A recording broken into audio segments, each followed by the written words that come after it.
And to those who bleed orange and black, It is out of here! good morning.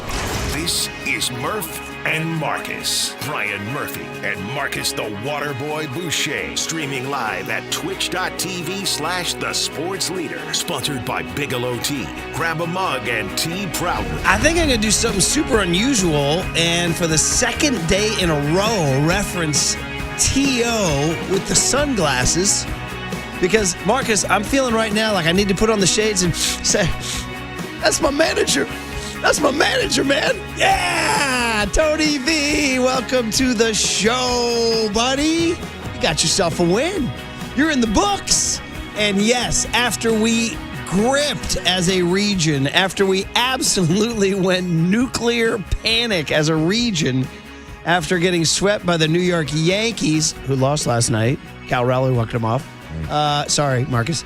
But after we gripped as a region, and I mean, we basically were done. We basically were folding up the franchise. Stop. Oh, dude. No. People were freaking the blank out. I mean, honestly, I'm at Freeman's Appliance on Sunday. What are we going to do with the Giants, man? They're done. They're over.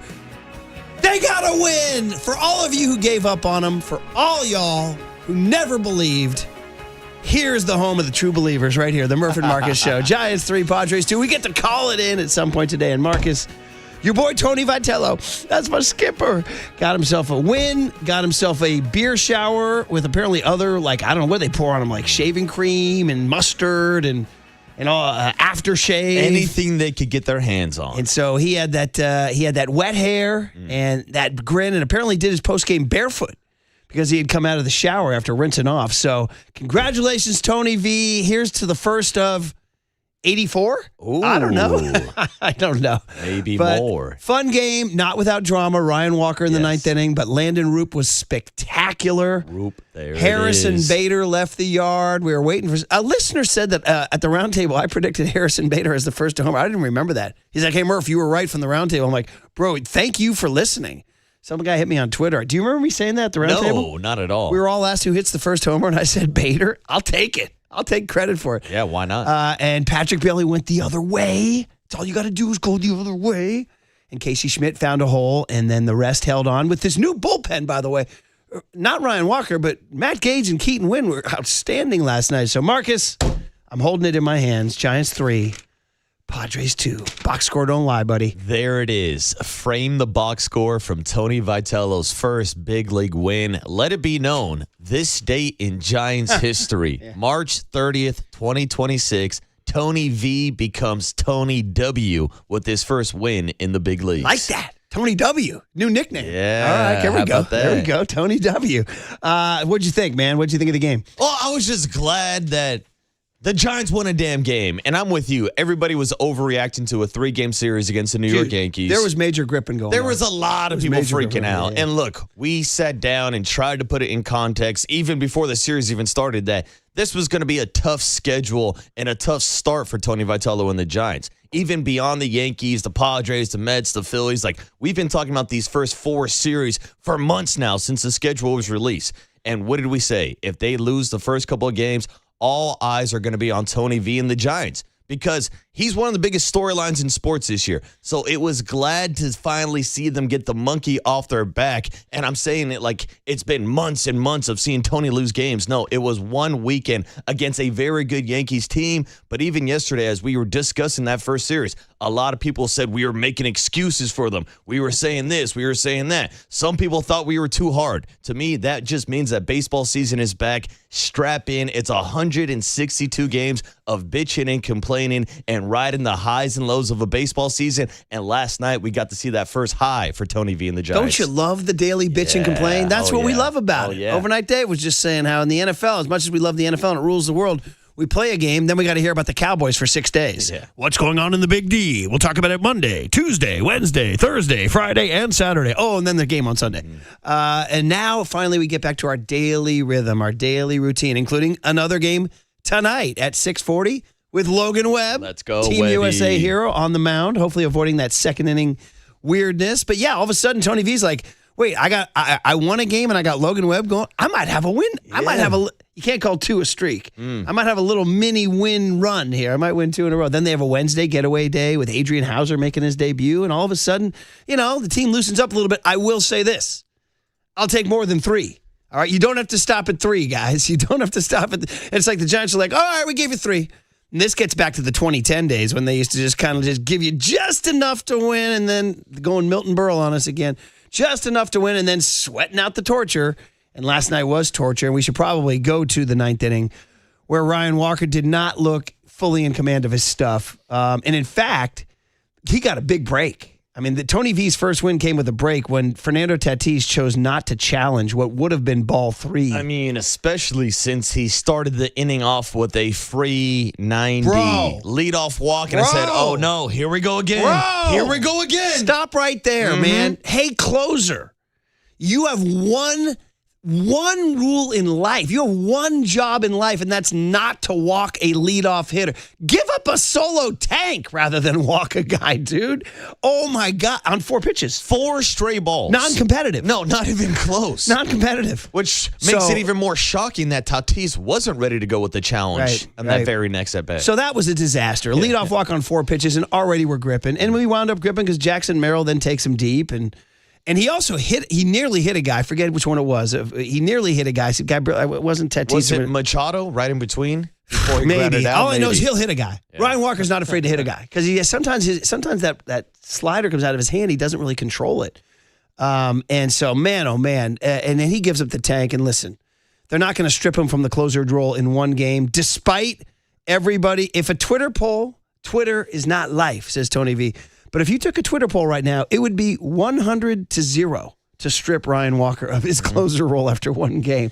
And already, by the way, people have anointed Keaton Winn. All it took was 1 inning. Keaton Winn's my closer. I was going to say, Keaton Winn's my closer. I've been high on Keaton Winn this year as a potential breakout bullpen arm, but I don't know if you can already say he's the next man up to step up and be the closer. Hopefully down the road, the way that he's thrown so far. But if the pitchforks and torches crowd had their way, Winn's closing tonight. Yeah, closing tonight. But also, that's the key. It's like you look at Ryan Walker, who has been a great 7th and 8th inning guy, but once you try to get those last 3 outs, they're the hardest 3 outs in baseball to get. I just looked down at the first text I see, 707, Walker should never see the 9th inning again. I'm telling you, bro, people are done. The same way everybody was done with the Giants after the Yankees series, they're done with Ryan Walker after 1. Tony V defended him and said, you know what? In the end, he has one job. Win the game, close the game. And in the end, he did it. Yeah. And Tony V said after the game, those guys have like a microchip of how to get to the finish line, which, I mean, Brian Wilson, he would, what do we call it? Torture, right? Mm-hmm. We called it torture. He would load him up. Yeah. He'll load him up in a heartbeat and then work out of it. So, but yes, we talked to Ryan Walker in Scottsdale, and he was one of our more sincere interviews. Remember how he was very earnest, spoke softly. Yes. He talked to us about real things, like struggles and mental struggles and his faith. Mm-hmm. He falls back on his faith in the Lord and all this stuff. And man, I was like, when we were talking to him, I was like, man, this is a guy who's going through it. I was like, this guy's gone through it, and he really, really, really wants to somehow find some sort of peace on the mound and in his life.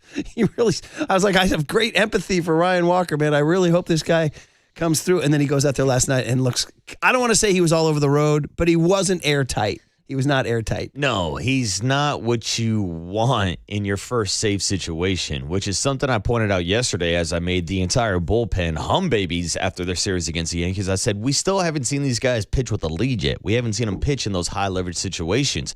And that really is what kind of separates Ryan Walker from the rest of the bullpen, because outside of Ryan Walker, they don't have any other guys that even have closing experience. So we can all sit here and think of other ideas of guys who could step in a 9th inning situation, but we haven't seen them with that pressure in the 9th inning. Keaton Winn, 1 inning last night. He's my closer. Yeah, he's never pitched in a 9th inning before. Put on my TO glasses again. Yeah, That's my closer. Again, I like Keaton Winn with that splitter. I mean, that's the kind of guy that is an absolute weapon against lefties and right out of the bullpen. I'm looking forward to seeing more and more of him, but let's pump the brake and give Ryan Walker a few more opportunities before we strip that closer role. Yeah, exactly. Just like we pumped the brakes on giving up on the Giants after getting swept by the Yankees, too. So, young Tony, let me know, thumbs up, thumbs down. We do okay.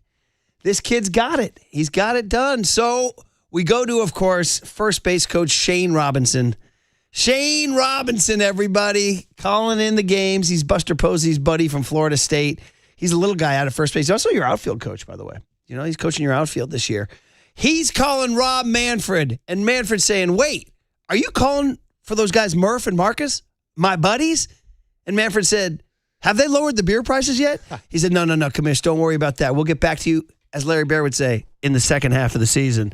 Put this one in the books as a history maker. Tony V's first win. San Francisco Giants 3, San Diego Padres 2. Beautiful baseball. Beautiful baseball. Oh, yes. Beautiful. Oh, that's beautiful. Okay. Beautiful. Okay. Beautiful. That's all I need. We build it organically. That's all I need. We build it organically. Oh, yes. Beautiful. Beautiful. So, Tony, you chose not to include the one you were thinking about here. All right. I'll take it. Oh, maybe. yes. Beautiful. Oh, that's beautiful. We may only need to just use that all year. That may be it. That was beautiful baseball. Here we go. Controversy. We've gone Bobby Weir. We've gone the very controversial strobe light by B-52s. Last year was Big Fly. Boom. Johnny Miller, because Harrison Bader left the yard, number 1. When the Giants come to town, it's bye-bye, baby. Okay, I'm going to vote no on that. Yeah. I know. I don't think it works with the music bed underneath. That was me. I said to Tony, hey, use that thing where we sang, yeah, no. Unless everybody out there loved it. Did they love it? I didn't love it. You didn't love it? No. You're going thumbs down? Yeah, maybe if it was clean without the music bed underneath, but we'll work it out. We'll workshop it. This is it. This is like Tony V. We're workshopping things. We're trying to figure out our bullpen, trying to figure out who our closer is. And we can't end the first segment without just talking about Landon Roop. Because to be honest, he's a guy who I had I had a lot of questions about. I'm like, wait a minute. So all of a sudden he's just like in the rotation. I mean, he's only thrown 100 innings. Now listen, in 2025, he threw 100+ innings and had an ERA in the 3s. That's pretty good. Yeah. But it's not a huge amount of data. He didn't have a full major league season under his belt. Bro, he was outstanding last night. And he has 4 pitches that he uses. Man, he's unpredictable. He can throw all of them for outs and strikes. I didn't remember. I was telling Marcus, I didn't remember his changeup. I don't know if it's just I kind of slept on Landon Roop.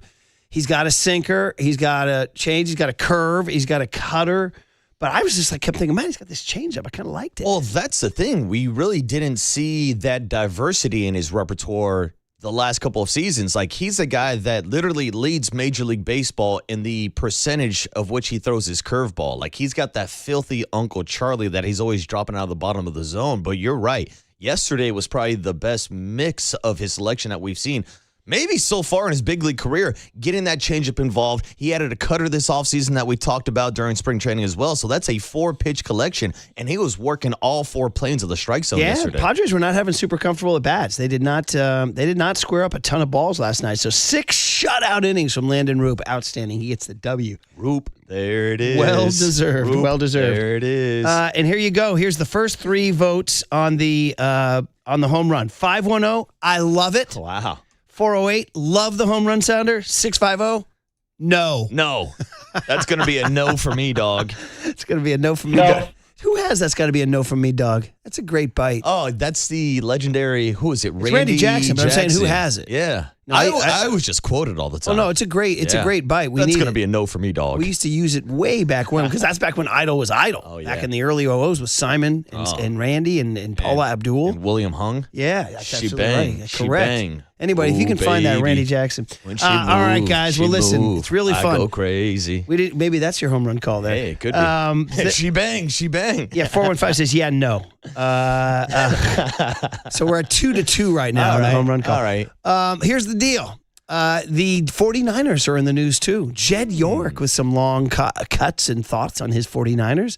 And Kyle Shanahan talked, and we didn't really get to the Lynch cuts from Sunday either. So 49ers back in our lives. We're only 3 weeks away from the draft, buddy. 3 weeks from Thursday. That's crazy to even think about. Start thinking about it. You got to start thinking about your guy Fernando, bro. I know, dude. So anyway, great mood. Everybody's in a much better mood. In the air that could be our home run call too. Could be. We're in a much better move. Turns out the Giants will not go winless here, and Logan will not go winless this year. And Logan Webb starts tonight. How good is that? Light the beam. All right, we'll say good morning to Young Tone. Get the guest list on the Sports Leader.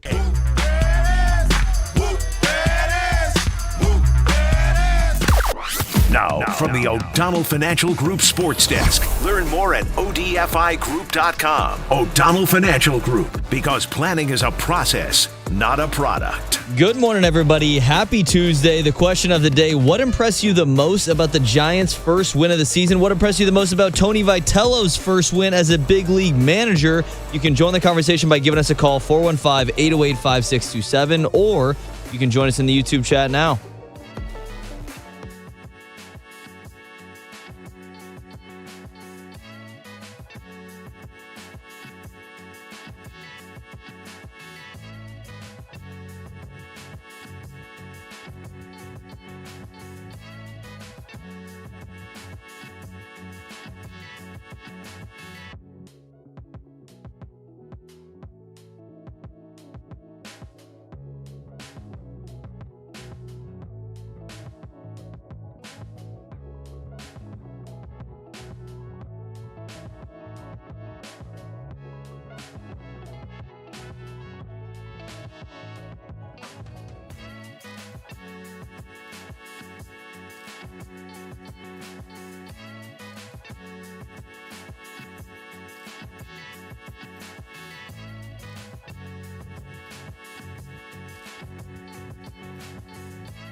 Check the mic and make sure it sound right, boys.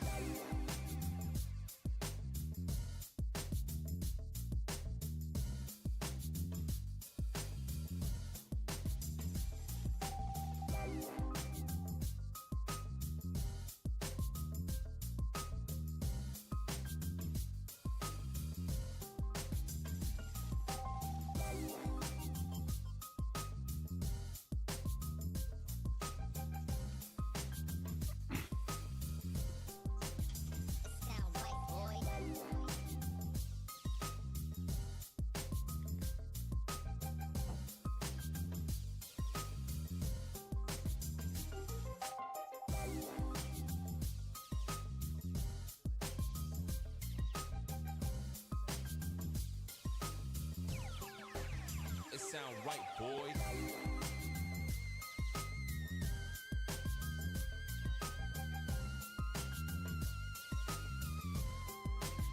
It's never too early to talk about growing your savings with Provident Credit Union. These are good people, local financial institution with a smart and sound way to grow your savings. They're called Pick a Term Certificates. So you have a little money that you want to grow for a home improvement project or a trip you're planning or a rainy day fund. So you can go to Provident and say, hey, man, what about these Pick a Term Certificates? Can I do it for 3 months? Can I do it for 6 months? Can I do it for 12 months? And the answer is yes, you choose. And you earn up to 3.40% annual percentage yield, a solid rate that helps your savings do more, quite frankly. And Newsweek knows they named Provident one of America's best regional credit unions. So you can feel good about where you save. You can learn more at providentcu.org, the website, or just stop by a local branch and ask them. That rate is effective February 25, 2026. Minimum balance of $10,000. Early withdrawal penalties may apply. Federally insured by the NCUA. Provident Credit Union. Discover the best in retail and business banking right here in your community. Start saving today.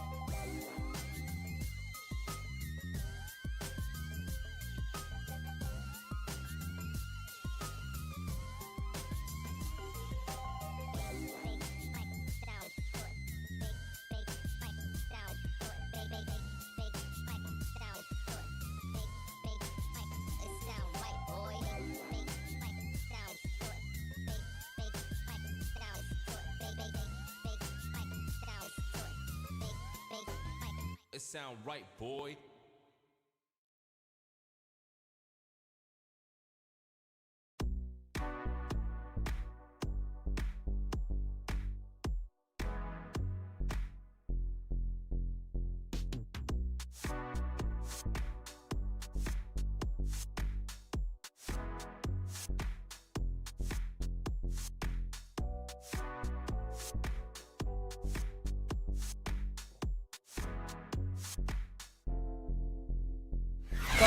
And now it's time for the Protect Your Assets Business and Technology Report with me, David Hollander.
Now back to Murph and Marcus on The Sports Leader. Streaming live on thesportsleader.com and KNBR. The Sports Leader app. Murph and Marcus is sponsored by Bigelow Tea. Grab a mug and tea proudly. 1-2 pitch. Hammers one to deep left field. And it is gone! Off the facing of the second level. The Giants have a run. The Giants have their first home run of the year, and it's one of the new Giants, Harrison Bader's 1-0. The pitch. Bailey lines one into left field. That's going to be a base hit. Chapman coming around third. A little stumble for Chapman, but he'll score.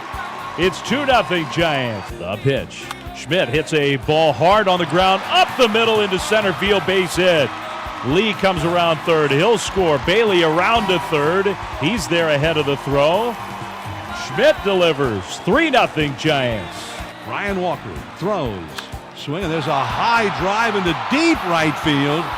And that ball is gone. Here's the pitch.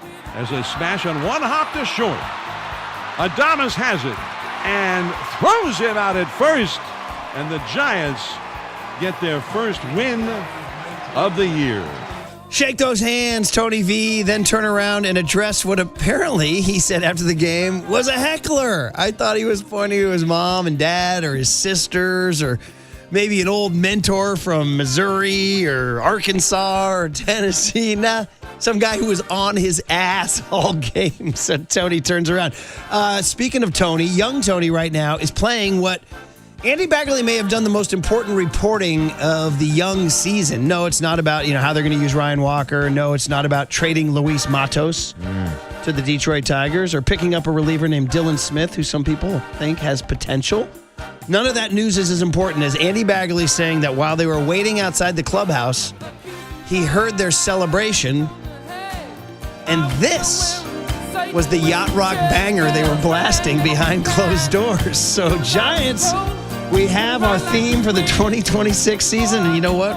I think we're all in on this. Now, I think we're all in. Murph, put us on game because you are the Yacht Rock expert on this show. I lived it, buddy. What are we listening to right Christopher here? Cross, Ride Like the Wind. Surely you know Christopher Cross, Ride Like the Wind. Christopher Cross. I'm not sure if I've heard this song before. Oh, come on now. Young Tony, you want to hop in? I would have thought this one was this track. This one had majorly It's a seminal moment in the show. I'm well aware. aware of this one. Well, this was I think it was a year ago now. I was getting into Yacht Rock. Chris Cross, Sailing, played all the bangers.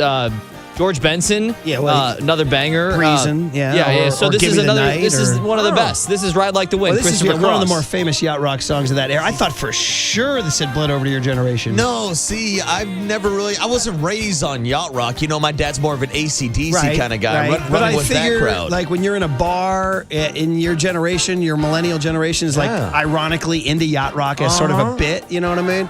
That this would have been like you're just on in bars that you were at or something. No, it's not registering with me at all. Well, it's a pretty prominent Yacht Rock song. Christopher Cross, of course, most famous for Sailing, which, the tender ode to being out on the water, the canvas can do miracles, just you wait and see. But this one would be, this would be something Frank and Mike used to play on KNBR. In fact, in the off-air podcast I did with the boys, I was talking about growing up listening to KNBR. I was like, remember it was actually a music station before a sports station. Frank and Mike, they'd come on and say, oh, it was tough. Giants lost to the Braves last night, 4-2. But here's Christopher Cross with Ride Like the Wind. And I actually said that on the Off Air podcast. I did not know that the 2026 Giants were going to adopt it as their song. I like it. I mean, first of all, it's, nostalgic for any of us who grew up, but also for young Tony. Your Yacht Rock generation, you embraced it, right? Absolutely. Absolute banger, dude. It's a great song. Who else embraced it? Medium Impact Brian, who was he went all in on Yacht Rock too. So yeah, maybe it's the millennials versus the Gen Zs. I don't know. Maybe. Yeah, Maybe it's more the quarter zip crowd versus the hoodie crowd. I don't know. Maybe. I would think the hoodie crowd can still embrace Ride Like the Wind by Christopher Cross. Yeah. Now, here's my question. Do we know that this is going to be the win song every day, or do we have to wait till a second win actually occurs? According to Andy Baggerly, he says reporters don't enter the clubhouse for the first 15 or 20 minutes of the song mix.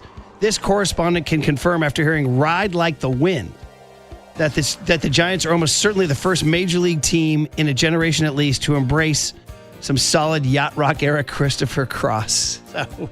So there you go. Tony Vitello had referenced Kanye last night. He said, if you ask Kanye, I think he's out with a new album. If you try hard, you die hard.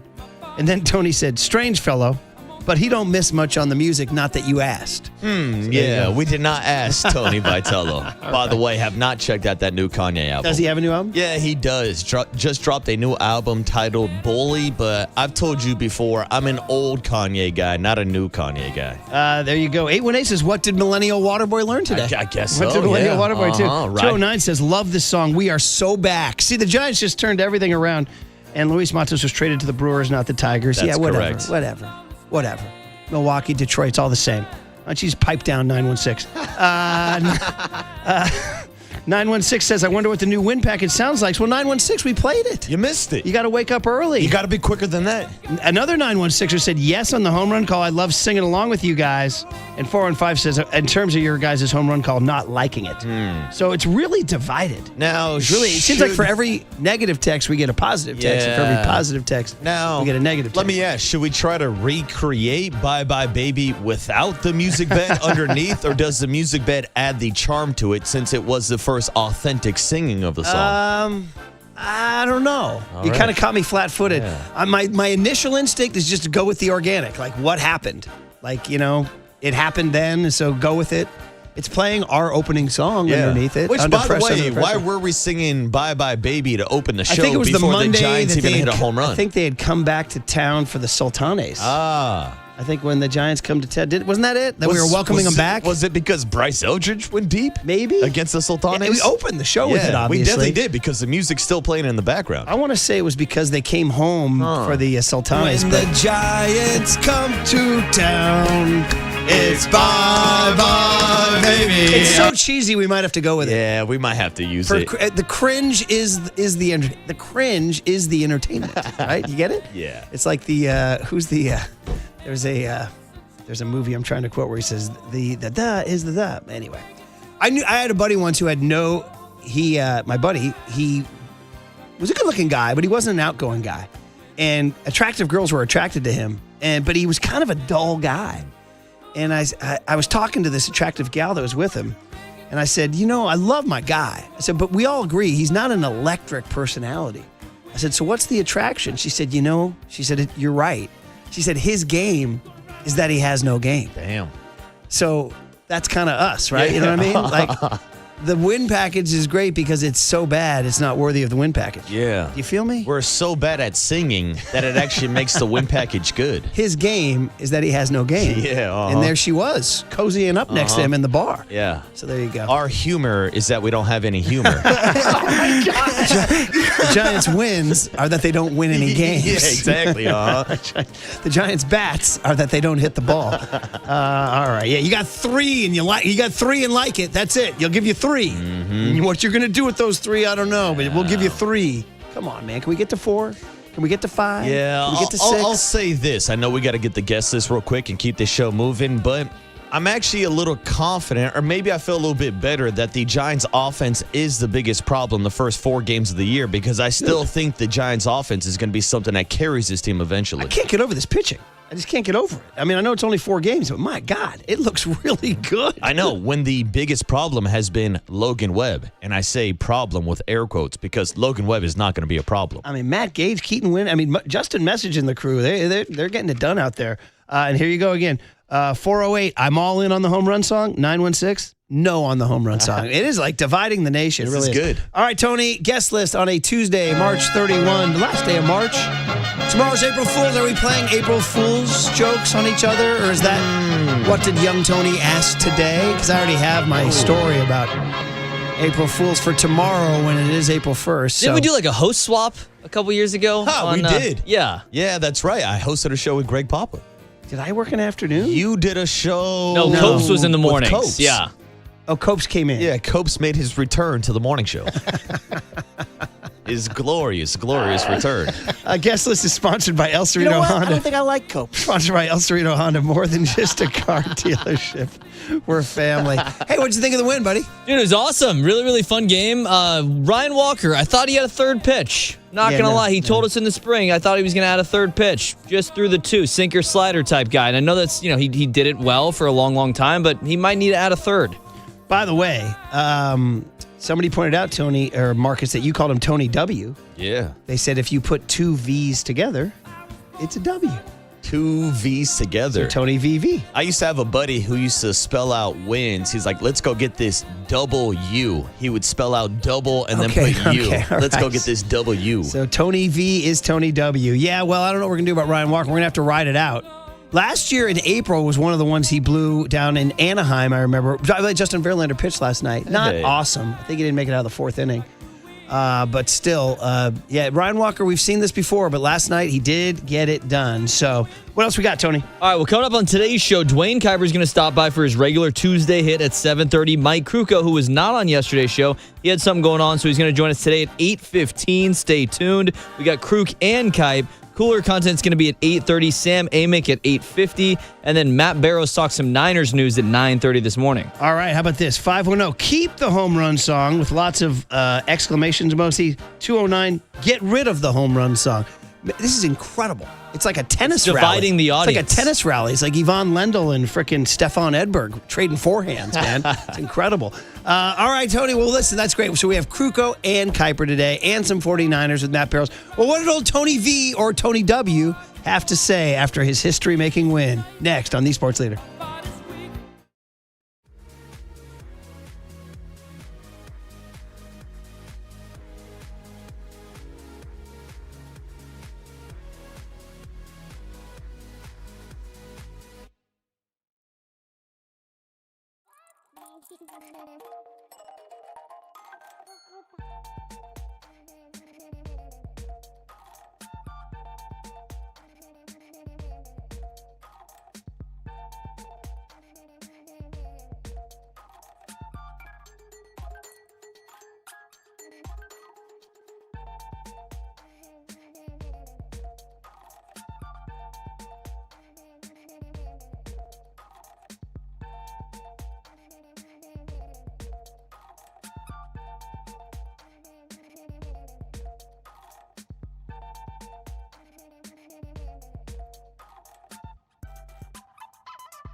Now back to Murph and Marcus on The Sports Leader. Streaming live on thesportsleader.com and KNBR. The Sports Leader app. Murph and Marcus is sponsored by Bigelow Tea. Grab a mug and tea proudly. Back to Celebrini, back to Wenberg, holding it, sending it across the rink diagonally. Orloff doesn't shoot, gives it to Celebrini. He shoots, star! Tyler Toffoli created a great bit of confusion in front of the net to take away some of the vision of Hofer as Macklin Celebrini perfectly places that wrist shot, and the San Jose Sharks at 13:25 of this first period take the 2-1 lead, and for Macklin Celebrini, that is going to be his 100th point of the season. Smith looking for a man on the right with a minute left, and it's Leddy skating in. The centering feed in front. Star!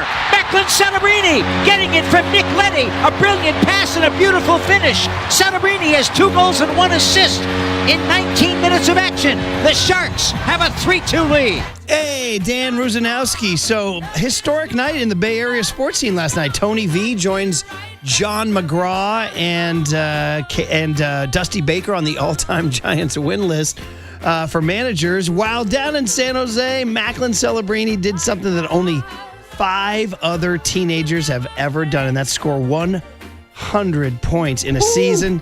You heard he made it to 101 last night, so that's 38 goals and 63 assists in 72 games. Thank you, Tone, for the Slapshot soundtrack here. And yeah, so he becomes the first teen to do it since Sidney Crosby in 06-07. Macklin turns 20 on June 13th. So, man, oh, man. And the Sharks got a win last night, too. We got to make sure we get that in there. So, Tone, you want to call that one in here, buddy, as we get going for your Sharks last night, who are not out of it yet. Nope. They do have some teams between them and the final wildcard spot, but with only 10 games to go, you got time for goaltending coach Tom Spear to pick up the phone and call NHL commish Gary Bettman. And Bettman said, wait, that teenager's still making history? And he said, yeah, he is, commish, because he's freaking awesome. Put it in the book. San Jose Sharks 5, St. Louis Blues 4. Beautiful power play. Beautiful power play. What's the name of your team? San Jose Sharks. Oh, you gotta be kidding. Perfect specimens. I'd give up one of my children for a win.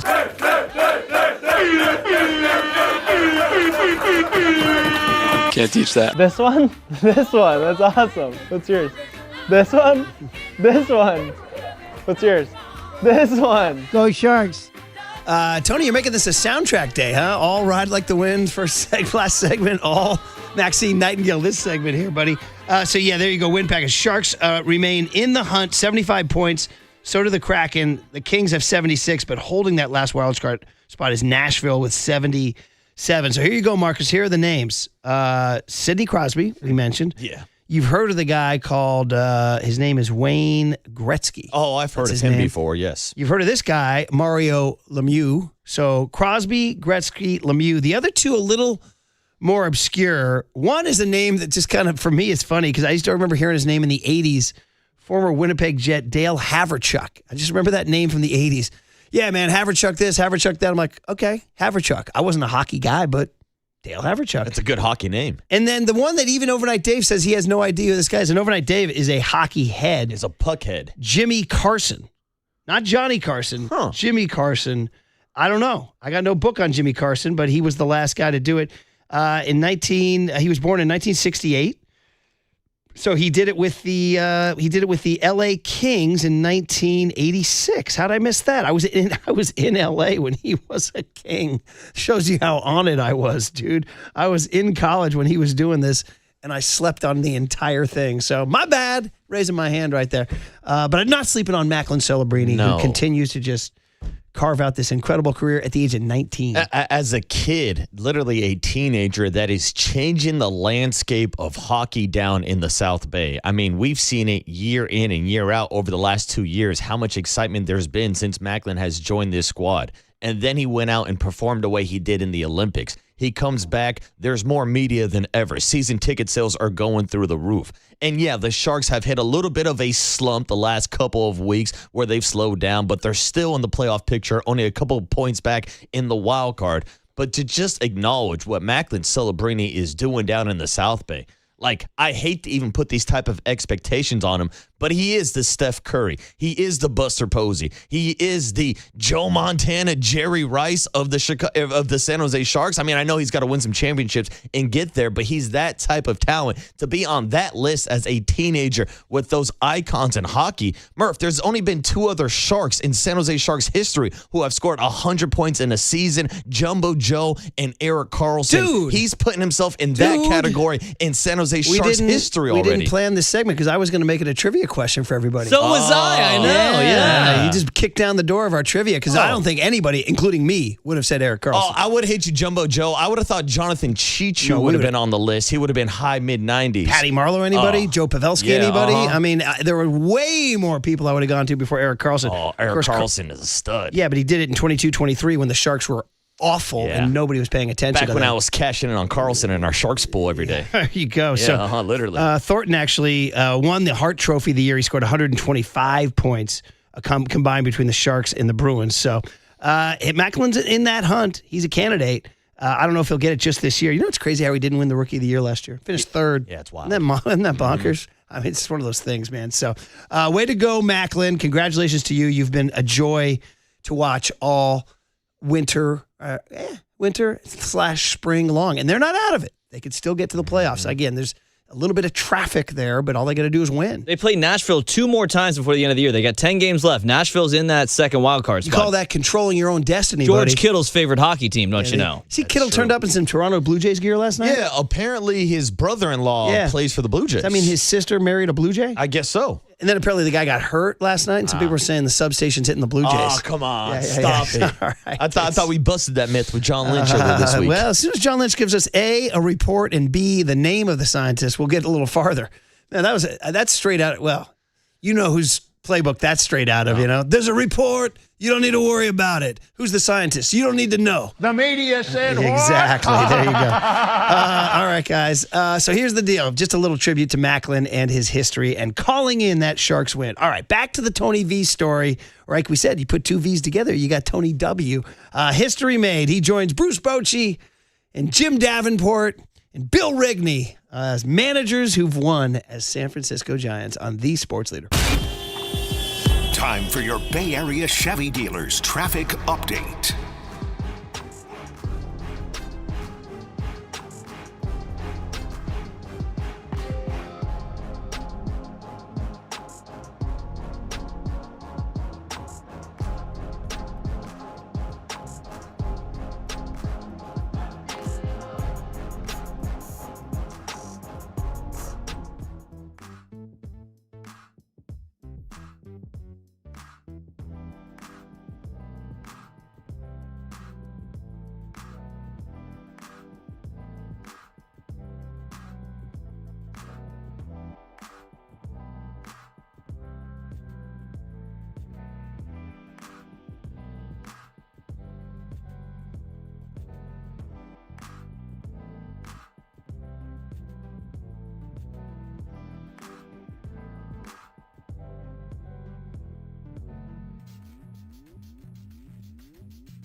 It's time for KNBR's Opening Bell Report. Sponsored by Protect Your Assets with David Hollander. Concerned inflation will ruin your dream retirement? Learn more. Listen to David's show every Saturday morning or call 1-866-PROTECT.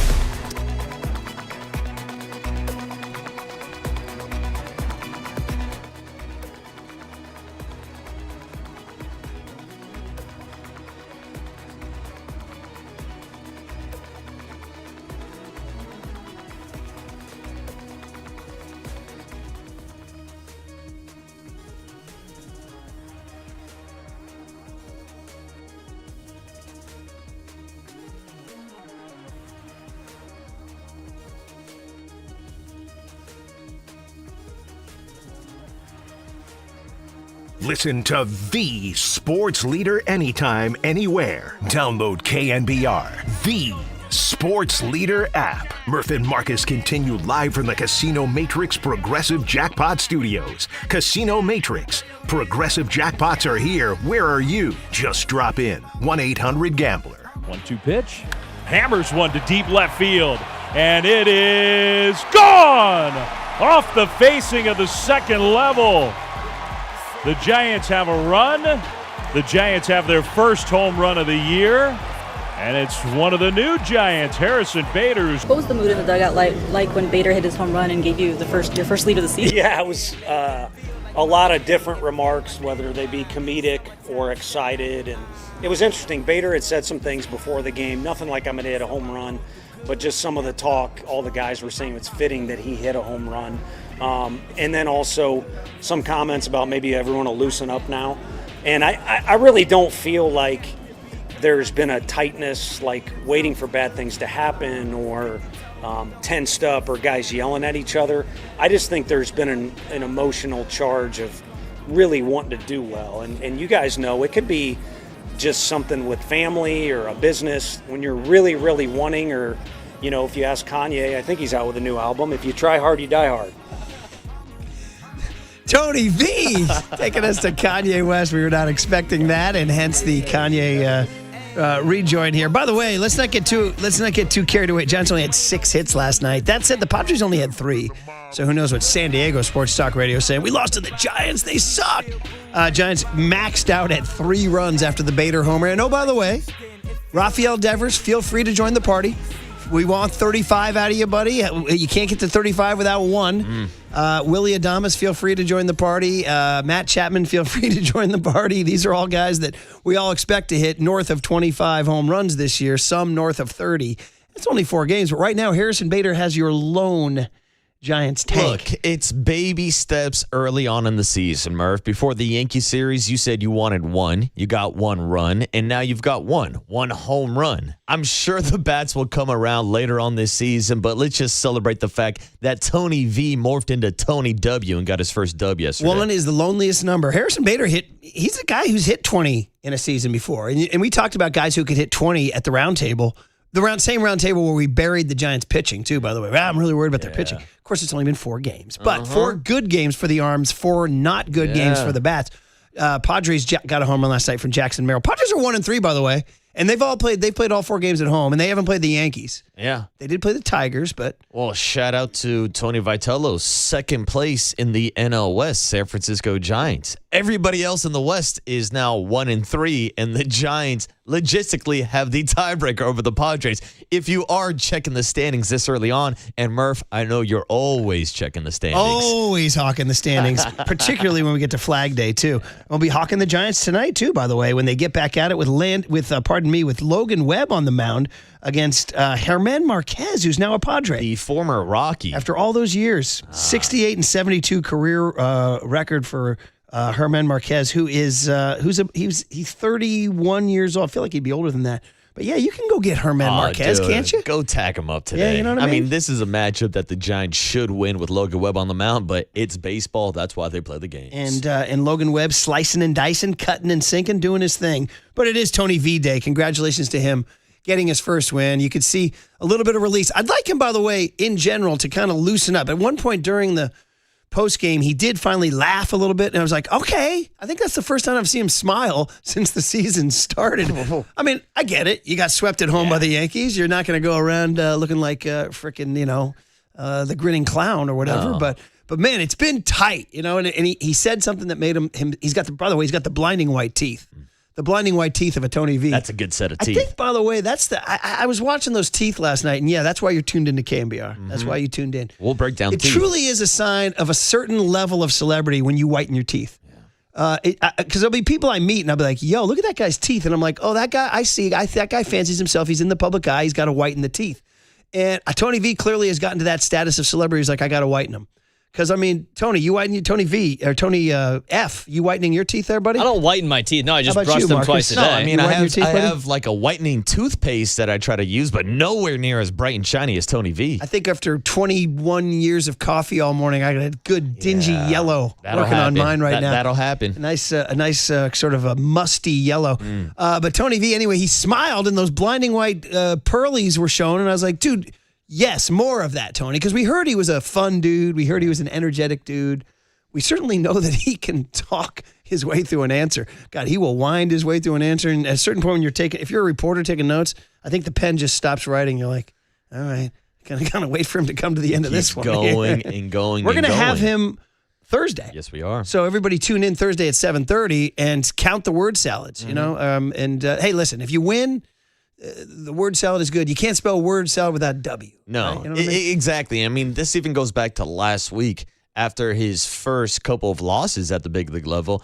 He was even going back earlier and saying, look, I gave a rah-rah speech. Maybe I hyped him up a little bit too much. Maybe there was too much emotion. Maybe there was too much try hard. So maybe this is him dialing it back a little bit. But we all know that he wanted to get the monkey off his back. All these players wanted to go out and get a win for Tony Vitello so that they don't got to hear from us media clowns saying, oh, he's a college coach. He can't win at the major league level. He's 0-3. Like, this is a big moment, even though it is just one game of a 162-game season. But yes, it was nice to see Tony Vitello show up last night with a little bit of Italian grease in his hair, as he called it, after getting the beer and champagne shower from all the boys, showing up shoeless last night to the post-game presser. Like, it seemed like that was more of his vibe. And really, that's kind of one of those bonding moments that we traditionally see with like a rookie pitcher getting his first win or a guy going deep for the first time.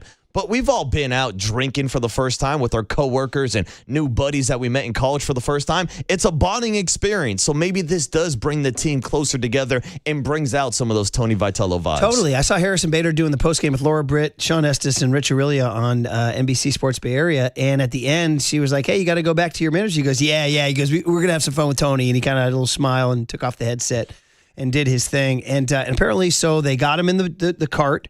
He riffed on the last time he was in a cart was it with his mom at a Kmart. Kmart. I like a Kmart. Shout out drop. putting a kid in a grocery cart, grocery store shopping cart. I used to love riding around in a grocery cart as a kid. What an absolute thrill. You felt like you were the king of the world. Oh, my God, man. Better than the little 25-cent horse out in front of Red Cart in Mill Valley there. That's true.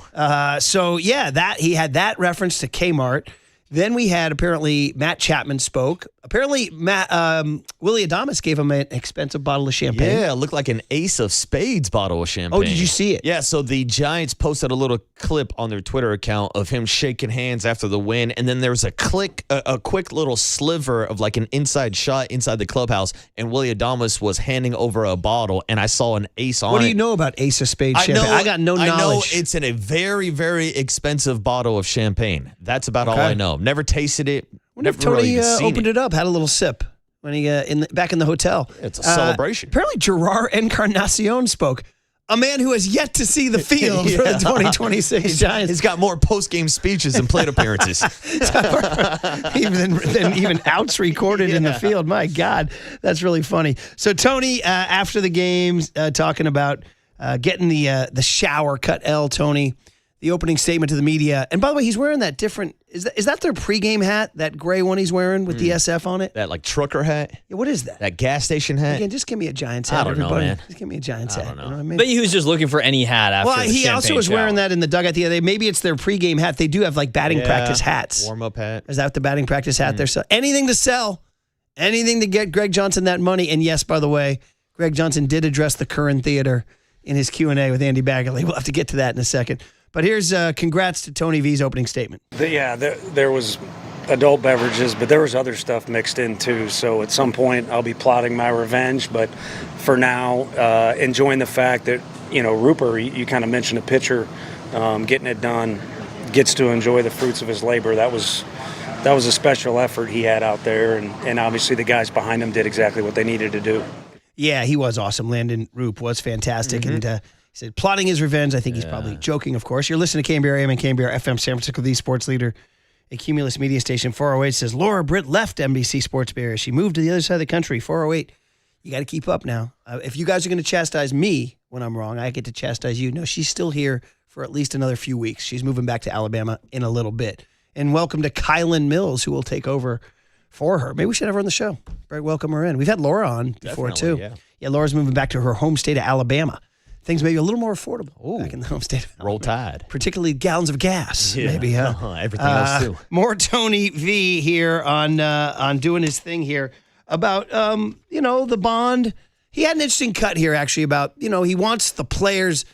His message was kind of like, it's cool that I won, but more important, Landon Root pitched well, Matt Gage pitched well, Keaton Wynn pitched well, Bader left the yard, Bailey had an oppo, RBI, Casey Schmidt found a hole. But it was still a special moment in the clubhouse. It's hard to comprehend because I got the same disease as every other coach. You're kind of you want the proper guys to get their props that got it done tonight, which really was a lot of guys, especially if you include defense. But also look ahead to the next game is an opportunity to win a series down here and continue things in the right direction. So it'd probably soak in getting back to the hotel, but pretty special looking around the room, whether it's in the office, in the dugout, or in the locker room. And some of these guys have been slower to come out of their shell with me, but it's little moments like that or breaking camp or opening day where I think, the bond grows a little bit, which, at the end of the day, we want to be a strong unit right now. But I told somebody, I forget if it was with the whole group or not, I really get a sense like no matter what happens, this group is going to get a lot closer together as the year goes on. That was an interesting cut there because, the whole if you listen to from October 22nd, the day he got hired to now, the undercurrent of everything was last year's team sort of fell apart. They didn't hang together. Nobody came out and said it as bluntly as I just said it, but they hinted at it all year long. Well, I think from what I've heard, Tony kept saying, from what I've heard, maybe some guys weren't always as pulling on the same road, whatever, like that stretch in July and August when they lost everything, right? Mm-hmm. When Bob Melvin lost his job. Yeah, they had the homestand where they lost 14 of 15 games. Bro, I mean, it still remains an unbelievable. And then they traded for Devers and went 10 games under, right? They went like 20 and 41 over the summer. It was just insane. But Tony's message is supposed to be he's such a people guy that they're supposed to kind of be more together as a unit. So what he just said right there was saying that, like, I think little things like this will bring us closer together. He had an interesting comment. He said some of the guys have been a little slower to come out of their shell for me. Pretty honest statement there, because listen, you get 26 guys, all alpha male competitors who are like, they didn't get to the big leagues by being soft, wallflowers. They got to the big leagues because they were ass-kicking competitors. And so they don't necessarily want to just say, hey, Tony V, yeah, you're our guy. Heck, we heard from Mike Lacoste last week, right? Yeah. He was like, blank this guy. So there's probably, you get 26 guys, you can get 26 different opinions. It's like 26 different texts about our home run call, right? So there's going to be some guys in the clubhouse who are like, who is this guy? You know, what do I don't want to embrace this guy. So he acknowledged it a little bit. Some of the guys have been a little slower to come out of their shell, but things like last night bring them together a little bit. Yeah, breaking news. Winning ball games can make you buy into the big culture and the big plan moving forward. It makes it a whole lot easier, but this was one of the biggest question marks for Tony Vitello, making this transition from the college game to the big leagues.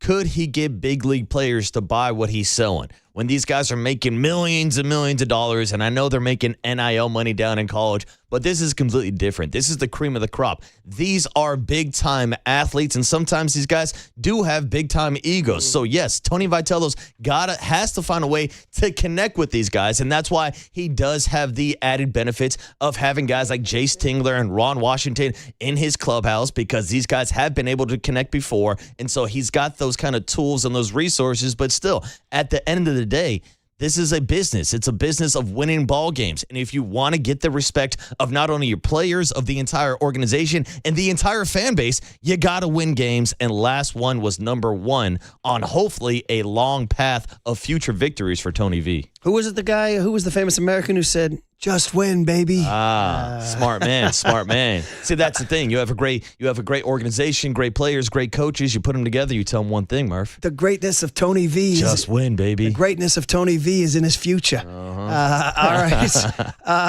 Tony, you want to set this one up for me, young Tone, here? Yeah, so Marcus pointed out I'd cut off the Kanye riff at the end of that quote because it didn't land. The media did not, pick up on the riff because there was just dead silence right after. And then Tony V kind of jumps in and a little bit of a laugh there at the end, just showing how excited he is. You know, if you ask Kanye, I think he's out with a new album. If you try hard, you die hard.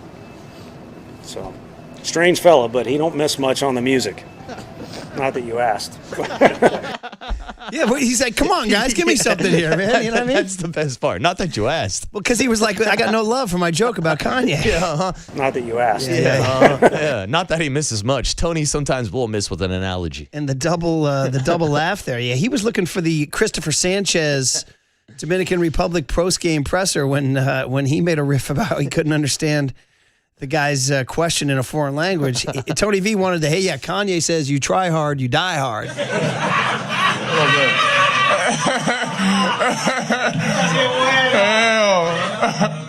That one really hits me. Yeah, not quite that reaction.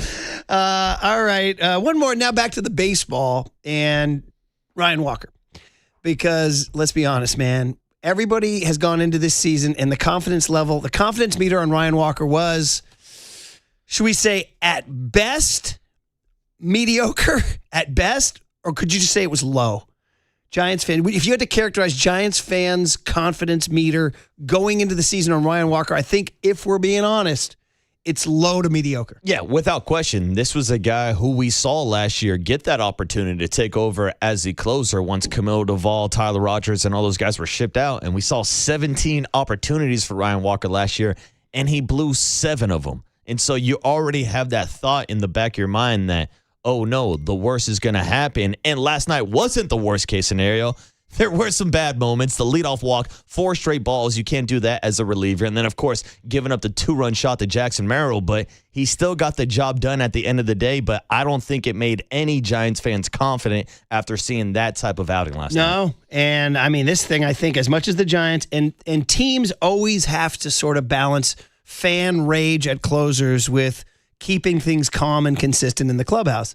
I mean, the million times they'll say, man, that's you guys. That's your fans. It's a fan's job to overreact. We're here to do this thing every single day, which is what Tony V, is the big worry about him was he's such a college guy. I can ramp it up for 60. Can I handle 162?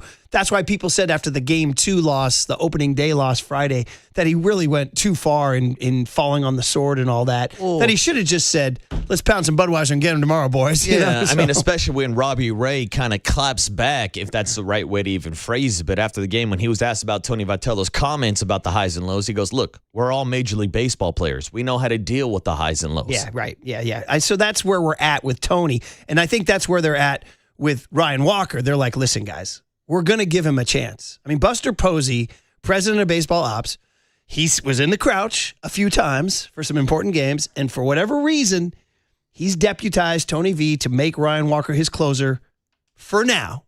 These are changeable things. These are fluid. As we found out, the lineup changes all the time. Heck, we haven't even talked about the lineup from last night. Another the flipping Thomas of the lineup, leading off on a rise in the 4-hole, and they win, right? But, the Ryan Walker thing is going to be obviously something we watch. Yeah. And we talked to Ryan Walker in Scottsdale, and he was honest about everything. Like, yeah, it's a mental struggle, and I've worked with a sports psychologist and all this stuff. And when he was on the mound last night, I sent out the tweet. I said, hey, we talked to this guy in Scottsdale. He told us he's worked a lot on his mental strength. Let's see what happens. And then the home run, and all these people on my Twitter are like, fail. Yeah. Well, guess what? They won the game. When you're up 3-0, you can give up a 2-run bomb. I'm not excusing it or saying it's good. I am just saying, in the end, Brian Wilson style, he did get the save. Yes, and you still got the win. And that's the thing when people are already talking about switching up the role at closer. They're not going to make that type of move this early on the season. They're going to wait to see if Ryan Walker does blow any more saves or if he does settle in. Because to your point, we did talk to him a lot about how he has worked on his mental strength and finding faith. And maybe that's something that can ground him and help him settle in those high-pressure situations. Because as young Tony will tell you as he's dressed up as a doorman, it's a lot of pressure being the closer at the big league level. It's not for everybody. But that's exactly why you and I were fighting over Ryan Walker for our answer at the round table when we were asked who has the most pressure on him. And Murph and I were at the back of the draft. Like, we were waiting for the turnaround. And I was shocked that Ryan Walker passed through a Greg Silver and Adam Copeland and Derek Papa, JD. All these people I got to passed start on the thinking easy because answer. the very first one's going to be Ryan Walker, and he didn't say it, and Greg Silver didn't say it, and Copes didn't say it, and Derek Papa didn't say it. And then the ball got passed around. And they swung it around the court, and they got to the morning show, and we're like, dude, the number one answer is Ryan Walker. There's more pressure on this guy than anybody else because of the 7 blown saves last year, because the Giants didn't go out and sign an Edwin Diaz or one of these relievers that were available on the market this year. They don't have anybody else really in this bullpen that really has closing experience outside of Ryan Walker. By the way, really, they don't have choices, which leads to the pressure that's going to be on him all season long. I don't even know if Camilo Doval had a high level of confidence with Giants fans. No. I think more than Ryan Walker, but not a ton. So anyway, here's Vitello's first chance to talk about a Ryan Walker save that involved a Jackson Merrill 2-run homer. Let the guy, that does his job, do his job, and that's Mess is who I'm referring to, but also walk. The job at the end of the day is to get out there and win the game.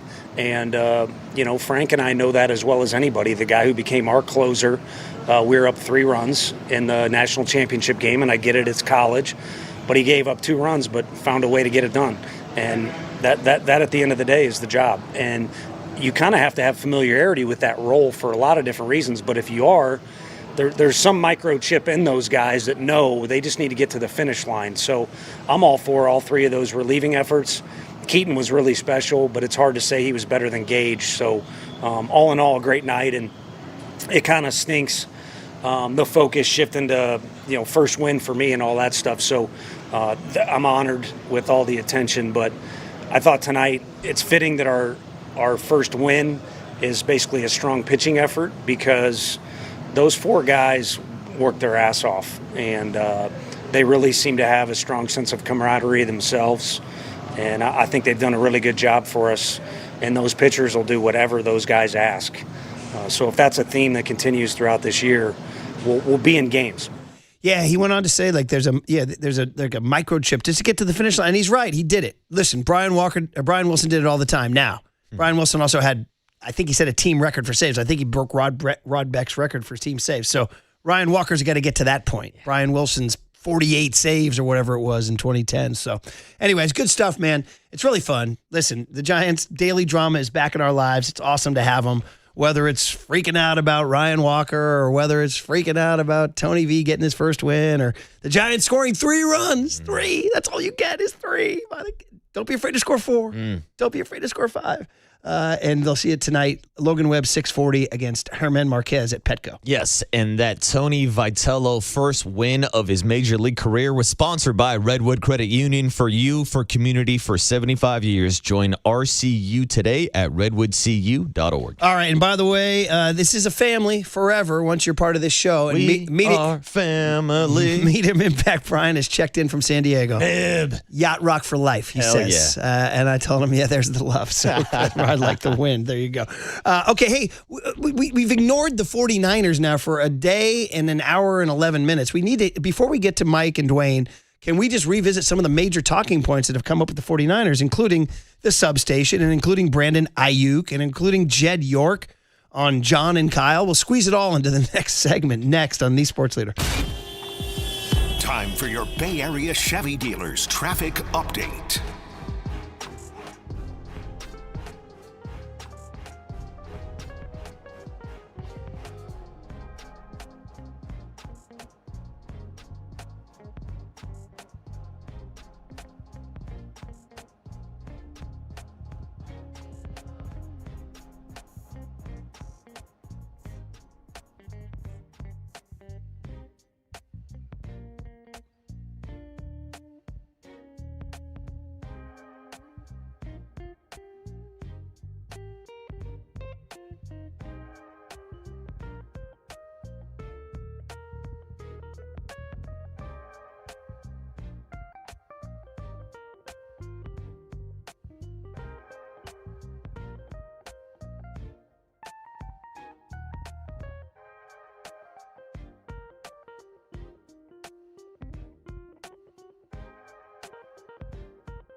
Hey, what's up, everybody? Marquise Boucher back on a Tuesday morning with PrizePicks, because right now is the perfect time to join PrizePicks with baseball being back, basketball playoff push heating up, hockey playoff push heating up, and the tournament is coming down to the final 4 teams. It's the perfect time to hop on PrizePicks and to cash in on the high-flying hoops action on PrizePicks, the #1 sports daily fantasy app in the entire world. You can cash in on every bucket, every dime, and every win. It just means so much more when you're playing on PrizePicks. So don't pass up your next opportunity to cash in right now on PrizePicks and get $50 instantly when you play your first $5 lineup with the code word leader. And I'm telling you, right now is the perfect time to jump in if you want to get some action on the San Francisco Giants and Logan Webb in his second start of the season against the San Diego Padres. You can pick more or less on 5.5 total strikeouts for Logan Webb tonight to potentially light that beam. Light the beam. I'll be adding Logan Webb to my lineup. You can join my picks or you can fade my picks right now on PrizePicks. The choice is yours. All you need to do is download the app and use the code word leader to get $50 in lineups after you play your first $5 lineup. That's code leader on PrizePicks to get $50 in lineups after you play your first $5 lineup. PrizePicks, it's good to be right. Tell them to bring me my money.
And now it's time for the Protect Your Assets Business and Technology Report with me, David Hollander.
Now back to Murph and Marcus on The Sports Leader. Streaming live on thesportsleader.com and KNBR. The Sports Leader app. Murph and Marcus is sponsored by Bigelow Tea. Grab a mug and tea proudly.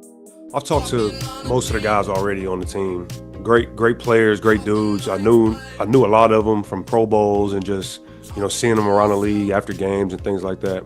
But George was the biggest salesman. I mean, George sold it big time, and he's a big reason why I'm here, just because the type of player and teammate that he is. Freaking George Kittle, man. I mean, what doesn't the guy do? He's like one of the most joyous players we've ever seen with the 49ers. Somebody, I was talking to Steve Kettman, who's a longtime sports writer in the area. He used to cover the A's for the Chronicle for years and years. He just wrote a new book on Dusty Baker. Huge. It's Dusty Baker's life story. And in fact, we're going to have Steve on this coming few weeks, and then we're going to have Dusty on in June when the book comes out. It's called Crossroads. Pretty cool because, if you're down with your Robert Johnson and blues guitars and Dusty, man, call my bio Crossroads because I'm cool like that, That's typical Dusty. But he was saying he wants to do something on George Kittle. I hope I'm not spilling Steve Kettman's business plan. And he asked me, he goes, let me ask you a question. He goes, what's the appeal of George Kittle? I was like, what, I'm on the couch now? Like Barbara Walters here? Yeah. But I was like, he made me spitball, like, why is George Kittle appealing? And so I don't know. I mean, I gave the answer I think everybody else would get it. There's the joy, right? It's like why we like the Dominican Republic and Venezuela and Puerto Rico when they play baseball, right? He's fun. I said, first of all, he's really freaking good. Yes. Starts with that. That helps. You can be joyous and be a third stringer, or you can be joyous and be an all-pro, right? So it's rare that you get a guy of that talent level also be that fun, likable, enthusiastic. I would just say maybe in a Super Bowl, maybe hop on a fumble instead of riffing, But hey, George. Small potatoes. Yeah. Small potatoes. But yeah, Murph, I'll piggyback off of that, and I'll say George Kittle is relatable. You see the tattoos. You see Calvin and Hobbes. You're like, oh, I grew up reading those comics also. You see the Halo tattoo. You say, I love playing those video games. You see the Joker tattoo. It's like there's so much relatable stuff with the wrestling. Think about Baby Huey and Mike Kohler and even myself to a certain degree who grew up on WWE and WWF. Wasn't he singing Avril Lavigne Skater Boy on a mic one time? At the ESPYs one time. No, I mean on the field once, I think. And then he did Since You've Been Gone with Kelly Clarkson. That's what it was at the ESPYs. But and me personally, not saying I can relate to him, but because I was a blocking tight end. I played tight end in a wing T offense in high school when I was still playing football. I always appreciate good blocking tight ends, and that's why I've always argued for years that George Kittle was the best tight end in football because of what he does as a receiver and as a blocker. But even if you weren't a blocking tight end in high school like I was, you can appreciate his game, his effort, and everything he does overall for this team and the culture of the 49ers. Right. So there he is getting Mike Evans to the 49ers, right? So that's one of the many things that's come out of the NFL owners meetings, which are going down in Phoenix, where John Lynch spoke, where Kyle Shanahan spoke, where Jed York spoke. Here's Kyle Shanahan himself on Mike Evans. You just played Mike Evans coming back, talking about George Kittle recruiting him. And this is really, we had Jennifer Lee Chan had some brief comments from him after that flag football game. But here's Kyle with the beat writers in Phoenix. Oh, you actually have a YouTube video on this. Ooh. Hey now. We had a couple people come up to us at the roundtable or at the Friday morning broadcast saying, yeah, I watch you guys every morning. I'm like, yo, you watch us every morning. Yeah. And they watch all of the great footage that young Tony throws on the stream every day. Well, here he is, Kyle Shanahan, doing that classic conference room, hotel ballroom conference room, 7:45 a.m.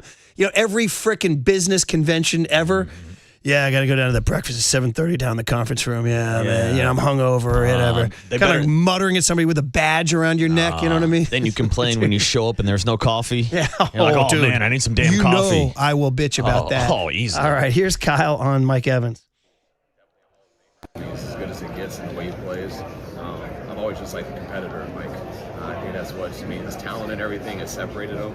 But really just how he's come to work every day, just the people I know who's practiced with him, the way he is in the building, how important football is to him. The fact that he chose to come to us just for the football situation and stuff shows how important football is to this guy. And when you have veterans, and we got a number of veterans, I love the thought of pairing him up with some of the guys that to me are playing for one reason, and that's to try to get to a Super Bowl. Yeah. Mike Evans, this thing, the only knock on this guy is the birth certificate, right? That's it. And we've gone through this from when he signed. There's any number of great players that have been incredibly productive at age 33, including the 49ers did this with Anquan Bolden just 10 years ago. And you know what? We don't even need to talk about Jerry Rice at age 33. The guy was shattering records. So, yeah, and there's other guys who are banged up at 33. And last year he was injured. It was kind of a freak thing. There was a clavicle break. It wasn't like consistent problems with his quad or something like that. Yeah, and I'll say this too. Usually, especially when we talk about wide receivers getting into their 30s, we talk about them maybe losing a step with their quickness, with their speed, with their overall 40 time. Mike Evans has never been a burner. He's not a guy that is known for 4.3 speed. Like, we know he's one of the best jump ball wide receivers in the game. Yeah. So he's bringing a whole different element to this offense. And really, what I'm so excited about is just having a no-nonsense wide receiver in the building. Like, after dealing with the divas and the Brandon Aiyuk situation, and Deebo Samuel wants more money, Juwan Jennings wants more money, everybody wants more money. And Mike Evans said, I'll come to you on a team discount because I want to win some damn football games. To be quite frank, Ricky Pearsall's inconsistency. His inconsistency. Here's a guy who's absolutely the portrait of consistency. What was 11 straight 1,000-yard season? Yeah. So here's Jed. And listen, I'm going to give Jed a lot of credit. He has really grown, as have we all, right? Have we grown, Marcus? I like to think I've grown. Young Tony, have you grown? I don't know. You guys I absolutely have, yeah. Okay, all right. 100%. I can tell your belly's grown the last couple of years. Listen, we all know Jed and me had a big dust up back in 2014. It was 12 years ago. I think it's time to smoke the peace pipe and have him back on. Although we did have the urinal summit where the day they hired Chip Kelly, I went into the cavernous bathroom in that huge suite level in Levi's Stadium, and the only other guy at the urinal was Jed. Wow. Me and him. Just me and him. Awkward. We're leaving our... Yeah, totally, little awkward. First of all, it's always tough sometimes when you go in there and you get stage fright, and there's nothing coming out. And you're like, I had an incident like that the other day because it was one of those bathrooms. It was at a golf club. And it was one of those old men's golf clubs, we're like, yeah, man, walk around nude. Let's let it all hang out. So the troughs were very, very bare. There was no walls, and there were solo troughs. Like you went into a solo ceramic trough. I thought you guys were sharing. And I was right next to a guy, and the two of us we had a stage fright off. Oh no! Neither guy could pee a drop. Do you try cracking a joke to ease the tension? I usually drop the water's cold. And then they said, and then the other guy says, and deep. Yeah, and deep. Yeah, there you go. But anyway, so Jed and I said we had that moment there. But other than that, he's grown. And to the point where he told the story about we all thought when he tweeted out about the Seahawk game, remember that? This will never happen again. We apologize. We're like, dude, you're burying Harbaugh like that? The turkey on the 50? Yeah. And then, when he punched a wall, all this sort of performative stuff. Now he's 2026 to the point where he said he found out about the Christian Kirk signing when he was on an airplane watching like a TV on the back of a chair. He goes, wait, we signed Christian Kirk? He didn't even know. And he goes, but that's the autonomy that he gives Kyle and John that he didn't even know. He said, here's your money, here's your budget, go do what you want. So that's a real growth. So here he is talking about offseason spending and talking about Mike Evans, Jed York, cut D down there in Phoenix. We actually have a video of this. And by the way, you can catch a little Eric Branch there in the background wearing his Penguin shirt there. Here you go, Jed York. Assess where we wanted to spend money, and we chose mainly to spend it on our own guys. And when you're locking up your quarterback, 2 Hall of Fame players in Fred and George. I think that's where we chose to spend our money, right? Like, didn't want to lose Dre last year. Love Dre. Super excited that he's back. And that's how this league works, right? I don't know that the folks that we signed in free agency, I just texted with Mike Evans. I haven't gotten to meet him in person yet. Somebody that I've known and respected for a long, not known, but I've respected his game for a long time. The guy wants to be here and he wants to be a part of a team that can go compete for and win a championship. Like, that's what we're looking for. And you have to be willing to be flexible in who you're going to sign, how you're going to sign them, and when you're going to do it. And we're always going to be open. We want to be nimble enough to be able to make those decisions. And I think we added some good guys this year. And part of that is, what you spent last year. It all sort of ties together when you're spending money, how you're spending money, and you just have to be smart about that. And I think we've taken a good approach. Okay, yeah. I mean, last year was the year Kyle was on record as saying he's enjoying this year a lot more than last year when everybody walked out the door. Yeah, last year they had to trim the fat off the roster because they finally had to pay Brock Purdy. So there were some tough decisions. Got like Dre Greenlaw, Charvarius Ward, and other names out there as well. Talanoa Hufanga, who ended up leaving to the Denver Broncos. But this year they've kind of reset the cap, and now they have the financial flexibility to go out and add a few pieces. Two things I want to get before we get to Mike and Dwayne at 7:30 and Mike Krukow at 8:15. And that is one, John Lynch did say on Sunday, we didn't talk about it Monday because it was such a freaking Yankees sweep the Giants day. He said about the substation, we're safe. We're in a safe place of work. The levels, I think I read in the report, are 400 times less than unsafe zones. So it's a normal place of work. It's a normal gym. We're safe. We're healthy. He did say he never revealed who did the study. Never revealed the name. Okay, all right. The other thing is that I don't know if Jed York's just trying to roll a smoke bomb out there, speaking casually or negotiating. But when they asked him about Brandon Aiyuk, he said, quote, I would like to see him play for us. I'd like to see him play for us. He said, we paid him for a reason. I think he's a really good football player. Whereas Kyle was saying earlier, yeah, we're going to hang on to him and see what we can get. Yeah. So let's see if you can talk up that trade value at all and see if you can get a 7th rounder. So you're saying it's pure negotiation? Yeah, this is all a bluff. Brandon Ayuk's not playing another snap in a Fortnite calling Jed uniform. York's bluff? Yeah, I'm calling it. All right. Yeah, put your chips on the Do table. you want to see him as a Raider, Brandon Ayuk? No, I don't. Right. I don't know what team wants to see him in a uniform, to be honest. All right, man. Fun stuff, man. Fun stuff. More Niners coming up with Matt Barrows at 9:30. Of course, draft 3 weeks from Thursday, guys. And the Trent Williams thing remains unresolved, too. All right, back to the Giants. Tony V. We said if you put 2 V's together, you get Tony W. His first win. He's in a cart, getting sprayed with stuff, getting champagne, winning a game, sweating out a Ryan Walker 9th inning. And we'll talk about it with Dwayne Kyper, who was in San Diego calling the game, next on the Sports Leader. We blessed to have life this morning. The grass green, the trees is blown, the pool water heated, all the trucks is filled up with gas, premium.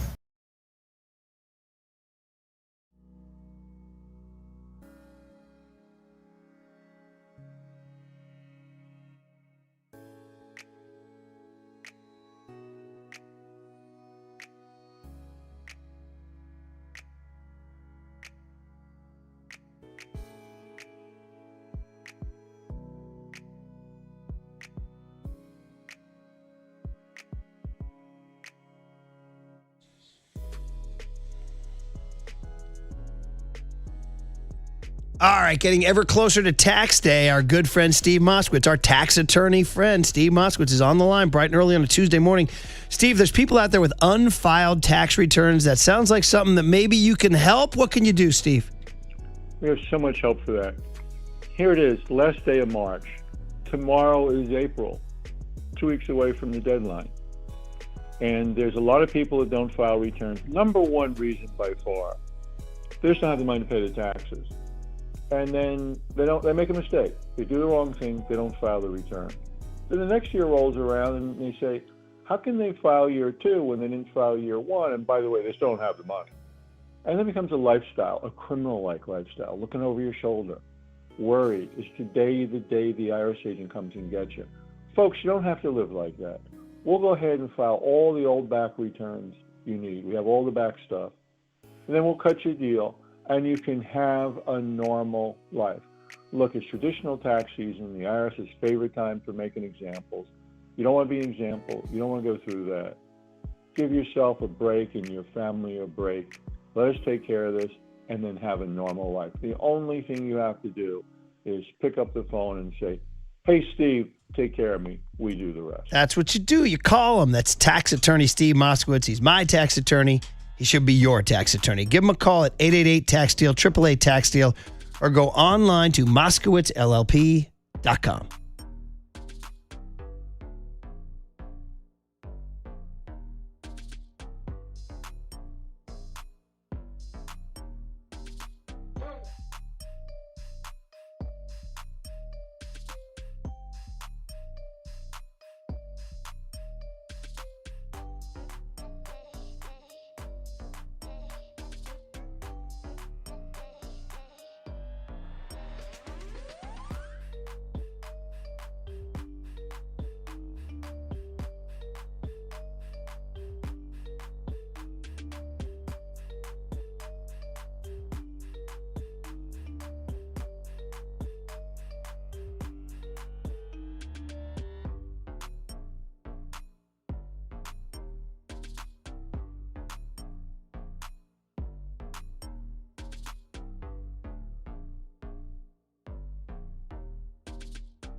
There's no question we've got the best in the booth. That's why we all mimic his call.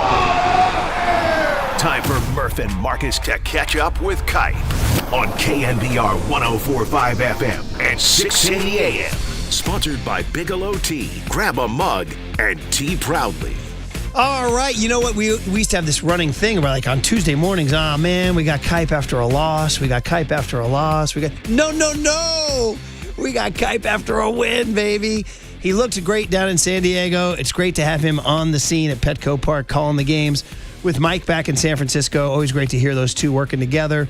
And he got to call Tony Vitello's first Major League Baseball win. Welcome to the show, Tony V, and the Giants' first win of the season. So, Kype, all good all around. Welcome back. How are you? Hey, morning, Kype. Yeah, not just a win, the win.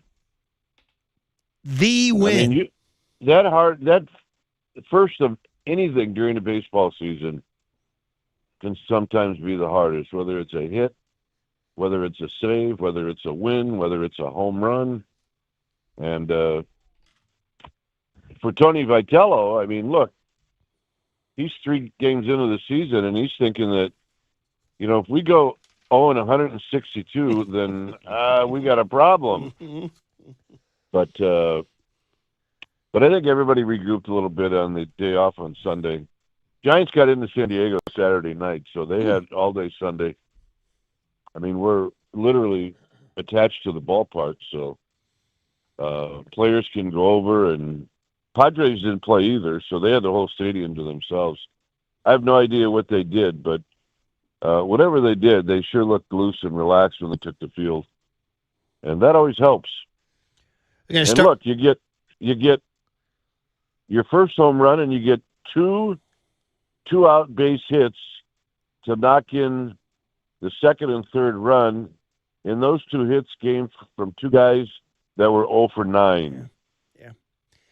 So you walk away with a win, and you realize that that Yankee series was a series where they couldn't get that hit. They come in here, they get that hit, and everybody goes home happy. Yeah, they've lost 9 straight to the Yankees in San Francisco. I'm just going to go ahead and call that a bad matchup. Get them out and let's get another team in here, the Padres. So, Kype, I want to jump to the end. I know I want to get to Roop and Walker and Schmidt and all those guys, Bailey, Bader. But get to the end. Did you get a chance after you left the booth to see Tony V or anybody from the party after the game? I'd love to hear any post-game anecdotes or color you have. Well, I mean, look, I know that they did their traditional thing. They threw them in a laundry cart and, did all the stuff that you do if you're in a fraternity. But they've been doing that, for years with a guy that gets his first win or a guy that hits his first home run. So that all happened while we were still doing the post-game wrap. On our way out, Dave and I stopped into the clubhouse when we went in his office. And he had just really gotten finished with talking to the media, and his hair was wet because he had all the stuff in it. He didn't have any shoes on, so he was kind of walking around like he'd just come from the beach. And he was really happy, super, super happy. And you could tell that this took a little weight off his shoulders. And I told him, I asked him, I said, what's your drink of choice? And he said, Dan, I said, no. I said, seriously. I said, I got nothing to do today. I'm going to go to one of the good liquor stores here, and I'll buy you something that you like. And he said, well, I'm kind of a whiskey guy. I said, all right, well, that's all I need to know. So that's my job today, is a little bit of a celebration for him. And he was a happy dude, let me tell you. But, I mean, nothing real earth-shattering or exciting. But Dave and I really felt like we needed to go in there and shake his hand. Yeah, you can find him some good Tennessee whiskey to celebrate his first win in the big leagues. But Kype actually wanted to go back a couple of days. After one of the losses against the Yankees, he said there was a lot of emotion and a lot of try-hard in the clubhouse. So maybe was there not just additional pressure on Tony Vitello to get his first win? Do you feel like maybe there was additional pressure on the team to get Tony Vitello his first win, and maybe there's pressure being relieved not just from the manager, but now the entire ball club moving forward?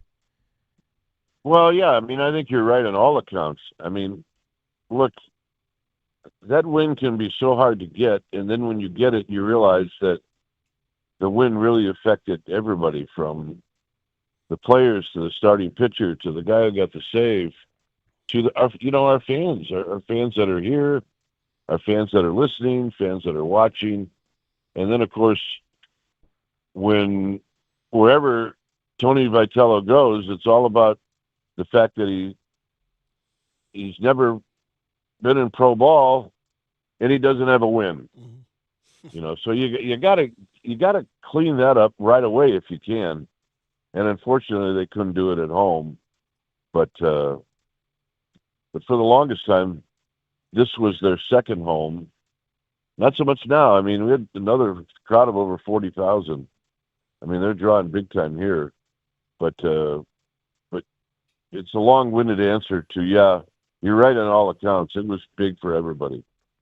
Let's talk about the closer, because that's what all the texters want to talk about today. Ryan Walker went into this year not with 100% certainty. We were saying Giants fans going into the season were like, oh, man, I don't know about the closer.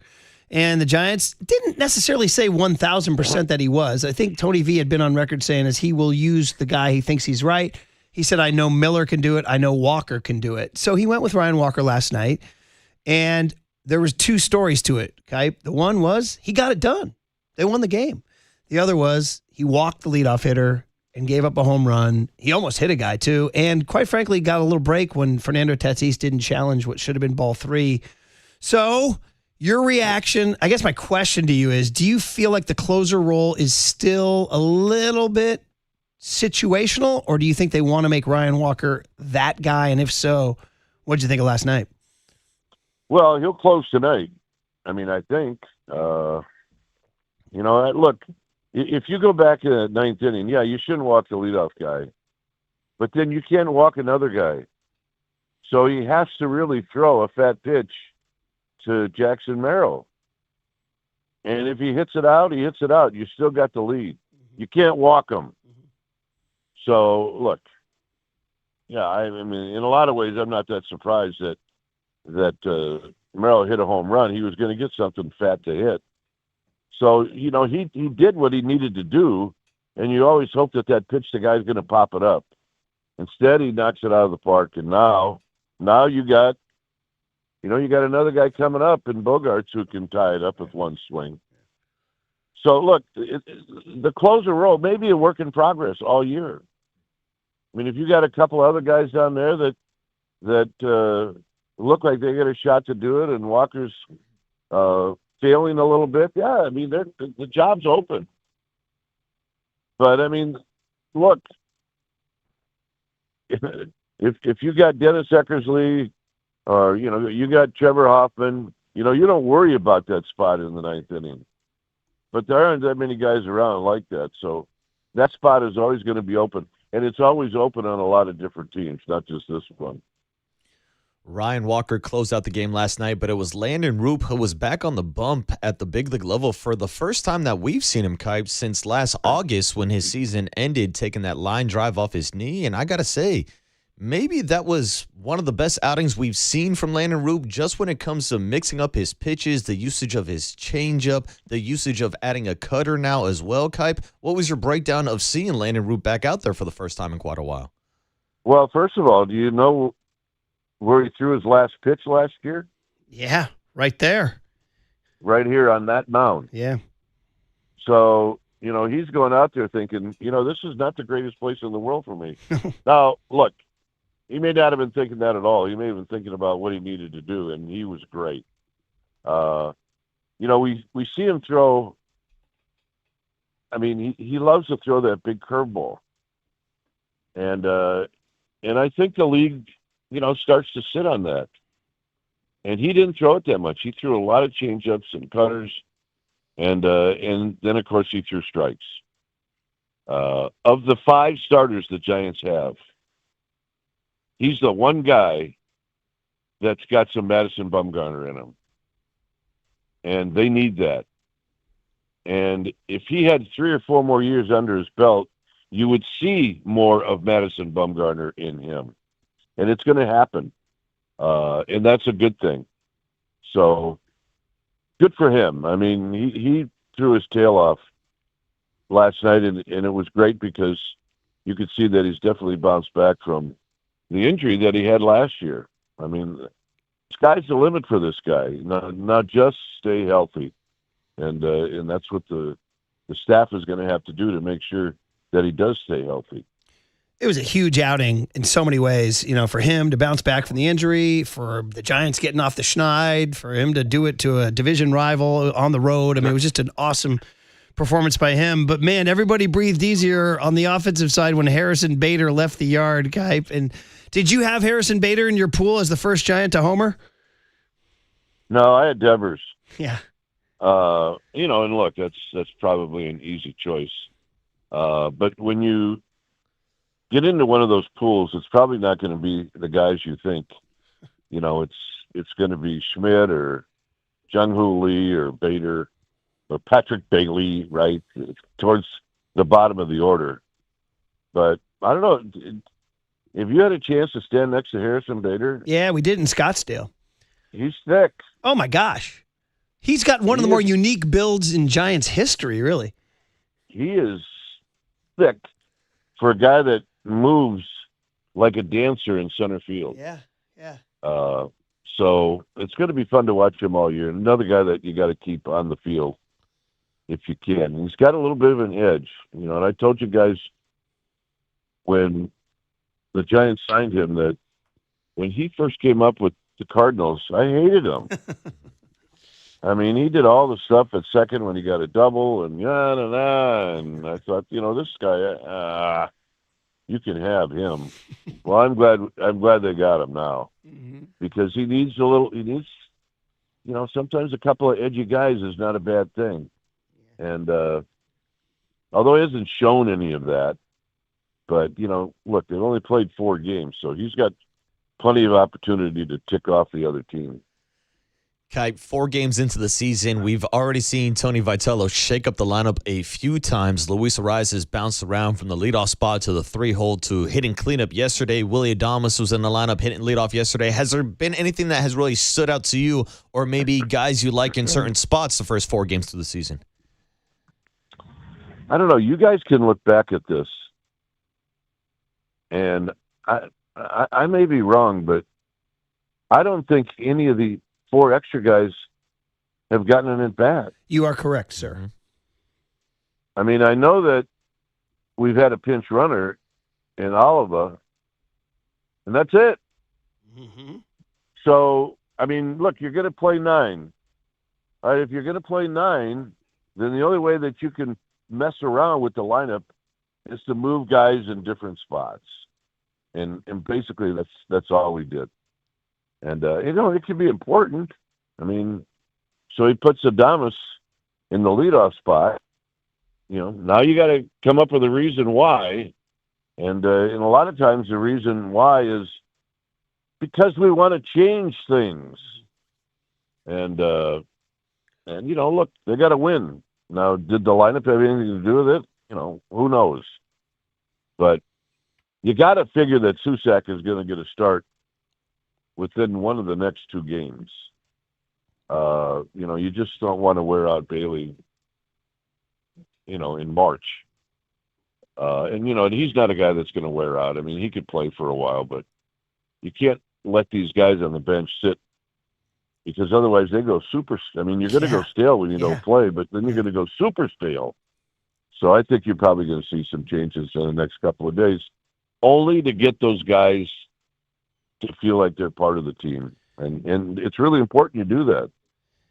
Yeah, I mean, Dan Susak, they have a day game Wednesday. Maybe he'd do the day game after the night game. Jared Oliva did pinch run. Gerard Encarnacion, we haven't seen him. Christian Koss, we haven't seen him. Marcus had a great line because we said it's interesting. Gerard, I guess, was one of the guys who spoke to the clubhouse after the game. Marcus said he has more post-game speeches than at-bats this year, so it's kind of funny. Well, you need a spokesman, and you need one in English and in Spanish. There you go. And you know what? You need one in Korean, too. Yes, that's right. We do. I know Young Tony's got a great question for you coming up, but just last one is Keaton Winn in the 8th inning. Always like a good 8th inning guy. Going back to my 1993 Mike Jackson, I always like a good 8th inning guy. And I know it's only one inning, but he might be hired. Was Mike Jackson good or what? Oh, give me Mike Jackson with a lipper right now. Right now. I take him tonight. He was nasty, Mike Jackson. He was incredible. And you know what? Keaton Winn was nasty last night, too. And, look, I know it was the bottom of the order. That's fine. It's big league hitters.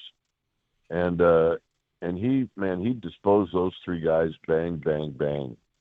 So, again, keep him on the field.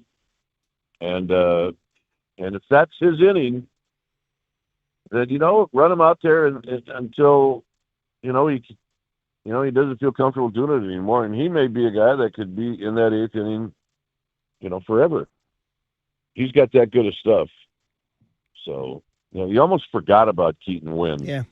And then he shows up healthy in spring training, and you realize that you really had something with him when he was healthy. And we saw it last night. For sure, and maybe we'll see it again tonight. All right, it is that time for Young Tony. On Wednesdays at 7:15, he asks us the questions of the week, but when Kype comes on, he's got one final question. What did Young Tony ask Kype today? Let's do it. All right, Kype. Tony V got his first win as a big league manager last night. For you as a player, do you have any good stories about your first memorable win? Well, unfortunately, I wish I would have been in Cleveland in 1975 for their opener because that was Frank Robinson's first day as a black manager in Cleveland, and he hits a home run because he was a player manager at that time. I missed it. I was in AAA. My first memory, and I think I've told this story before, is being introduced on opening day as you run out to the foul lines to stand. And, you look good. I mean, you make sure that full-length mirror is in full use before you run out onto the first base line. And I did. I mean, I had everything lined up tight, hair looking good. And so, they introduce you. I got introduced first. I was leading off. And then Rick Manning got introduced, and then Buddy Bell, and on and on and on. So now they introduce the extra players, and we got 70,000 people. So now they introduce Dennis Eckersley, and you talk about looking real good. Eck was looking real good. He had the long hair, and oh my God, and he was 19, maybe 20. And he takes one step out of the dugout and he falls on his face. Oh, man. Come on, Eck. Come on. And all of us, look, it's opening day. You're kind of tight. We weren't tight after that. It was almost like you did it on purpose to get everybody to relax. But anyway, he got up. He took a bow. And he ran out onto the line with everybody else.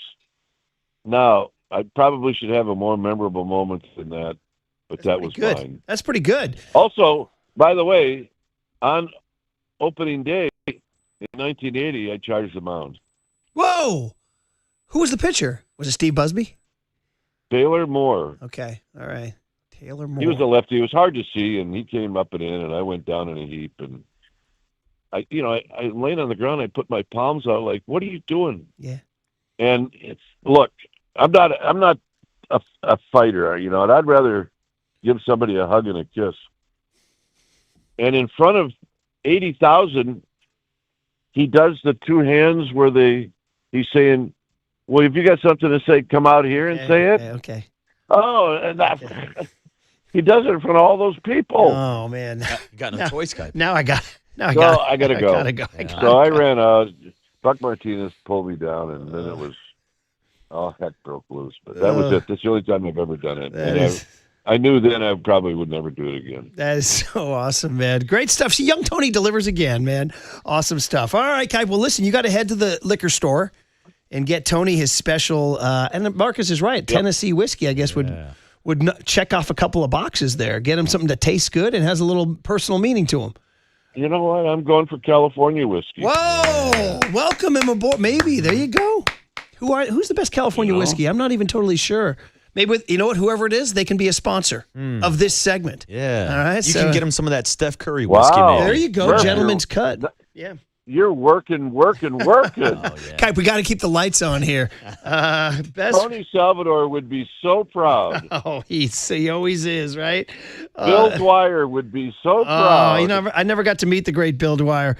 Top California whiskeys, according to Google and AI: Redwood Empire Whiskey, Sonoma Distilling Company, St. George Spirits out of Alameda, Savage and Cook from Mare Island here in Vallejo, Alley 6 in Sonoma, Gold Bar Whiskey, that's Greg Papa's in San Francisco, LA Beach Bourbon, we don't want that one. So there you go. Any one of those. It'll be something good, and I for this one, I have no problems spending some cash. Yeah, make it memorable, and then maybe you guys can share it, and maybe he'll pour you a little finger after tonight's win. He did say, let's have a pop together. I said, well, what if I come down in the ninth inning? He laughed. By the way, he's a part of our regular rotation with Buster and Zach Manassian and Larry Bear. We're going to have him Thursday mornings, so we look forward to it. You're going to have Tony Thursday morning. Yeah, Tony. Yeah. And we're sure looking forward to it. And we're so glad we don't have to say, hey, Tony, you ever going to win a game? So, I know. Hey, 162, man. Oh, man. It was it great. wears on you, that first one. One of the next two makes for a great series. So they got one to play with. So, take 2 out of 3, get on the plane, and then you got your hands full this weekend with Mets the and Mets. Phillies, but just the way we like it, Kipe. Great report from San Diego. All right, guys. Off to the liquor store you go. Thanks, Dwayne. Yeah, thanks, Kipe. Be well. Yep. The great Dwayne Kyper, as always, with Mike Krukow at 8:15 on the Sports Leader. Now, from the O'Donnell Financial Group Sports Desk. Learn more at odfigroup.com. O'Donnell Financial Group, because planning is a process, not a product. Our question of the day: what impressed you the most about the Giants' first win of the season? Tony V's first win as a big league manager. You can join the conversation by giving us a call. We got our abbreviated big hit here, but we still want to hear from you guys. 415-808-5627, or you can join us in the YouTube chat now.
This is The Big Hit, sponsored by Benjamin Moore Paints. Experience the Benjamin Moore retail difference at our independently owned authorized retailers today or at benjaminmoore.com. Murph and Marcus continue live from the Casino Matrix Progressive Jackpot Studios. Casino Matrix. Progressive jackpots are here. Where are you? Just drop in.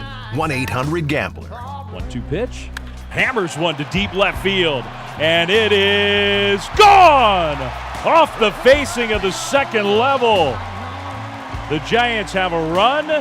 The Giants have their first home run of the year. And it's one of the new Giants, Harrison Bader's 1-0. The pitch. Bailey lines one into left field. That's going to be a base hit. Chapman coming around third. A little stumble for Chapman, but he'll score. It's 2-0 Giants. The pitch. Schmidt hits a ball hard on the ground, up the middle into center field, base hit. Lee comes around third. He'll score. Bailey around to third. He's there ahead of the throw. Schmidt delivers. 3-0 Giants. Ryan Walker throws. Swing. There's a high drive into deep right field. And that ball is gone. Here's the pitch. There's a smash on one hop to short. Adames has it and throws him out at first. And the Giants get their first win of the year. Hey, they did it, everybody. Good morning, 8 o'clock crowd. The Giants 3, the Padres 2. We can call it in for you guys. We've been talking about it all morning. A little bit of 49ers, too, as Matt Barrows will join us at 9:30 as the owners' meetings are going on. But the story of the day by far, Tony V becomes Tony W, which a listener pointed out if you put two V's together, it looks like a W. So gets the shower from the team, gets a bottle of champagne from Willie Adames, gets a speech from Matt Chapman and Gerard Encarnacion, and gets a pledge from Dwayne Kyper that he's going to go out to a liquor store today in San Diego. And he asked Tony, he said, "What do you like?" And he goes, "Well, if you're going to ask me," he goes, I do have a taste for whiskey. Oh, yeah. And young Tone is serenading him with some Tennessee whiskey. But Kype said, no. He ain't a volunteer no more. He's a Golden Stater. He's going to get him some California whiskey, which has led to a string of texts from everybody listing their favorite California whiskey. And I would say I'd read all the texts, but I'd prefer a buy first from an advertiser before we do it, right? So Paul from Pleasanton's on the case. But yes, everybody's saying, of course, we've had a history with Gold Bar Whiskey and Greg Papa. And some people are saying Redwood Empire is up there and St. George's and all these other great California whiskeys. So welcome to town, Tony. He joins John McGraw in the all-time win list. How about that? He joins Bill Terry in the all-time win list.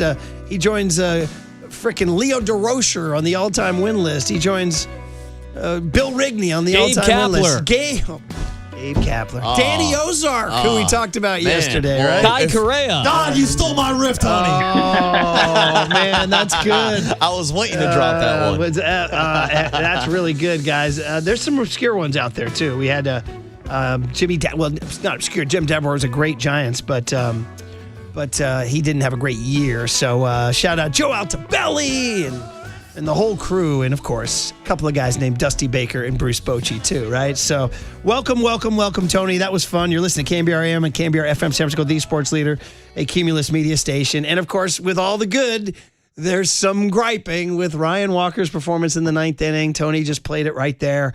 Hey, Tony V himself said, listen, you just got to get to the barn. You just got to get to the finish line. He did. He said that these guys have a, quote, microchip in them that tells them how to finish a game. And if we're being honest, we have to remember Brian Wilson. There's a reason why we called it torture. You give him a 3-run lead, he'll load him up and give up 2 before he nailed it down. Now, Brian Wilson also saved 40-plus games, set a team record, won a World Series. So Ryan Walker's not there yet. But to you, the bigger story last night, Marcus, was it Tony V getting his first win and the Giants finally getting off the schneid, or Ryan Walker freaking out fans? It's easily, in my opinion, Tony V getting his first win of his big league career, because we're going to talk all season long about Ryan Walker. Hell, the ups and downs that we saw last year where he blew 7 saves in 17 opportunities. We knew that this was going to be a big test for Ryan Walker this year, which is why the two of us agreed at our Giants roundtable on opening night. There's more pressure on Ryan Walker as a player than anybody else. But there's absolutely a ton of pressure on Tony Vitello. We've never seen a manager make the transition from literally being a coach to a manager in less than a season, going from drinking Tennessee whiskey to now maybe getting himself some California whiskey to celebrate his first win. And I think there was some additional pressure, and maybe Tony was feeling that himself. Even after a few of the Yankees' losses, he goes, look, I gave a big rah-rah speech. Maybe there's been too much try-hard, too much emotion. Well, yeah, it's emotional. He wants to get that first win. But I think there was not just pressure on Tony Vitello. There was a sense of pressure on the clubhouse as well. Matt Chapman, Willie Adames, these are leaders in the clubhouse who have bought into the Tony V philosophy. They've been two of the biggest spokespeople out there for Tony V. So maybe there was a bit of a pressure inside the clubhouse too, going up to the plate with the expectations that we got to get our manager a win just so that the media stops talking about every single move that he makes. In fact, Chapman had a quote after the game saying, we got it done. Now we can just go out there and start winning games. Now you can just focus on playing baseball. I did watch John Shea did a good job. John Shea, San Francisco Standard. Everybody support local journalism. He fixed his camera phone strictly on Tony V for the final out, and he rolled tape for about 90 seconds. And so you got to dissect every one of Tony V's moves if you're into this frame by frame, And his first thing was to shake Frank Anderson's hand. That's his longtime buddy from Tennessee. Then he just started shaking every hand. Jace Tingler, Ron Washington. He started dapping up people I couldn't even tell who they were. Then he went to the player line. And I noticed that all the starters who came off the field stopped to bro hug him. Willie Adames gave him a pretty good bro hug, which I thought was interesting because Willie got pinch run for on Saturday, and there was a little bit of bad blood on that, but apparently not. You think about it. Yeah. Willie and Tony went to freaking Korea together, dude. Yeah. I mean, you got to bond over an 18-hour flight or whatever, 10-hour flight, and hanging out in a foreign country like that. They have to have some degree of closeness. Oh, absolutely. And I didn't even really read into it that much as there being bad blood. I mean, Willie Adames was asked about it, and he goes, look, Tony's the manager. He made the decision. He made the move, and we're going to live with it. That's not the reason why the Giants lost the game. You didn't think he was a little miffed? I didn't read too much into it. Miffed. I didn't read too much into it. Listen, we can have little disputes. Yeah. Young Tony and I have disputes, and we still work together. Yeah, it happens a couple times a morning. Just that there's always a little. It does not. There's always a little seething tension between us. I'm kidding. I'm riffing. Anyway, we want greatness for all of us. You know what I mean? Bill Walsh, creative tension. Bring in Steve Young, right, and make piss off Joe Montana, right? But anyway. Do they really like him? Do they really love him? He had an interesting quote where he said, some guys have been a little slower to come out of their shell for me. I was like, oh, that's it. Listen, that's human. It's human, right? Anybody knew it. We talked about this earlier in the show. There's 26 guys in there. They're all alpha males. They're all competitors. They all want to have great careers in the bigs. They're not there to freaking play, jacks. Do you guys even know the game Jacks? Oh, I know Jacks. You do? Yeah, Toss the ball up and pick up the... with the little the metal... little star metal things. Yeah. They're not playing Jacks in the clubhouse. They're there to win. And if Tony V can't help them win, they're not going to be into them. They're going to be like, dude, I'm trying to make money for my family. I'm trying to carve a legacy for my career. So get me somebody who can get me some wins. Yeah, I mean, that was probably the number one question with bringing in and hiring Tony Vitello. Can he get the club to buy what he's selling? Yeah. These are all big leaguers with big-time egos and big-size bank accounts. Like, they're looking at this college coach who's coming over with no background in baseball. Why should I believe you? You won a lot of games in college. You haven't won jack squat at the major league level. Well, if you want to get people to buy into what you're selling, to believe in your message, it all starts with winning ball games. Winning is the ultimate key. If you win ball games, that's how you're going to get people to buy in, not just in the clubhouse, within the organization, but also with the Giants fan base. Yeah, the other rest of that quote was when he said some guys have been a little slower to come out of their shell. And he said, but maybe, here it is. Some of these guys have been a little slower to come out of their shell with me, but it's little moments like that, or breaking camp, or opening day, where I think the bond grows a little bit. At the end of the day, we want to be a strong unit. I really get a sense this group is going to get a lot closer together as the year goes on. That's supposed to be Tony V's superpower. Yeah, and it definitely felt like last night was a bonding moment. It's the first time you win as a full team, and Tony Vitello shows up with the Italian grease in his hair, and he shows up barefooted to the postgame presser. That's not you being racist. That's his words. No, those were Tony's own quote. Don't after come the at game, Marcus, Italian anti-defamation in the beer shower. But yeah, I mean, I remember my first time going out drinking with Murph and Mac after one of the shows. It was a bonding experience. It brought us all closer together. There you go. But you mean when I ordered the tuna melt? Yeah, that baffled all y'all. And then we went to Gino and Carlos, and oh boy, and you left behind the mixtape from Paulie Mack. Yeah, I did. Yeah. And a couple other things. Yeah, you left behind a few things that day. Well, Gino and Carlos, they were pouring liquid into a glass, and it kept coming over and over. It did and over. not stop, but that was an ultimate bonding experience. I felt like it made us closer as a morning show. 415 says, all is good in the world. The Dodgers lost, the Giants won. I confess, I didn't even see the Dodgers lost to the Guardians last night. Blank the Dodgers. All right. Blank I got 'em. that too. And 707 says, hey, don't forget, Tony V's managing the bullpen pretty well so far. He's doing the bullpen and then is pitching well. 831 says, I'm going to need Tony V to cut about 4 to 5 minutes off his post-game interviews. He definitely will wind around a few times for sure, man. All right, guys. So listen, that's the big hit, but we have a bonus, should we say a bonus feature for you today? Ooh. Mike Krukow on a Tuesday. He had an appointment yesterday, so he's doing Tuesday, Wednesday, Friday this week, and we get after Kype, which was great, and Tony asked him a great question. We had a lot of good times, but we get Mike Krukow now, who was also on the call last night. So Mike Krukow bonus next on The Sports Leader. Now, from the O'Donnell Financial Group Sports Desk. Learn more at odfigroup.com. O'Donnell Financial Group, because planning is a process, not a product. We've been talking about it all morning long. What did you guys think? What were you most impressed by with the Giants' first win of the season and Tony Vitello's first win as a big league manager? You can join the conversation by giving us a call, 415-808-5627, or you can join us in the YouTube chat now.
And now it's time for the Protect Your Assets Business and Technology Report with me, David Hollander.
There's no question we've got the best in the booth. That's why Murph and Marcus catch up with Kruk right now. On KNBR 104.5 FM and 680 AM. Sponsored by Bigelow Tea. Grab a mug and tea proudly. Hey, it's a big old Giants party today because not only did the Giants get the win last night, 3-2 over the Padres, and not only do we have Dwayne Kyper on his normal hit, but we get bonus Mike Krukow. After yesterday, we had a little rescheduling, so we get Mike this week on Tuesday, Wednesday, and Friday, and today being Tuesday. We got him right now after he called the Giants win last night with Dwayne Kyper. Giants 3, Padres 2. Tony Vitello's first win as Giants manager.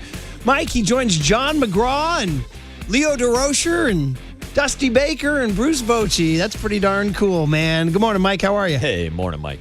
Yeah, and don't forget Danny Ozark. Come on. We actually mentioned Danny Ozark, believe it or not. Oh, man. So what was your reaction? I mean, they won. Is your bigger takeaway that the Giants, A, scored 3 runs and got some crooked numbers, B, Landon RP and the bullpen did the job, or C, Tony V got his historic win? What was the biggest story? Well, yeah, all the above. We always tell a story about when I was in Philadelphia, and we were struggling to score runs, and we had a reputation offense. We had Mike Schmidt and Pete Rose and Gary Matthews and Gary Maddox and Bob Dernier and Manny Trio and Bo Diaz. We had a team that could hit, and they didn't hit. And so this was going on for like about a week and a half. Pat Corrales was our manager. And then finally called a meeting. And from the pitcher's perspective, we're thinking he's going to go in there and just, chew on the hitters. When in fact, it was the exact opposite. He came in there and he said, you know what, I'm sick and damn tired of watching you pitchers mope around and walk like somebody owes you something. If we're having a problem scoring runs in here, why don't you take it upon yourself to go out and throw a damn shutout? And then we all kind of looked at each other, and you know what? It was a great speech, because that's exactly what you do. When some part of your team is scuffling, you do what you can to try and help it out. And from a pitcher's perspective, when they're not scoring runs, early zeros are humongous. And that's exactly what Landon RP did last night. He threw up 6 against the Padres offense. That's a good offense. And he was brilliant. And, the thing about him, he can cruise through the lineup a couple times, and all of a sudden when it starts to go weird, it goes fast. And this is something that he has to prove upon. And he certainly did in last night's ball game. That was the key. And he stood tall, and that's how you elevate. And, you elevate in the eyes of your teammates, and that comes back to elevate you, and that's how you grow in the game. Mike, we know how much this win meant for Tony Vitello, but it also seems like it meant a lot for the entire clubhouse and the entire team yesterday. We heard about the Tony Vitello, beer shower in the car after the game. Willie Adames gave him a bottle of Ace of Spades champagne. Like, how much do you think this is a relief for the entire team, not just Tony Vitello, to maybe take some of that pressure off the shoulders of everybody to get that first win of the season? Everybody who's involved with baseball ops, from the team, from the coaches, from the manager to the scouts, all the way up to Buster, took a huge sigh of relief last night. That's how big that win was. And now it's no longer an obstacle. Now it's been dealt with. Now they got him his first win, and everybody just relaxes and moves on. And but the problem with that first win of a season, and really when you think about it, it's pretty historical in that Tony Vitello came right off the college campus having no no professional experience, even as a player, a coach, or a manager. And here he is at the big league level managing a game. For him to get a win, that's a big deal. But now it's like, okay, everything is okay. We won that game. And I always have felt that the first game of every year is a tough one to win. You want to get that out of the way as quickly as you can because it's an obstacle. I mean, it's an obstacle right now with the A's. They've lost 4, and it just pollutes your brain when you're in that clubhouse because everybody's kind of existing under a negative. And once you can relieve that, then everything goes back to a normal routine and you're off and running. So from Tony Vitello's perspective, I'm sure it felt good. It felt good that the team just hazed them and did the tradition of dumping beers and shampoo and toothpaste and mouthwash and just, I mean, he got douched, and it never felt better. So much fun to see the Giants actually exhale for once here. And let's talk about how they got there. Starting at the end, Ryan Walker, because Giants fans, everybody loves to howl to the heavens, and Ryan Walker giving up a 2-run homer in the 9th had people on edge. Tony V said after the game now that he got it done, and that's his job. He got it done. Brian Wilson, you guys invented torture, right? But your review of Ryan Wilson's performance, because we had him on in Scottsdale, and he talked about all the work he did on the mental side in the offseason. He worked really hard on it and did a lot of time and hours. And then he gets out there, he walks the leadoff guy. I'm just wondering what you saw out there. He got a break when Fernando Tatis didn't challenge a 2-1 pitch, I think. Could have been ball 3. But what did you see, Mike? What did you think of his effort, and what do you take from it? Well, it's an issue. I don't think he's comfortable with that spot. And I think that because of how big it was to the team and how big it was to his manager, I think that, he pressed. If you look at him, and, he's really unique because of his big crossover step. He's only got 2 pitches, a 2-seam fastball and a slider, period. When he's effective, he's able to hit corners, and he's able to establish knee-high location very, very quickly. When he's not comfortable, he'll miss high. And then, he's got sling, and he's got push in his delivery, and he's not letting it go. And that's what I saw last night. I saw that he was up. He was all over the place. The only pitch he could really rely upon in throwing it into the strike zone was a slider, and that had roll. It wasn't sharp. So that's a tough way to go out there and try and pitch to the top of the lineup of the Padres in a situation where you don't have command and you don't have one pitch, and even what you can get over doesn't have a lot of snap to it. He got a break in that 2-1 count to Fernando Tatis, a ball that clearly looked high. It was not questioned. I think they would have gotten that one, which would have made it a 3-1 count. As it is, he got the 2-2 count, and then he struck out Tatis. And then, he kind of relocated down around the knees. It's like, okay, a big out. He kind of relaxed. But then when Jackson Merrill hits a home run, well, right away, he's back upstairs again. So, you can see his release being affected by the importance of the situation in the game. And I don't think he was comfortable with it at all. So, how does this serve? How does this, solidify his claim to the closer role? I think it's up for grabs because he can't go out there and expect to do well pitching like he did last night. He got by. He got lucky. And, he has a lot to say about getting it done, which he did. But as they go forth, I think that, it's up for grabs. That role right now is tentative at best. Okay, so we'll leave it at that. Like, you think it's kind of an open door going forward? He can't go out there and pitch like he did last night and expect to hold that job down, especially when you saw Keaton Wynn go out there and just be dominant and strike 3 guys out in a row. And this is the thing about a bullpen. It's volatile. Roles change. You cannot be stubborn if you're Tony Vitello or if you're the pitching coach that you insist that this guy is going to go out there no matter what. He hasn't earned that. So right now, next time he goes back out there, and he'll be out there again tonight if there's a save situation, he has to do it in a more convincing way. And that's just baseball. Mike, to your point, there were not only questions about Ryan Walker heading into the season, but the entire bullpen, to be honest, with all the open roles and competition that we talked about all throughout spring training. But you mentioned one of the big names. Keaton Winn has definitely been one of the highlights first 4 games of the season. And even going back to that series against the Yankees, the Giants bullpen as a whole went 12 2/3 innings, only allowing 2 earned runs. So what have been some of those standout performances? You mentioned Keaton Winn, but what have been your takeaways from the bullpen that really has outpitched expectations in the first 4 games of the year? Well, you see, that's outpitched our expectations, but I don't think they outpitched the staff's expectations.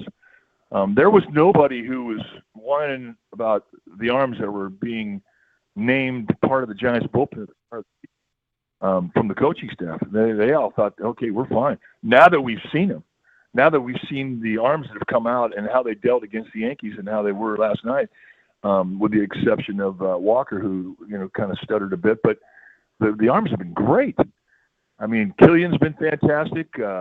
Brubaker's been fantastic. All 3 lefties are throwing the ball great. Walker, Gage, and Barucki. I mean, Barucki's been a great ad. We didn't know anything about him. Well, we do now. We like the guy.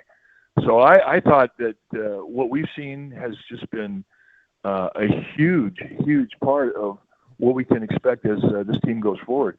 What we perceive to be a little bit of an inconsistent weakness it's a strength. Yeah, it's been great, and we all mentioned Keaton Winn looking so good, and so we'll see what happens in these next couple games. Giants can get one of the next 2 and win a series in San Diego tonight. 6:40, Logan Webb against German Marquez. Did you have Harrison Bader in your home run pool, first Giant to leave the yard? Well, we shouldn't be surprised. He's got good power. I mean, he spanked that thing. Hit it, 107 over 400 feet. That's on a curveball. Big hanging curveball right there at the middle end. Yeah, that's great. Well, he expects to do that. What did he hit last year? 17 or 17, yeah. But no, I mean, he's a pro. The thing I like about him, he's flattened out his swing. There was a while he had the uppercut, but he's worked hard to flatten it out. And I think his natural swing is above the belt. I mean, he's built for a high fastball. And that plays against lefties, that plays against a lot of four-seam guys that like to pitch across the letters. That gives the Giants a true high ball hitter to combat those guys. I mean, before, if anything, the last couple of years, at times we'd see, a hitter that was kind of the same up and down the Giants lineup, where they had uppercut, they had launch angle, but they weren't hitting that high pitch. But so it's really nice to have him in that lineup that he could hit a high pitch or put a charge into a hang and break him all like he did last night. By the way, I liked your breakdown of his whole look. You said that guy might have been to a Grateful Dead show. Is that what you said? I absolutely said that. And you know what? I stand by that. So she's got 2 things. Not only does he have the spirit and he's got the color, but he's got the attitude. and as you know, Grateful Dead is all about the attitude. Yeah, I think he might have spun a few times out there. But, yeah, he's got the rainbows going and all that. Yeah. Mike, I've got to circle back and ask you about Landon Roop. You mentioned him in your first answer of the interview, but last night was the first time we saw him back in the regular season since he took a line drive off the knee last August down in San Diego. For that moment, for him to be back out there to get the first win of the season, and the way he did it too, he wasn't just relying on that Uncle Charlie and going curveball, curveball, curveball. He was mixing in the changeup, the cutter he added this offseason. Just what did you see last night, the breakdown in the pitch usage of a Landon Roop? Well, just exactly what you saw. I mean, he's got weapons, and the thing about him is he's got big-time movement. At times, it works against him because it can be difficult to control because he's got so much movement. It's a nice problem to have. But, I mean, he's very similar to Logan Webb in that his strength is down around the knees with the sink and the curveball. And he's starting to learn to throw that cutter and the four-seam fastball above the belt and watching Logan Webb. And we all know what that has done for Webb. That's gotten it's given him a number of things that a hitter has to concern himself with rather than 3 great pitches that all break down around the knees. That's the case. The hitter's going to go up there and he's going to look low. He's going to look for the knees. And but when you can elevate, you can pitch effectively above the hands with a cut and a four-seam fastball. Well, then you got a different animal. So this is right now where Landon Roop is. He is learning how good his stuff is. He's also learning how to enhance the stuff that is stuff that is down around the knee movement. and he's enhancing that by his ability to now come up above the hands. I mean, he threw a couple pitches last night inside to Jackson Merrill that were cutters above the belt. They were perfect pitches. He didn't have that last year. And as he goes forth, he'll use that more, and then you'll see him pitch more above the belt also with that four-seam fastball. So what he had last night, I thought plays against any lineup that I've seen. That's how good his stuff was. I expect him to have a good year. I expect him to win 14, 15 games, maybe more. Oh, boy, that would be unbelievably great. He looked really good last night. I love the changeup last night. It was diving. Guys were chasing it. It was awesome. So well done, Landon RP. Plant the flag type performance for him. And that leaves us with the last one, Mike, is tonight's starter, Logan Webb. And it's interesting. I was looking at his performance against the Padres just last year, so mostly the same lineup that they'll have again tonight. Last April, he had a rough one. He only went 5 innings, gave up 5 earnings in San Diego. He bounced back in June with 8 shutout against this lineup in San Francisco. And then he faced him again in August in San Francisco. Got into the 7th inning, 6 1/3, gave up 4 earnings. So some mixed bag, some good, some bad. He's coming off the bad inning against the Yankees. He's still coming off the WBC. I'm just kind of wondering what you're expecting from Logan Webb tonight. How does he attack a lineup that he's so familiar with and he's had sort of ups and downs with? Well, I think one of the strengths he's had in his career is what he's done after a bad start, where he's given up 4 or 5 runs. And, he always comes out and deals. I asked him about that last start because I thought, look, in my mind, I'm thinking they know it's coming. You may be tipping a pitch. And he says, no, we've looked at it. We have a lot of guys that do that very thing in the Giants organization, and I'm real confident if they have something because they're always looking. And he says, we didn't see anything. He felt okay with it. He thought that his location to a lot of the off-speed was up and that perhaps was something that if he had to go back there and analyze, do something different, he'd have gone a little more up above the belt and he would have used more fastballs. Because a lot of these base hits that were being hit against him in this last outing, they were off-speed pitches, and they were hitting the first pitch. And that's how you pitch. I mean, when you are a confident arm like Logan Webb, your first pitch is get strike one. So that's going to at times be the best location pitch you're going to see in the at-bat if you're hitting against them. Well, you tip your caps to the Yankees. They had a plan against them, and they were going to hit that first pitch. And a lot of them were sitting on off-speed stuff. They had a lot of first pitch hits, and they had a lot of first pitch on off-speed stuff. So you analyze and you say, okay, if that's going to be something that teams are going to do against me, there's an easy cure for that. Now I go in on their hands with cutter. I elevate that four-seam fastball, and I pitch it a little bit higher just to get them off what my strength is, and that's the stuff down around the knees.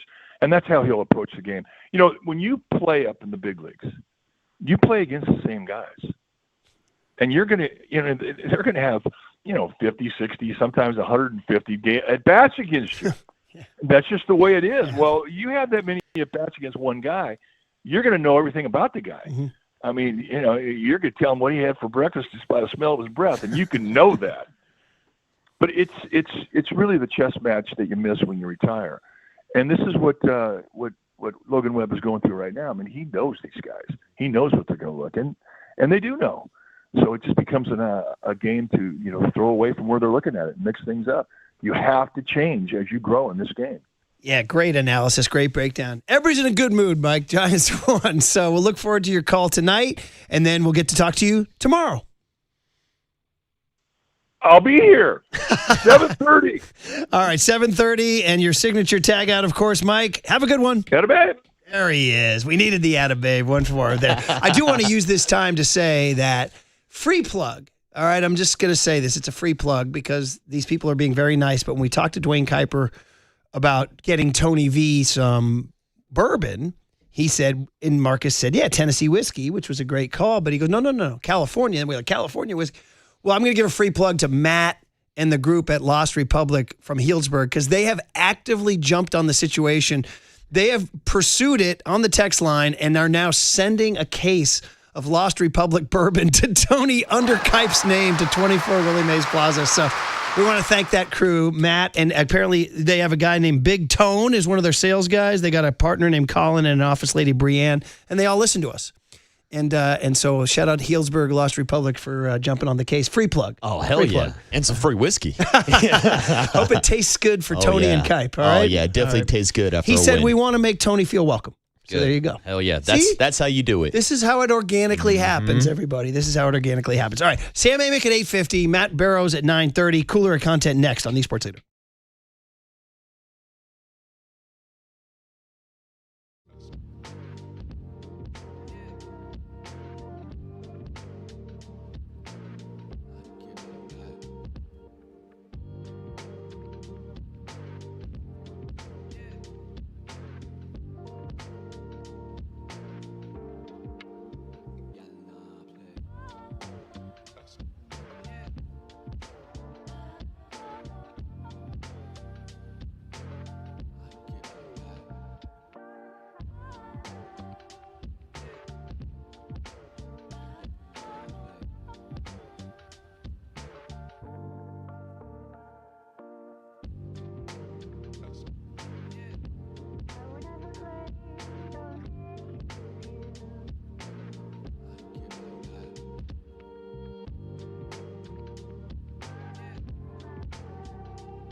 All right, everyone, chill. This is the cooler He's bitten a cooler of content.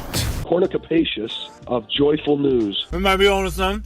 Yeah, baby! Murph and Marcus is sponsored by Bigelow Tea. Grab a mug and tea proudly. All right, we are back. It's the Murph and Marcus show. Brian Murphy is on the run getting some coffee right now, so I'm bringing us back right now. Murph is back in studio, and we are prima donna time. Right in the middle of the cooler host content. needs coffee. Nobody gets coffee. Host gets a coffee. Show comes back on. Host is getting coffee. Mm-hmm. Yeah, you know. Do the math. I'll be honest. I was getting some of the cooler stuff. I was cutting up the Mike Krukow stuff. We were all busy during these breaks. We got a lot going on, and then it's like I'm 2.5 not minutes. blaming you, buddy. I'm blaming the guy to your left. Now, who does Murph think he is? Adam Copeland at the KNBR Giants roundtable? Stepping away, but I did my best Derek Papa to bring us back in, Now Murph. Curly's like, what? What did I do? Well, I mean, I can't exist without coffee. I cannot exist. I literally can't do the show. So I went to go get some, and you guys came back without me. Yeah, we What are you did. gonna do? I What are you gonna tried to have Tony throw a minute in the rejoin, but it was too late. We were too far gone. All right. Prima donna. First world problems. Cooler content sponsored by Marin Health with top physicians, surgeons, and clinicians right here in the North Bay. Marin Health puts you closer to your best health. World-class care, closer than you think. I ain't going to lie. There was also a little traffic jam at the coffee machine. That's always an issue. But when it's Barry who has one of the best manners about him. Anytime you run into Barry, you have a good conversation. Good vibes on Barry. So I was talking to Barry, and I was like, I should probably get back. All right, there we go, guys. There we go. All right, well, we're back for the cooler of content. All's well that ends well. Absolutely.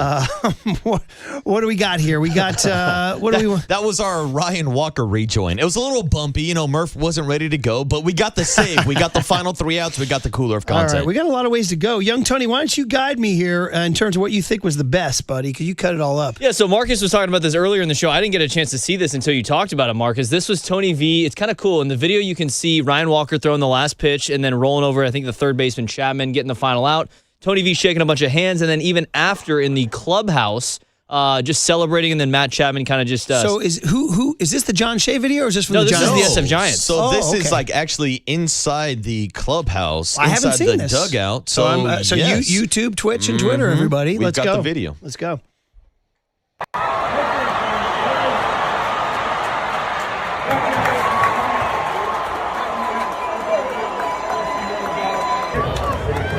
For the some huggers coming crowd, he's shaking hands with everybody in the players line after. Logan gave him a little attaboy. Make some noise for Tony's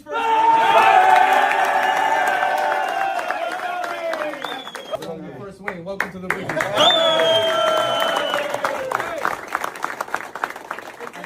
All right, there it is. So Pretty it good. was Matt Chapman dropping a couple F-bombs saying, make some effing noise for Tony V's first win. Let me hear that again from Chapman. And then we there, had Tony. Willie Adames dropping off the bottle of champagne. Yeah, and now we got bourbon coming his way, too. Here it is. Make some noise for Tony's first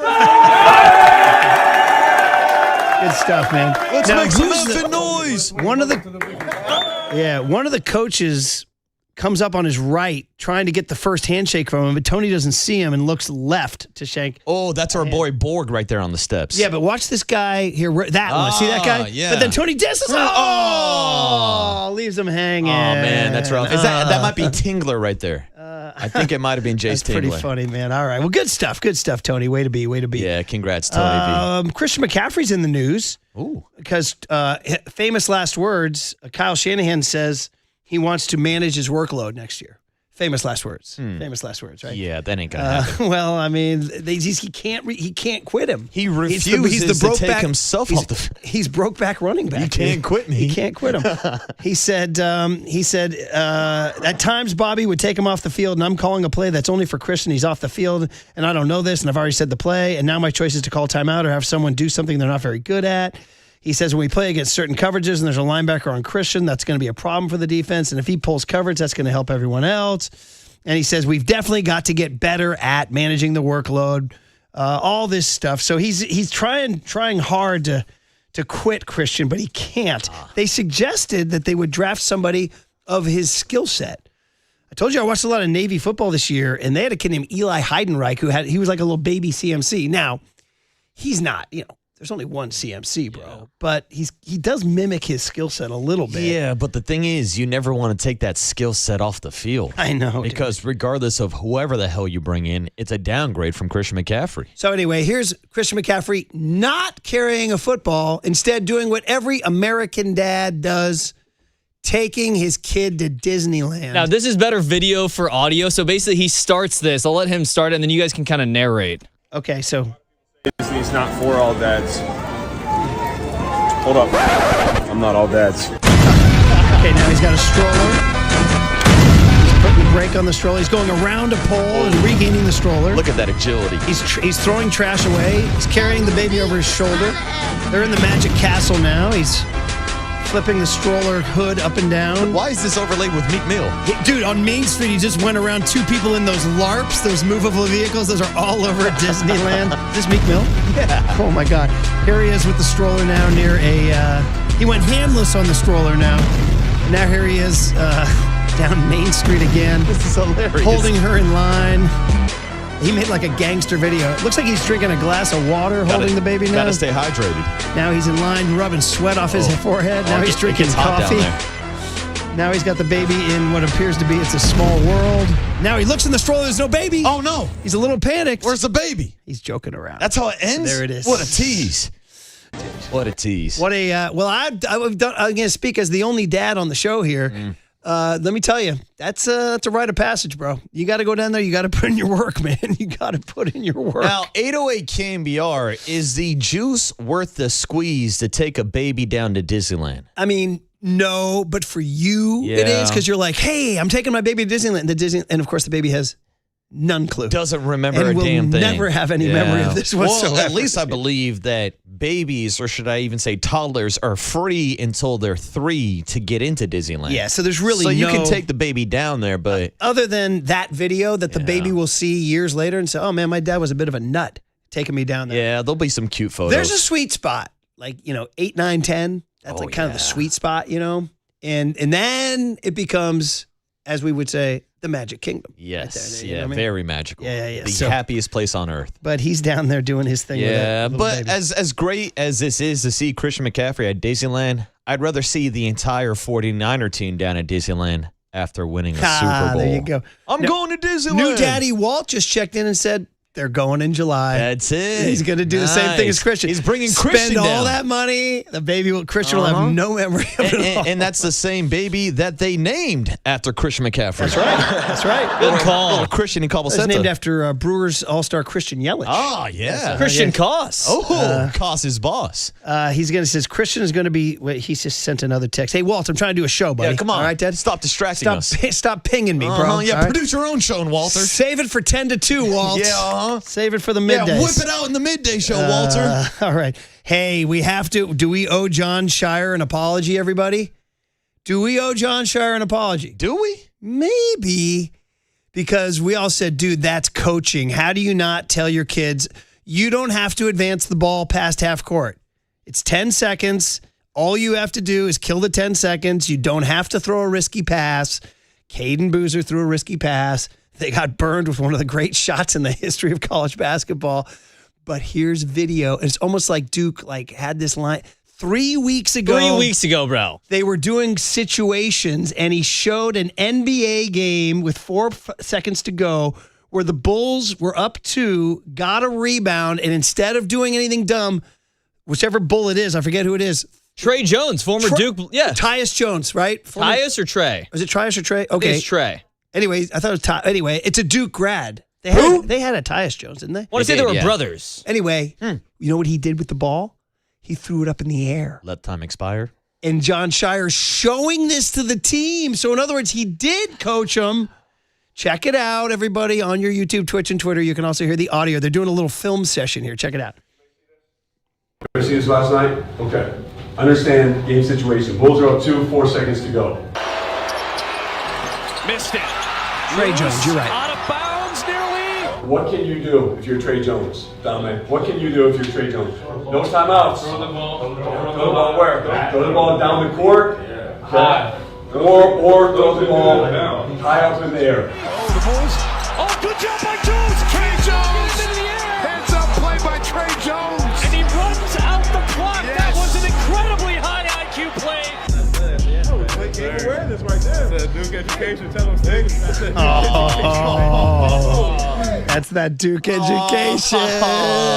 Famous last words. That Duke education. Ouch. Seems like the boys this year were skipping class. You know what the only part about, now that I watched that a little closer, Shire goes, you can throw it down the court, but that could get intercepted in shots. So the players were smarter than him, saying throw it up in the air. I mean, technically, Caden Boozer did try to throw it high and down the court. If he had just thrown it in enough. if he had thrown it in the air, I mean, I've thought about that. If he throw it in the air, you know, it goes 1,001, 1,002, and by the time it lands, the person would have to catch it and shoot it. Time's on your side. Yeah, right? actually, I just saw Caitlin Clark talking about this because it's happened a few times in the WNBA as well, and she was talking about why she doesn't see more people do it. I thought the same thing. I was like, it's a great stalling technique, but Murph, this feels like another classic situation of a coach, you know, leading a horse to water, but you can't make it drink. I mean, Duke had 3 different options. They can throw the ball up. They can just hold on to the ball. They could take the foul. Like, they had so many different options, but when it gets down to 5 seconds left in the game, that's when things start getting tight. It's like, do we blame Dean Smith for Chris Webber calling timeout? Had he told him we don't have any timeouts and Webber called timeout? So there you go. All right, well, that was pretty darn good. Good cooler of content. Tony V's first win, Christian McCaffrey and Disney, and John Shire. either off the hook or not off the hook. I'm not totally sure. I don't know. All right, we'll keep the basketball going with Sam Amick. By the MVP race is really heating up. That's like the hot topic nationally, as Wemby had a double-double in 8 minutes last night. And when Steph Curry ever coming back? And by the way, there's also talk about Warriors lottery odds about getting a top 5 pick. Like, if they go to the 9-10 game and lose, they got a chance at a top 5 pick, So bro. you're saying there's a chance. All that stuff to talk about. And then Matt Barrows at 9:30 on the Sports Leader. Time for your Bay Area Chevy dealers traffic update.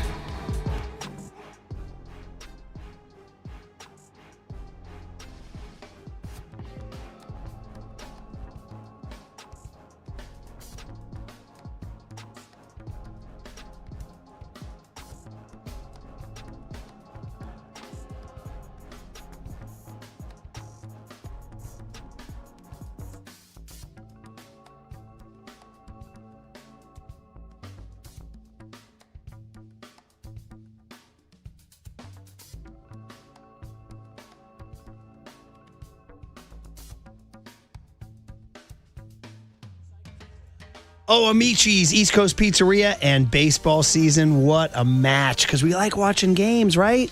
What better to do when you're watching a game than to eat Amici's pizza or pasta or salads or flame roasted chicken wings while you watch a game, all right? That's kind of the great American pastime, right? Eating Amici's pizza and watching baseball. So you can pick up an order and bring it home from any of Amici's 10 Bay Area locations, including Oakland and San Jose. Or you can sit on your couch, watch the Gigantes, and have them bring it to you at amicis.com. Just order up or use the app. Very, very convenient.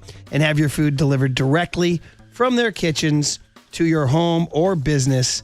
It's less expensive and faster than the mega delivery companies. And the other option is just going in person. Just drop into your nearest Amici's and catch a game on their big screen TVs and enjoy their weeknight dine-in specials. So here's your options. Order for delivery, order for pickup, go to amicis.com or use the app, or meet up with family and friends in person. Actually see people to share your favorite pizza and catch some baseball on TV. Amici's delivers.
Listen to the sports leader anytime, anywhere. Download KNBR, the sports leader app. Murph and Marcus continue live from the Casino Matrix Progressive Jackpot Studios. Casino Matrix. Progressive jackpots are here. Where are you? Just drop in. 1-800-GAMBLER. All righty. Tomorrow is April 1. We finally reached the month of the playoffs for the NBA. Gosh, we start like 25 years ago. The season started, and here we are now as the Golden State Warriors limping to the finish line, but have clinched, of course, a playoff spot. We'll talk to Sam Amick about that. We haven't seen our guy, Steph Curry, since January 30th, dude. We'll see what's going on with that. And, of course, he wrote a whole piece about the MVP race, which is heating up as Wemby is closing in on SGA, who did his thing again last night, got to the foul line 25 times, I think, in his game. So lots to get to with Sam Amick on the UMA guest line. Sam from The Athletic. How you doing, Sam? Hey, what's up, Sam? Good morning, guys. Doing great. Good to be with you. How you guys doing? We're doing good, man. We're doing good. We're sort of like looking at the Warriors 36 and 39. The 10 spot is theirs. They can theoretically get to the 9 spot. Portland with 38 losses. I don't know about the Clippers in the 8 spot with 36 losses. What's your assessment of the Warriors' sort of 7-game finishing kick, and what's the best case scenario? Yeah, I mean, it's brutal. As you guys know, that there's such a divide between 7, 8, and 9, 10 just when it comes to that playing experience.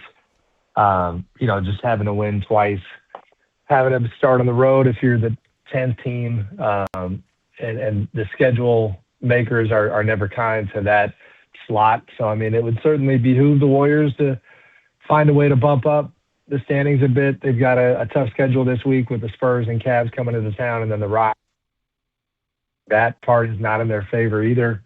So, tough times. They're still fighting, but obviously continue to be doing this thing undermanned. Yeah, and it's been a tough 2 months now without Steph Curry. Haven't seen him on the court since January 30th. And Sam, over the last 2 months, every time we talk to you, we ask you about an update on Steph Curry, and it seems like the goalpost keeps getting moved further and further back. So what is the latest you're hearing on a potential Steph Curry return? Yeah, I mean, we'll see. I think, if I was handicapping it at this point, it's funny. A few days ago, I was finally starting to think, man, like maybe we don't see him. Like maybe – it just gets shut down. I'm probably swinging back the other way at this point. I think that it sounds like he has made some decent progress, and it's always a major asterisk in terms of he's got to keep going in the right direction. But I do think this is kind of the now or never week. He's talked before recently about the fact that he wanted a few games to get his legs under him before the play-in.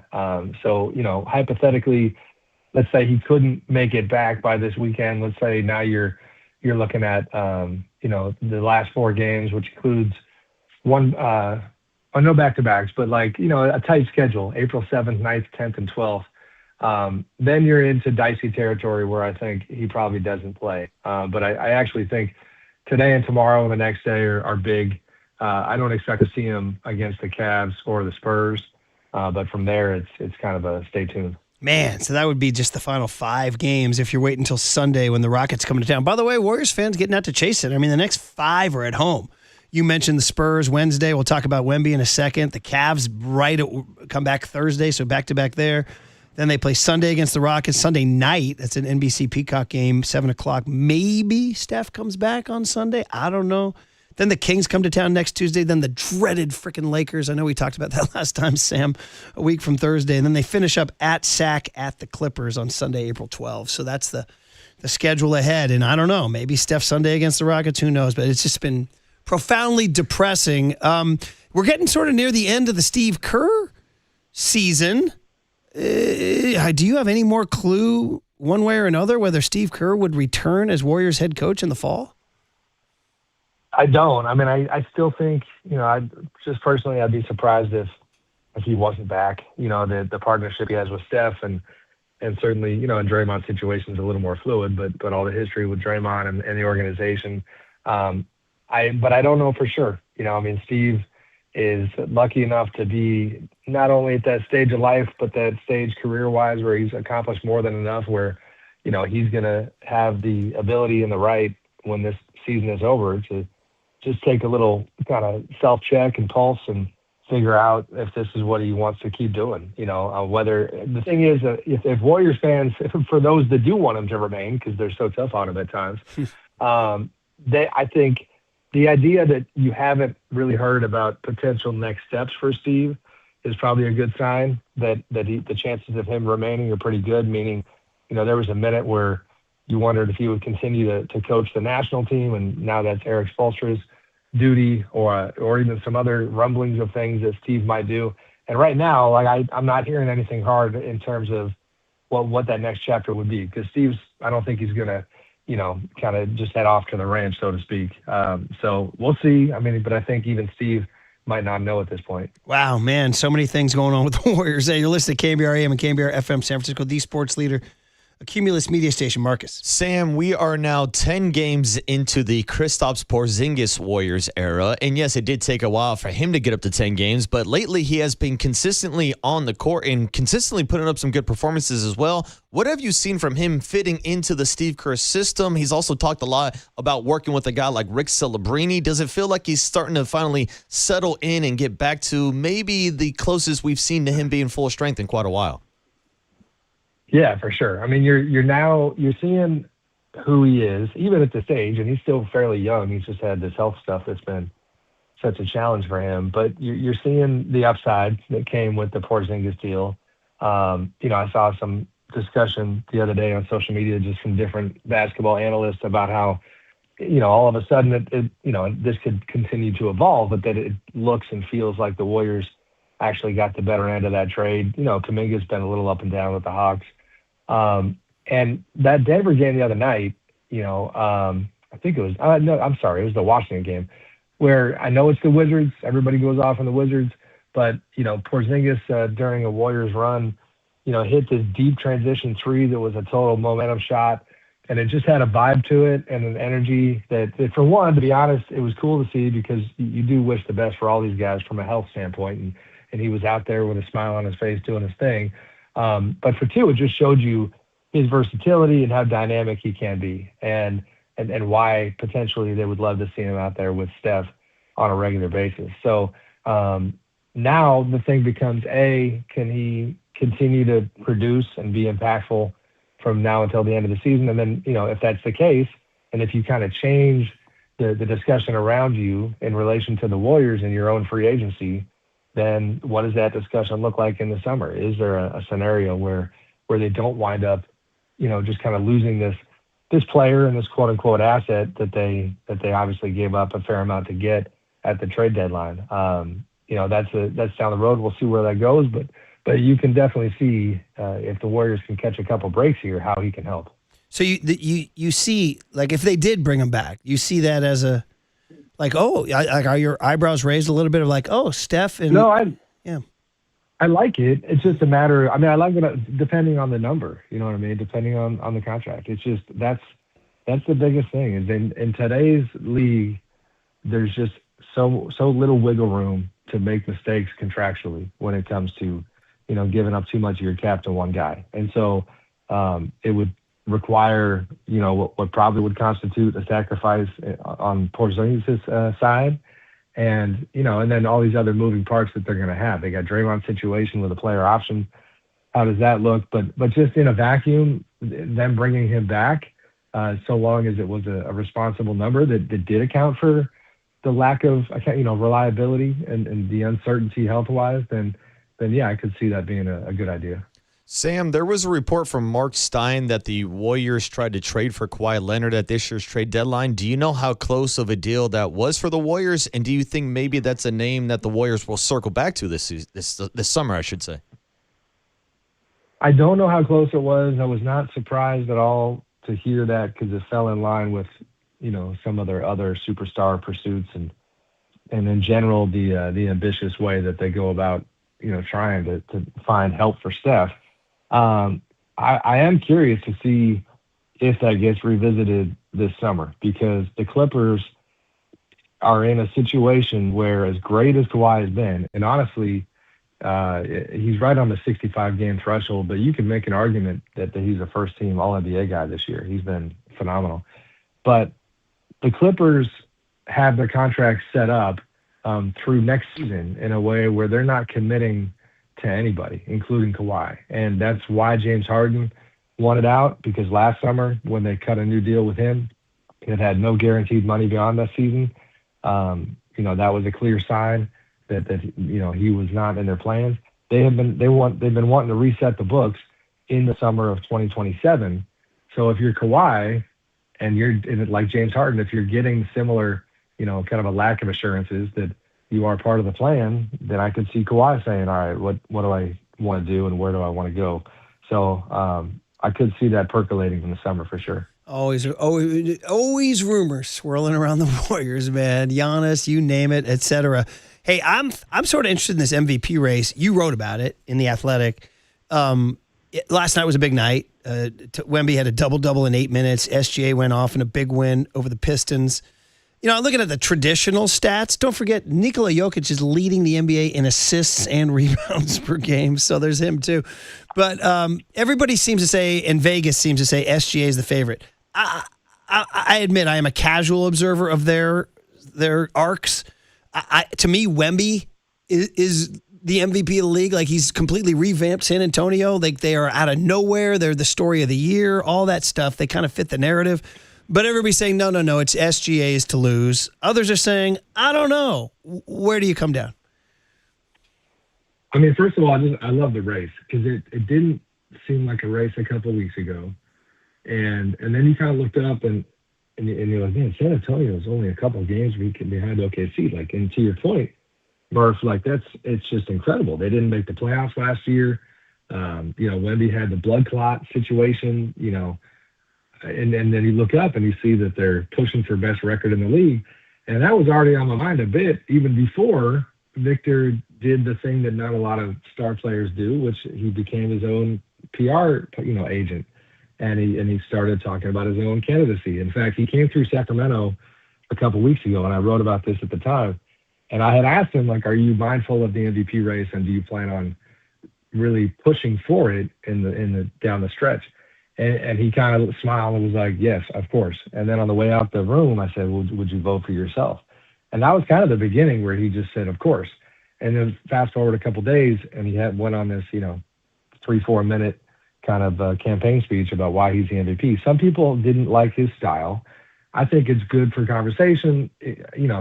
Fast forward to last night when SGA has an incredible performance, and he gets asked by my buddy Tim McMahon at ESPN if he wants to campaign for himself. And SGA's got his sunglasses on and knows that he just played like an MVP and made a statement, just with his game. And that's exactly what he said. He goes, no, I appreciate the offer, but I'm going to let my game speak for itself. So, like, you have a fun clash of personalities and styles there.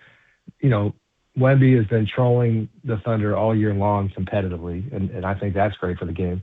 And then you also mentioned, like, you have to, like, Joker, Luka, those two guys have been incredible. It's a great race. I have been leaning towards SGA, but watching Wemby very closely is a very possible, kind of top guy for me. Right now, if I had to pick, probably still barely on the SGA front. I mean, last night was incredible. Even, like, yes, he had a bunch of free throws, but if you watch that game, like, that dude, he had some Michael Jordan moments. Like, he is an incredible player. But it's a fun race. I mean, those four guys, I think, have separated themselves, and then from there you've got the Jaylen Browns of the bunch and some other good players. But it's a fun race here. It really is. I don't know. There's something about Wemby's. To me, narrative is like such a big thing, and the Spurs just surging out of nowhere is so huge. By the way, it's funny. SGA gets criticized so much for being quote unquote free throw merchant or foul merchant. He actually doesn't lead the NBA in free throws attempted. It's per game. It's Luka. It's Luka who does it. So yeah. He's as bad as SGA in drawing those fouls. Huh? We don't give Luka a hard time because he doesn't ever complain to the refs, right? No, never, Sam, never. Sam, I brought this up with you last time we had you on, and nothing has happened to dissuade me from this. I am in many ways a juvenile and an adolescent. I am not a mature man. I hate the Lakers. I don't want the Lakers to win. I don't like them. I don't like their culture. I have battle scars from the 80s, and here they are. They are surging, man, and they don't seem to be slowing down. So my last question to you would just be, Do you rate them a chance to knock off either San Antonio or OKC? Like, are you not ruling that out? I mean, I would be surprised. And they are on a heater here. If you go back to, was it February 28th? They were 34-24. So they're 15 of their last 17. That's a hell of a stretch. The thing that, if you're a Laker fan, like you, Murph, is the fact that like their makeup is a little like roster-wise is a little problematic for the playoffs. Meaning, like you mentioned, San Antonio, OKC. Those two teams have very good elite offenses, but also defensively are tremendous and have multiple options to throw at your best scorers and your best offensive players. The Lakers can't really make that claim in reverse. And so, that has been their issue, and they have disguised it well during this stretch. But when you're having to stop, Shai Gilgeous-Alexander and AJ Mitchell and Casey Wallace and Jalen Williams, if he's back for the Thunder, or, Wemby and Stephon Castle and De'Aaron Fox and Dylan Harper, Devin Vassell for the Spurs, you're using Luka, Austin Reeves, 41-year-old LeBron James. You do have a Jared Vanderbilt, players like that. But the Lakers' perimeter defense, I think, is going to make life tough on them in the playoffs. But, this is a pretty good body of work that makes you think that they'd at least compete with those teams. All right, I'm going to hang my head on that. NBA defenses do matter, and Lakers can't hang. Good. Go Spurs, go Thunder. There we go. All right. Go Warriors. You know what it was? Yeah, go Warriors. Make a run from the 10 seed, yeah. You know what it was? In addition to just the battle scars from the 80s I had going to college down there and trying to represent the sad Warriors, although Sleepy Floyd gave me one night. Thank you, Greg Papa. And it was the Kobe era when the Warriors were so bad, and Oracle Arena over in Oakland became just freaking the Lakers. Forum. Yeah, it was the Forum, bro. It was the fabulous Forum. I was so upset. It was just disgusting. It's like the way the Dodgers are treating the Giants Park these days, So I mean, to be honest, it's the way that in my neck of the woods, it's the way Golden One Center would become with the Warriors. Yeah, good point. Good point. I always like it when it's my team taking over. I don't like it when the other team takes over. That's a funny thing about sports. You know what I mean? Yeah. We love it when the Niners do it, not so much when the Dodgers do it. It's true. Or the Niners do take over a lot of stadiums. Yeah. And then when they get a traditional team will come in here like the Bears or somebody, and they'll have a lot of fans. You'll be like, what is this? What's going on here? All right. Always fun, Sam. Always fun catching up. Look forward to the next one. We'll keep reading you in The Athletic. Thank you. Yeah. Thanks, Sam. Appreciate you guys. You good. Yeah. Sam Amick does a great job, man. We haven't really, on our show, we sort of tapped out on the Warriors, the 10 seed, sort of waiting to see what happens this summer with the lottery pick and Kristaps and Kerr and all that. Do you care about the top of the Western Conference? No, not really.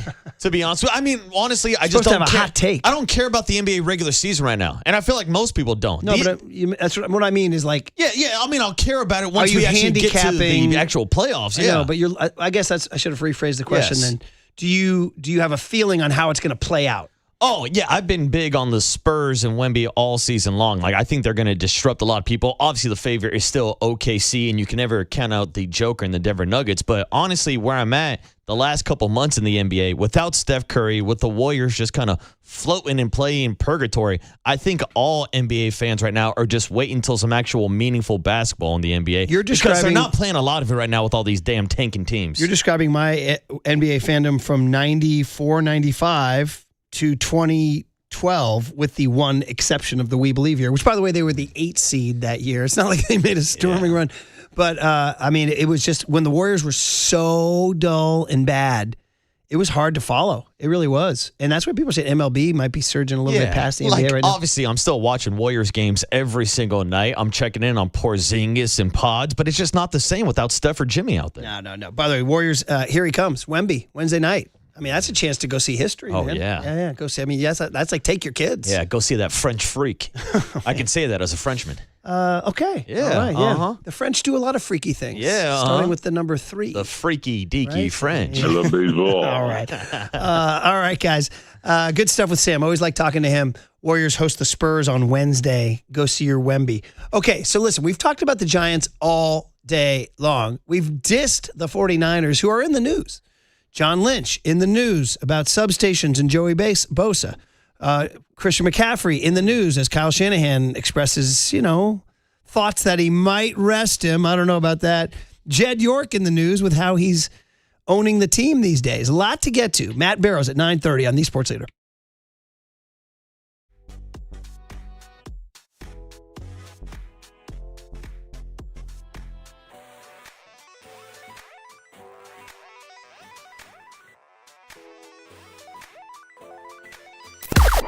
Now, from the O'Donnell Financial Group Sports Desk. Learn more at odfigroup.com. O'Donnell Financial Group, because planning is a process, not a product. We've been talking about it all morning up until Cooler Content and up until Sam Amick. If you missed any of that, you can always rewind on YouTube, go back and see these guys' takes on the game last night. Our question of the day today, what impressed you the most about the Giants' first win of the season and Tony Vitello's first win as a big league manager? A bit of history last night, also including Macklin Celebrini getting to 100 points, the third Shark ever. Can you name the other two? You can join the conversation by giving us a call, 415-808-5627, or you can join us on the YouTube chat now.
And now it's time for the Protect Your Assets Business and Technology Report with me, David Hollander.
Now back to Murph and Marcus on The Sports Leader. Streaming live on thesportsleader.com and KNBR. The Sports Leader app. Murph and Marcus is sponsored by Bigelow Tea. Grab a mug and tea proudly.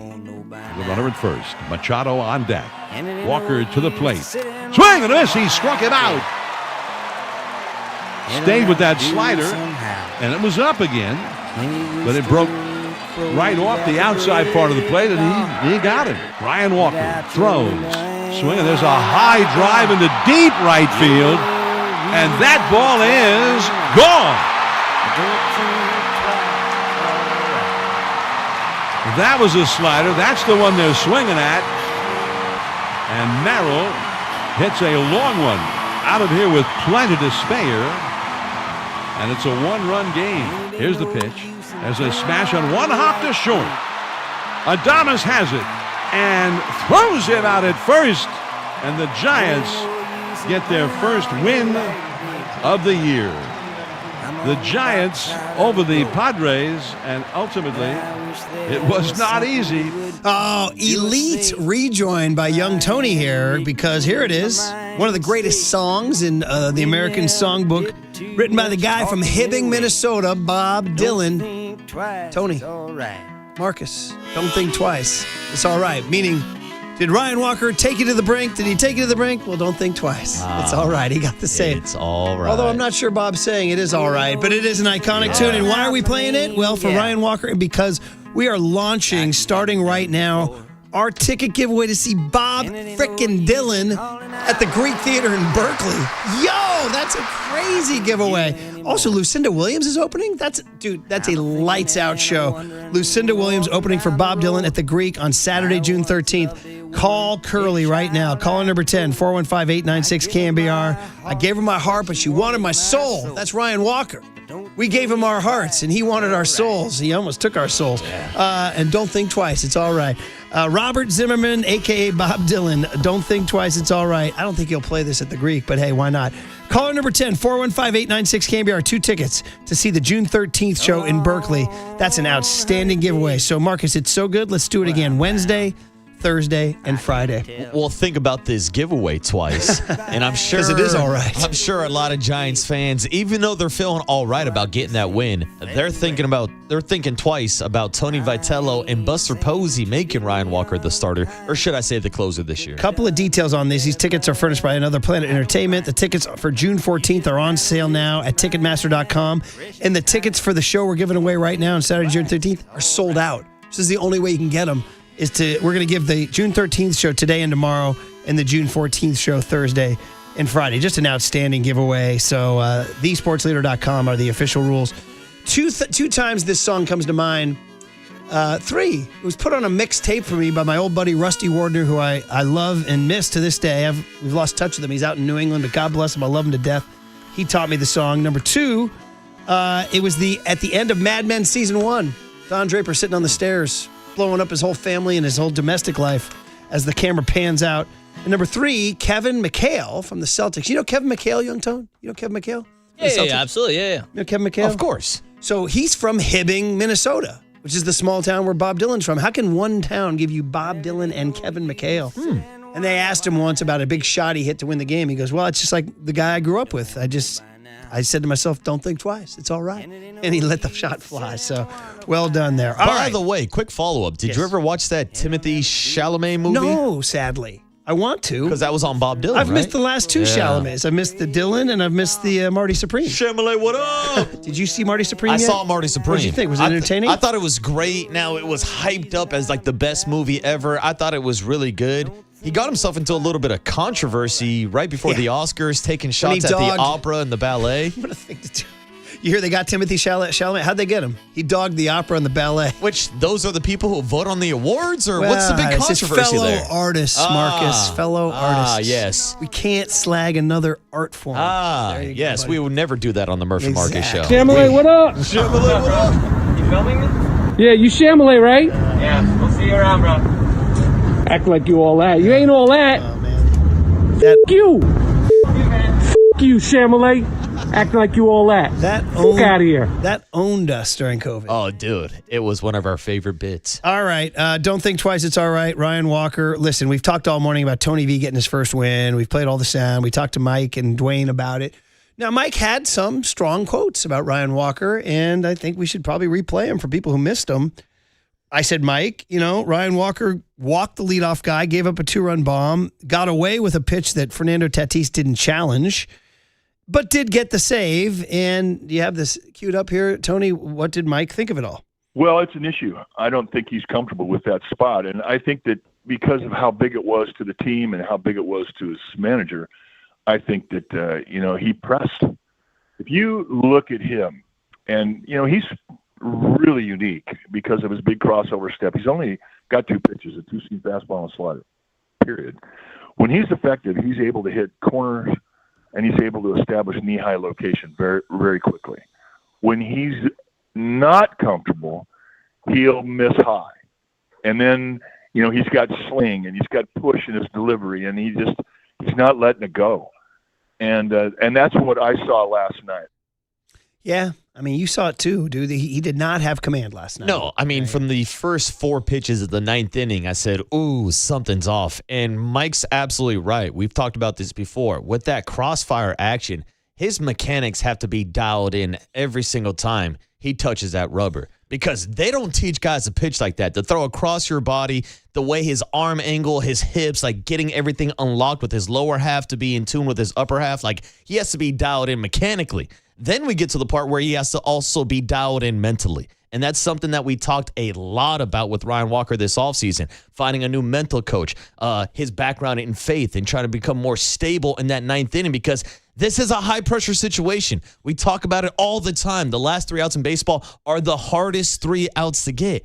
And there were 7 different chances last year where he blew games, and 17 save opportunities. He had 7 blown saves. Is that right? So you 7? know Jeez. that's in the back of his head from last year. Yeah, he had over a 4.11 ERA in those save situations last year. 7 blown saves and 17 opportunities. So that's in the back of his mind as he's out there trying to get his manager his first big league win. There's a lot going on with Ryan Walker. So if he's not in sync with everything from his mechanics to his mentals, there's going to be problems in that 9th inning. Should we have more sympathy for him? Tanner Scott blew 10 last year. Ryan Helsley blew 9. Greg Weissert blew 9. Jeff Hoffman blew 7. Kyle Finnegan blew 7. Reed Garrett blew 7. Will Vest blew 7. Andres Munoz blew 7. Dylan Lee blew 7. Steven Wilson blew 7. Carlos Vargas blew 7. Robert Garcia blew 7. And Orion Kirkring blew 7. Should we be more sympathetic that happened to that many people?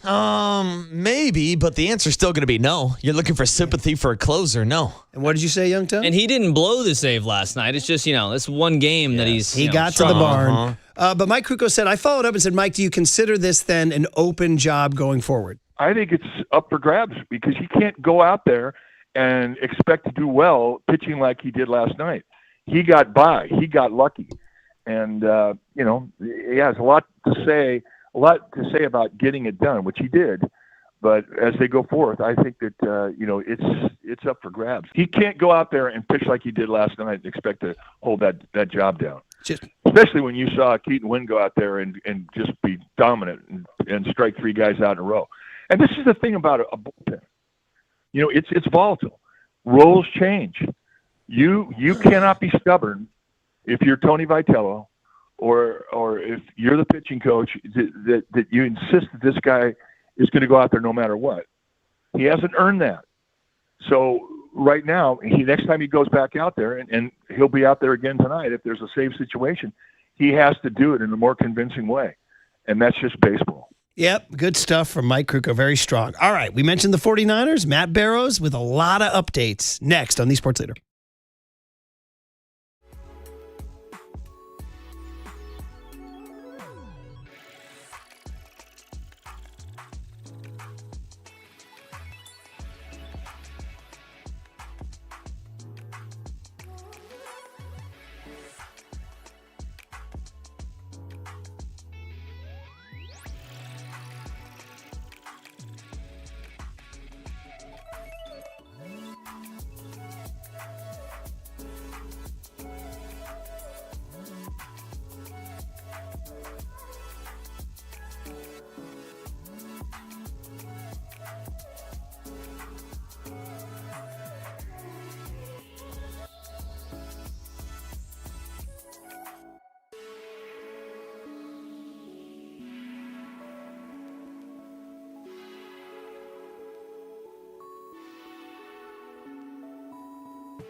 Now back to Murph and Marcus on The Sports Leader. Streaming live on thesportsleader.com and KNBR. The Sports Leader app. Murph and Marcus is sponsored by Bigelow Tea. Grab a mug and tea proudly. All right, here we go. Niners back in our lives, man. Owners meeting. You got John Lynch on the substation.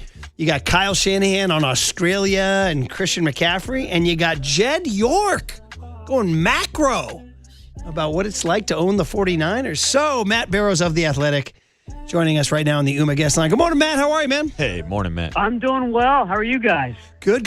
How's the, I think I only covered one owners meeting, and it felt like a wax museum come to life. Like, because the door would open, and out walked Al Davis, and out walked, Jerry Jones, and out walked, throwing a Ralph Wilson from Buffalo, toddling, sputtering out of there, You're like, hey, these are all the guys I see on TV, right? What's it like for you? Yeah, it's Matt Barrows rubbing elbows with the Maras and the Rooneys and all the great families of the NFL, and they have a party one night of the week, Murph, where the media, if you can believe this, are treated just as well as everyone else, and so there's a lot of mingling that goes on. It's an off the record situation, but it's nice to be treated not like the enemy, or not like some children who have kind of stolen into the yard and need to be rustled up and moved to a different place. So that's nice, and I can report that here's a little bit of intrigue that your listeners might be interested in. We're trying to wait on Kyle Shanahan all night so that you can have a little impromptu talk with him. Maybe get some details, some nuggets that aren't on the record. But we couldn't get to him because he was having a long dinner with Commanders general manager Adam Peters. So I don't know what that means. It could be just two old chums catching up, or it could mean that this Brandon Aiyuk situation might be finally reaching its terminus. Now, Matt, that was the first thing that I thought of, too, when you just mentioned that, a potential Brandon Aiyuk trade. But I also want to ask you about the comments yesterday from Jed York about maybe seeing Brandon Aiyuk back in a 49er jersey. Do you think it's more or less likely we see Brandon Aiyuk traded or back with the 49ers next year? Traded, for sure. And I don't really even think that Brandon Aiyuk back with the 49ers is real. I think this is all part of them trying to trade him. I just can't see that happening from several different perspectives, financial and cultural, more to the point. I mean, I remember what happened with Devondre Campbell in 2024 when he walked off the field and basically quit the team. I mean, I've never seen, a team, the coaching staff, the players, George Kittle, kind of revolt against something like that as strongly. And this was similar. I mean, the guy just stopped coming in for his rehab. So I just don't see that happening. I don't think that Kyle Shanahan, I don't think John Lynch want him back. I'm not sure why Jed York floated that. Again, it might be all kind of geared toward getting something in return after, they spent so much money and used so much resources on him. They haven't gotten anything out of him for the last year and a half. So I think that's what it's all about. Matt Barrows is the voice you hear from The Athletic. Nice to hear that they're treating him well at the owners' meeting, which is surprising, Matt, because I've been told the press is the enemy of the people. I've been told that many times. So I'm very surprised to hear that. I just had to say that, Matt. I had to get it off my chest. Hey, buddy. Are you there, bud? Are you there? I am. I'm here. There's a little tear going down my cheek as you're saying that. Okay, so there's a lot going on here. John Lynch, let's start chronologically because Sunday, John Lynch talked about the substation. Now, he provided no report and no name, so I don't know. I mean, we all kind of thought the substation seemed like a wacky theory, and so, if you're a trusting person, you will say, okay, the 49ers did their due diligence. But if you're a cynic, you'd be like, wait a minute, well, who's the scientist and what's the report? And I don't know. What do you make of the upshot of the substation, quote, nothing burger? Well, maybe the tactic is to fight bad science with bad science, and it all cancels each other out. I believe them. You're right. They did not offer a name or a company or anything like that. They obviously were ready to discuss this report and call it a nothing burger, but they should have worked out something with the scientists so that we could double check it and actually talk to the guy. And they're like, well, we need to ask him first whether to release his name. So that apparently is in the works, but it hasn't happened yet. And so you're right. When that's the case, they still have an element of doubt.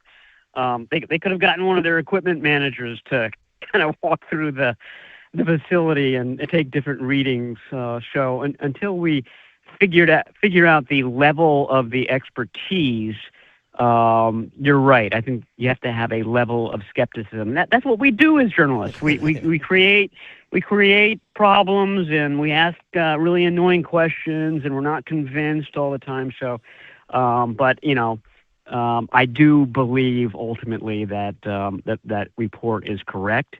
This isn't sort of a new phenomenon. These electrical substations have been studied a lot. There's a lot of science on it because they're in neighborhoods and they're concerned parents about their children and cancer clusters and things like that. So there's been a lot of work that's been done. What the 49ers said is in keeping with all the years and years of research that's been done about facilities like that one. The 49ers are still looking for a solution on the substation, and they're still looking for a solution on the Trent Williams contract situation. Matt, what can you tell us about the latest breakdown and takeaways you got from hearing John Lynch speak about that situation earlier this week? I mean, John Lynch seemed to think that a deal is in the offing. Now, he was equally ebullient a month ago at the scouting combine, and nothing happened in the month after that. So, again, you have to take it with a grain of salt. But the verbiage he used, I mean, usually these guys are very careful with what they say until the contract is actually ratified. Like even after they strike a deal, they say, well, the ink's not on the paper quite yet, so we'll have to wait. But Lynch's, like I said, his verbiage seemed to indicate that he thought that they were very close and that a deal was in the offing. So, again, there's no pressure points to this. There's no deadline.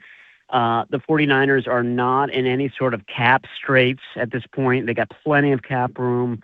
Even after the draft, when they have to sign their draft picks, they'll have plenty of cap room. So I don't know what that means as far as just finalizing the deal, having Trent Williams in camp, et cetera, but there doesn't seem to be a lot of worry from the 49ers perspective, and that's sort of reflected in the business that they've done this spring. They did sign a couple of backup offensive linemen. Brett Toth is interior guy. Vidarian Lowe is more of a swing tackle guy, but those were openings at those spots, at those backup spots. It's not as if they are preparing for life without Trent Williams. Matt Barrow's voice you hear from the owners' meetings in Phoenix, Arizona. We talked a little about the substation. By the way, 408 with a great text. The 49ers should lean in and open a sandwich booth at Levi Stadium called Substation. All right. Pretty good. Pretty good. 408. All right, we all got I'll chuckles. be an investor. All right. 408. Okay, one of the many things that have come out, we talked Trent Williams there and a little bit about Brandon Aiyuk, is Christian McCaffrey. And Kyle, famous last words. Quote, in order for us to be the running team we want to be, in order to have Christian be as good as he can be throughout the whole year, we've got to get someone to help him. Kyle Shanahan said, now, while we were sleeping, Brian Robinson slipped away. He went to Atlanta, signed with the Bijan Robinson's backup. So right now it's Christian McCaffrey, Jordan James, Isaac Guerendo, and Patrick Taylor Jr. I don't know. I mean, are you believing Christian? Kyle, he can't quit Christian. It's broke back running back. He can't quit him. What's your thought? Yeah, that's my thought. And I think that Brian Robinson agrees with us. Brian Robinson decided he would rather be the backup to Bijan Robinson. Like, Bijan Robinson's like the best young back in the league. He can do everything. He catches passes out of the backfield. He's a great runner, et cetera, et cetera. Brian Robinson would rather be that guy's backup than Christian McCaffrey, who, he's turning 30, but has this track record of never coming out of the game. And I think that Brian Robinson would agree with your tailback mountain, we'll call it, analogy, is that it's very, very hard, not just for Kyle Shanahan, but for Bobby Turner, who's really the guy responsible for bringing these guys in and out of the lineup, to take him out. Bobby Turner's an old school guy. I mean, he was running Terrell Davis, 30, 40 times a game back in Denver 2 decades ago. I thought that Kyle Shanahan gave a scenario yesterday where as a play caller, he's not just always concentrating on the play at hand. He's setting things up, and so he's thinking several plays in advance. And so sometimes he has a play in mind, and he eventually gets to that play, and lo and behold, Bobby Turner has dutifully taken Christian McCaffrey off the field. But Kyle is counting on Christian to be out there. So it just kind of explains that dynamic, that even if the running backs coach, who likes to go with a hot hand, takes the guy out, the play caller, Kyle Shanahan, is designing plays in his head that rely on a dynamic tailback like Christian McCaffrey. I mean, go get one in the draft. I mean, you've mentioned him before, and I watched a ton of Navy football this year. This kid, Eli Heidenreich, now I don't know, I think there's a new rule that you can play and then do your service later. He's tinier, but I watched a lot. He was like a little baby CMC. I don't know if I just kind of did a quick Google search. I mean, Jeremiah Love, they're not getting him. Jonah Coleman is mentioned. Jadarian Price is mentioned. These are guys who have pass catching a bit. I guess it's a long way of asking, do you think they'd go get a CMC type in the draft? I think that they really like Jordan James, a guy that we seldom saw last year. I think he was he fourth rounder, fifth rounder out of Oregon. Got hurt early. You know the story. Once you get hurt early in the season, you fall behind. But I think that they like the way that he practiced. And again, Bobby Turner is old school. You've got to earn it with Bobby Turner. And I think the takeaway is that by the end of the season, Jordan James had earned it. And so was, they felt good about where he was. Now, having said that, I'm so glad that you brought up Eli Heidenreich because he's like a third day draft crush for me.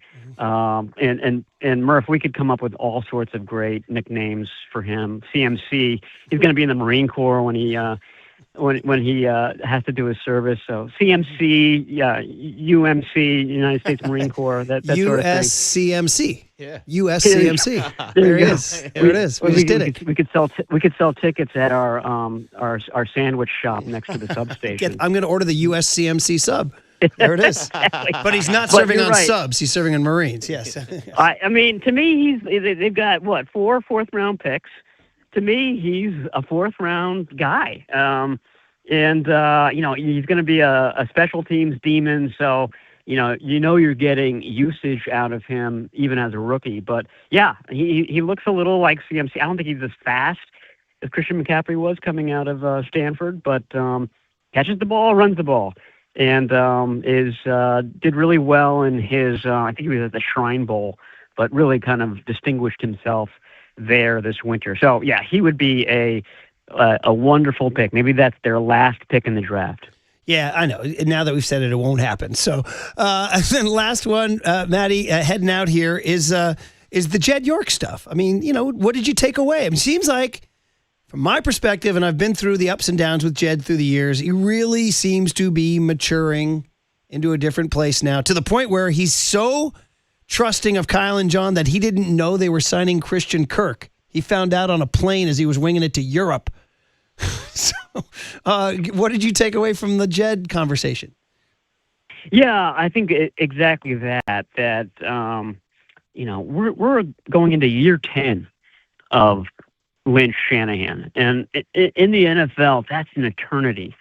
Bill Walsh didn't last much more than 10 years. Head coaches rarely do that, and head coaches and GMs who have never won a Super Bowl, that's unheard of.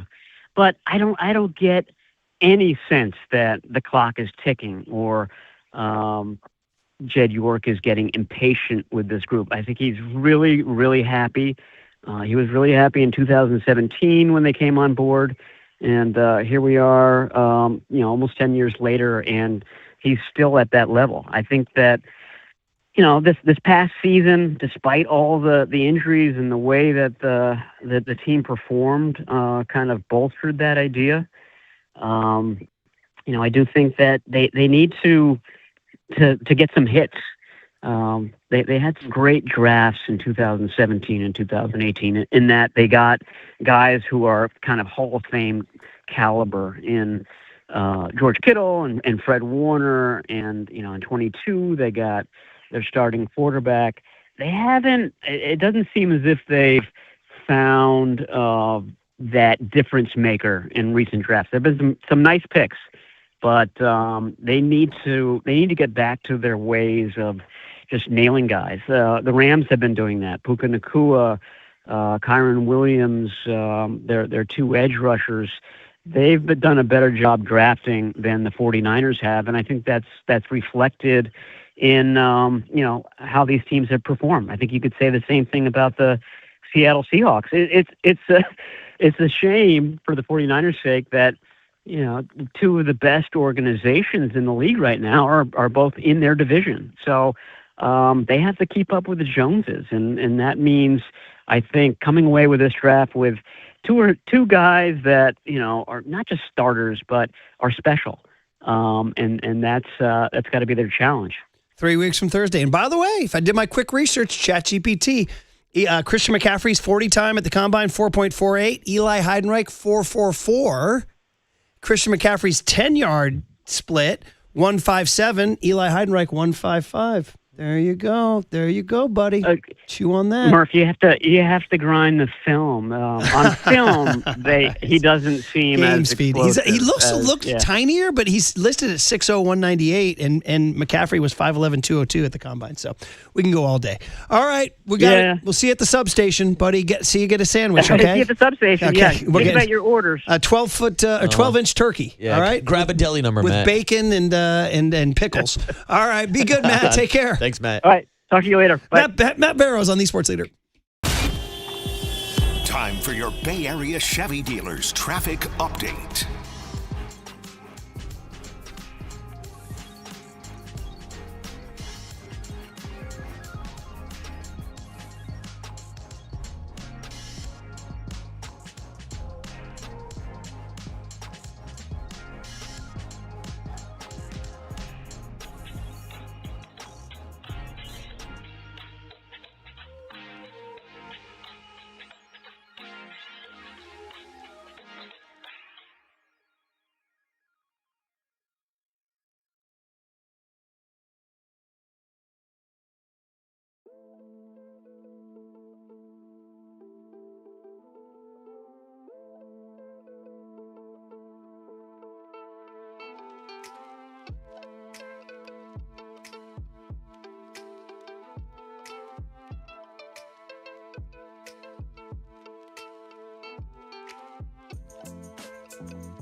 Listen to the sports leader anytime, anywhere. Download KNBR, the sports leader app. Murph and Marcus continue live from the Casino Matrix Progressive Jackpot Studios. Casino Matrix. Progressive jackpots are here. Where are you? Just drop in. 1-800-GAMBLER. All right. That's Logan Webb's music, and they need him tonight. He's had ups and downs with San Diego. They got him last year in April down there. He got them here in San Francisco. Then there was a mixed bag outing in August. So it's, Krukow told us, he goes, you stay in the bigs long enough, you'll face some guys over 100 times. Oh, yeah. So it's the cat and mouse game. We'll see it tonight. But it is time for young Tony. Let's see 6:40 tonight. Giants baseball. Can't wait. What do you got, Tone? Murph and Marcus want to know, what did young Tony learn today? Well, so the joke is he's very, very young and innocent. Hey, I know that now. Okay. All right. Sponsored by Bigelow Tea. Grab a mug and tea proudly. We did this early in the show. Credit to Andy Baggerly. Eavesdropping is a great skill in life. Do you ever eavesdrop, Marcus? Oh, all the time. Oh, do you? Every time I'm around you, Murph, I'm always listening. My bride thinks I eavesdrop way too much when we're out in restaurants or airports and stuff. Do you eavesdrop, Tony? I mean, to be honest, I was just thinking about it. Here in the office, it's kind of hard not to because we have such a small space. Well, so I'd like to not, but you're just forced to. Is it a sin to eavesdrop? No, it's not a sin. Either way, the point of the story is that the Giants writers were left out of the locker room. They hadn't opened the clubhouse to the team, and they were hearing all the cheers for Tony V. Then they heard the music blasting, and Andy Baggerly said, "Yo, they were blasting Christopher Cross's Ride Like the Wind," which caused a huge stir this morning. Marcus did not know the song. No, if I was outside the clubhouse, I would have had no idea. I would have had to whip out Shazam and figure out what they're playing in Which there. is always a good thing to do, by the way. And Tony, you said you did have familiarity with it, right? I think it was a summer ago. I was listening to a lot of Yacht rock, and this is one of the all-time bangers. This was a song that was number 2 for 4 straight weeks in 1980. It could not pass the juggernaut that was Blondie, Call Me on the line. And by the way, this was a KNBR Frank and Mike staple. When I was growing up, 7th grade, it'd be like, Giants lost to the Padres 3-1 last night, but here's Christopher Cross with Ride Like the Wind. Yeah. So the Giants, I guess, are going ironic and going yacht rock, I guess. So we all learned it, right? I definitely learned it. And I didn't know the Giants were using it, so to be honest, I'm all in. Yeah. I'm all in. Let's hear Logan Webb's Andre Nicotina's Killer Whale to start the game today, and let's hear this after the game for another win. Could be win a series. Could be the first win a series down in San Diego. First sign of our old friends Particles there would be getting a win and playing Christopher Cross. All right, Papa and Silver's next. JD filling in for Papa today. You're listening to KNBR AM and KNBR FM San Francisco, the sports leader, a Cumulus Media station. 4 hours. 3 faces, 2 Gregs, and 1 place to be. Excellent. Greg Papa. Touchdown! San Francisco! And Greg Silver. Let me tell you something. There is no such thing as being calm. I am fired up to be here. This is Papa and Silver. 1-2 pitch. Hammers one to deep left field. And it is gone off the facing of the second level. The Giants have a run. The Giants have their first home run of the year. And it's one of the new Giants, Harrison Bader, sprinting around the bases. The pitch. Bailey lines one into left field. That's going to be a base hit. Chapman coming around third. A little stumble for Chapman, but he'll score. It's 2-0 Giants. Schmidt hits a ball hard on the ground, up the middle into center field, base hit. Lee comes around third. He'll score. Bailey around to third. He's there ahead of the throw. Schmidt delivers. 3-0 Giants. Brian Walker throws. Swing, and there's a high drive into deep right field. And that ball is gone. That was a slider. That's the one they're swinging at. And Merrill hits a long one out of here with plenty to spare. And it's a 1-run game. Here's the pitch. There's a smash on one hop to short. Adames has it and throws him out at first. And the Giants get their first win of the year. Yeah, how about that? John Miller, Dave Fleming, and the sounds of a San Francisco Giants victory. 0-3 turns to 1-3, 1-0 in the NL West. Logan Webb on the mound tonight. Day game tomorrow, and we got a short show. FP Santangelo will be sitting in with me for that one. But in the meantime, we'll go ahead and enjoy it. And I know. I can already hear everyone say, see, everything you said yesterday that was so negative. Well, the Giants won a game. All right, hey, you want my overreaction for this morning? Tony Vitello's never lost on the road. It's never going to happen, ever, period. Okay, maybe somewhere in between that. But it is good to be with JD once again on this Tuesday. JD, how we doing, my man? The Giants with a victory. Yeah, big win. Bottom of the order comes through. Landon RP was awesome. I think, the job that he did in shutting the Padres down, just spectacular. Keaton win with that split. My goodness, looks like, if we're doing overreactions, looks like the closer of the future for the Giants. And then Ryan Walker, I know we're going to get into it more as the show goes on, because it is a day of positivity with the Giants and getting their first win of the Vitello era. But, man, did Ryan Walker get a little bit lucky there that that pitch was not challenged, that could have led to another base runner being on, and Merrill maybe hitting a 3-run homer as opposed to a 2-run homer, which obviously would have led to a different conversation there in the 9th inning. But the bottom of the order comes through. They finally hit one out of the ballpark. Landon RP and Keaton win in particular, fantastic. And, yeah, Ryan Walker shaky, but Tony Vitello gets the adult beverage shower. He makes another lineup change that nobody saw coming, and it winds up working out. At least the line was moving here these last couple of games. And, the Giants will not go 162. And all of a sudden you look up, and the Padres are struggling here to begin the season, which is a good sign in that the Giants are part of making them struggle, number one, in beating them after only beating them 3 times last year.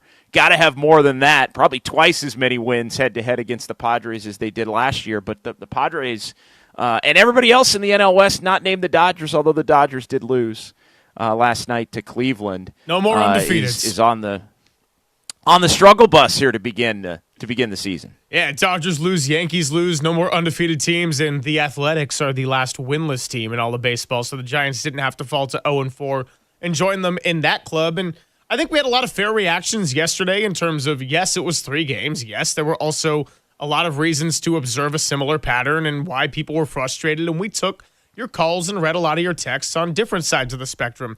I think I want to be fair with our reactions today.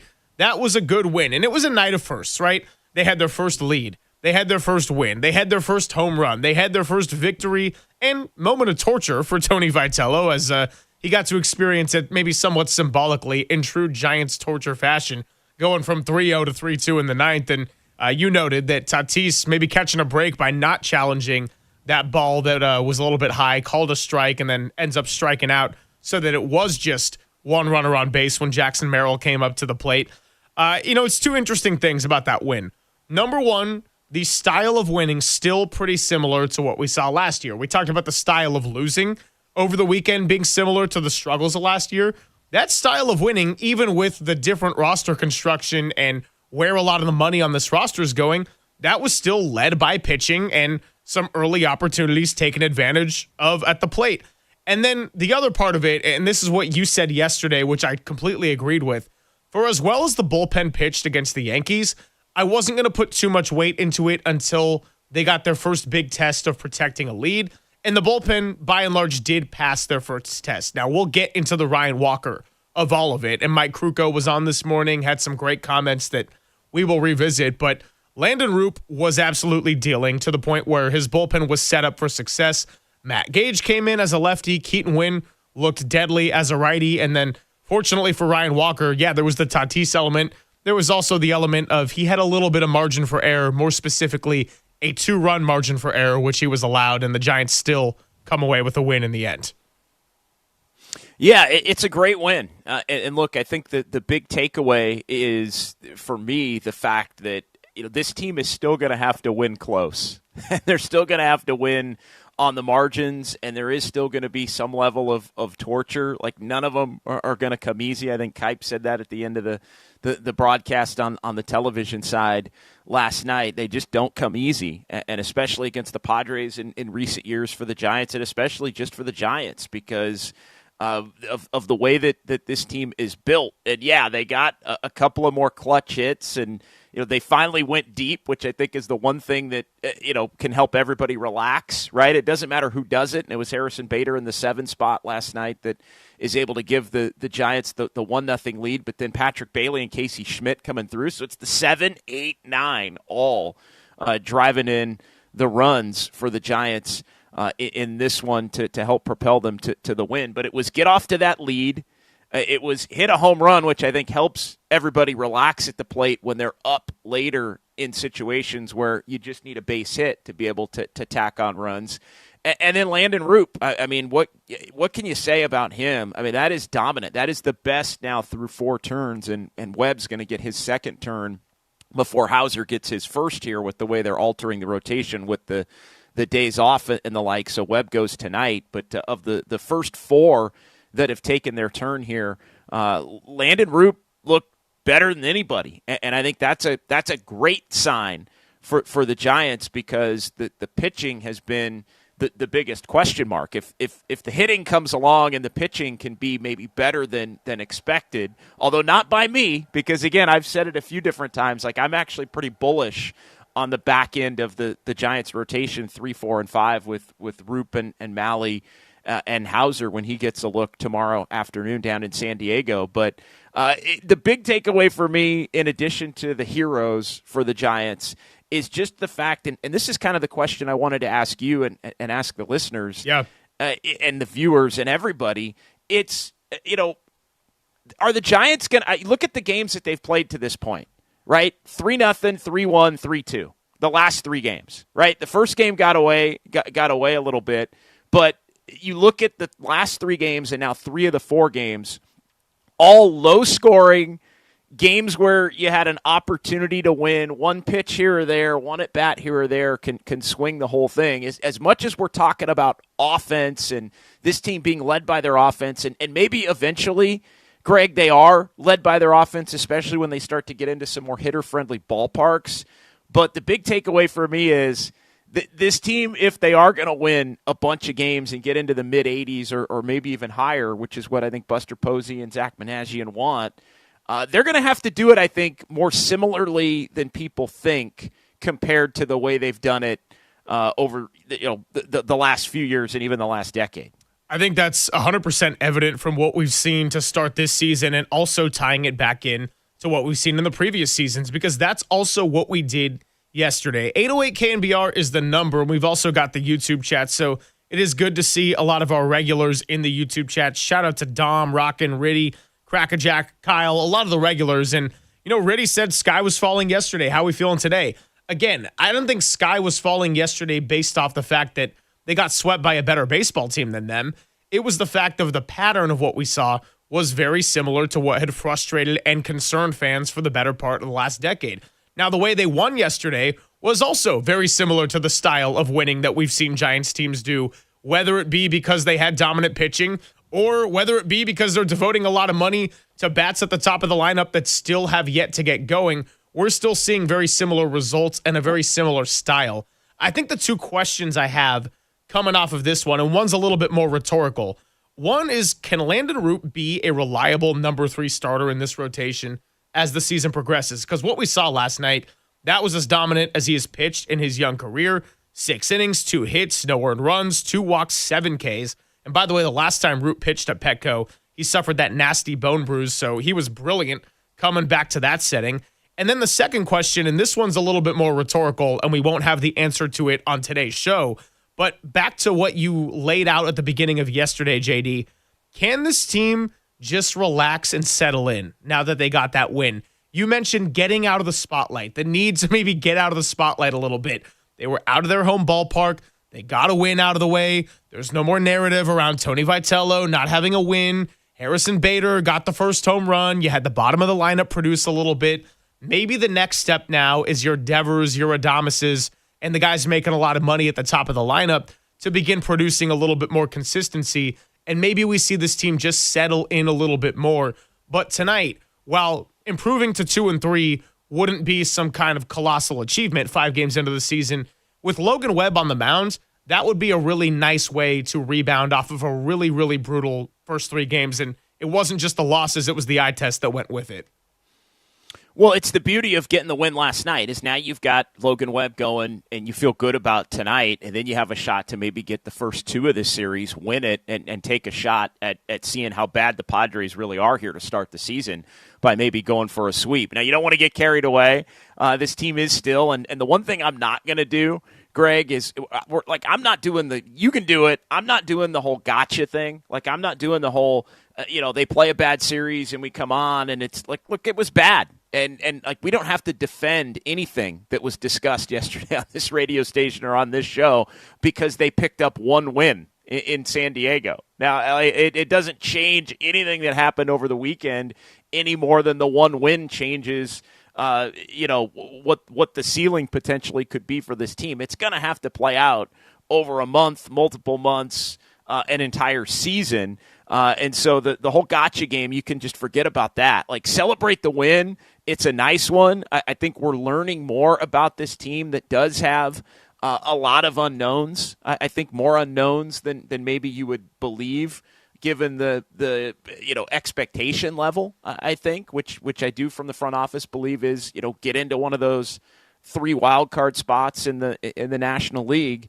Again, it's a very nice win. There were some real positives, and I think to your point on the big boys at the top of the order, that was the other big thing for me was the fact that they got to win when it wasn't Logan Webb or Robbie Ray having to be the dominant force. They got to win when it wasn't Devers having to go deep with Adames and Matt Chapman. They were carried by the back end a little bit. And that to me, I think, along with maybe being on the road and getting a little bit out of the spotlight, can allow this team to start to build some momentum. But what do they say? Momentum only as good as the next day starting pitcher.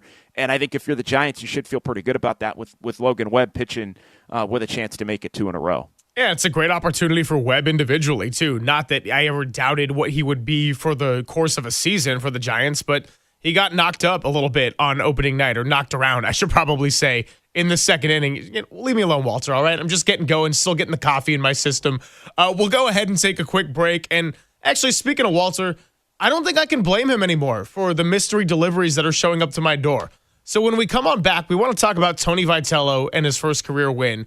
I also got to tease the contest giveaway we got all week.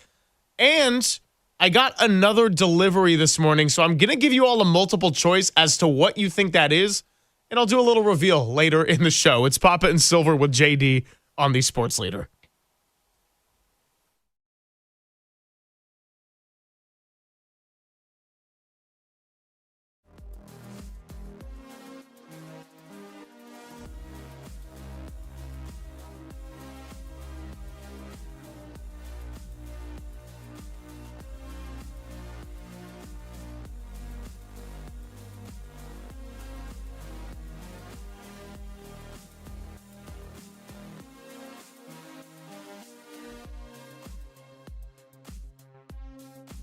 Now, from the O'Donnell Financial Group Sports Desk. Learn more at odfigroup.com. O'Donnell Financial Group, because planning is a process, not a product.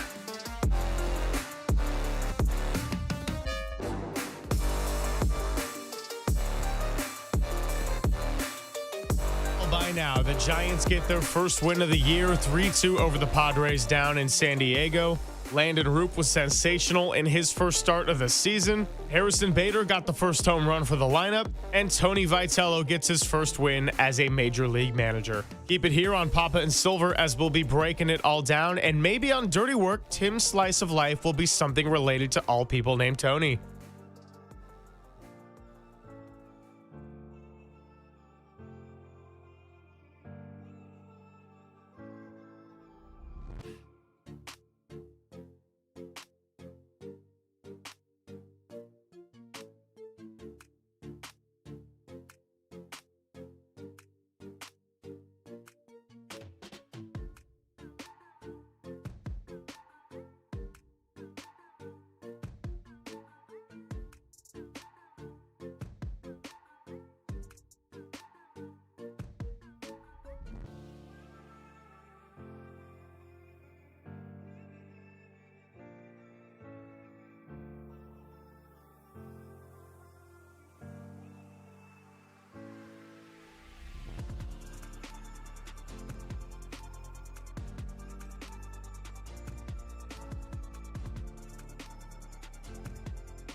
Greg, Papa, and Silver. This is KNBR, the sports leader.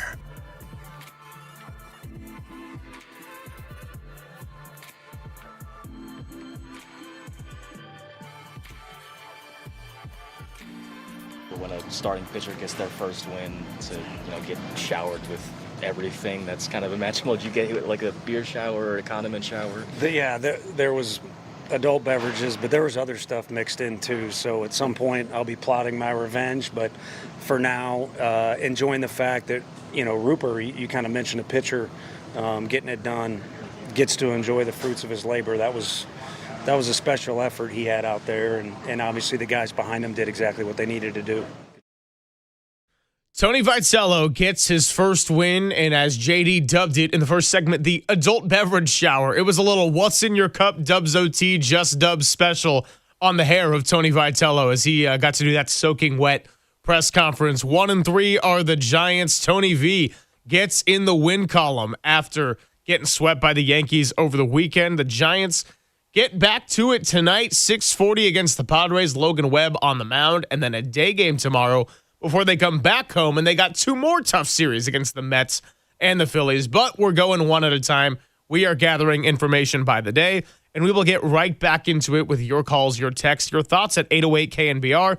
And speaking of the KNBR lines, a different line you can call is the contest line later at some point when I tell you we are giving away 2 tickets to see Weezer, the Shins, and the Silver Sun Pickups. Yeah, anyone know Lazy Eye from Rock Band 2? That's your Silver Sun Pickups right there. We talked about the Shins yesterday, and everybody knows a little bit of Weezer. What's their new album, OK Human, off of Radiohead's OK Computer?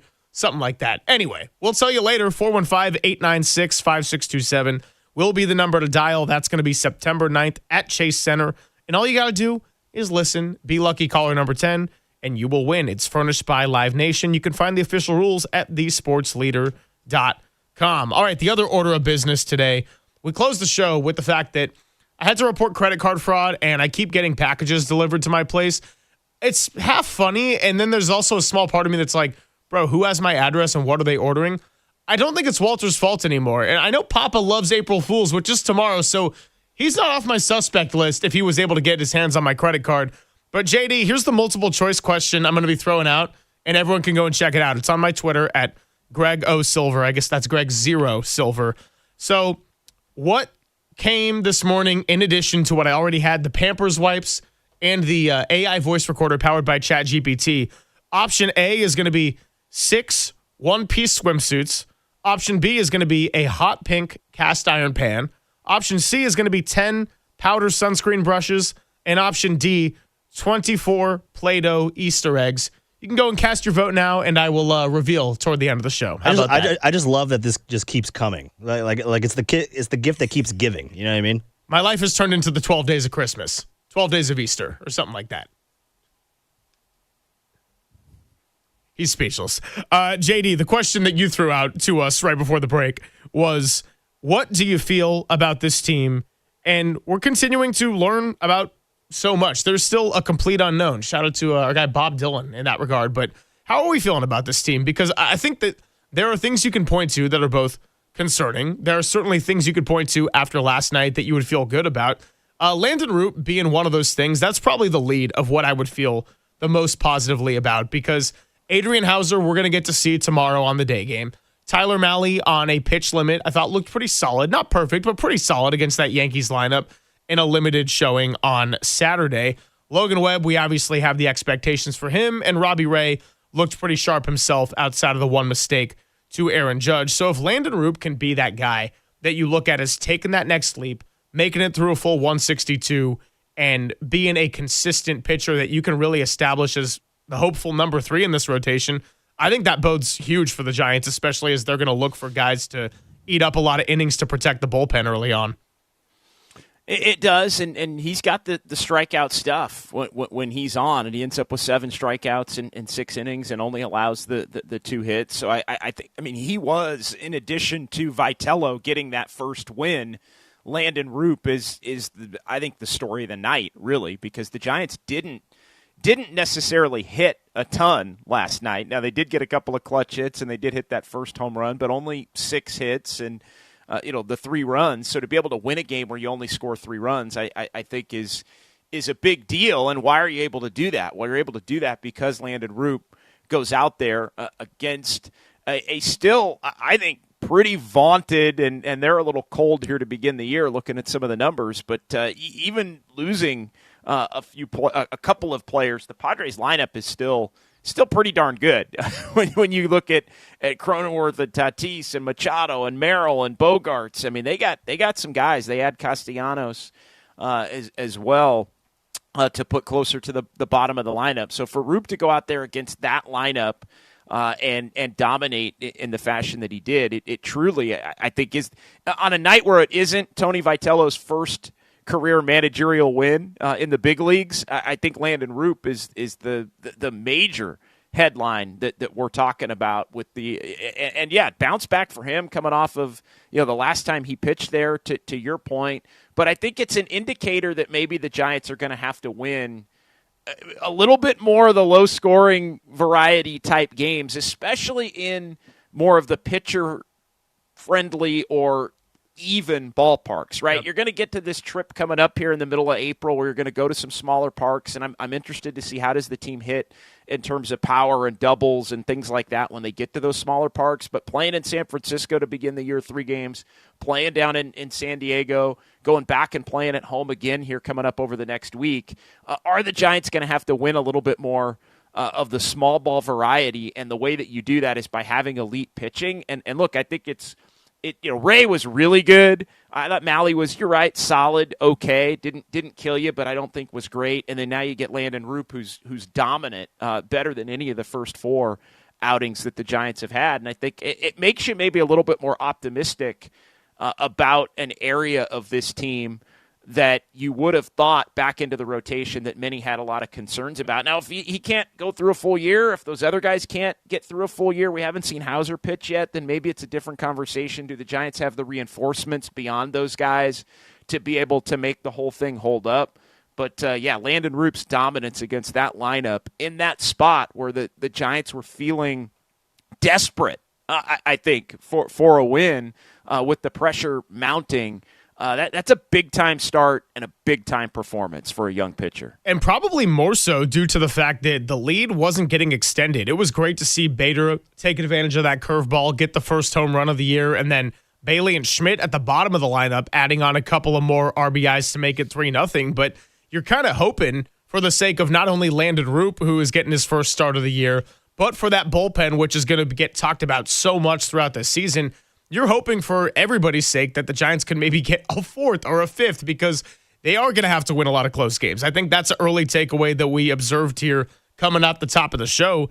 And for Landon Roop to not necessarily get that extra cushion of comfort, it showed that, there wasn't really much margin for error. In fact, kind of noted with the Ryan Walker situation, which we will get to coming up in a little bit, that's one where, he had the margin for error to not have a great outing. He still got the save, but he gave up those 2 home runs. So if you take that in consideration with the fact that Roop had to be nails, Gage had to be nails, and Keaton Winn had to be nails, the Giants, you were hoping they could have got more than 3 since it happened all so early. It was the first time they threw the first punch as an offense, and the fact that they were able to take advantage of it, I think bodes for a very different conversation today and puts a lot more praise on the starting pitching and certainly those first 2 relievers.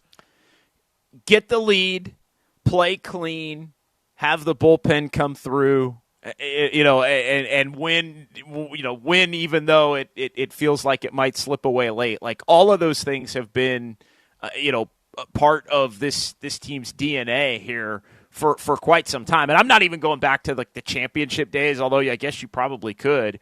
But the way that these teams have been built here, even in just the last 5 or 6 seasons, going back to, let's say, post-COVID, when the Giants have won, for the most part, it's been with the great pitching, with the timely hitting, playing clean, and then having the bullpen be nails to hammer it down. And it wasn't exactly nails in the 9th inning.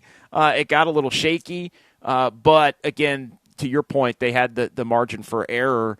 And I think overall, Ryan Walker aside, the bullpen to this point, now that they've actually done it in a game where they had a lead and a little bit of pressure, although you'd certainly rather have the 3-0 lead than say a 2-1 lead or a 4-3 lead in a ninth inning or an eighth and a ninth inning where a team only needs to get one against you. The bullpen has been, I think, again, small sample size through 4 games, but a pleasant surprise. And that was their first big test, more importantly, because they finally got the chance to have a lead to protect. And collectively, they did do enough.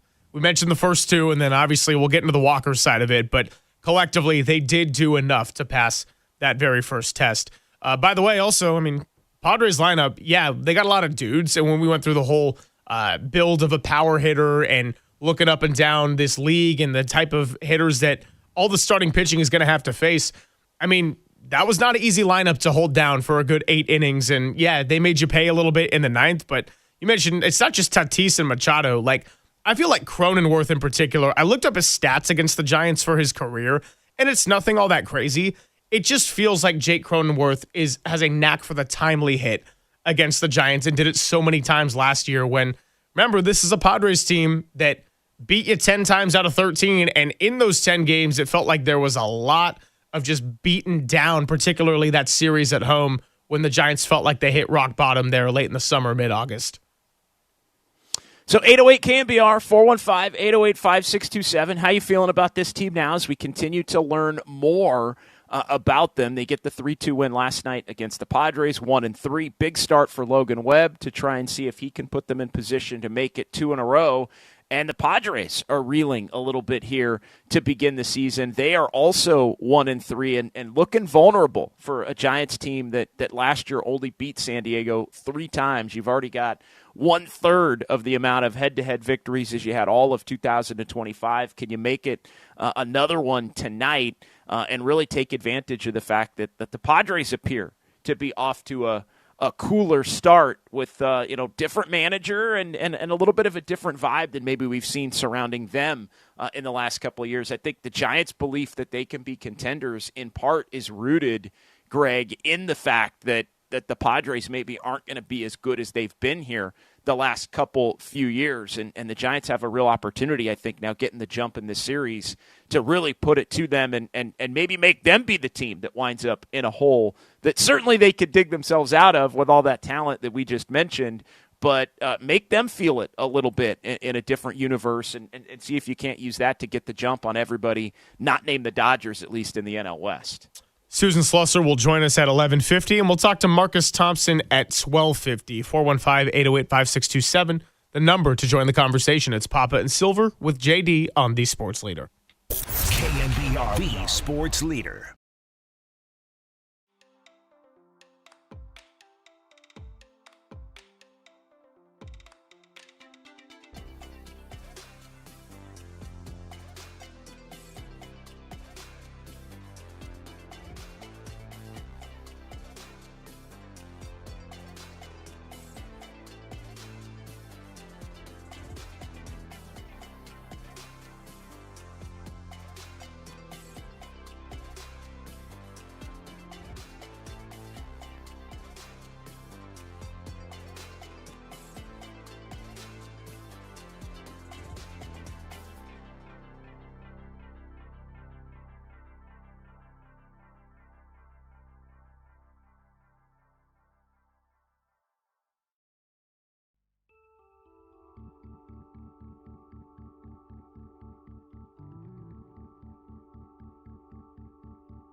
Papa and Silver now continues live from the KNBR Casino Matrix Progressive Jackpot Studios.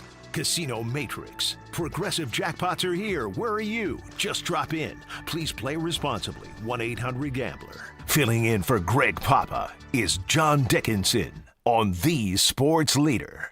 Roop throws. Swing and a miss. He struck him out. Another high fastball, and Cronenworth tried to check his swing at the last moment. Couldn't do it. He was too far gone. 7 strikeout for Roop. That was kind of that exploding fastball up around the lettering on the shirt of Cronenworth. Yeah, that was Landon Roop striking out Cronenworth for the second time last night. And a little bit of breaking news as the Giants get their first win. Landon Roop himself will be joining Dirty Work today at 2:15. So shortly after we sign off, instead of doing all my post-production duties, I might have to put that on pause because Landon Roop is going to be the star of the show for the Dirty Work boys. It was great to talk to Landon Roop with Derek when the two of us were out at FanFest. Like, definitely one of those more reserved and shy personalities, but just being able to chop it up with him a couple of minutes before we all took the stage, I think brought him out a little bit to where he had a good personality with us. And he's the kind of guy that is so incredibly serious. Like, I was always poking fun at different players, JD, saying, like, try to get them to draw themselves out a little bit and give the fans like a little knowledge in the clubhouse about everybody's game day approach and who would be the type of person you wouldn't want to talk to and who's the type of person that's a total jokester. And, like, you know, with football, we see this so much with the 49ers. There's like the Mike Evans and Christian McCaffrey level of locked in. And then there's also the George Kittle level of just like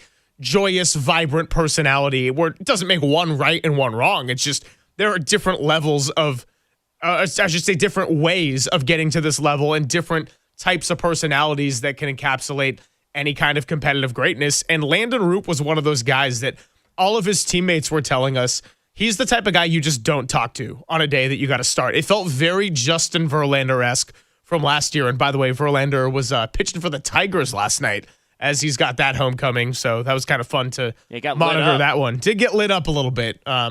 Didn't have the Giant. He had the Giants run support-esque as well from last year, but we're focused on the present. And Roop was one of those guys. And I finally told him when we got a little more comfortable with him, I'm like, dude, all your teammates were kind of calling you out for just being a guy like you absolutely do not want to talk to. And he acknowledged it and was like, yeah, usually on a day where I'm pitching, you just leave me alone. I'm not going to acknowledge you. I love his mentality. I really do. Shocker. I like a guy that's a little bit more serious in his demeanor on the mound. But no, I think he's got an attitude and a confidence and a focus to the way that he pitches that is beyond, I think, the path at which he took to get to the major leagues. And I guess you kind of have to have it. But I don't know. There's an edge that you can see to Landon Roop that why people in the front office would like him and why you'd want to give him opportunities and have a belief that he's somebody that could be extremely successful at the big league level. So I know we all love you need the balance of personalities, right? You need the guys that keep it loose. You need the guys that are super focused. You need everything in between. But I've just been impressed. Whether it's been a quality outing like last night, which was exceptional, or even in outings where he challenged at different points, last year and got hit around a little bit. I just like the mentality that he has and the focus that he brings to the table on a game in, game out basis. Well, and one of the things I thought about last night when I threw out the question of can Roop be that reliable number 3 starter this year in the rotation as the season progresses, that was back to our conversation a couple of weeks ago when we sort of did our State of the Union on young foundational pieces within the Bay Area teams. And obviously, you got the Sharks, who are entirely on one end of the spectrum after being at the bottom for 6 years. You've got the Warriors side of it where it's like, well, they've got Steph and maybe Jimmy comes back and they got a lot of older players they're relying on. But as far as a young foundation, they don't really have anything there. The 49ers have a quarterback, but a lot of their other best players are older. And then for the Giants, I compared them to the 49ers in the sense of there's still a lot of guys that we need to see what they evolve into. Now, I'm not implying that based off of one start, Landon Roop is automatically going to be an all-star level pitcher, or he is going to be part of a young foundation. But if he continues to grow and have outings like this, in addition to what you expect from Webb, what you expect / hope from Ray over the course of this whole season, then that all of a sudden could be a very pleasant surprise for a team that maybe second place within their division is within reach. Now, it's very, very early in the season to where I don't know what to make of the division, right? Last year, the whole NL West minus the Rockies started really hot to the point where Papa and I were like, are there going to be 4 playoff teams from this division? Then you saw things kind of even out on the Arizona and San Francisco front, right? It is so early, but it does make you think if the Padres are more poised to take a little bit of a step back from what they've been the past couple of years, the Diamondbacks still don't have enough pitching to consistently get into the high 80s on wins, and the Rockies, I think we can say, are still a ways away. Maybe that does open the door for somebody like Aiyuk to be a surprise piece that can give the Giants more wins and a better standing in their division and the NL wild card than people might have pegged at the beginning. Yeah, and it's still, I think, a little too early to tell. I mean, it isn't the NHL where if you finish second in your division, you automatically get a playoff spot. Right. You know, there are other divisions that maybe can get in there and sneak all of those wild card spots. In the NL West, other than the Dodgers, off to a bad start. Also, by the way, shout out to Macklin Celebrini, the 6th teenager in NHL history with a 100-point season, as he ends up with the multi-point game, and the Sharks back to winning the crazy ones last night out at the tank, where they're behind and then they're ahead and then they blow the lead and then they win it late. They're not dead, but quick shout out, since you mentioned the Sharks, to Macklin as they continue their long homestand to try and make a final playoff push. Only 2 points out of the final spot there in the Western Conference. But yeah, I think, look, this team is can Roop be the number 3 guy? I think he's got the stuff for it. To me, the question is just going to be the durability. And I think that's really the big question as it relates to the back end of the Giants rotation overall, is not so much a question about talent as much as it is question about durability. And, you know, Roop missed some time with the elbow inflammation last year, and then also had the bone bruise as well to kind of close out the season when he pitched at Petco there in August. So to me, it's more about, can he accept the physical challenge of being somebody that can go out there and consistently throw, 5-6 innings, like he did last night, maybe not shutout innings, but where he's allowing 1 or 2 runs consistently with those strikeout numbers, and have the ability to, do it 30 times, or do it 25 to 30 times. That to me is the question beyond the talent and the makeup for Landon Roop. I think he's got the talent, and I think he's got the makeup to do it. It's just a matter of, will the body hold up? 808 KNBR 415-808-5627 to join the conversation all day long. We are here with you up until 2 o'clock. And then, yeah, that's right, we're back on the short show schedule. That's going to be happening about once a week here, depending on what it is for the Giants. So we got a 12:10 pregame for you tomorrow, as Adrian Hauser, the one starter we have not yet seen, is going to get his first crack at it. Again, because of the multiple off days, Logan Webb is going to jump right back in and get the start tonight, which is a chance for the Giants to make it 2 in a row, and then maybe Hauser could get up there with the chance to finish off the series. But we don't want to get ahead of ourselves. It is one game at a time, and not even thinking about the Mets, Phillies, or that big road trip thereafter. It's Papa in Silver with JD, and when we come on back, we're going to start diving into some sound. Tony Vitello spoke with wet hair after he got the beer shower in the post-game ceremony. And then Mike Krukow was on this morning with Murph and Marcus that also wanted to get into the uncomfortable conversation from last night. Landon Roop was great. The first half of the bullpen was great. The closer position, still one they got to figure out. And another reminder that Randy Rodriguez is not available in the 2026 season. We'll be back with more sound on the Sports Leader. KNBR, the Sports Leader. Time for your Bay Area Chevy dealers traffic update.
Papa and Silver now continues live from the KNBR Casino Matrix Progressive Jackpot Studios. Casino Matrix. Progressive jackpots are here. Where are you? Just drop in. Please play responsibly. 1-800-GAMBLER.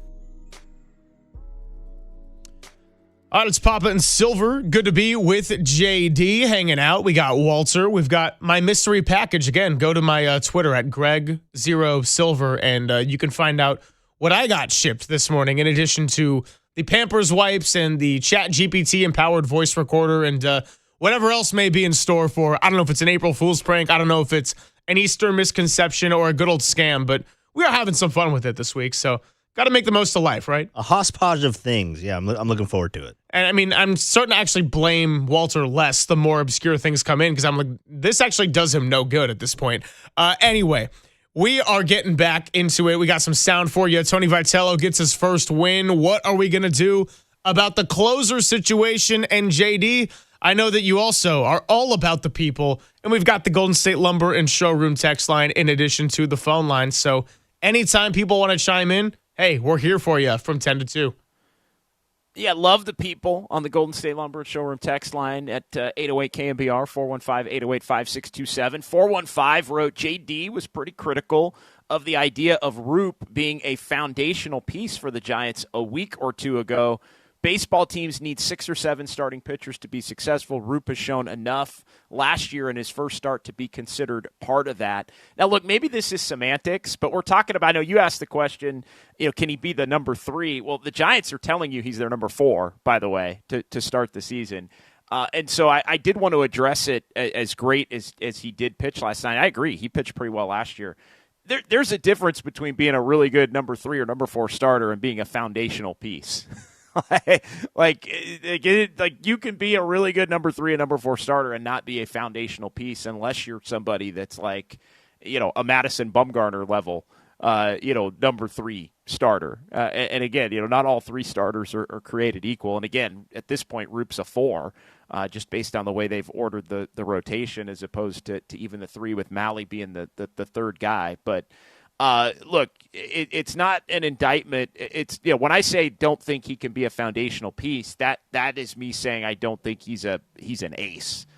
I don't think he's a 1-2 top of the rotation, type of a guy. I think that was the conversation we were having. So just a point of clarity on that. A guy can be a pretty good pitcher and still not necessarily be a foundational piece. I do agree with the other part about needing, 6 or 7 help. Some people would tell you need more like 8 or 9 starting pitchers to get through a season, and that in and of itself is one of the question marks for the Giants. But again, the health is also the other thing that we touched on with Roop, as opposed to talent. Can he continue to be healthy? To be a foundational piece, you have to prove that you can be healthy. And again, I don't think he's been in the big leagues long enough to say that we know that he can't prove to be healthy. But again, that's still a box that I think he has to check with the time that he missed last year. Well, Landon Roop also made life pretty easy for Tony Vitello last night, because one of those questions and a big jump from college to the major leagues is, can you manage a major league bullpen? Well, if your starter is going to be able to go 6 clean like that, it certainly makes it easier. You got a lefty and Matt Gage, throw him out there. Keaton Winn did his thing in the 8th, and then Ryan Walker's the guy you had set to be the closer for the start of the season. And luckily you had a 3-1 lead, because then if he was going to give up 2, you still were able to close the deal with that Bogarts ground out to short at the very end of the game. Here is Tony Vitello on the instant aftermath of getting his first major league win. Again, I said it yesterday. I'll stick with it today. There is nothing that Tony Vitello has or has not done to this point that has made me go, wow, and my eyes pop, and I say, I'm going to judge that as either he's totally the guy or he totally is not ready for this job. Long way to go, but in JD's theme of getting out of the spotlight, hey, the monkey is off everybody's back. Tony Vitello has won a game as a major league manager, and here's what he had to say about addressing his friends and maybe even one heckler in the crowd when all was said and done.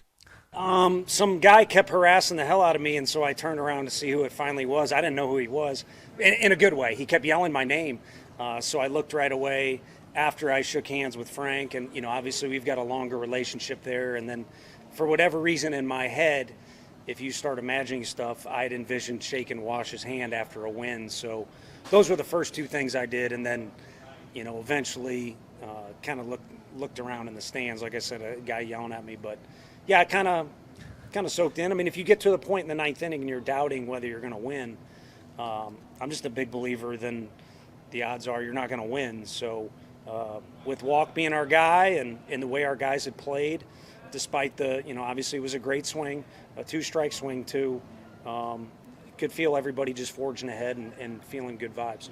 A little fire from Tony V, huh? It's not just about the people who've been with him on this journey. He's thinking about the heckler and made a point to point back at him and give him a thumbs up on that too. So look, we know this, and I know it, you know it, from our transitions even to coming to the sports leader and making different moves. People are very critical of newness, and when you start 0-3, when you don't have a great first few shows, whatever the deal is, people are always going to be critical of some kind of newness. And so Tony Vitello said, hey, I heard you, I see you, I'm thinking of you, and now I have one in this league.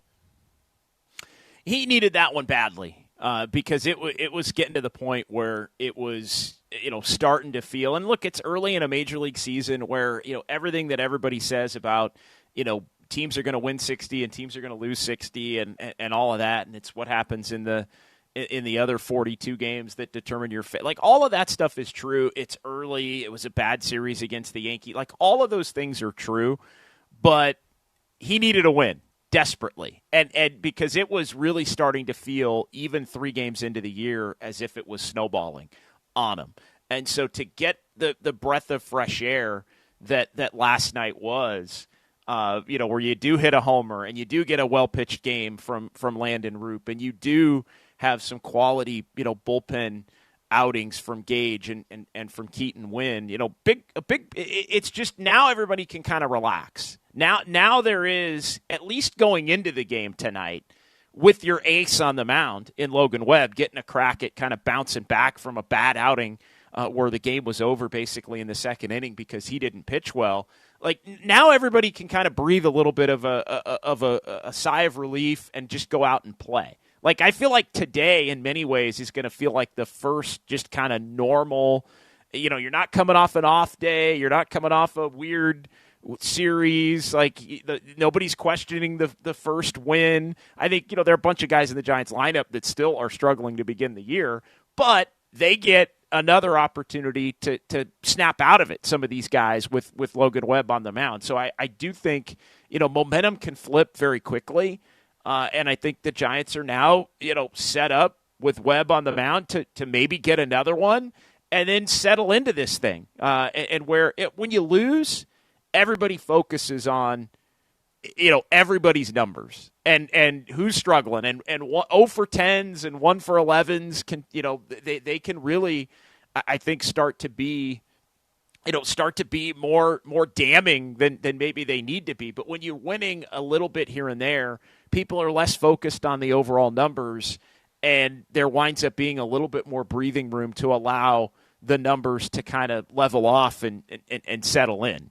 So I think there was always going to be more focus on this team, considering the expectations, considering Vitello's lack of experience, but just getting the one win to calm everything down. Now, look, if they don't win tonight and guys struggle and Webb isn't good, now all of a sudden we got questions about Logan Webb, two starts into the season, and then they're 1-4. So it can flip back quickly. It's just the nature of day-to-day and 162. But for Tony Vitello to feel it, for everybody to be able to celebrate it, and now just move on to where he's just a normal baseball manager for the time being that is trying to help this team win games, I think that's good for everybody. Well, you mentioned that you thought this thing was snowballing, or it felt like it was snowballing. And I think part of why is because Tony Vitello is an emotional guy. And I'm not saying there's a problem with that whatsoever, but you could feel the weight of each one with all the opening festivities. Then you had the night, and then the day, and then you fall to 0-3, and Aaron Judge is hitting homers. And it's like, oh, what's going to happen? And you got an off day on Sunday to let it process even further. And then we all react to it on a Monday, right? And all the comments made about there being a lot of try hard, and maybe he pumped up the team a little bit too much with his speech. And then there was the whole Robbie Ray and Tony Vitello are at odds, which I don't think Ray was necessarily refuting Tony Vitello. I think he's just saying, like, yeah, we're all big leaguers. We can handle the emotions of this. But look, for Tony Vitello, this is going to be part of the challenge this year in terms of navigating the highs and lows. Like last year was the ultimate highs and lows journey of a roller coaster en route to 81 and 81. A baseball season's going to have a lot of moments where it feels like you are just down in the dumps. You cannot get a hit. Nothing's going your way. And then all of a sudden, a couple things are going to go right. You're going to get into a bit of a routine and a rhythm, and it's going to feel nice and breezy. It's going to be a long journey with 162 and a lot of media and a lot of the routine. And some days it's going to feel easier getting up and doing this thing, and like it's just so smooth. And other days it's going to feel really, really hard. For a manager who wears his emotions on his sleeve, that's probably going to be one of the challenges that I don't want to say not talked about, because I think we've all known he's authentic and he's emotional, and we've all seen the clips of him being all rah-rah and running into the crowd at Tennessee. But just managing that part of it's certainly going to be one of the big challenges of making this jump.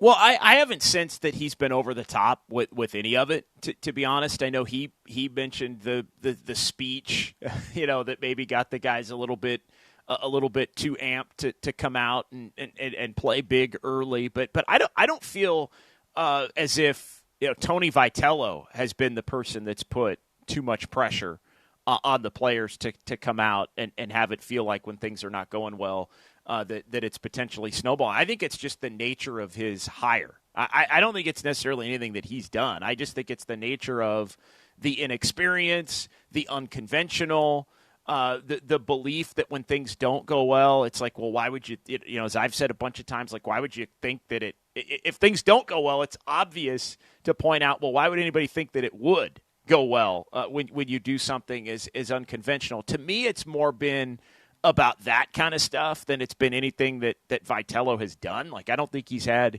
a single, managerial gaffe. He's shuffled the lineup a little bit. Game 2 to game 3, game 3 to game 4, he shuffled the lineup a little bit. One of the big concerns coming into the year that I had was the fact that, even if this Giants team performs well in areas that they're expected to, one area that that can make, or even if they perform well in areas where maybe they're not expected to, I think it goes both ways. The one area of a baseball team that can make a manager look bad is a bad bullpen.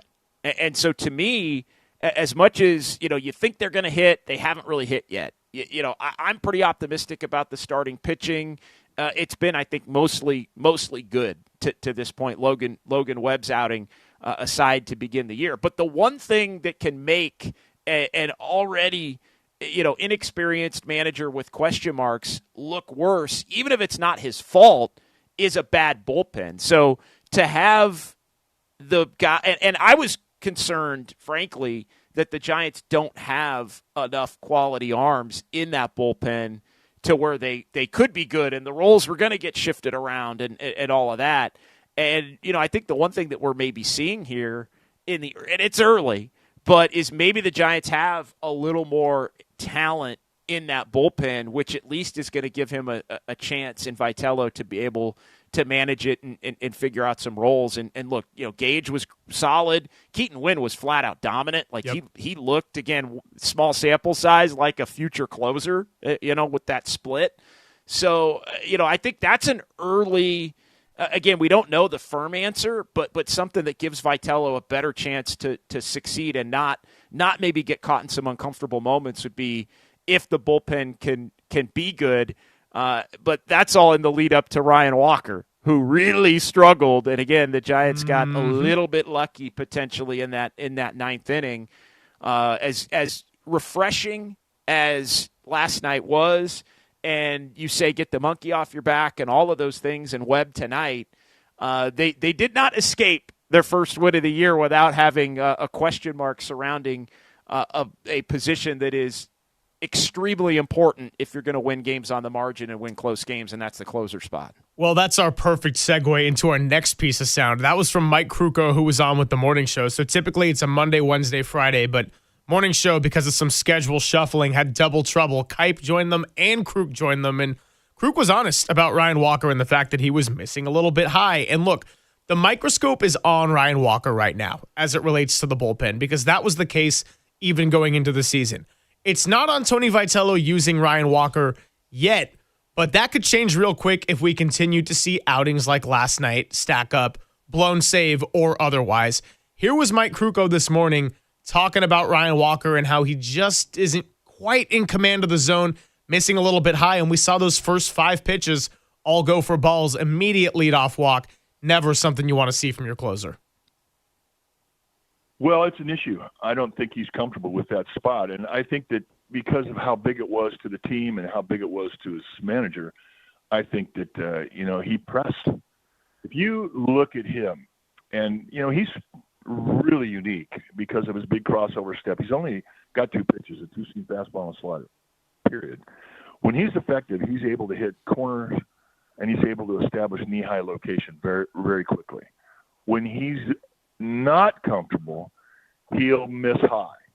And then, he's got sling and he's got push in his delivery, and he's not letting it go. And that's what I saw last night. When I hear the words not comfortable, that's raising some alarm bells for me immediately, because a closer needs to be comfortable in the most uncomfortable spot in all of sports. They need to be the one making the batters uncomfortable. If you're out there and you're not comfortable, and let's say you get a leadoff walk, or maybe you're even close to hitting a guy like we saw with Walker last night, all of a sudden that's just giving the batters momentum, and particularly when you're doing it on the road. Yes, he got the save last night. They won it 3-2, but you see how quickly it changes in a baseball atmosphere when one swing of the bat from Jackson Merrill, all of a sudden a lot new life into Petco Park when they'd been previously entirely shut down and shut out by dominant pitching. Then all of a sudden, the game was 1 out away from being over, but there was new life, and there was new life quickly. There was, and look, I think, there is a bottom line. There's a question at the closer spot right now. And when Ryan Walker has been thrust into that role in the past, it hasn't over time exactly gone well. And so as they try to figure out what the roles are going to be, and as we all can blatantly see that this team's going to have to be really good in close games if they're going to be the best version of themselves, I don't think there necessarily can be a long leash for Ryan Walker as the closer. Now, look, you're going to need him somewhere in the bullpen, even if he's not pitching ninth innings, but there have been issues where he's looked, to Krukow's point, uncomfortable pitching in ninth innings. Now, he's looked uncomfortable, I think, at times pitching in seventh innings and eighth innings, too. Big spots can come in the game away from the ninth inning. But I think, when you look at the way that inning played out last night, I don't think it's an overreaction to say that the leash would be short for Ryan Walker. Now, to make a switch, though, the other part of the equation is, and look, you're giving the opportunity to the guy first who has the most experience among the guys that you have available to you. So I understand that, and he had been a closer before with varying levels of success. I mean, he did have some success for a stretch as a closer, but again, as time has gone on, he's become less and less effective in that role. So to me, you're giving him the first opportunity, the first crack at it, but you also, if you're going to be the best version of yourself, can't be losing games in the ninth inning in the manner at which the Giants could have lost that game, or at least had it tied and thrown into extra innings. So I think the leash is going to be short for Ryan Walker, but for the leash to be short, you have to have somebody that you can go to. And again, that's where the performance of Keaton Wynn and the dominance of that split and coming in and striking out the side and looking really good here to begin the year, that to me is somebody that already is kind of, look at him. Like they made this guy into kind of a super looking reliever. Again, it's early and he needs to continue to prove it. But I think there's a couple of things in play here. There's Walker faltering, and I do think he'll get another opportunity to close. But it's also who's the guy that you could throw into that role as he continues to get more comfortable. And I think Keaton Wynn showed last night that he's got the stuff to maybe be the next man up in that situation. If you're searching, and I think we all knew the Giants, Greg, were going to be at different points. I think searching, even though the early returns are actually pretty good. Other than Walker, I still think there's a belief that the Giants are going to be searching and figuring out their bullpen on the fly over the course of this season. And that's going to be one of those areas where we judge Tony Vitello in a major way as he navigates this all for the first time. So he gets his first win last night. 1-3 for the Giants. Logan Webb on the bump tonight, looking to make it 2 in a row. It is Papa and Silver. We've got JD in the house. We got Walter hanging out with you, and 808 KNBR is your number to join the conversation. How concerned are we about the closer role and what's otherwise been a pretty impressive start for the bullpen? We'll pick this up when we come on back and hear one more clip from Mike Krukow. It's Papa and Silver on the Sports Leader.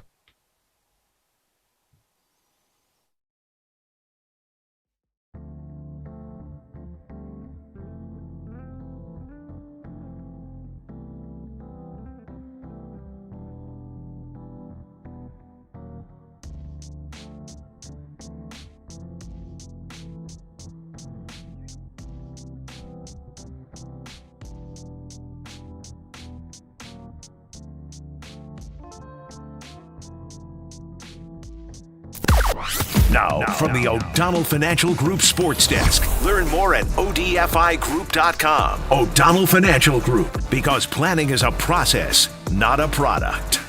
It was double trouble on the morning show because both Dwayne Kyper and Mike Krukow stopped by to talk about Tony Vitello's first win, as well as the question marks with the closer position. Plus, one of the stars of last night's game, Landon RP, will be joining Dirty Work later this afternoon, so stay tuned where you can catch it live on the Sports Leader.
Now back to Greg Papa and Greg Silver on KNBR, the sports leader.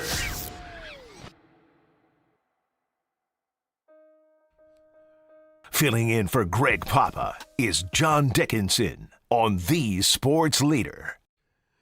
Silver, JD, Walter with you on a Tuesday. We've gotten to the end of March. We'll be turning the page right into April tomorrow, and that means we'll be in the thick of the everyday business of baseball. Giants taking on the Padres for 2 more. 6:40 tonight is your first pitch, and then 1:10 tomorrow. So right here during our show, we will give you the pregame, and we'll talk to Susan Slusser coming up in about a half an hour, as we will every Tuesday. A lot going on in the sports world. We'll talk a little 49ers later in the show. Competition committee with a little bit of rule changes that we will tease. We'll address that a little bit later on with Kyle Shanahan, Jed York, John Lynch, all of our favorite voices speaking out there in Phoenix. But right now we are focusing on the potential closer issue. And Ryan Walker was a big question mark coming into the season, but in a way, JD, it was actually the one area we knew that there was going to be a defined role for somebody in this bullpen. The question is it going to stay that way, and how long is that going to last? 808 KNBR is your number, and let's play another piece of sound from Kruk, where Kruk, generally a pretty positive guy, always about the team, is acknowledging that you can't go out there, expect to struggle, and then expect to continue keeping your job. Here's what he had to say. He can't go out there and pitch like he did last night and expect to hold that job down, especially when you saw Keaton Wynn go out there and just be dominant and strike 3 guys out in a row. And this is the thing about a bullpen. You know, it's volatile. Roles change. You cannot be stubborn if you're Tony Vitello or if you're the pitching coach that you insist that this guy is going to go out there no matter what. He hasn't earned that. So right now, next time he goes back out there, and he'll be out there again tonight if there's a save situation, he has to do it in a more convincing way. And that's just baseball. Well, we know he's going to be available to go and be the closer tonight if the Giants end up having a lead and in that predicament again. But yeah, every time here moving forward that Ryan Walker is going to step up to the mound in the 9th inning or any kind of save situation, everyone's going to be collectively holding their breath and watching with a little extra intent. No question. I don't know about you. I'm not concerned that Tony Vitello is going to stick with Ryan Walker too long. Now, I know there's people driving around right now or watching on YouTube or listening that are saying, it's already too long. Get Keaton Wynn in there. Make the change now. We're seeing and hearing a lot of that last.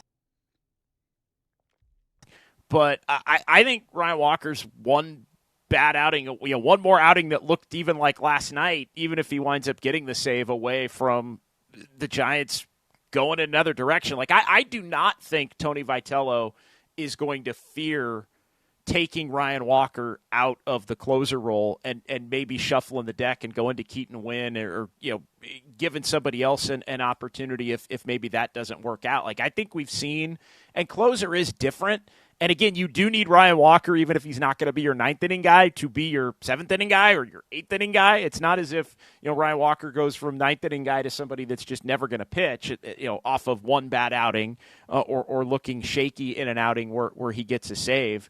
But I don't know, where do you stand on that? Because I think we've seen with some of the lineup decisions that Vitello will, early he showed patience, but he showed patience for one game.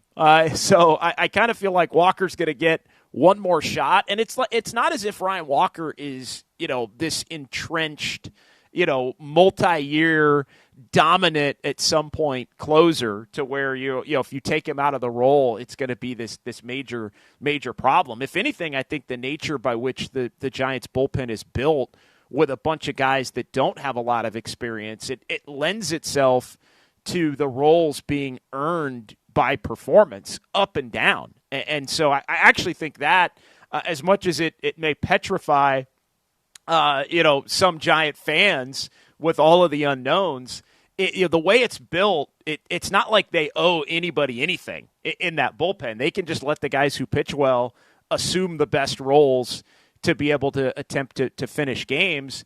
And then as the season goes on, you figure out, all right, do you have to maybe make some moves, some guys that aren't on the roster to get him on the roster, make a trade, whatever it is. But I actually think in a weird way, the lack of experience gives them the flexibility to mold it however the heck they want it based on performance, which isn't necessarily the worst thing in the world as long as it's not costing you games in the process. So it's interesting. Last night, I'm watching the game, and I took very broad notes just as like little markers or timestamps or anything to jog my memory of when something happened. But for Ryan Walker, I was basically taking notes on every single batter. And the first thing I wrote down was started his first big test with 5 straight balls thrown, and it was a 4-pitch walk to Cronenworth to get things going. It felt like a very Camilo Doval experience when Doval was not right. Immediately not hitting the strike zone. Getting a guy on base from the jump. Worried if he can just throw a strike to the point where batters are like, no, I'm going to keep taking pitches until you show me you can hit the zone. And when the Giants decided to trade Camilo Doval last year, well, it was for 2 reasons, right? One, it was they had such a miserable post-All-Star July that it got to the point where they're like, we got to sell at the trade deadline. And Buster Posey felt like he could get something for Camilo Doval. I know you and I were doing shows together at 49er training camp, and we were both in favor of making those moves at the buzzer of the deadline when they got rid of Rodgers, they got rid of Doval, they got rid of Yaz at the last minute. As far as so that was one of it. The second reason was they had Randy Rodriguez, who was an all-star, and he was great in his fireman role, high leverage role, and they thought this could be our closer moving forward. Now we know that he's obviously not available right now, and I think 281 on the Golden State Lumber and Showroom text line earlier said every Ryan Walker ball made me miss Randy Rodriguez that much more. Yeah, it felt very Camilo Doval last night. I'm not worried about the Vitello part of it either. I'm with you on that. I guess the question is, how soon might he have to decide that someone else is better for the job? Because I loved what I saw from Keaton Wynn last night. He totally looked like he had the stuff to be the closer. It's very, very early in the season. If Ryan Walker goes out there tonight and not only struggles, but say worse and blows a save on a Logan Webb start, Tony might have no choice but to just reshuffle the deck right now and decide, look, I don't know if Keaton Wynn or somebody else is going to be the guy for the job, but we got to go and find out. If Ryan Walker blows a save tonight, I think he's out of the closer role. Like, I think it's that short. Like, I think he's getting one more opportunity, and he's going to have to string 3, 4, 5, save appearances in a row out where, again, you get the job done at a minimum, but to Mike Krukow's point, it can't look as shaky. Like, sometimes it just looking as shaky as it did, that can be enough to be concerned about, whether or not you need to make a move. Now, maybe you don't make the move because you actually win, and you want to make sure that Keaton Wynn gets more opportunities to continue to get comfortable as somebody who, nobody really knew what Keaton Wynn's role was going to be in terms of the beginning of this season in the Giants bullpen. And, you don't want to throw too much necessarily on his plate too quickly, but the stuff in many ways speaks for itself. And this is the position that the Giants have put themselves in with such an inexperienced bullpen. Is the fact that I think they have to be comfortable, while almost expecting that it may cost them a few games early in the year while they figure it out. Now, you don't want to have that get too far to where it becomes a reason that maybe you're not a playoff team if other areas of your performance indicate that you would be a playoff team. So there's a fine line there between how do you grow and build and develop a bullpen, because I think it is the one area on the Giants roster where they're truly trying to develop while winning, which we've seen can be very difficult in every sport.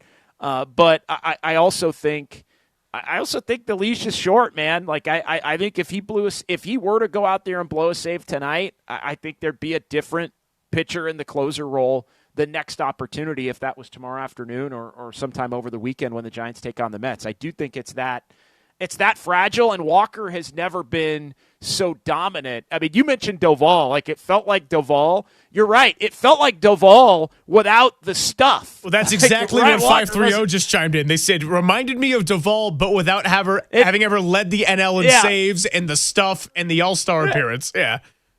Yeah, and I was on board too. Like, I was on board with moving on from Doval. I was on board with moving on from Rodgers.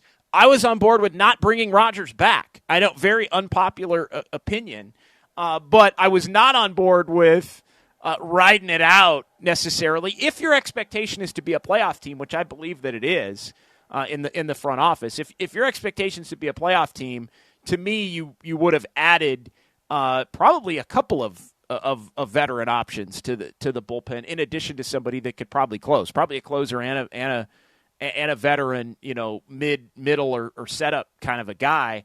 The Giants did not do that, so they're trying to figure this whole thing out on the fly. If you're good enough as the year goes on, you can always trade for those types of pitchers, but they're going to have to prove that they're good enough in the interim.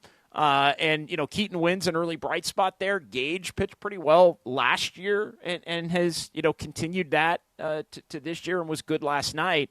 But, yeah, going back to, the Randy Rodriguez thing is bad luck after they move on from Duvall and Tyler Rogers. But it felt like Ryan Walker was Duvall without the stuff. And when you don't have the stuff, you're not going to necessarily be for long in the role compared to somebody else who does have the stuff. And I think, as an extension of that part of the conversation, Greg, Keaton Wynn, as much as it is, a small sample size, Keaton Wynn has flashed the level of stuff that you would like to see from a potential future closer. I mean, people are also pretty high on Peguero, who obviously needs more appearances, and he's dealing with an injury right now, but he's the type of guy that not has an option the right stuff. now. Not an option right now if it goes south, but say this is a decision where you're thinking about it again in a month, maybe that's another guy that ends up being on the table. 808 KNBR is the number to join the conversation, and Susan Slusser is going to join us coming up in about 20 minutes. She had a great article that came out in the San Francisco Chronicle yesterday. Ask the Giants a question. What are the players' biggest pet peeves? Now, a lot of this stuff is outside of baseball, and it was kind of a more fun and lighthearted column. But I want to ask you, what's your biggest pet peeve when watching this baseball team? I know it's only been 4 games. Is it any flashback to something that you've seen before? Is it something that you might be afraid of? Biggest pet peeves about Giants baseball. We'll talk about that next on The Sports Leader. KNBR, the Sports Leader.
This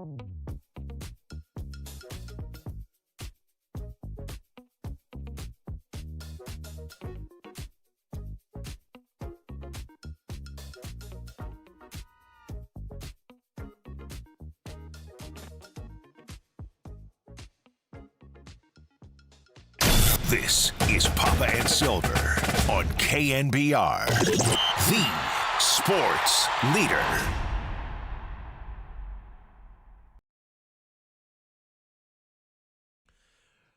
Thanks for joining us. Happy Tuesday. It's Papa and Silver. Susan Slusser joining us of the San Francisco Chronicle. Coming up in the next segment, she wrote all about pet peeves. So dare I ask all of you, what's your biggest pet peeve watching Giants baseball? And a pet peeve isn't something that's necessarily like angering or just like ultimately frustrating. It's just a thing that kind of just nags at you and jabs in your side. The best part about having our digital crew like Jack Loader in studio, I asked that question. He's like a treasure chest of content right there. We'll get into that. But first, let's get back out to the phones where Tony is in Union City and wants to talk about Tony V and the decisions on the closer role. What's up, Tony? Hey, guys. Thanks for taking my call. I've been listening, this week, and we played 4 games, and we lost the first 3, and it was like everybody's, falling apart like it's the end of the world. And, dude, we need to relax, okay? We just got to give these people a chance to do their job. We sat here with Farhan Zaidi and Gabe Kapler for 3 years, and I couldn't stand that brand of baseball personally, and I suffered through that. So I'm happy that I got Buster Posey as a GM and a College World Series champion. Let's give this guy a chance. We got new coaching staff. These coaches, they scout these other teams, and, they know how to pitch to these guys. But sometimes a pitcher goes out there, and last night, Walker, he didn't have his fastball. It was moving tremendously, and so the hitter knows that. So what's he do? He sits on the curve or off speed because the fastball, he's not throwing it for a strike. So, and we suffered through Duvall for 3 years, and that guy with his body language, he'd give it away. So, these kids, I got total faith in this staff. I'm going to give them a chance. This kid Walker's got good stuff. The bullpen did really good last night, and you know what? It could have been just a little hitch in his giddy up. He was doing something mechanically wrong. Somebody might have said something if he was out there a little longer, and he could have fixed it. You don't know. And you're right. Sometimes maybe they don't have their stuff. We won the game. I remember in 2010 it was called torture because Brian Wilson was on the mound, and we never knew what was going to happen. So we got to just relax. It's a long season. Let's give these guys a chance. I'm so happy that I got Buster Posey as a GM, and I got faith in his choice as a manager. So I'm all in with the Giants, and I got these guys back. Thank you for taking my call. Hey, Tony, real quick, before you go, let me ask you one question. When you're preaching patience, are you saying more so about Ryan Walker as the closer, or is it more about Tony Vitello making the right decision with that role? Well, we're just dealing with people here, okay? People make mistakes. I don't care who you are, even professionals. So Tony Vitello knows what he's doing. He didn't get where he was, and Buster Posey didn't choose him because he doesn't know what he's doing, okay? The pitcher didn't make his pitches last night, so everybody's jumping on the manager, so whatever. That's okay. That stuff's going to happen. But I think in the long run here, that if he needs to make a change, then he'll make a change. It's too early in the season to start playing musical chairs with a pitching staff. And it's not up to me. I don't know what the hell's going on in the dugout, in the clubhouse. Those guys do, and we need to just be quiet and support them instead of just falling apart. I'm talking about the fans, what I'm hearing. Everybody needs to relax. Let these guys, give them some time. Like I said, Gabe Kapler got to run away with the garbage dump in the dumpster fire for 3 years. He was given a great team, and he looked good at first, but it wasn't because of him. It was because of the team that he was given, in my opinion. So that's where I'm at. So I appreciate you letting me talk. Thank you. Yeah, no problem. Appreciate the call, Tony. Tony in Union City. What if it was Tony Vitello? No, I'm kidding. It was not. But no, JD, I don't think there was anything. Who's getting on Vitello for the closer? Like I don't think anybody's getting on Vitello for the closer right now. No, I'm kind of there too, and I was not. Like, I think we were kind of projecting if anything, into he might have a decision. If anything, Kruk was saying it. No, I'm not getting on Vitello whatsoever. Everything about the iffiness at the closer position last night has to do with Ryan Walker, not the fact that Tony Vitello put Ryan Walker, the designated closer, out there for the first save opportunity of the season. No doubt. And look, I think the question that we're having here is, how many more outings, and there was an interesting text from the 415. I thought it was pretty good. You guys are acting like he blew the save last night. Closers come with drama. Look at Brian Wilson. Again, Ryan Walker doesn't have Brian Wilson stuff, just like he doesn't, as flawed as Camilo Doval was, doesn't have Camilo Doval stuff either. And so, when you don't look comfortable, and look, I think Doval's indifference at times on the mound, Greg, I think is Ryan Walker's lack of confidence. Like, to me, Ryan Walker looks, and I think this is part of what Mike Krukow was talking about, and we could play the clip again if we need to, because he's the one saying it.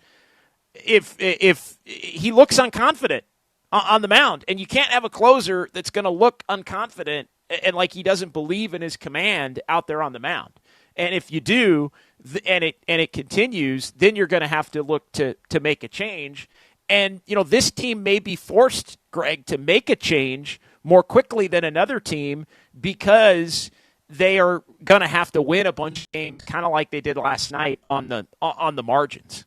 Let's keep it going on the phones. Alfonso right here in San Francisco wants to weigh in on the state of the Giants. What's up, Alfonso? You're on the Sports Leader. First of all, good morning to everyone, and I'm very pleased that you guys took my call. I wanted to mention that I'm happy that Buster Posey is our general manager. I do have faith in him. I'll start with that. Number two is, even though the season is very early, that series against the Yankees exposed us and showed us that we are not a team that can compete with a championship caliber team. So therefore, if this is a rebuilding stage and this is a team that's going through the process of finding out who and what they are, who they're going to keep, who's going to stay, it's okay. We really can't expect very much from a team that's trying to figure out who they are. And as far as the closer goes, I agree. A closer is a closer. There's a mindset to a closer. And as we've seen in the last 2 years, we don't have that player who is by definition and by breed a closer. But this team's got a lot of problems. They have to figure out who and what they are. And as a fan, we can hope that Buster Posey, in due time, finds out, figures it out, and puts together a team. But even though it's early, that series against the Yankees, as I said earlier, shows that we cannot compete against championship caliber teams. And in sports, you have to be able to compete with championship caliber teams to become a champion yourself. Thank you. Yeah, appreciate the call, Alfonso. And look, everyone can have their own perspective of what this team is and the expectations. I would say respectfully that based on the interaction we've had with the show over the last week plus leading into this season, Alfonso used the term rebuilding. I don't think the Giants are viewed as a team that's rebuilding because you went and traded and took on the contract of a Rafael Devers, because you offered up the kind of money you did to Adames and Chapman, and your core is not, I wouldn't say old, but there's certainly not a bunch of young to mid-20s that you feel like is coming up in this next wave. And so when we talk about expectations, it would be one thing if we looked at the Giants more in the realm of the Washington Nationals as a team with young players that might be looking to build something here and have that foundation in the next few years. But the expectations largely seem to be playoff or bust. And I was actually the one host that kind of mapped out how I think there's a way in which you could look at the season as reasonably successful if you don't get into the playoffs. But we're not looking to get to that mark because it's not about going from a team that won games in the high 60s into now making the jump to 75 or 80. This is a team that's been stuck right there at that 500 line, JD, that's looking to get over that hump and get back into October, especially now that the playoffs have the kind of flexibility and leeway to get in with extra wild cards compared to what they used to. I found my pet peeve, by the way. We didn't have my pet peeve at the. I was thinking about it. I didn't really have one. We're gonna get into this topic. I know it was kind of a more fun and frivolous type of a column from Susan. We'll talk to her about it. I found my pet peeve though within this segment. I'm going to save it though. I'm going to save it because I want to go back to, or maybe I'll be short on it, and then we'll revisit it after we talk to Susan. They're not a rebuilding team. I'll answer that part. Like nothing about their position players up and down the 9 that are out there in the lineup every day and the 4 that are on the bench screams rebuilding team. The starting pitching staff does not scream rebuilding team. Right? They literally went and got two young veteran pitchers to throw into the mix with Logan Webb and Robbie Ray, who are not young themselves. Now the bullpen would make you think that maybe they are a rebuilding team, like that one aspect of the team. And we've gotten into the fact that that's the part that doesn't necessarily add up for me. Is on the one hand, there's kind of this expectation that they think they can be good enough to win in the mid 80s, but yet either they know something we don't about this bullpen, and Keaton Wynn may be an example of something like that on the positive side, like, hey, this dude has the stuff to be a closer.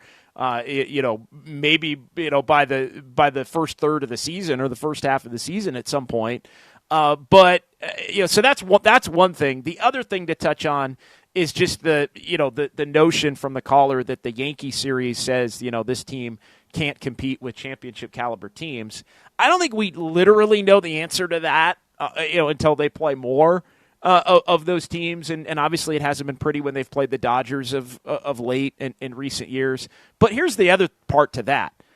They're not a rebuilding team, as we've said, but who believed, and this is not my pet peeve, despite the change in tone, who believed that this team was a championship caliber contender coming? I don't think anybody believed that. I don't think they're rebuilding, but nobody should rightfully believe that they're a championship contender this year. So that's not even I'm not even holding them accountable for that.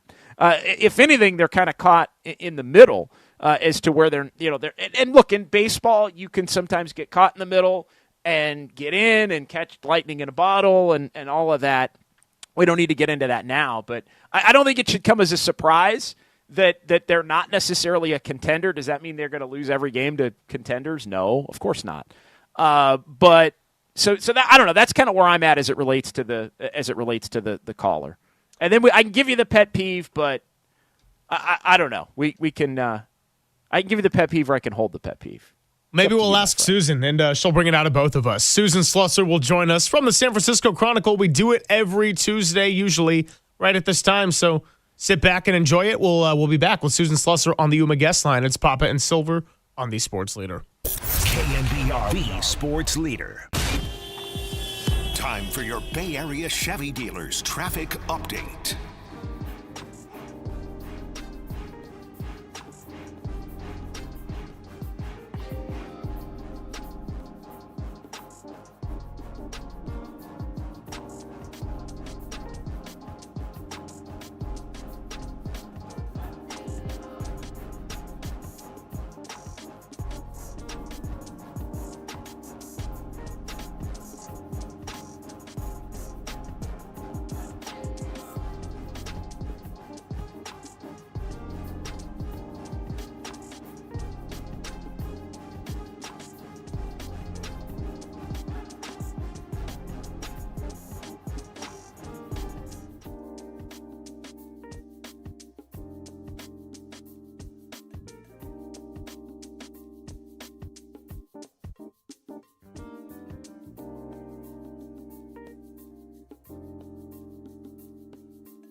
Papa and Silver now continues live from the KNBR Casino Matrix Progressive Jackpot Studios. Casino Matrix. Progressive jackpots are here. Where are you? Just drop in. Please play responsibly. 1-800-GAMBLER.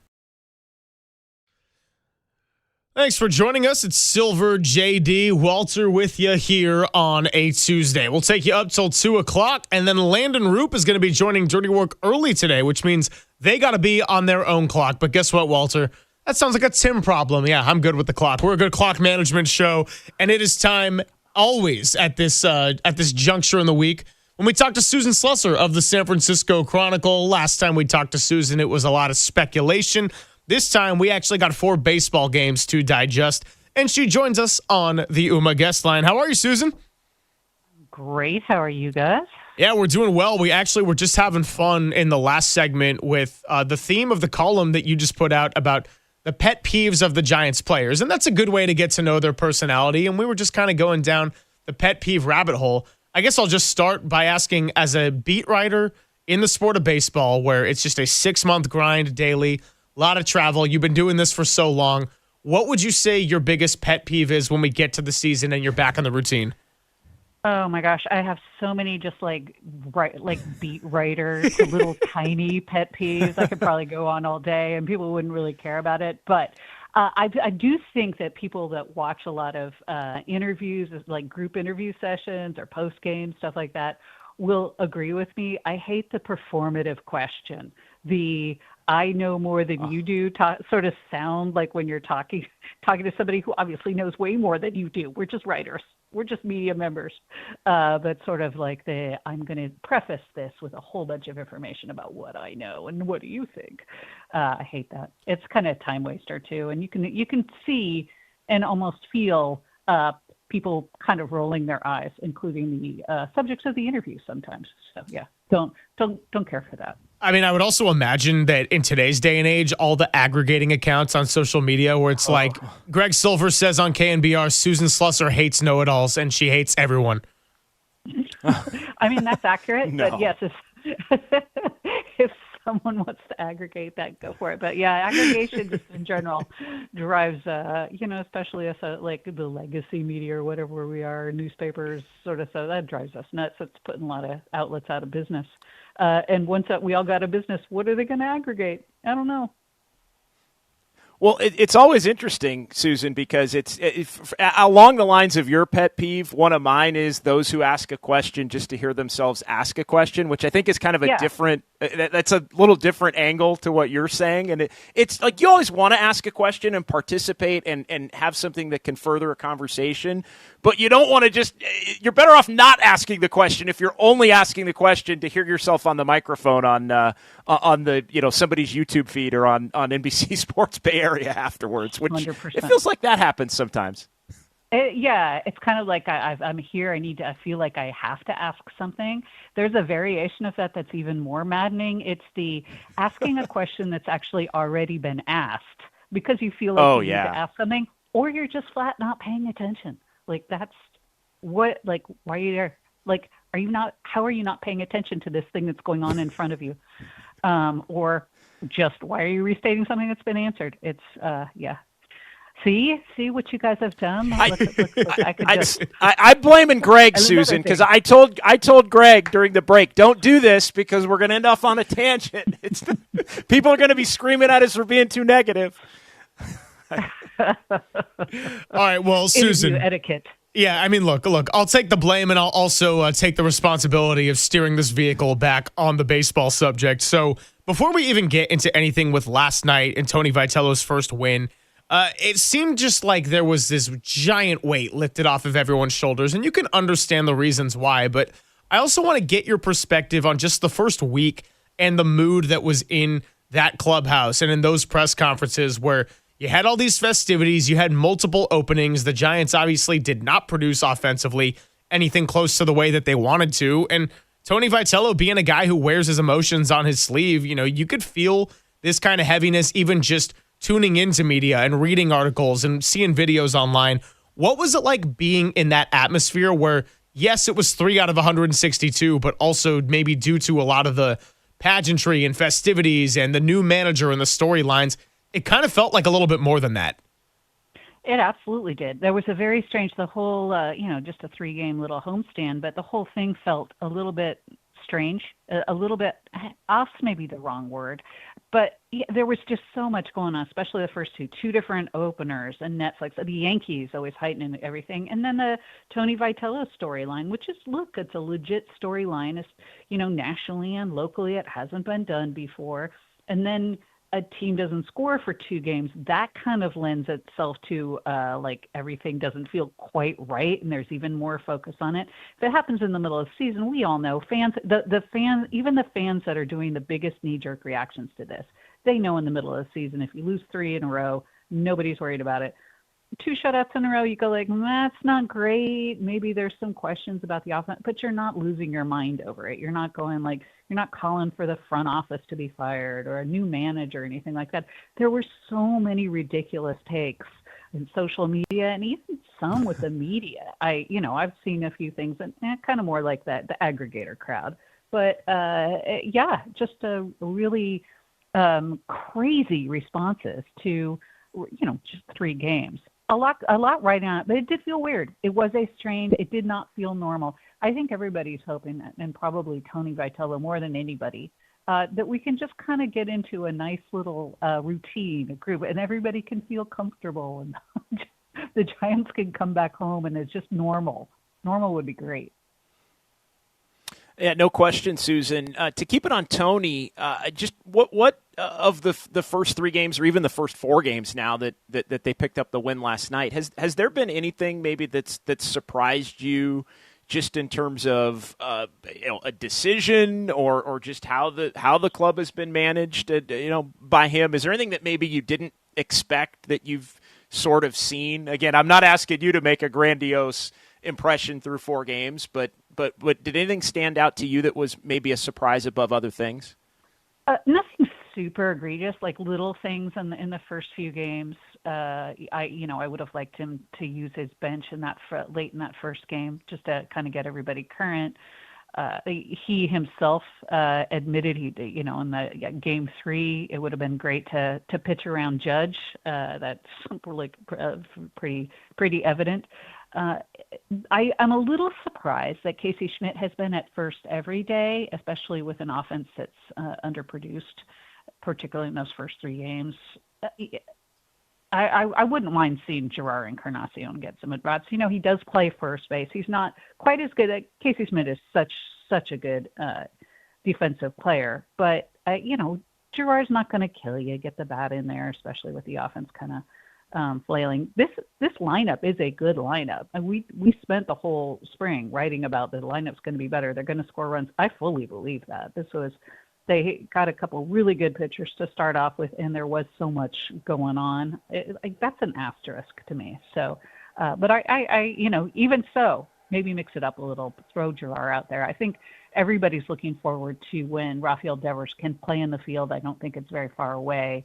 And they can get Encarnacion back in there, have a little bit of a bigger bat, and more kind of what we were envisioning the lineup to look like. Well, on that note of the lineup, Susan, what'd you think of yesterday before the game when it came out? I mean, we were kind of projecting like, I really liked when Jung-Hoo Lee led off and he got a little more production. I would expect to see that again. Instead, we got Luis Arraez as a great contact hitter hitting in cleanup. Willy Adames leading off, which he hadn't done since his time in Tampa Bay, but to his credit, he did get a single and kind of get things going. So what'd you make of just kind of the unusual early tinkering there from Tony? Yeah, that was a little bit of a surprise.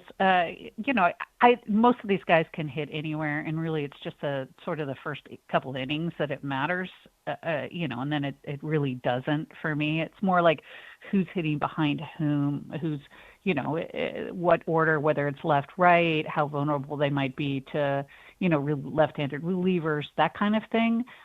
But yes, it was different. Now, Willie obviously wasn't entirely thrilled to get pinch run for the night before, 2 days before. So I don't know. I don't think that was like, hey, well, now you're hitting lead off. But I did find that timing a little bit funny. Yeah, I thought the same thing. Weird funny, yeah. Right. I thought the same thing. Like, well, somebody's going to make something of that. Like, did they? And did Willie go in and they yelled at each other? And Vitello said, "I'm joking." And Vitello said, "All right, you can hit leadoff the next game." But no, I kid. Again, that's 100% kidding. But I think our minds went in the same spot. How do you think they use, Susan, the DH spot when Devers can play first base? Is it going to be a lot of Encarnacion? Is it gonna be the floating spot, which can kind of be beneficial to keeping guys off their feet and maybe getting a hot bat in from time to time? I think, and this is just me, I think it's Encarnacion until it's Eldridge. Frankly, okay. With a little bit of floating, the DH is always a great spot to give a guy if you want to give him a break from, give his legs a little bit of a break from the field kind of thing. But I think in general it would mostly be Encarnacion. Susan, why do you think Willie Adames and Rafael Devers are off to a bit of slower starts? I know there was a lot made about last year and how it was a new change of scenery for Willie Adames. It was a middle of the season change of scenery for Devers. And I guess in the case of Devers, he's nursing that hamstring, which is why he's not playing defensively. But Adames has kind of been someone throughout his career that, yes, it's only 4 games in, but he's sort of routinely been a slow starter. And I know he was able to pick it up last year to where he hit that marker of 30 home runs. But this is also a guy, based on the money that he was paid, that this lineup's really going to need to produce. Yeah, I think he'll be fine. He does start a little bit slowly. Really just going to... when a full lineup isn't doing much, it kind of basically spreads throughout. And as soon as somebody starts hitting, I think almost everybody will start hitting. I'm not worried really specifically about anybody in the lineup, but especially Willie. I think Willie's fine. He looked fine during the spring. He knows what he's doing. This is just a little blip, I think, for everybody. And as you mentioned, he got a hit yesterday. I think we're not going to see what we saw last year, which was essentially two months of absolute struggling. I could be wrong, of course, but I don't see it. Susan, the number one headline last night, beyond Tony Vitello getting his first big league win, was Landon Roop and just how outstanding he was through 6 innings with the 7 strikeouts. What is your sense for what the ceiling could be for Roop? Because he's got the strikeout stuff when he's on, and I know there have been some question marks about the back end of the Giants' rotation, but they got to be feeling pretty good about him going out there against that lineup and looking that good. I really have been so impressed with Landon Roop throughout, going back to last year. He getting hit by that line drive at San Diego last year, ending his season essentially. That underrated hurt the Giants down the stretch, and they really only missed by a couple of games making the playoffs. And finishing above 500, that didn't help. It really didn't. So we've seen how good he can be when he's on, and even when he's off. I think the more important thing is he still manages to limit damage. He pitches, in like he's a more mature pitcher than he actually is. He's so young, but he really doesn't let games, for the most part, get away from him. He doesn't have a ton of big innings where he struggles to get that last out. He really is a pretty sophisticated starter and at a young age. So I love this stuff and I love the approach.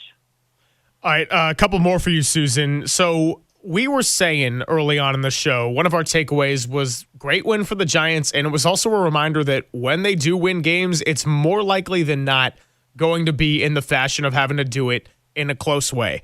How quickly do you think Tony Vitello would be to make a change at the closer spot if Ryan Walker continues to struggle? Because I don't think that the fact that he put Ryan Walker out there, nobody's looking at that through the lens of Tony Vitello. It's more in the context of, hey, can Ryan Walker be our closer? But if he continues to struggle, then they are going to start putting him under the microscope in conjunction with Tony Vitello and the decisions to put him out there. Obviously, managing a bullpen is going to be one of the big tests for Tony as he does this major league thing for the first time. It's such a good question. I don't know. We don't know Tony Vitello well enough to know if he's got kind of a quick trigger for things like that. Yeah. Also unclear who the candidate to be closer would be if it's not Ryan Walker. Eric Miller, I'm not sure they want going back-to-back very often, given some of his health stuff, his back, and obviously rehabbing an elbow sprain last year. That's always a little bit of a concern for a guy who throws hard. Now, Mason Miller did that 3 years ago with the A's, rehabbed a pretty significant elbow sprain, and came back, was in, all-star each of the last 2 years, and is phenomenal. But you still, you want to be careful. So I'm not necessarily convinced that they would want to put Eric Miller in that role, and he's so valuable where he is. But he could do it, certainly. Buto could probably do it. I just don't know if anyone jumps out. I think Ryan Walker probably gets a little bit of a leash here, but I don't know how much. Well, and it's interesting because the name that's popped up today based on last night and based on the early part of the season, the first 3 outings is Keaton Wynn with the strikeouts, and he strikes out the side last night in the 8th. That's been the name among the fan base, I'll tell you, from today. How close or far away would you think he'd be to be somebody that could be in that mix? It's just not really a role he's done before, and I would think it would be the stuff, sure. We've seen flashes from him that's really been the health for Keaton Wynn, and making sure he could be a regular big league reliever or contributor. I mean, he's been a starter. I'm sure he can do it. Yeah. Well, look, we talked a lot about Hayden Birdsong as a potential closer at some point, if he moved into the bullpen full time. I just think that Keaton Wynn probably needs more time just simply to learn how to be a big league reliever before he gets moved into, the most important spot in the bullpen. Could he handle it? I'm sure he could. But I think there's a few steps, I think, in between there. And look, I think everybody hopes it doesn't come to that. I think everybody would like to see Ryan Walker succeed. He can. He makes it close last night, but he gets out of it. So let's not panic on Ryan Walker quite yet. Susan, always appreciate you coming by. And don't worry, we'll have more fun with the pet peeve related column even after we let you off the air, because, come on, radio is fun. JD, I know, we're going to do it. No, maybe we won't. But either way, appreciate you coming by, and we'll talk to you next Tuesday as always. Fantastic. Thanks, guys. Susan Slusser, read her in the San Francisco Chronicle. You can give her a follow as well. One of the best on the beat, and we are thankful to have her on the UMA guest line. All right, we'll revisit a lot of this discussion when we come on back. Marcus Thompson is going to join us at 12:50, and then before we're out of here at some point, before it hits 2 o'clock, we got to do a little check-in on everything that's going down in Arizona. No, not with the Cardinals, with John Lynch, Kyle Shanahan, Jed York, and the offseason for the 49ers. It's Papa and Silver with JD on the Sports Leader. KNBR, the Sports Leader.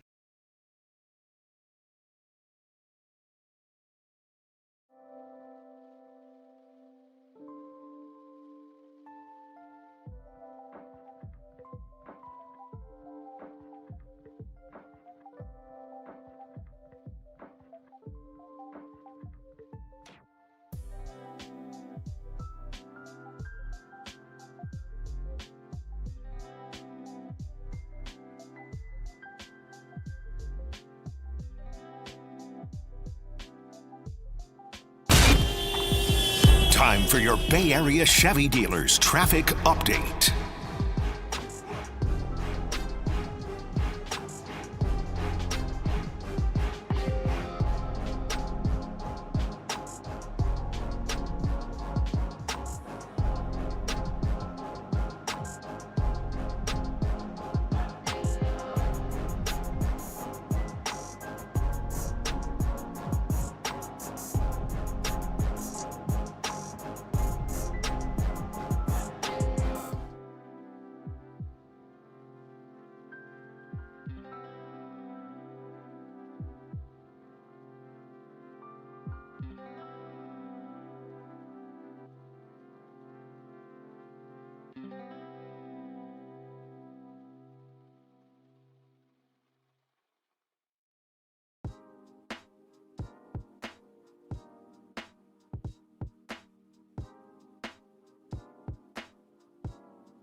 And now it's time for the Protect Your Assets Business and Technology Report with me, David Hollander.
Papa and Silver now continues live from the KNBR Casino Matrix Progressive Jackpot Studios. Casino Matrix. Progressive jackpots are here. Where are you? Just drop in. Please play responsibly. 1-800-GAMBLER. Filling in for Greg Papa is John Dickinson on the Sports Leader. 1-2 pitch. Hammers one to deep left field. And it is gone! Off the facing of the second level. The Giants have a run. The Giants have their first home run of the year. And it's one of the new Giants, Harrison Bader, who's sprinting around the bases after making it 1-0 Giants. And he pummeled that pitch, so that's got to feel good. It's a big high five from Willie Adames, who comes out and meets him, pulls his helmet off, as is always the case when a Giant hits a home run. Tony Vitello there to give a big high five. 1-0 Giants on the Bader home run. Night full of firsts. Harrison Bader with the first dong of the year. Yeah, big win in the dong pool for Jacob Violante. I had Harrison Bader on the board. Instead, I think I went Matt Chapman when it was available, but it was one of the newer Giants that got it done in San Diego. And that home run, hopefully the first of many, is sponsored by Redwood Credit Union. For you, for community, for 75 years, join RCU today at redwoodcu.org. And since Harrison Bader was one of our winners, we like winners, which means you can be one too right now. 415-896-5627. Dial it up, be lucky, caller number 10, and you can win a pair of tickets to see Weezer, The Shins, and the Silver Sun pickups September 9th right here at Chase Center. Again, 415-896-5627. Good luck to everybody out there, and if you're lucky caller number 10, you can check it out for free. All right, we got Marcus Thompson joining us coming up in about 35 minutes or so, but it was great to catch up with Susan Slusser, and as I noted at the beginning of the interview, well, when we talked to Susan last week, it was our continued speculation, and what were we going to make of the bullpen, and was this lineup going to be good enough to carry the Giants? And now we actually had 4 games to kind of digest and analyze, and both for better or for worse, JD, the Giants have won and lost games in a fashion that has felt very similar to a lot of what we've seen over the past half decade. And if you want to put the torture element of it, well, we can go all the way back a decade and a half. Tony Vitello, first win as a manager, well, he got to do it in the torture fashion. Yes, he did, and I'm not gonna go there because it may lead to a pet peeve, and we're gonna get to that coming up later on. In the show. There were a couple of interesting things that Susan brought up that I wanted to get into with you. 2 things. One, longer leash in her estimation for Ryan Walker, and not necessarily the push to get Keaton Wynn, have too much be on his plate too quickly. Now, I'm fascinated, though, to see because, this was the first opportunity for the Giants in a save situation where they have the 3-0 lead, into the 7th and into the 8th, into the 9th, until Walker gave up the 2-run homer before getting the save and earning the win. But, Keaton Wynn was the 8th inning guy last night. And we all expected Walker to be the 9th inning guy and be the closer. So if that truly was hey, the Giants wanted to try to get Keaton Wynn out there in a big time high leverage type situation that wasn't the closer spot to me. And again, we don't know because it's only one game, but it makes me think that there may already be a little bit of an internal push to put a little bit more on Keaton Wynn's plate based on how the stuff has performed, even in just becoming an eighth inning guy. Now, is he the eighth inning guy? Is it going to be Eric Miller sometimes? He's obviously dealt with some injuries as Susan laid out. So does he wind up being, somebody that they don't necessarily want to pitch, back-to-back days and all of that? There's a lot of factors involved in the equation, but I did find it interesting that Keaton Wynn wasn't necessarily somebody that was on Susan's radar to potentially be the closer, and that she believed that maybe there would be a longer leash for Ryan Walker. I had this thought to myself while we were doing the show and rehashing a lot of the Ryan Walker struggles. Is Ryan Walker last night, is that giving you just a little bit of Jake Moody? I'm not saying that Ryan Walker is going to get yanked from the closer spot right now, today, but in the sense of week one, remember how right after the game, Shanahan said, yeah, no question, we're going into week 2 with Jake Moody as our kicker. And we came on the air and we're like, dude, that was it. Like, that was the sign that you had to move on from the situation, but you didn't have to learn the hard and painful way because you actually won that game in Seattle despite all the Jake Moody anxiety and struggle. But it was also clear at the same time that it wasn't comfortable. Last night, again, I'm not saying maybe that was the straw that broke the camel's back, but that was one where it's like, okay, the Giants didn't have to learn it the hard way. Landon RP rightfully got that win with the great start that he had. Ryan Walker did end up getting the save, but you had 2 runs to play with, and you left it with no margin for error in the very end. Just because he got the save doesn't mean that you're feeling comfortable the next time he steps up to the mound. Yeah, can you lose your job even though you win the game? And I remember, and obviously the NFL's different, but it was, the sigh of relief as it related to the 49ers coming out of the Seattle game that Moody did not actually cost them that game. And there was the thought that, had they lost the game, obviously they would have made the move that they wound up making anyway, but you were fortunate that it didn't cost you a game, and then you wind up making the move before it can cost you in the future. Can you lose your job, basically, even though you win the game? I don't think this is that as it relates to Ryan Walker. I do still think Walker is going to get the next opportunity to close, if that's tonight, and you sure as heck hope it is. Maybe a 2-0, a 5-2 lead in the ninth inning tonight. Again, give them another shot with a 3-run lead, but a little bit more offense for the Giants. So I think he is going to get the next opportunity. The question for me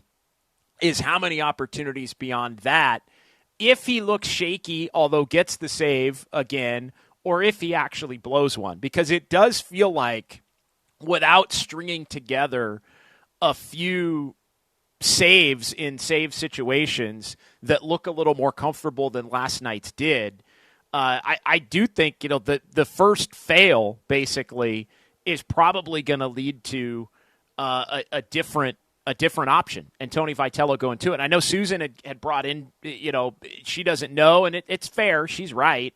We don't totally know exactly whether Tony Vitello is a preach patience guy, or a guy who looks to make moves more quickly. I'm inclined to believe, and again, I don't know. This is an opinion. We'll have it play out.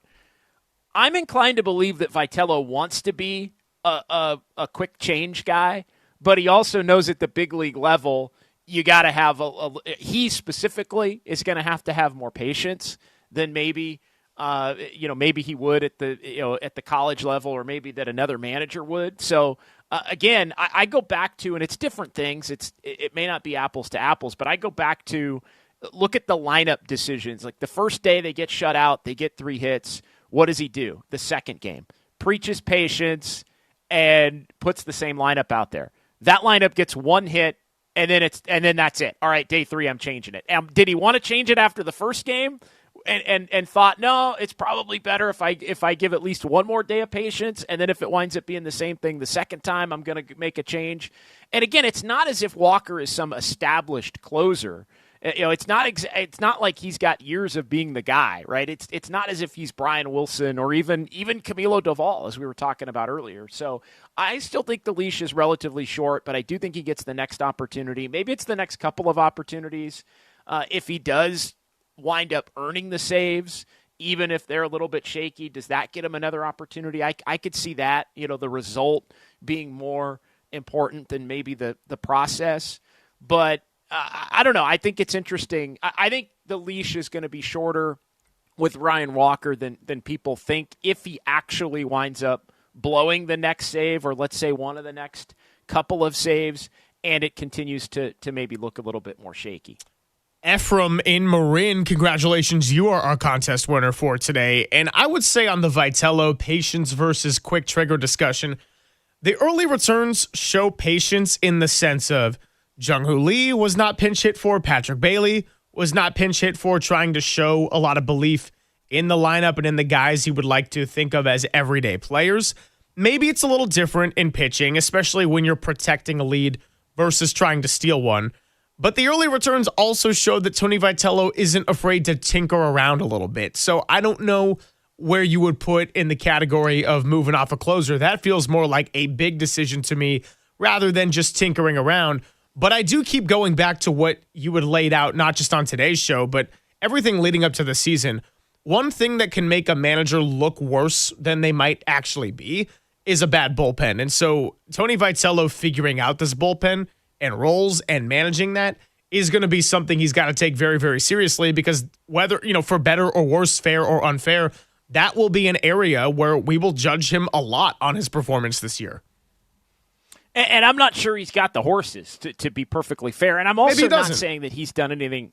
And I again, we'll find out. I'm also not saying that he's done anything wrong to this point. I just think that it's looked as if, maybe I feel like he is a little more itchy to make moves and to shuffle the deck. Again, that's just my read on it. But to your point, it hasn't necessarily been the case in a couple of those instances that we've dissected to this point. So we'll see. And then again, the other part of Susan is just the not necessarily wanting to put it on Keaton Wynn so quickly, essentially allow for Keaton Wynn to prove that he can just be a reliever before you're looking to put too much on his plate in terms of actually having to be the closer. But all that being said, this is how the Giants set up and built this bullpen with Buster Posey, the president of baseball operations, and Zach Managhian, the GM. Like, they've built it this way to where there are some question marks. And look, as I've said, maybe they know more than we do, and they are high on some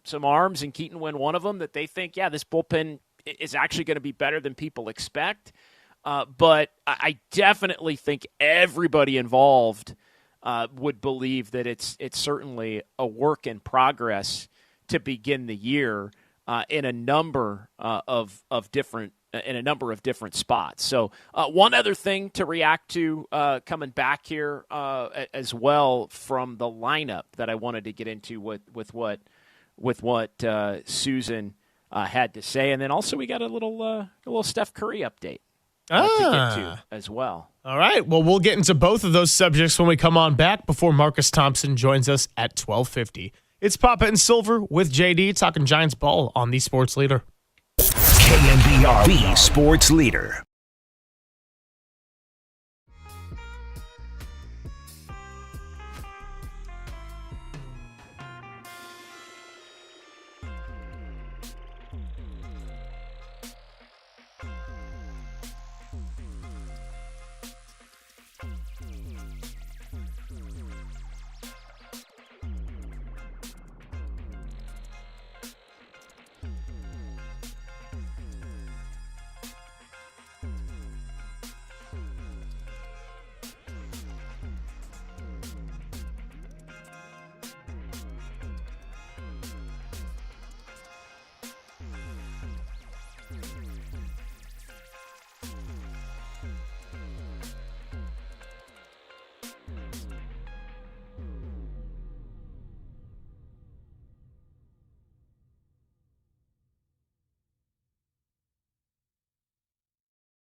Papa and Silver now continues live from the KNBR Casino Matrix Progressive Jackpot Studios.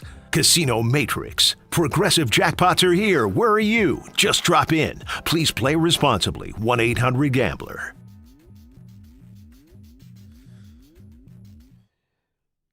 Silver JD Walter with you on this Tuesday. Thanks for joining the conversation. Landon Roop was dominant last night. Tony Vitello gets his first win, and we've got questions about the closer role. We've been talking all about it. It was great to have Susan Slusser with us. And Marcus Thompson is going to come up in just a bit. We talk to Marcus every other week. He's been back on the figure skating grind, and I got to check in on his energy level. The last time I told him, I said, hey, what's coming up for you? And he's like, I need a long rest. I'm tired, man. But he is absolutely one of the best to read in The Athletic. And one thing that Marcus Thompson knows very well is the Golden State Warriors, particularly Steph Curry. JD, I believe you have an update for us. Yeah, some breaking news from Warriors practice today as Stephen Curry did go through practice today. The Warriors with a practice ahead of their game tomorrow against San Antonio, and then they have the back-to-back at home against Cleveland on Thursday. So Steve Kerr with the update to those on the scene over at Chase Center in the Bill King interview room. Steph went through practice, full contact. He's set to scrimmage 5-on-5. Not going to play tomorrow. He is officially doubtful for the game on Thursday. I don't think that's a surprise, but a major step toward Stephen Curry's return here to close out the season as the Warriors find themselves locked into the play-in tournament. They're setting this thing up, it would appear, for Steph to come back, assuming he can make his way through the 5-on-5 after getting through practice. I think they're setting it up to he does that today. Maybe they can get another practice in on Saturday and potentially play on Sunday when the Warriors take on the Rockets on Easter Sunday as the homestand continues. So I think they're setting this thing up for Sunday to be on the table, although Thursday not completely ruled out, and then the possibility of playing Sunday against Houston, Tuesday against Sacramento, Thursday against the Lakers next week, all those games at home, and then kind of see where you're at in terms of, do you give them a more lengthy rest? You got a back-to-back where you go to Sacramento next Friday, and then you close out against the Clippers on Sunday before the play-in tournament game, which projects to be Wednesday the 15th, 2 weeks from tomorrow. So all in all, Greg, good news on the Steph Curry front as it relates to a potential return. How does he get through the 5-on-5 scrimmaging? We shall see. But again, I think the Warriors are setting this thing up for Steph to be returning here in the next few days. Well, look, and the quote from the story on ESPN by Shams and Slater last week was from Steve Kerr, and he said, we're not bringing him back only for the play-in game. He'd need to play some games. We need to give him a runway if that is going to work. And we are running out of games, which is fair to say. So they got 7 left to play. Say he misses these next 2, because it's going to be at least 1 and likely 2 with the Spurs Cavs back-to-back. That'll be 5 left to play. Now, Draymond on his podcast also put something out that said, what I will tell you is I don't think Steph is getting shut down for the season. I do know he's doing all that he can to get back. I do know he's progressing well on the court. It's a longer quote about being very eager to see Steph Curry back out there. And so this is a encouraging update, and I wouldn't say all that surprising, but you'd have to think, like, yeah, if their plan is to not just bring him back for some kind of play-in game, they do want to give him that ramp up, and they are running out of time, so it's kind of getting to that now or never point, considering that it's not really about the standings of what's left, right? Like, it's going to be a 9-10 game. Most likely they're going to have to go somewhere, probably a Portland for a 9-10 game, and if Steph's available at their disposal, cool, but you can't really be fixating on what to do with just coming back early to try to stack some wins. Like, they've been boxed in this position for weeks now. No, they have been, and look, they're even behind Portland now. You look as far as 9 versus 10 by a game and a half, and they don't have the tiebreaker as well here. So, right. I mean, they're one back in the loss. They're probably going to Portland, and we'll see. Portland's a game and a half back of the Clippers, who are suddenly hot. We don't have to get into all the minutia as it relates to the standings, but yes, I'm going to go full papa on you here though, real quick. Do you really want to bring him back against Houston, Greg? The way they like to ragdoll him, the way they like to throw him around and be physical with him, and Amen Thompson. Then again, and our buddy Matt Thomas can probably attest to this. Like, no, I know that they've beaten the Rockets without Steph. They've done it with Steph.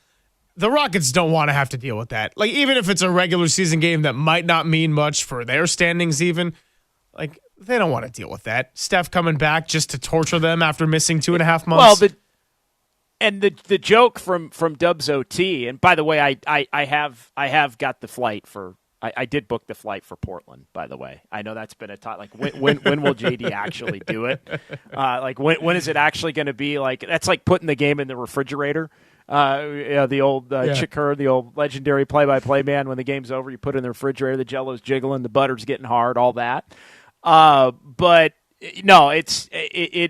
Do you really want to bring him back against that team? I think is an interesting question. But you're right. I mean, he has tormented them. And the joke on Dubs OT, Greg, was, well, of course Steph's gonna come back on Easter Sunday. How fitting, considering all that he means to the Warriors.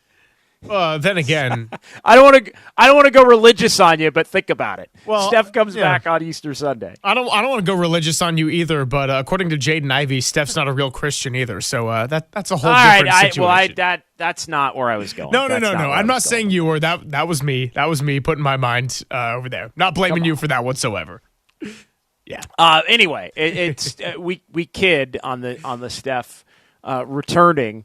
Potentially on Easter Sunday against Houston. But I think it is set up to, with them at home, you play them Sunday, you play them against the Kings, you play them in the home game against the Lakers, and you probably don't even send them to Sacramento, or you send them to Sacramento and then you don't play them. That's a back-to-back next Thursday, Friday. And then you see if you need them. I mean, the final game of the year in Inglewood against the Clippers could be a glorified could be a glorified scrimmage, basically a preseason game. So maybe you play them 20 minutes, maybe you don't play them at all in the lead up to the play-in game in Portland. But all in all, good news as it relates to Steph. And again, we'll see if there's any kind of setback coming out of the 5-on-5. That obviously has the potential to change things, and we'll find out more about that when Steve Kerr meets with the media tomorrow in the lead up to the game against San Antonio or Thursday. But it does look like we're going to get, I would say, anywhere between 3 and 4 games of Steph Curry in the lead-up to the play-in game in Portland, which likely, not officially in Portland, but likely will be 2 weeks from tomorrow on Wednesday, the 15th. And even if, I was just going to say real quick, too, even if he is not, sorry, I was getting distracted by everything around the studio with Steph, and gosh, where was I even going with that? We're going to talk to Marcus Thompson coming up. Steph Curry, play-in tournament. Oh, the point was, even if it wasn't the standings that we're necessarily watching right now, I am very fascinated to see if he decides to come back. Like, what's it look like with Kristaps Porzingis on the court? Because Porzingis has quietly put together a pretty solid, but maybe more importantly, available stretch of basketball.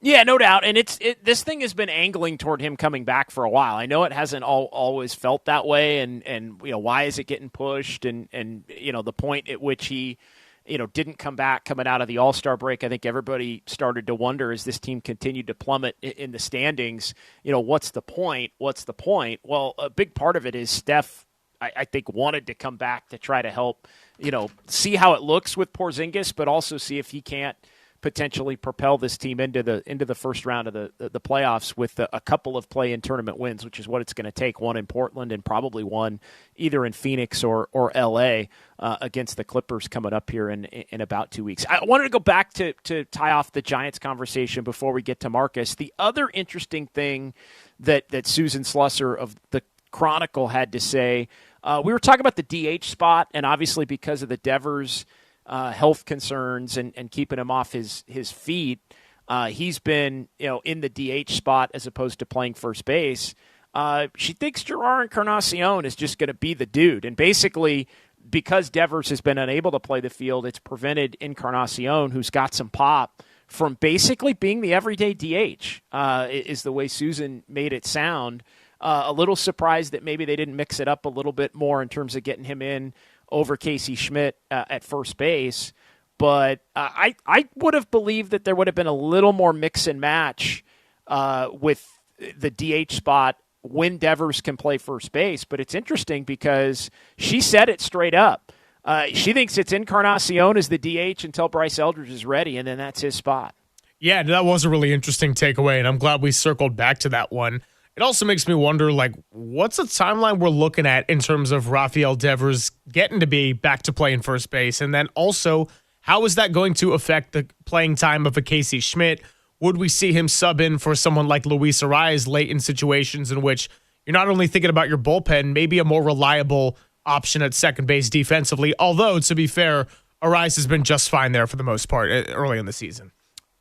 Yeah, he's been good early in the season. And again, I've talked about the fact that I really like Casey Schmidt as kind of a super sub. Now, the Giants have built this roster to where, are you going to be, subbing Adames out once a week? Are you going to be subbing Chapman out once a week? Like, historically, that's not the case. Obviously, Ariz is going to want to play. So are the only at-bats going to be first base? Could you look at Casey Schmidt even potentially in the outfield a little bit at some point?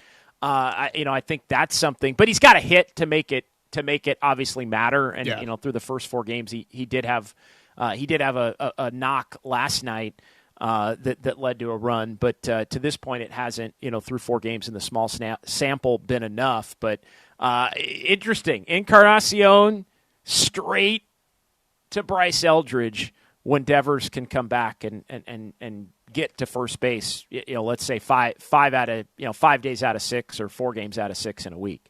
I mean, with Logan Webb on the mound tonight, this could be another great opportunity to evaluate that bullpen. If Webb is looking a little bit sharper, the bats can do enough to get another lead. Seeing the Giants try to protect a lead last night, that was a first, and I'm glad that we got to see that angle. I'd love to get the chance to see them do it again. And hey, if Ryan Walker gets another opportunity to close, I know we're all going to be watching eagerly whether he gets the save or not. Marcus Thompson will join us when we come on back. Has been all over the figure skating grind, but of course, he's Marcus, so we can talk to him about anything, and he'll always deliver. He'll join us when we come back on The Sports Leader. KNBR, The Sports Leader.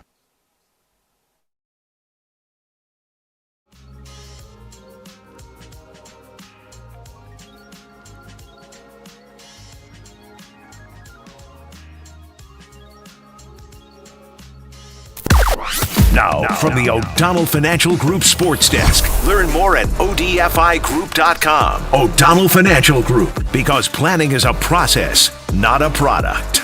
Well, you know well by now, the Giants get their first win of the year, 3-2 over the Padres down in San Diego. Landon RP was sensational in his first start of the season. Harrison Bader got the first home run for the lineup, and Tony Vitello gets his first win as a major league manager. Keep it here on Papa and Silver as we'll be breaking it all down, and maybe on Dirty Work, Tim's slice of life will be something related to all people named Tony.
and Greg, Papa and Silver. This is KNBR, the sports leader. Filling in for Greg Papa is John Dickinson on the sports leader. You know, we're playing, you know, a really solid half, and then we just can't sustain it. And you know, I think that's where you really feel the injuries. You know, you just need more depth, you need more firepower. But we've just got to keep fighting. You know, we played a really good first half, held them to 46, and they really got rolling in that third. 40 points, 70 in the second half total. So, kind of a combination of poor offense, you know, leading to transition defensive issues, and game just got away from us. A more talented and healthier Denver Nuggets squad certainly ran away with that one against the Warriors over the weekend. It is time to talk to Marcus Thompson of The Athletic, as we do every other week. He joins us on the UMA guest line. Marcus, what's going on? You got Silver, you got JD with you today. How are you? Oh, man, I'm chilling. What's going on, homies? Nah, we're good, man. Actually, I'll just start the interview on a pretty sour note. We haven't talked to you since that horrific Moses Moody injury and what was otherwise feeling like a really meaningless overtime in a regular season game against two teams that essentially know what their fate's going to be. How much does the injury not only stink for Moody, the individual, but how much does it stink for the Warriors' offseason plans and into next season? Yeah, I mean, I think primarily he's such a good dude and like a model teammate and what they want from like players. That really burns. Like, you're taking that out of your midst, right? Out of the culture. So I think that's a big part of it. And you know, and Moody, he's a veteran now. He's older, so like, you know, he figured to have some impact and some influence. On top of that, even if they, you know, wanted to use him, he was like one of their last better chips, because you didn't have Kuminga, you don't have that anymore. And, you know, you'd have to do some kind of sign and trade with Pies, because you don't want to, like, you know, he's up for an extension. And, you know, those things are hard to do. So really, if they did want to make a move, maybe not a significant one, Moody is a desirable player on their roster at a good salary. So you could say, like, they lost that chip because now he won't be tradable. But I think more anything, it's like the culture, spirit. I mean, he is a wing. That matters a lot, you know, so they don't have a wing for next season. So now at least they know what to go and get. But yeah, it was a devastating blow, but largely because he's such a good dude, did everything right, did everything exactly how they would want it to be done, and then he suffers this like terrible injury.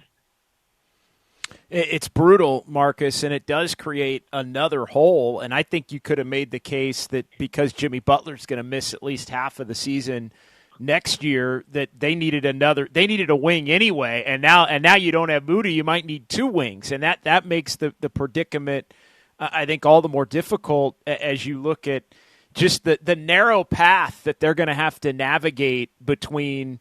Do you keep Melton or not? Can you even keep Melton if you're going to keep Porzingis? What do you do with Draymond? Like, there's just all these questions, and now you add another hole at a position that I think was already a hole, which is that wing spot. They were going to be counting on him playing a lot next year. Yeah, I mean, if you got a silver lining to that, the one thing they can tell any free agent is, man, I got all the minutes and shots you want, right? You don't have money. You could start at the three. Yeah, Come in and start at the three. This is wide open right now. And, you know, if you don't have a bunch of money to throw at people, which they don't, right? Like, that's the next best thing you can offer. So it could look a bit appealing, especially knowing Jimmy's out, Moody's out, and even with those two, like you said, they already needed wings. So, you know, if there is a silver lining, it's they have minutes and shots that they can now sell. But, yeah, it's going to be tough. Like, I mean, what happens if, you know, DeAnthony Melton gets a nice offer? You could very well lose him too, just because, like, money is really what this thing is all about. It's going to be interesting how they build, because even if they just say, even if Porzingis comes back, right, and they work out a deal with that, that's four guys all of whom might miss time next year. And you probably should just say they're going to miss 25 games, right? Well, and if Jimmy's one of them, that's the first 2.5 months at least. Yeah. Draymond, Steph, Porzingis, Jimmy. Like, you need players to be ready for when those guys are out. Like, this is what we're watching now. You just can't handle a Steph absence. Like, it takes your season. They need to be able to do something about that because they're at the ages and the injury history where you just have to expect it. So they need some horses. They need some players who, like, they can feel good about, putting this dude on the court and letting him cook, and actually winning the game when guys are out. So that's gonna be a tricky part because you gotta get there healthy. There's no point to having all these older guys if you get to April and you're exhausted, right? Like, Draymond has been playing this entire time. Well, say they make the playoffs. What does he have left? He's been having to play while, everybody else is hurt. So, like, you don't want to get to that position. So they need horses, man. They need youth and they need players. They need real players, not situational players, not like a couple of people who could do one thing. You need to get them for that thing. They need some guys. They got to find that at all costs. Well, along those lines, I mean, can you believe Jimmy? I looked this up the other night. It blew me away. Jimmy Butler has played 30. He played 38 games before he got hurt. You know how many games Steph's played? Less than 38. 39. That's a guess. Yeah. Okay. That's that is wild to think. Like, Jimmy, who hasn't obviously played in 2.5 months, and now Steph, who hasn't played the last 25. But they're both under, and obviously Jimmy's not going to raise that number. Steph, it sounds like with the news of the last half hour or so is going to, if all goes well, get an opportunity to play maybe 3 or 4 more here in the final week. But yeah, I don't think anybody would have anticipated that it would have been to that extent. So when you talk about needing players, though, for just straight to the point, you want Kawhi or you want LeBron? Who do I have to give up for Kawhi? That's a big question. What would you give up for Kawhi? Are we assuming that this aspiration deal is going to result in a negated contract? And I think you have to. I think you have to, because I don't know that they can get him otherwise. I also don't think they'll win the bidding war that will ensue once Kawhi is a free agent. Like, it's going to be a lot of teams. So in that sense, I mean, look, to me, at this point, Kawhi is just a better player, right? So you take Kawhi in a heartbeat because he's just, like, he's younger, right? Like, that's what you go with. But he has a very similar history, right? So it's still dicey, which means, yeah, you can give up somebody for him. Like, you have to cut some salary if you do get him. Right, that's just, unless he comes for the minimum, then you're good. But if he's for the minimum, if both are the minimum, take Kawhi all day. You think LeBron would take the minimum? You think LeBron, if he really wanted to play with Steph, would take the minimum? Would be more likely.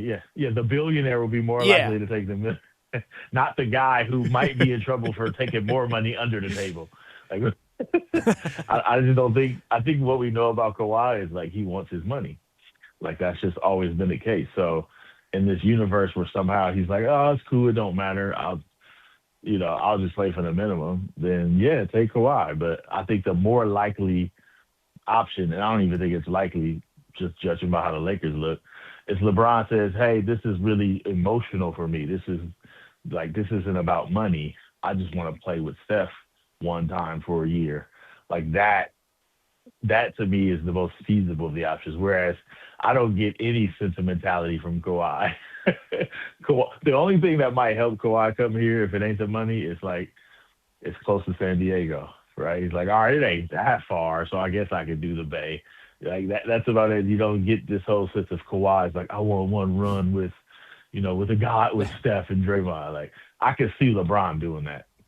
Yeah, I mean, look, we got a lot of real endorsements we could offer Kawhi up here. Actually, speaking of, our conversation with Marcus Thompson is sponsored by Golden State. When you succeed, we succeed. Visit us today at goldenstatelumber.com.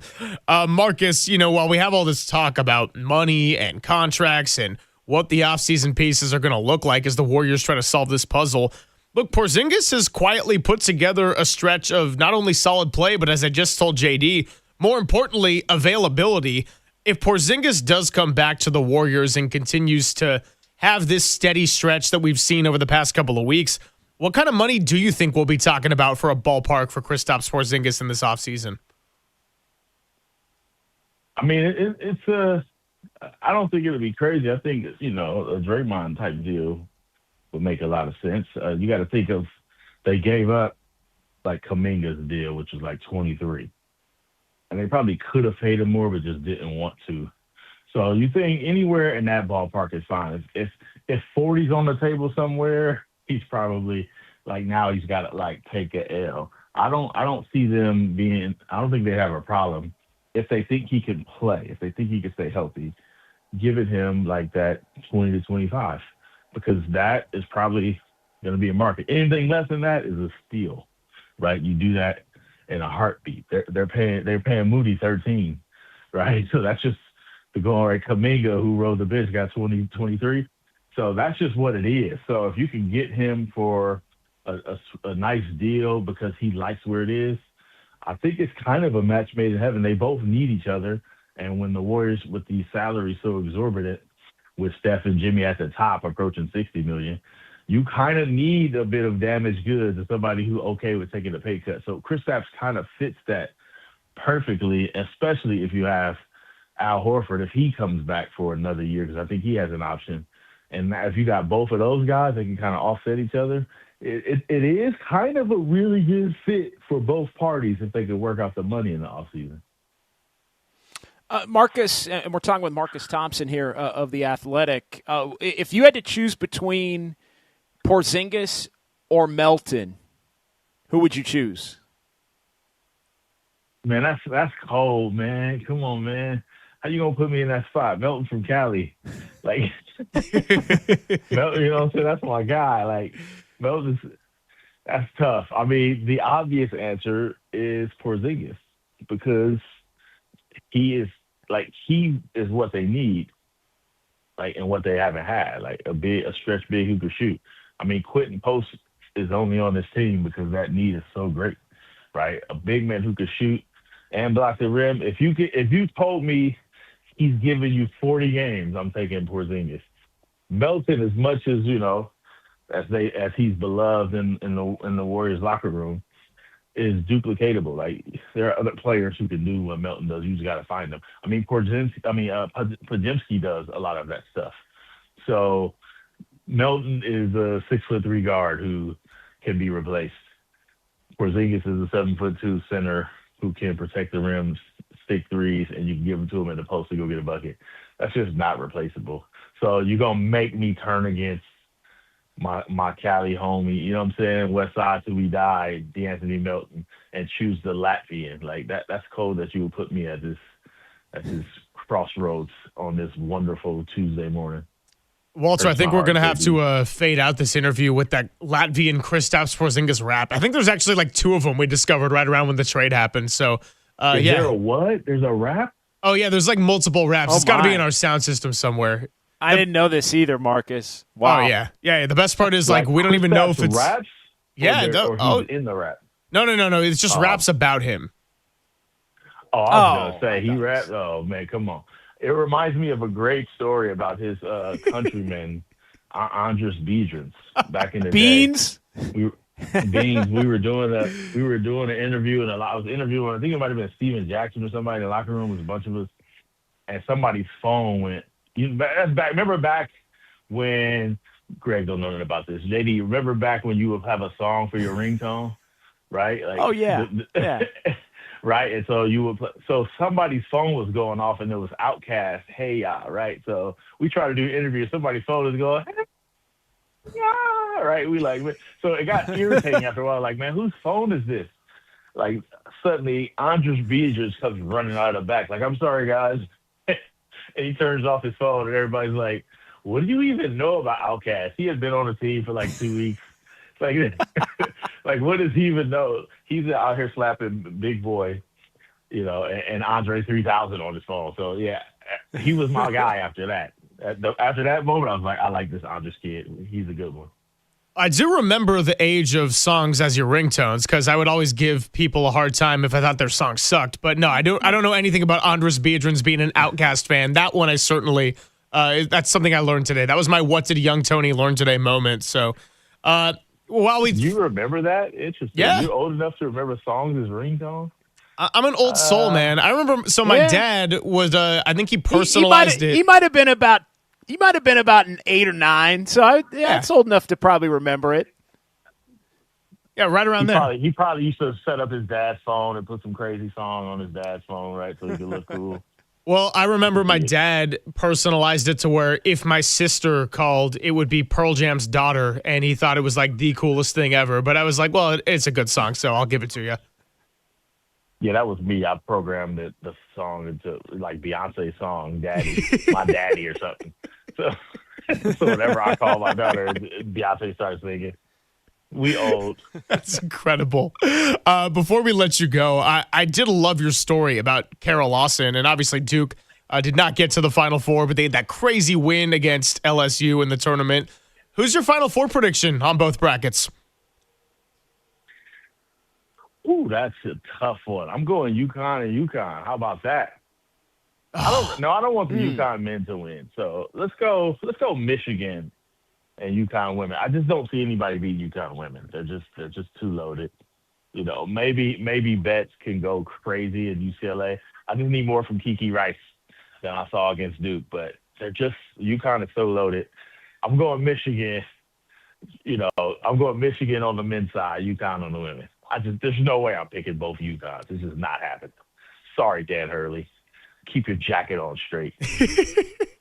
That was incredible, the reaction.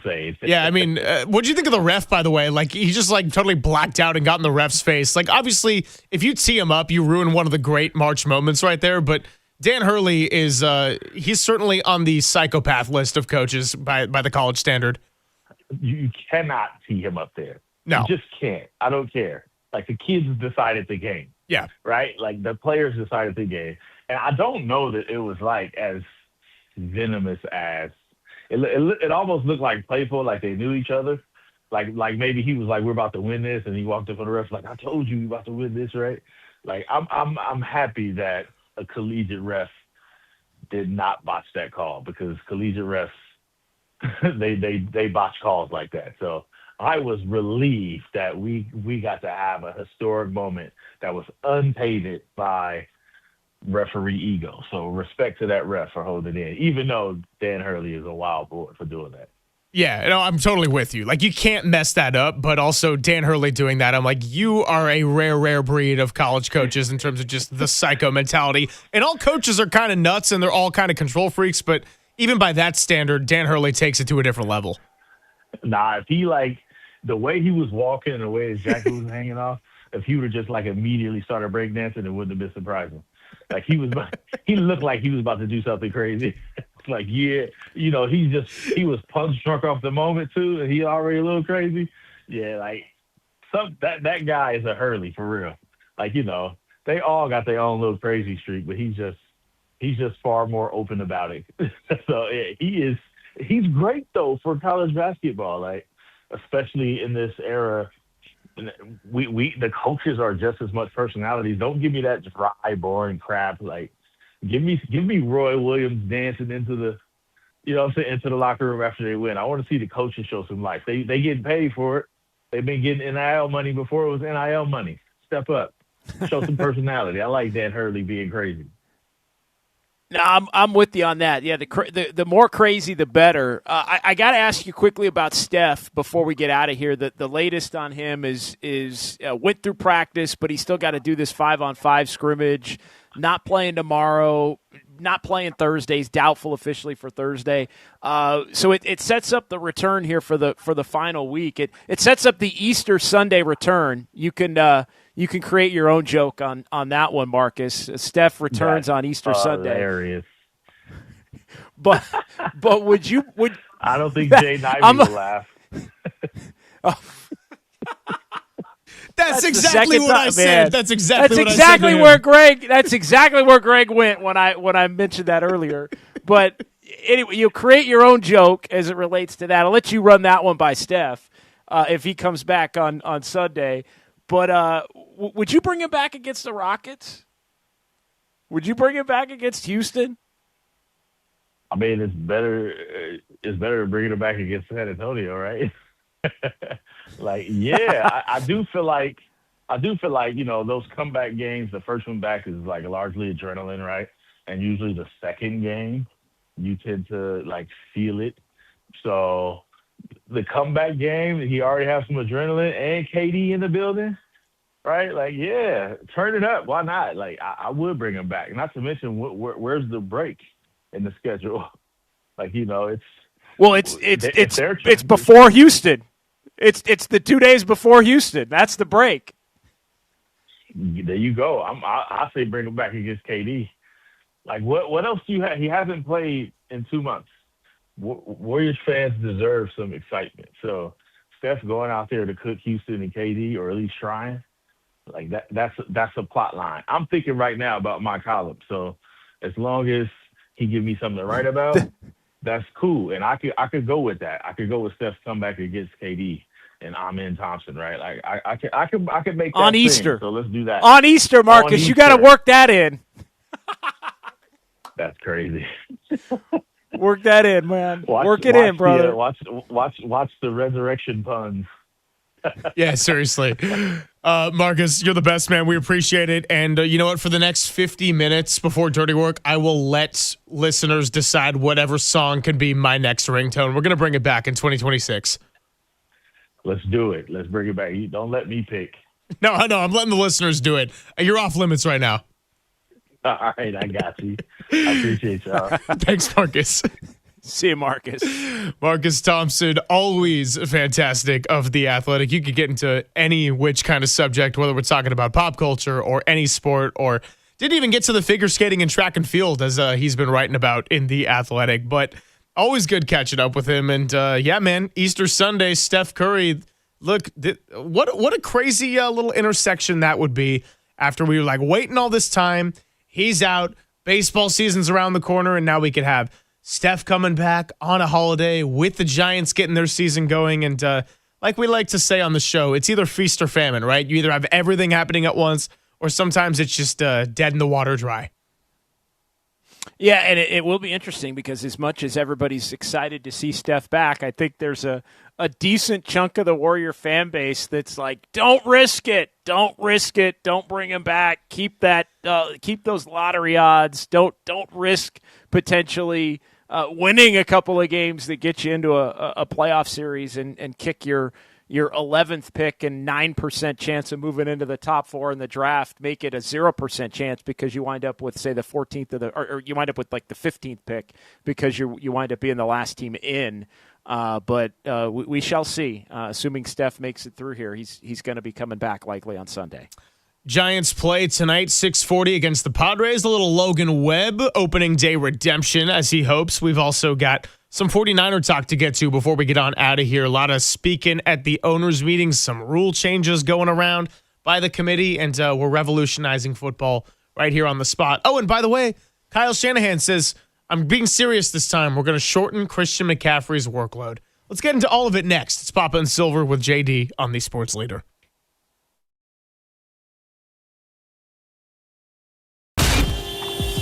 Time for your Bay Area Chevy dealers traffic update.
Hey, what's going on? It's Greg Silver. Let's check in with our friend Steve Moskowitz. We got tax season right around the corner, just a couple of weeks away.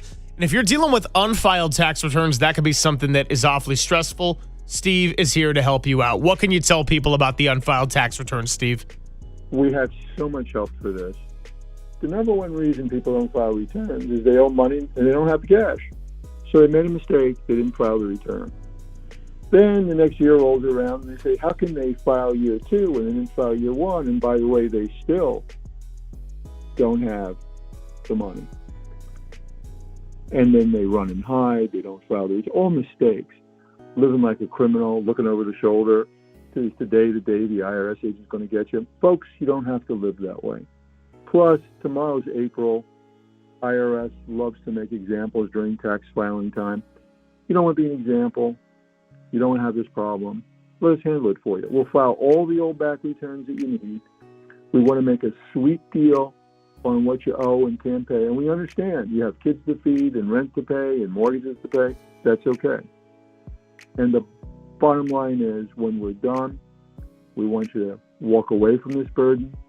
We want you to enjoy the good deal we make for you and have a normal life. The only thing you have to do is pick up the phone and say, hey, Steve, take care of me. All you got to do, pick up the phone and say, hey, Steve, get me out of this mess. And he will do it today. 1-888-TAX-DEAL is the number to call. 1-888-TAXDEAL. You can also go online to MoskowitzLLP.com.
And now it's time for the Protect Your Assets Business and Technology Report with me, David Hollander.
Now back to Greg Papa and Greg Silver on KNBR, the sports leader. Filling in for Greg Papa is John Dickinson on the sports leader. Papa and Silver with JD is sponsored by Redwood Credit Union. For you, for community, for 75 years, join RCU today at redwoodcu.org. About 40 minutes left, then we'll get it over to Dirty Work. A lot of Giants talk after they got their first win in the Tony Vitello era. Good to catch up with Marcus Thompson as we got the update on Steph Curry. Practice today, will be out Wednesday, doubtful for Thursday, but there's a lot of optimism and signs that he may make a return to the court after missing the last couple of months with that runner's knee issue when he exited partway through the loss to Detroit. So haven't checked in too much on the 49ers front, and we got the owners' meetings going down in Arizona, so this is kind of like a spring break-esque, just nice social time for a lot of people to get together, and also where we got rule propositions. Remember the famous, you can now challenge a pass interference call after the Rams-Saints NFC Championship? That didn't go well, lasted about a year. Now learning you can declare an onside kick at any point in the game. They still got to wildly fix the onside kick rule. Like, that one drives me absolutely insane, but I know Papa probably has a lot of opinions about the different rules of the NFL that we can touch back on when he makes his return. As far as the 49ers front, more comments about Mike Evans and a lot of questions still going around about Brandon Aiyuk, who still remains a member of the roster because the 49ers are hoping that maybe they can find some way to get compensation for him, or at the very least, well, releasing him right now just gives him all the power to go and select his own team and orchestrate this possible exit he'd been looking for the whole time. So Trent Williams still out there. They are feeling like they're on the precipice of something per John Lynch. Could they perhaps add another piece in free agency? These are all the things that we're starting to weigh as we get a little check-in here a couple of weeks away from the draft. Yeah, a lot to get into, and it is that, on the calendar where the NFL makes sure that they stay in the forefront, right? You go back to the Super Bowl in February, on February the 8th, and a couple weeks later it's the Combine, and you've got the GM and head coach, if the head coach is there, that meets with the media there. Now, Kyle doesn't go to the Combine, and so he speaks at the owners' meetings. And now a month later, you get the owners' meetings. And in between those two things, you get free agency. And now we're all going to shift our attention here over the next 3.5 weeks to the draft, which is rapidly approaching. It's only 3 weeks from Thursday. Yeah. I mean, it is 3 weeks and 2 days away. So basically 23 days away from the first round on that Thursday, the 23rd. So, well, you know how we say feast or famine? We're going to have the Dodgers playing the Giants at Oracle the same day as we got NFL draft coverage going. No question. And potentially the Warriors in a game 3, that night or the next night or at some point around there, if they can navigate themselves through the play-in tournament. And hell, the Sharks could even be playing a potential game 3 of a first-round series with the way they're going right around that time, the night before that night or the night after. So there's no question. There could be a ton of things going on around that week as we head deeper into April here, which is going to begin tomorrow. So, the big things that stood out to me, and I'll let you kind of take it where you want as far as some of the sound, but the latest on Trent Williams, just in terms of it, continuing to, I think for the first time, be significantly tamped down to the point where, like, I don't know where your concern level is on the prospect of Trent not being with the Niners. It just feels like Trent's gonna be with the Niners at some point. I would agree. They'll get this thing figured out, which I think is good news.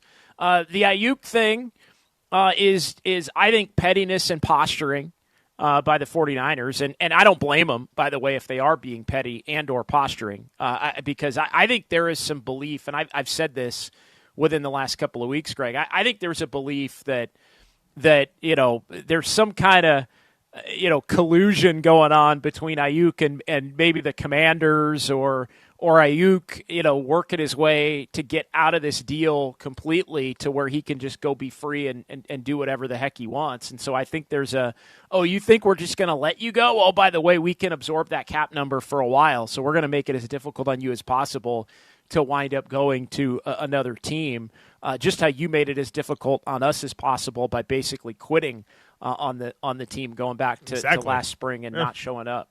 So I understand and respect the pettiness going on there. I thought the interesting comments from Kyle about Christian McCaffrey's workload, and then Jed York with some comments on, in addition to the Aiyuk stuff, on just the difference in offseason spending, and also everybody complaining about travel is kind of a yawn to me, although the Niners do have the two international games, one that's going to be a home game, and of course the one in Melbourne that's going to kick everything off against the Rams coming up here on that opening Thursday, which will be Friday morning at 10:35 in the morning over in Australia. So I'll let you kind of take it where you want, but those were kind of some of the things that stood out to me as far as the last few days, and everybody being available from John Lynch to Kyle Shanahan to Jed York. Yeah, it's a nice relaxed setting, and I've actually been to the owners' meetings a couple of times, which is a lot of fun out in Phoenix in Arizona. I don't know why I got Santa Clara in me. I've just been thinking about the substation that has since been debunked by an independent scientist. That's not where I was going to start with it. I was going to start on the Aiyuk front because to bring it back to the theme of halfway through the show, pet peeves. Well, yeah, one of my pet peeves sometimes is when people are saying, why are you talking about X? Well, not anyone's done it today, but there's been a lot of like, oh my gosh, move on from Aiyuk. He's still a 49er. I'm not saying that he's going to be playing any more snaps with this team, but the whole move on from the Aiyuk situation, it's like he's not a member of another team. He's not even released. Like, this is still very much a discussion point. Now, Matt Mayoko joins us every Friday, and we will talk to him at the end of the week, but he was on the Rich Eisen show, and he had a comment that effectively was like, Jed York's comments about Brandon Aiyuk remaining with the 49ers, the way he's seeing that is, if you want him now, then come and get him now. The Niners have no incentive to get rid of him right away. They're not in a hurry to do it whatsoever. So if you're the Washington Commanders, or theoretically any of the other 31 teams that would want to go and get him, well, you can have him right now if you want to offer up some kind of compensation. Or if you don't want to do that because we know that we're going to release him, then you can just have to wait a while because we're not just going to just send him out to go and do his own thing and get all the leverage and independence right now. Yeah, we may release him, but we're going to release him. We're going to release him, maybe on Labor Day. we're going to release him, and we're going to take more money from him if he doesn't show up. Now, again, obviously that would be the most extreme, situation there. But yeah, and I think, so that sort of stalemate, I guess, continues based on the way things have played out. And let's not forget, I mean, Aiyuk is the one that started the weird with the failure to show up and all of that. And again, I think there is some, as I mentioned, internal kind of wondering like what's going on, and was Aiyuk sort of colluding with the Commanders, and that, hey, they wouldn't trade me there. This is where I want to go. I'll just leave all the money on the table. You pick me up, and I'm going to be a great player for you, and you can I'll prove it for a year, and then you can give me a big deal, and I can be, one of Jaden Daniels' number one, number two targets here for years to come. So I actually respect the pettiness in play as it relates to the 49ers. I got to be honest, I'd be the same way in letting this thing play out. Not in that you necessarily even need to get a seventh-round pick, and that's exactly what we're talking about. I mean, we're talking about a seventh-round pick, a conditional 7, a swap of 7s, whatever it would be in 2027 or 2029, like whatever it winds up being. It's just a means to say, hey, you're not going to just get completely everything you want after the way you screwed us on your own terms. And we're also not going to let you get to the place that you wanted to be before you had the ability to truly be free as a free agent. So I get it. I respect it. It's not something that's, big time on the radar, although I think we all would have anticipated, Greg, that Brandon Aiyuk would have been off the 49ers roster by March the 31st. Yeah, I mean, I would have as well, but as far as what they are choosing to do, I fully understand it. And let's just say there is some kind of compensation swap, even if it's as insignificant maybe as seventh-round swaps. Well, if you're the 49ers, why would you not do anything possible to try to help your team gain any kind of competitive advantage in what turned out to be a completely disastrous situation? But it's more about the control and the power than it is the actual draft compensation. Of course. Let's not act like that's really the draft compensation. And I'll say, and maybe others disagree with me. That's fine. But the draft compensation part of it is essentially meaningless. Yeah, but I'm just saying if there's a possibility to get even any kind of advantage from it, why not? Like, you have no reason to just let him go right now, knowing that you could do this leading up to the season. So I get where the 49ers are coming from on that front completely. Especially if you think he's got the ability to be healthy and be really productive, which I think that the Niners probably, there's a thought that like, oh, damn, like he works his way out of here with all of the weirdness, and now he's going to go basically be, the Brandon Aiyuk of like 3 years ago. And again, maybe he can't physically, be capable of doing that. But I think there's a sense, if you're the Niners, that you don't want to have this thing come off like you completely got played, and so you're handling it in a manner to where you try to limit that damage, so to speak. Coming up, another one of the topics I would like to get into is the Christian McCaffrey workload, because we were doing shows together in August and last year leading up to the season, navigating through the preseason. That was a long stretch when we were trying to figure out what the 49ers of 2025 were even going to look like. About 30 minutes before one of the shows we did, Brian Robinson Jr. was traded to the 49ers. It was clear that the Commanders were going to move on from him anyway, and we spent a lot of time on Brian Robinson that day. Robinson ended up getting a career low in carries for his young career, and Christian McCaffrey got a career high in carries and touches. Shanahan says they're going to have to find a way to lessen the workload of McCaffrey. Do we believe him this time? Let's talk about that next. It's Papa and Silver, only here on The Sports Leader. KNBR, The Sports Leader.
Papa and Silver now continues live from the KNBR Casino Matrix Progressive Jackpot Studios. Casino Matrix. Progressive jackpots are here. Where are you? Just drop in. Please play responsibly. 1-800-GAMBLER. Filling in for Greg Papa is John Dickinson on the Sports Leader. Final 25 minutes or so on a Tuesday. I know what Walter's really looking forward to is the big reveal about what I got sent in addition to the series of packages. I will tell you that before we get on out of here. Obscure items continue to stack up. Maybe we'll get some resolution with a little April Fool's Day tomorrow. Make sure you get your pranks in order. But we are still in the month of March. We have been out at the owners' meetings, at least metaphorically, as we've been playing some sound, revisiting quotes. And the 49ers have a lot to sort through. We talked about the Brandon Aiyuk side of it. And then Kyle Shanahan said something we've heard before, but actions haven't necessarily backed that up.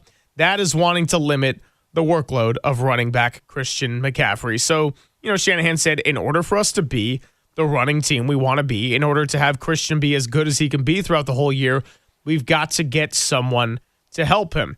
Now, it sounds like a logical goal, right? And the fan base has talked about it a bunch. And JD, you even brought this up to McCaffrey himself when we were out at training camp last year, and he gave us the famous soundbite, I didn't need less touches, when talking about the Achilles tendonitis and having to go through that. But it is true that for as much as Christian McCaffrey is an advantage, for as much as you want him out there on the field, he is going to be the leader of this offense. This team will go as far as Christian McCaffrey can take them. That also means that you need Christian McCaffrey to be somewhat durable and ready to go when we're getting into the colder months of December. And then we've got January if the Niners can get to the playoffs. And then the ultimate goal is playing that big game in February. If you want to have Christian McCaffrey readily available and productive, you're going to have to find solutions to mix somebody in. Doesn't mean he needs to always be off the field. Doesn't mean you need to drastically cut back. But what he did last year in his age 29 season, 311 carries, 413 touches in the regular season, plus 37 more in 2 playoff games, 129 targets. That is just not sustainable for a position that gets beat up in the way that it does. I will believe it when I see it, Greg. Yep. I will believe that they're going to lessen the load when I see it, and I don't know, is it going to be Jordan James? Is it going to be somebody that's a non-drafted free agent that they look to add to the mix? What do the 49ers do to come up with somebody that is capable enough to where you feel like you can take the load off of Christian McCaffrey? Because to me, I don't think it's been, lack of quality intent to lessen the load. It's just been the fact that the 49ers have been so dependent on Christian McCaffrey to be on the field that it just leads to these scenarios where you don't feel comfortable taking him off because you think you're losing so much that you're not going to be as effective on offense and be able to move the chains. And so to me, like, I've understood it. I know I've kind of been in the minority in terms of the opinion on it. It's been, hey, if you need the guy and you a lot of the times haven't been able to function when he hasn't been on the field consistently, even going back to prior to when you acquired him back in 2022, then I think if that's going to be the case, then you just have to leave him out there and hope for the best. Now, he is getting older. He wasn't as explosive last year. All of those things are in play. But I think you've got to come up with a viable option in terms of somebody that can do some of the things that he does on the field, and to where you don't feel like you're losing a ton offensively by resting him. Because everybody understands in theory, it's easier said than done. Yeah, take him off the field, keep him fresh. You need him for the playoffs. You need him for a Super Bowl run, all of those things. Don't disagree with any of that, but you also can't risk doing that and having it cost you games in the regular season to where those games that you're saving him for are less meaningful. So the quote that I isolated from the story from Matt Barrows about this, and it was the issue was pronounced because McCaffrey's backup this last year, Brian Robinson, wasn't nearly as talented in the passing game.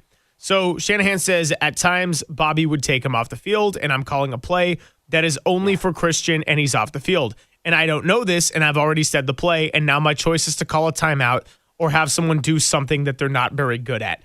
Papa and I, during this offseason, and particularly why he really liked Kenneth Gainwell, I also threw Rachaad White into that, is there was all this talk about go and get a running back that can do something a little bit different than Christian McCaffrey. Make it the Sonic and Knuckles, Jahmyr Gibbs, David Montgomery type of 1-2 punch.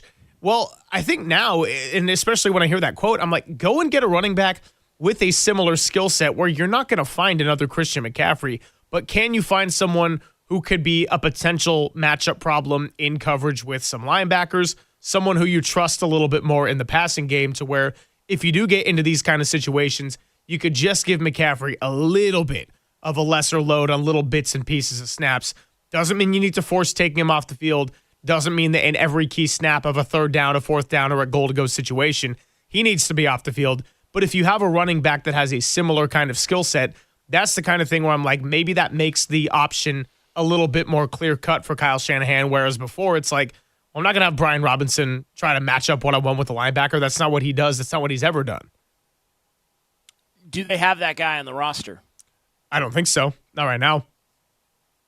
Okay, so where do you get that guy? Because I think it's done in free agency. Like, where do you is it one of your 4th round picks? Is it undrafted player? Is it there's a free agent still out there available that's gone unsigned? Because is it Jordan James? Does he become that? I mean, Isaac Guerrero is still on the roster, although he fell dramatically out of favor. Like, it's one thing to say they need to do it. I don't think anybody disagrees with that.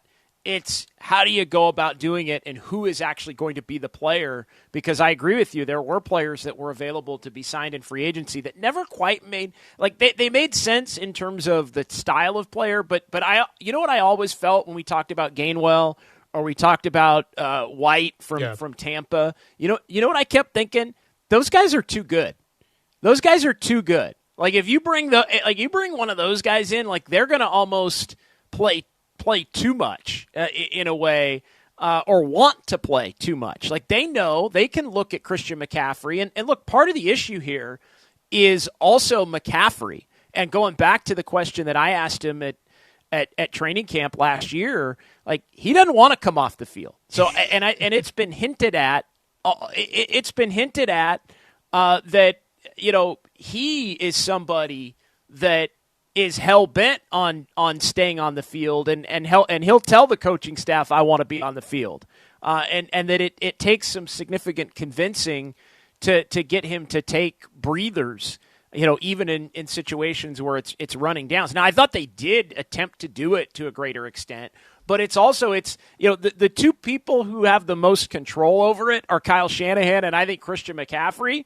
And I think those are the two people that have the most difficult time in limiting his time on the field and trying to keep him fresh. The easiest way to do it is finding a player on the roster that you trust enough to put out there enough to where you still can be a productive offense. And that's the guy that, again, maybe it's Jordan James. We haven't seen it to this point. I kind of like Jordan James.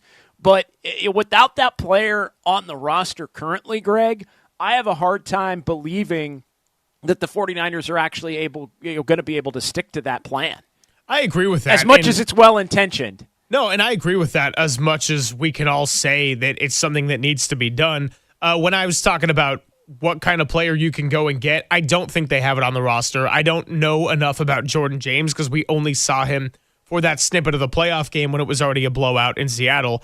But I was thinking, yeah, you probably go and get that guy as a later draft pick or an undrafted player or just anyone that can be someone without a serious financial commitment that maybe comes in and surprises, which I understand finding those guys even in the 4th round or certainly in later rounds or no round at all. It's hard for guys to come in and be contributors right away. So that's probably not the most realistic expectation to have someone come in and be the immediate RB2 with a similar skill set of McCaffrey and being able to execute at a competent enough level where you think it's worthy of getting McCaffrey off the field. But I think since they didn't go and get a Gainwell or a White or one of those free agent markets, you're going to have to find a solution that probably isn't going to cause a lot of financial strain. And again, is that player going to be capable enough to where you do, or do you just bite the bullet and you do it and you say, hey, it's, you Kyle Shanahan, you got Brock Purdy, like figure it out. Like you should be able, there's enough talent to be able to figure out a means to still have a functional offense at a relatively elite level when we're talking about not even a couple of series, but maybe a couple of a couple of plays within certain series.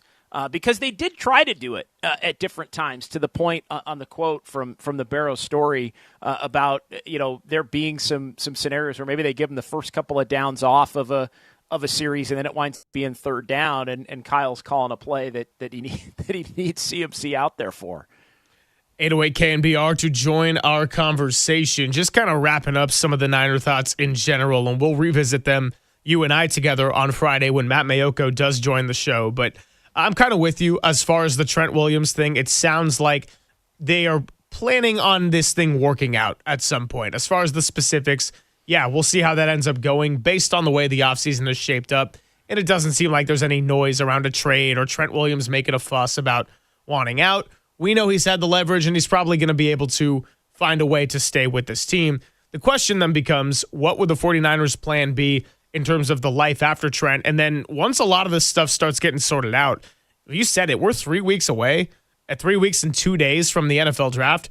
Pick number 27, yeah, that's late in a first round, but that's going to be very fascinating as to what they ultimately do with that pick and what position area they decide to invest in, because there are multiple groups that could use the investment and infusion of youth and productive youth that can contribute right away. Where do they ultimately put their biggest resource in pick number 27? That'll be something we're going to have to track a lot coming to the draft. We are, and where are you kind of leaning right now? I mean, to me, I still think it's edge rusher / maybe wide receiver, but I don't know. Where are you at on it as far as where they would look to go at that spot? I don't think it's going to be tackle now that the Trent thing seems like it's going to be, coming to an end at some point soon. Although you never know, maybe if Trent doesn't get everything agreed to in the next 3.5 weeks, they look to put a little more pressure on him by going that route. Although I still think there are too many other needs on this 49ers roster to where they can mess around with a left tackle that maybe or maybe not can play for them in this upcoming season with a first-round pick. To me, you would have to use it more on that edge rusher or on somebody that could be another wide receiver to throw into the mix. Edge was the instinct when you asked me the question, but if there is an offensive lineman that they could put in as a guard and maybe see if they could plug and play right away, that would not be something I would hate by any means, because you're going to need depth at that position no matter what. And they did go and get some depth pieces like Vidarian Lowe, and they brought in Robert Jones, but they also said that just because they brought in those pieces, there's still a lot of competition, and they do got to figure out the starting left guard, whether that be Jones or somebody else. So I'd probably lean edge at this very point. I am going to be intrigued by offensive linemen, and if there are any that you could fall to 27 and feel like you get pretty good value at that pick. Yeah, it remains to be seen, but and again, you could make the case now with Kirk involved and Evans, and you still have Pearsall, that there's a little less pressure on having to go look to add a wide receiver, because it would basically be somebody that would project to be, your number 4 wide receiver at this point. So I think in some ways they're setting themselves up, unless there's another move to be made in terms of the wide receiver room, where somebody maybe that's here currently winds up finding his way not on the team anymore. I think it probably is leaning toward not necessarily being, at least with the first round pick, one of the wide receivers. Yeah, that was Dieter's instinct. We had him on, Krug and I, like right when the Christian Kirk news broke, and he kind of wrote off of pick 27 for a wide receiver as well. But hey, things could always change, right? Like, this was an instant reaction, but I mean, if Dieter said it, it's Hey, we love Dieter. We'll wrap up the show. Of course we do. Yeah, we'll wrap up the show when we come on back, and I'll give the big reveal. And Walter, look, if you order the stuff and stole my credit card, you got one day to admit it, man. If you're not doing it by tomorrow, we're gonna have some issues. It's Papa and Silver with JD on the Sports Leader. Now, from the O'Donnell Financial Group Sports Desk. Learn more at odfigroup.com. O'Donnell Financial Group, because planning is a process, not a product. It was double trouble on the morning show because both Dwayne Kyper and Mike Krukow stopped by to talk about Tony Vitello's first win, as well as the question marks with the closer position. Plus, one of the stars of last night's game, Landon RP, will be joining Dirty Work later this afternoon, so stay tuned where you can catch it live on The Sports Leader.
This is Papa and Silver on KNBR, the sports leader.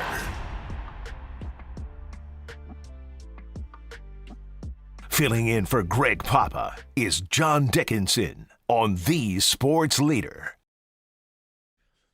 All right, final few minutes here on a Tuesday. Giants-Padres a little bit later tonight. Logan Webb getting his second start of the year, and a good opportunity for the Giants to get their second win if Webb rebounds from that opening night start last Wednesday. JD, as far as the lineup for the Giants goes, we don't know what it is yet at this point, and usually when we get a couple months into the season, I'm not so worried about the everyday release of the lineup and maybe who goes where, but because of Devers and the hamstring situation, and because of how much Tony Vitello has surprised us already, particularly with yesterday's lineup, I am kind of curious to see what we do and if we get another situation such as Adames leading off or something like that. I think it is still new enough in the season to where it is a thing, and I'm going to surprise maybe some here.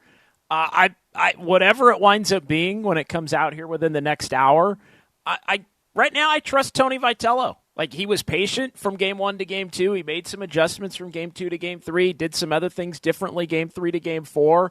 Like, whatever it winds up being, and it was certainly a surprise to see Adames leading off last night, considering the way things had gone in the game on Saturday against the Yankees to close out that series. So whatever it winds up being at this point, I'm pretty open-minded to it as the Giants still, even with the win last night, looking for a breakout offensive performance and looking for the guys at the top and in the middle of the lineup to pull their weight a little bit. It was the guys at the bottom of the order, and Bader and Bailey and Casey Schmidt who got the job done along with Jung-Hoo Lee last night. That's kind of the next step that we want to see, right? We want to see your Adameses, your Devers, your Chapmans really carry the load and offensively. Logan Webb.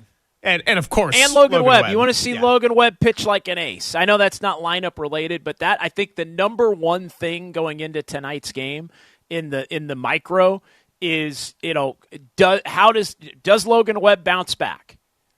Does Logan Webb bounce back, and how does that look in another, this is another one of those starts against a team that I think projects to be better than you.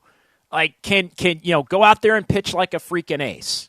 And if you do that and your team can wrap it up and the bullpen can do its job and close, well, you got yourself a series win already at this point in the season. All right, final minute or so, and it's the moment that Walter's been waiting for all day long. Again, I'm starting to let him off the hook, so I'll ask you the multiple choice because Walter knows the answer to this. Mystery deliveries to my apartment continued into this morning.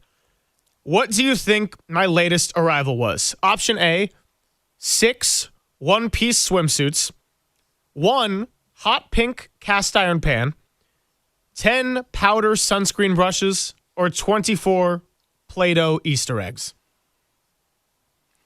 I'm going to say, I was going to vote. You caught me earlier. I was going to say, is there an all of the above answer? There was no all of the that above. That was when I blanked on you, that was going to be my answer, but I thought you were talking to Walt, so I didn't jump in there. I'm going to go with the swimsuits. The answer is the swimsuits. 6 of these. Whoa! What are we doing? 6 of these. I like get this big old package. So I get a text that's like, hey, you got another package. And I was like, you gotta be kidding me. I haul this up the stairs. I'm texting Walter in the morning. I just sent him a picture in the mirror. Bro, this brand. Does it fit you? Does it fit you? I haven't tried it on, actually. I got 6 of them, all the same, in this brand, Curvagile, or however you want to pronounce it. It's like an Amazon brand. That's it. There's nothing. Okay. And it's just, okay, so, now I've got the trifecta, as everybody would have expected. One-piece swimsuits from some Amazon brand, Pampers baby wipes, and a ChatGPT AI voice recorder. Again, what was this person planning when they got all of this? This is just incredible stuff. Whose bad side did you get on Silver? Part of me thinks this is hilarious, but then there is that part of me that's like, who has my credit card? And for anyone wondering, the money also didn't add up. Like, we're now past the budget of what I reported as far as credit card fraud. So I got no answers for you, but maybe by April Fool's tomorrow, something comes around and maybe FP will help me solve this when he's filling in. I got no words. So, JD, I'm glad that you at least make sense when we can talk sports because I'm at a loss here and it's just completely throwing me for a loop. So appreciate you, and we will do the show together on Friday. Thanks, brother. Dubs OT the next 2 days. Why I'm not going to be with you out at Harmonic Brewing after the Warriors play the Spurs, and They play the Cavs Wednesday and Thursday, and then back with you on Friday. So looking forward to it, my man. Absolutely. Big thank you to Walter. Thank you to Susan Slusser and Marcus Thompson today. And it is time for Dirty Work. Cope's Depop and Tim's Tuesday Takes and Trivia will be coming your way. Landon Roop is joining the show in about 15 minutes, so I will GTFO. You're listening to KNBR and KNBR FM San Francisco, the sports leader, a Cumulus media station, as Dirty Work starts right now. Okay, the fun's over. They've done the dirty work of the radio business. Anybody messes this thing up for me tonight is through. Engineering, board operating, and producing. Not only are you fired, your life is over. And now, they have the microphone. What could go wrong? Nobody messes up. You understand me? Don't mess up. Adam Copeland. You wanted some sort of like hard-hitting Bob Lee journalism. You came to the wrong place. Derek Papa. Oh, boy. Okay. It's getting hot. Is it getting hot, sir? That's even worse. How are we feeling? It's getting hot. Oh, boy. And Tim Webb. Mankini, yes or no? 59. We go with this, Tim. It's a dirty job, but someone's got to do it. Ridiculous. Completely ridiculous. Welcome to Dirty Work. KNBR 104.5 and 680. The sports leader.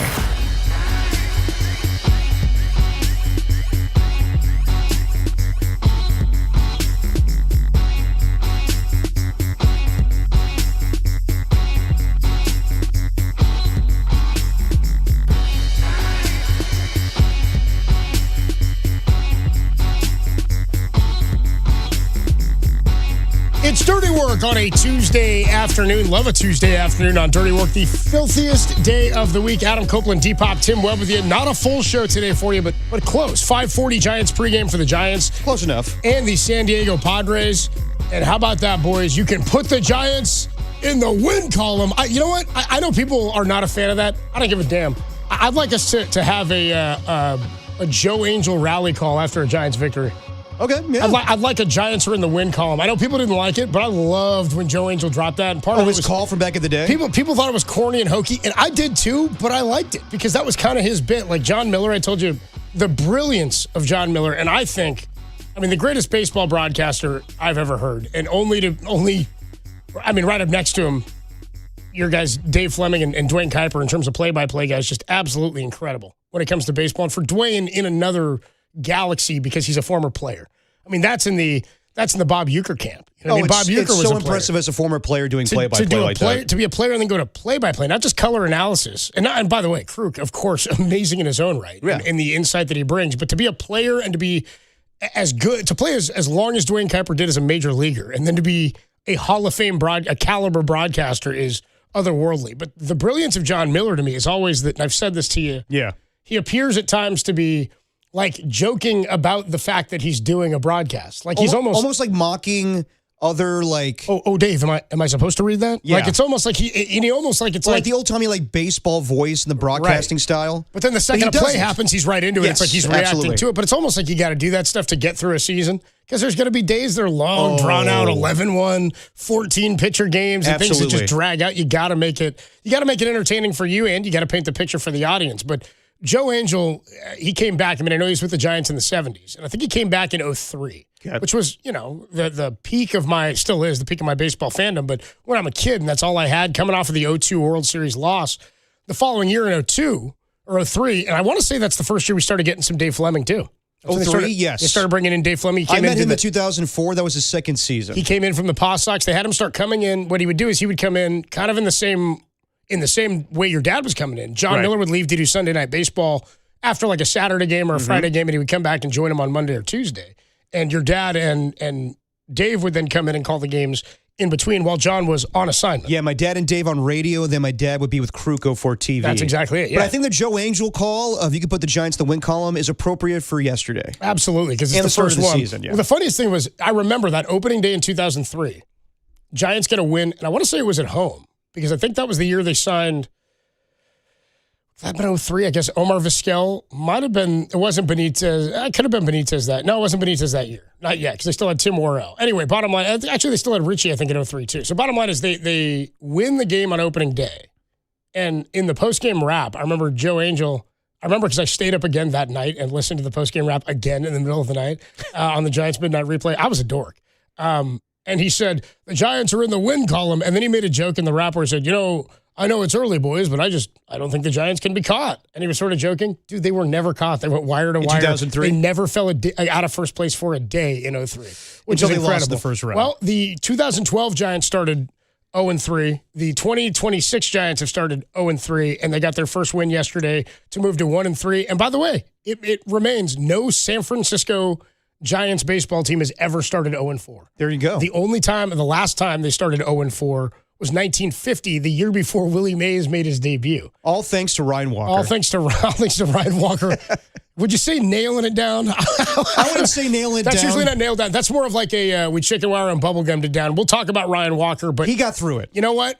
All praise and congratulations to Tony Vitello. We talked a lot about it yesterday about you needed to see him get a win so that he could. I wanted to see him smile, and Ted Ramey was texting me about this. We were talking. It just seemed like he was really wearing it. I didn't think the team was like bubbling over with stress or pressing. No, but not I really, for Tony Vitello's psyche in his post-game pressers, wanted him to get one off of his chest so he felt like, all right, we got one. Now we're in the win column. Now we can keep on moving forward. But tip of the cap to Tony Vitello. Congratulations to him. I mean, no matter how this thing plays out, an incredible story for 8 years and a national championship at Tennessee, to the major leagues as a manager, first time to ever do it. And he's looking to do something and find success in a way that nobody ever has before. So congrats to him.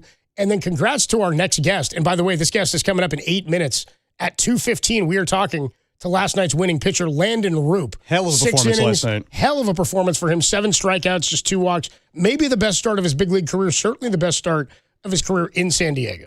No, absolutely. And let's all just a sigh of relief that the Giants got a win. It's good for Tony Vitello. It's good for Landon Roop coming off of injury a year ago. It's good for Keaton Wynn. It's good for Harrison Bader to get the first home run of the season. How about my guy Wynn out there in the 7th? Yes. Is it good for I'm telling you, bro, this guy's going to be a late inning dude. It's going to happen sooner or later here, or sooner than later. But, I mean, is it a relief for Ryan Walker? He got it done. He got out Tatis and Machado and Bogarts in the end, but a lot of question marks. But the bottom line is they got the win. They got the win. They're 1-3. The rest of the division, excluding the Dodgers, are 1-3 as well. So let's all just simmer down now, calm down, woo-saw. They got the win. He did commit Ryan Walker the cardinal sin of relief pitching.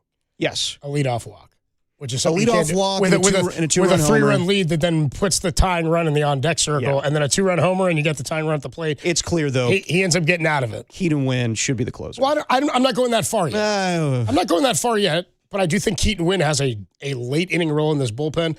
And I'd like to see, I think Ryan Walker would be out there again in a safe situation, but we'll see. He will be. We'll see what they do because I told you. He needs to keep the job. We'll talk about ranking the confidence in the bullpen as well a little bit later. But the Giants are in the win column, as Joe Angel would say. I don't care if you don't like it. You're going to hear that every time they get a win. All 81 times this year they get a W. We're going to play. You said every time? All 81 of them, yeah. Yeah. Will it be as enthusiastic? enthusiastic? Are you picking up what I'm putting down? I'm picking it up. I don't know if it'll be as enthusiastic. We'll talk more about it. 81st win. We got to take a quick break here because Giants starting pitcher Landon Roop got a W yesterday.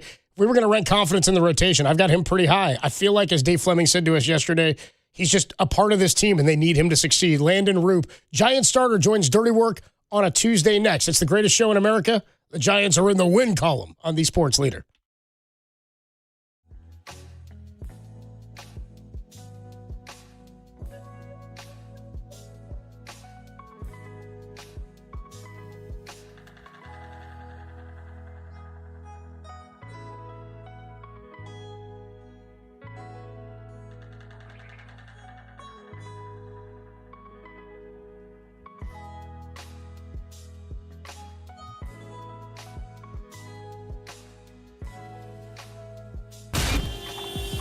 Time for your Bay Area Chevy dealers traffic update.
And now it's time for the Protect Your Assets Business and Technology Report with me, David Hollander.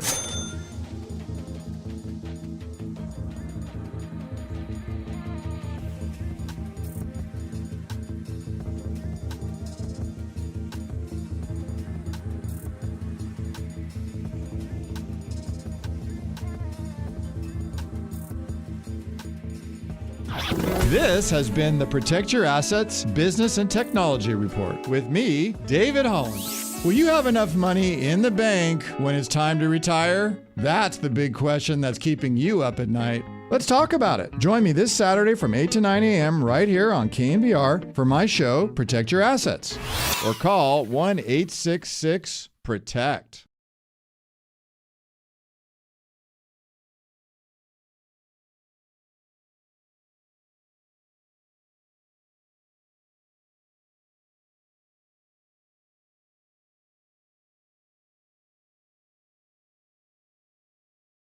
Now, back to Dirty Work.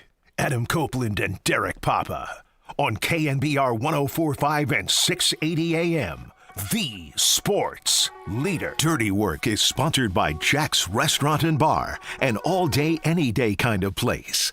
Roop throws. Swing and a miss. He struck him out. Another high fastball, and Cronenworth tried to check his swing at the last moment. Couldn't do it. He was too far gone.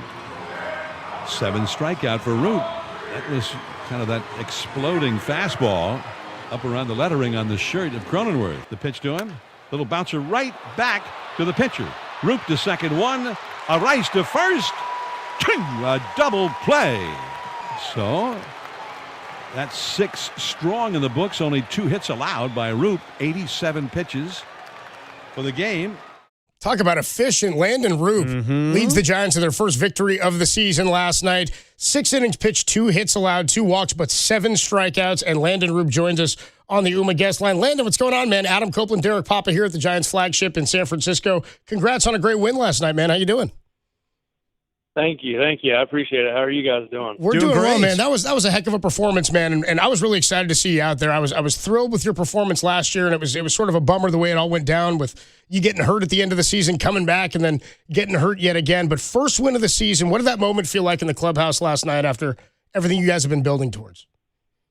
Yeah. Obviously got off to a little slow start, but got the win last night and got to celebrate with Tony for his first one as a big league manager, so that was pretty cool. But it just felt good to get back out there and compete, and just to have control of the game. When you have control of the game like that, it's pretty fun out there, and the guys are playing really good defense behind you. So all around, really good night.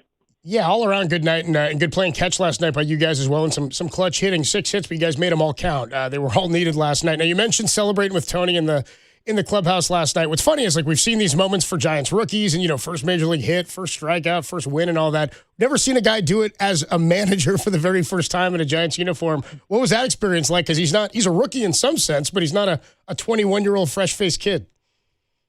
Yeah. No, it was pretty awesome. Obviously never been a part of that, so it was cool to see that, and cool to throw some beverages on him and kind of put him through what all of us get put through for our first win or a first home run or something like that. I think he enjoyed it, but he definitely got it pretty good.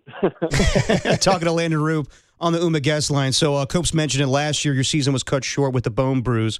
How did it feel to come back to the place where you sustained the injury and had a strong start to the new season? Yeah, I mean, it felt good. Obviously, didn't really have that on my mind. I just wanted to come out there and compete and give the guys the best chance to win. So just wanted to attack the zone, attack the hitters. They got a pretty good lineup with Tatis and Machado and Merrill and some of the other guys. So, yeah, just wanted to attack them and do the best job I could to get the guys in the dugout as quick as possible. Landon, something I was like, and I know it's not your second season, maybe your second full season, but you've also been in the big leagues for parts of the last couple of years. But in preparation now, in between starts, how much easier is it between starts compared to when you were first getting going, where you have a better idea of hitters, you've seen how they attack you, and you've got to make that adjustment? How different now is your preparation in between starts? Yeah, I would say it's a lot different. Obviously, because I added 2 new pitches, and really 3, if we're being honest: the changeup, cutter, and the 4-seam. So just learning how to attack with those pitches and when to throw them and who to throw them to is big for me. And so I would say it changed with the, I mean, because when I first came up, I wasn't really looking at scouting reports. I was in the bullpen and never really got used to that. So I was just going out there and throwing what I felt was right. And now I got a pretty good idea of how my stuff works and where it plays the best. So getting to look at those guys beforehand and watching some video on them really helps going into that outing just with confidence. Obviously, sometimes you may stray away from your plan just depending on what happens during the game. But to have that backbone of, I can do this whenever I need to makes it a lot more comfortable. Well, the pitching has been solid all the way around here when it comes to the starters and the rotation, and we know the offense was struggling coming into the game. But was there any added pressure from your standpoint to make sure this team didn't start off to an 0-4 start? Not really. No. Obviously, like I said, we got off to a slow start, but we know these guys can hit, and we know we have a really good lineup and a good bullpen, and the starters are going to do their jobs, and we're just looking forward to it. I think we're going to be really good, and once we get going, I don't think anything can stop us. Talking to Landon Roop here, nice enough to join us on the UMA guest line. Giants back at it tonight, 6:40, a 5:40 pregame right here on The Sports Leader. I thought the changeup was working well for you last night. Was there a specific pitch sequence that you felt like, okay, I'm in control here, that you knew early on in the game, this is working for me? Yeah, honestly, I felt like that with everything. It was just location, really. I felt like I played my sinker and my cutter off really well and then dropped in the changeup, whenever I needed it, and was getting swing and miss and some weak contact with that. So it's nice not to rely on the curveball a lot. My first couple of years, they kind of would just sit on that after they saw it a couple times. So having three other pitches to go to and being able to command them is helping me a lot. Has that made going through the second time in the lineup easier, knowing that you've got a different sort of pitch mix you can come with? Yeah, absolutely. Yeah. I don't even think I threw a changeup in the first inning. So having that kind of put away on the shelf and then just bringing it out and competing with it really helped me a lot. Talking to Landon Roop on the UMA guest line, you mentioned Tony Vitello getting his first win last night and contributing to that. So what do you think he's brought to the team this year that gets you guys in the right direction to kind of change things in recent years? Yeah, he brings energy every single day. He's a high energy guy. He knows ball. He's been successful at every level he's been at. So I don't see it any different here. Obviously, it's going to take a little time for him to get used to the big league level, but I think he'll fit right in. And he's been really good to us. He's a very personal guy and wants to have a relationship with everybody. So really looking forward to watching him do his thing and for us to compete for him. We were talking here in the bullpen at work here in the office before the show. You went to UNC Wilmington, right? Yes, I did. Did Tony ever recruit you? Did you ever have any letters from him? No, I actually joked with him all about at the time when I was getting recruited. I think he was at Arkansas, if I'm not wrong, if I'm not mistaken. And I think it was during spring training. It might have been when we were in SF, when we first got to SF. I was joking around when I was like, man, I would have gone to Arkansas. And he was like, dude, don't rub it in my face. He always tells me he don't know how he missed me. But I was also a 165-pound soaking wet right-handed pitcher who threw 86, 88. So that's probably why he missed me. He wasn't looking for that. No, he needs something else, yeah. Talking to Landon Roop on the UMA guest line. So you guys have two new additions to the starting rotation, in Tyler Mahle and Adrian Hauser. What do both guys bring to you, to the team, as far as pitchers and personalities in the clubhouse? I think they bring, a veteran mind in both of them. They've been around the league for a little bit now, and they obviously they've both been hurt a little bit. But I thought Tyler looked really good the other night when he started against the Yankees Saturday. Yeah. And obviously we'll see Hauser tomorrow, but super excited for those guys and excited to have them part of the rotation and just keep competing with them. I think people will realize that this rotation is stronger than people have thought it to be.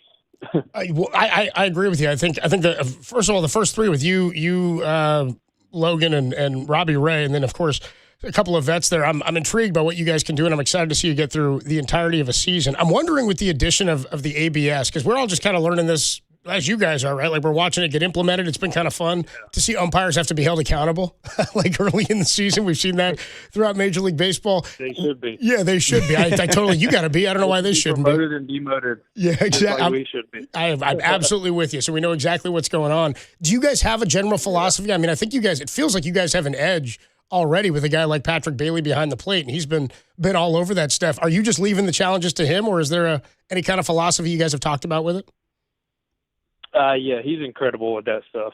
He knows his zone better than anybody I know. So when I'm out there, I don't know about the other guys, but I think it's kind of just a unspoken rule just to leave it to him. And it showed in spring training that I think he was like 10 for 12 or something like that at one point. So especially when I'm out there, I'm just going to leave it to him and trust him and allow him to make those calls because I trust him fully with that. Well, you're off to a great start this season with last night's performance. Are there any goals that you've set for yourself in this 2026 season? Yeah, just to get through the whole season healthy and make around 30 starts and plus that with the postseason. But I really want to see this team in the postseason and pitch in October. So I'm looking forward to that. Landon, it's been a pleasure to watch you grow and pitch over the last couple of years, man. Derek and I both in the last couple of years, I think, got a chance to meet you at FanFest, and it's been really cool to watch your development. I'm excited to see where you go with this team, man. I think you're a huge part of this rotation. So congrats on last night. Best of luck the rest of the way, and we'll talk to you down the road, Landon. Thanks, Landon.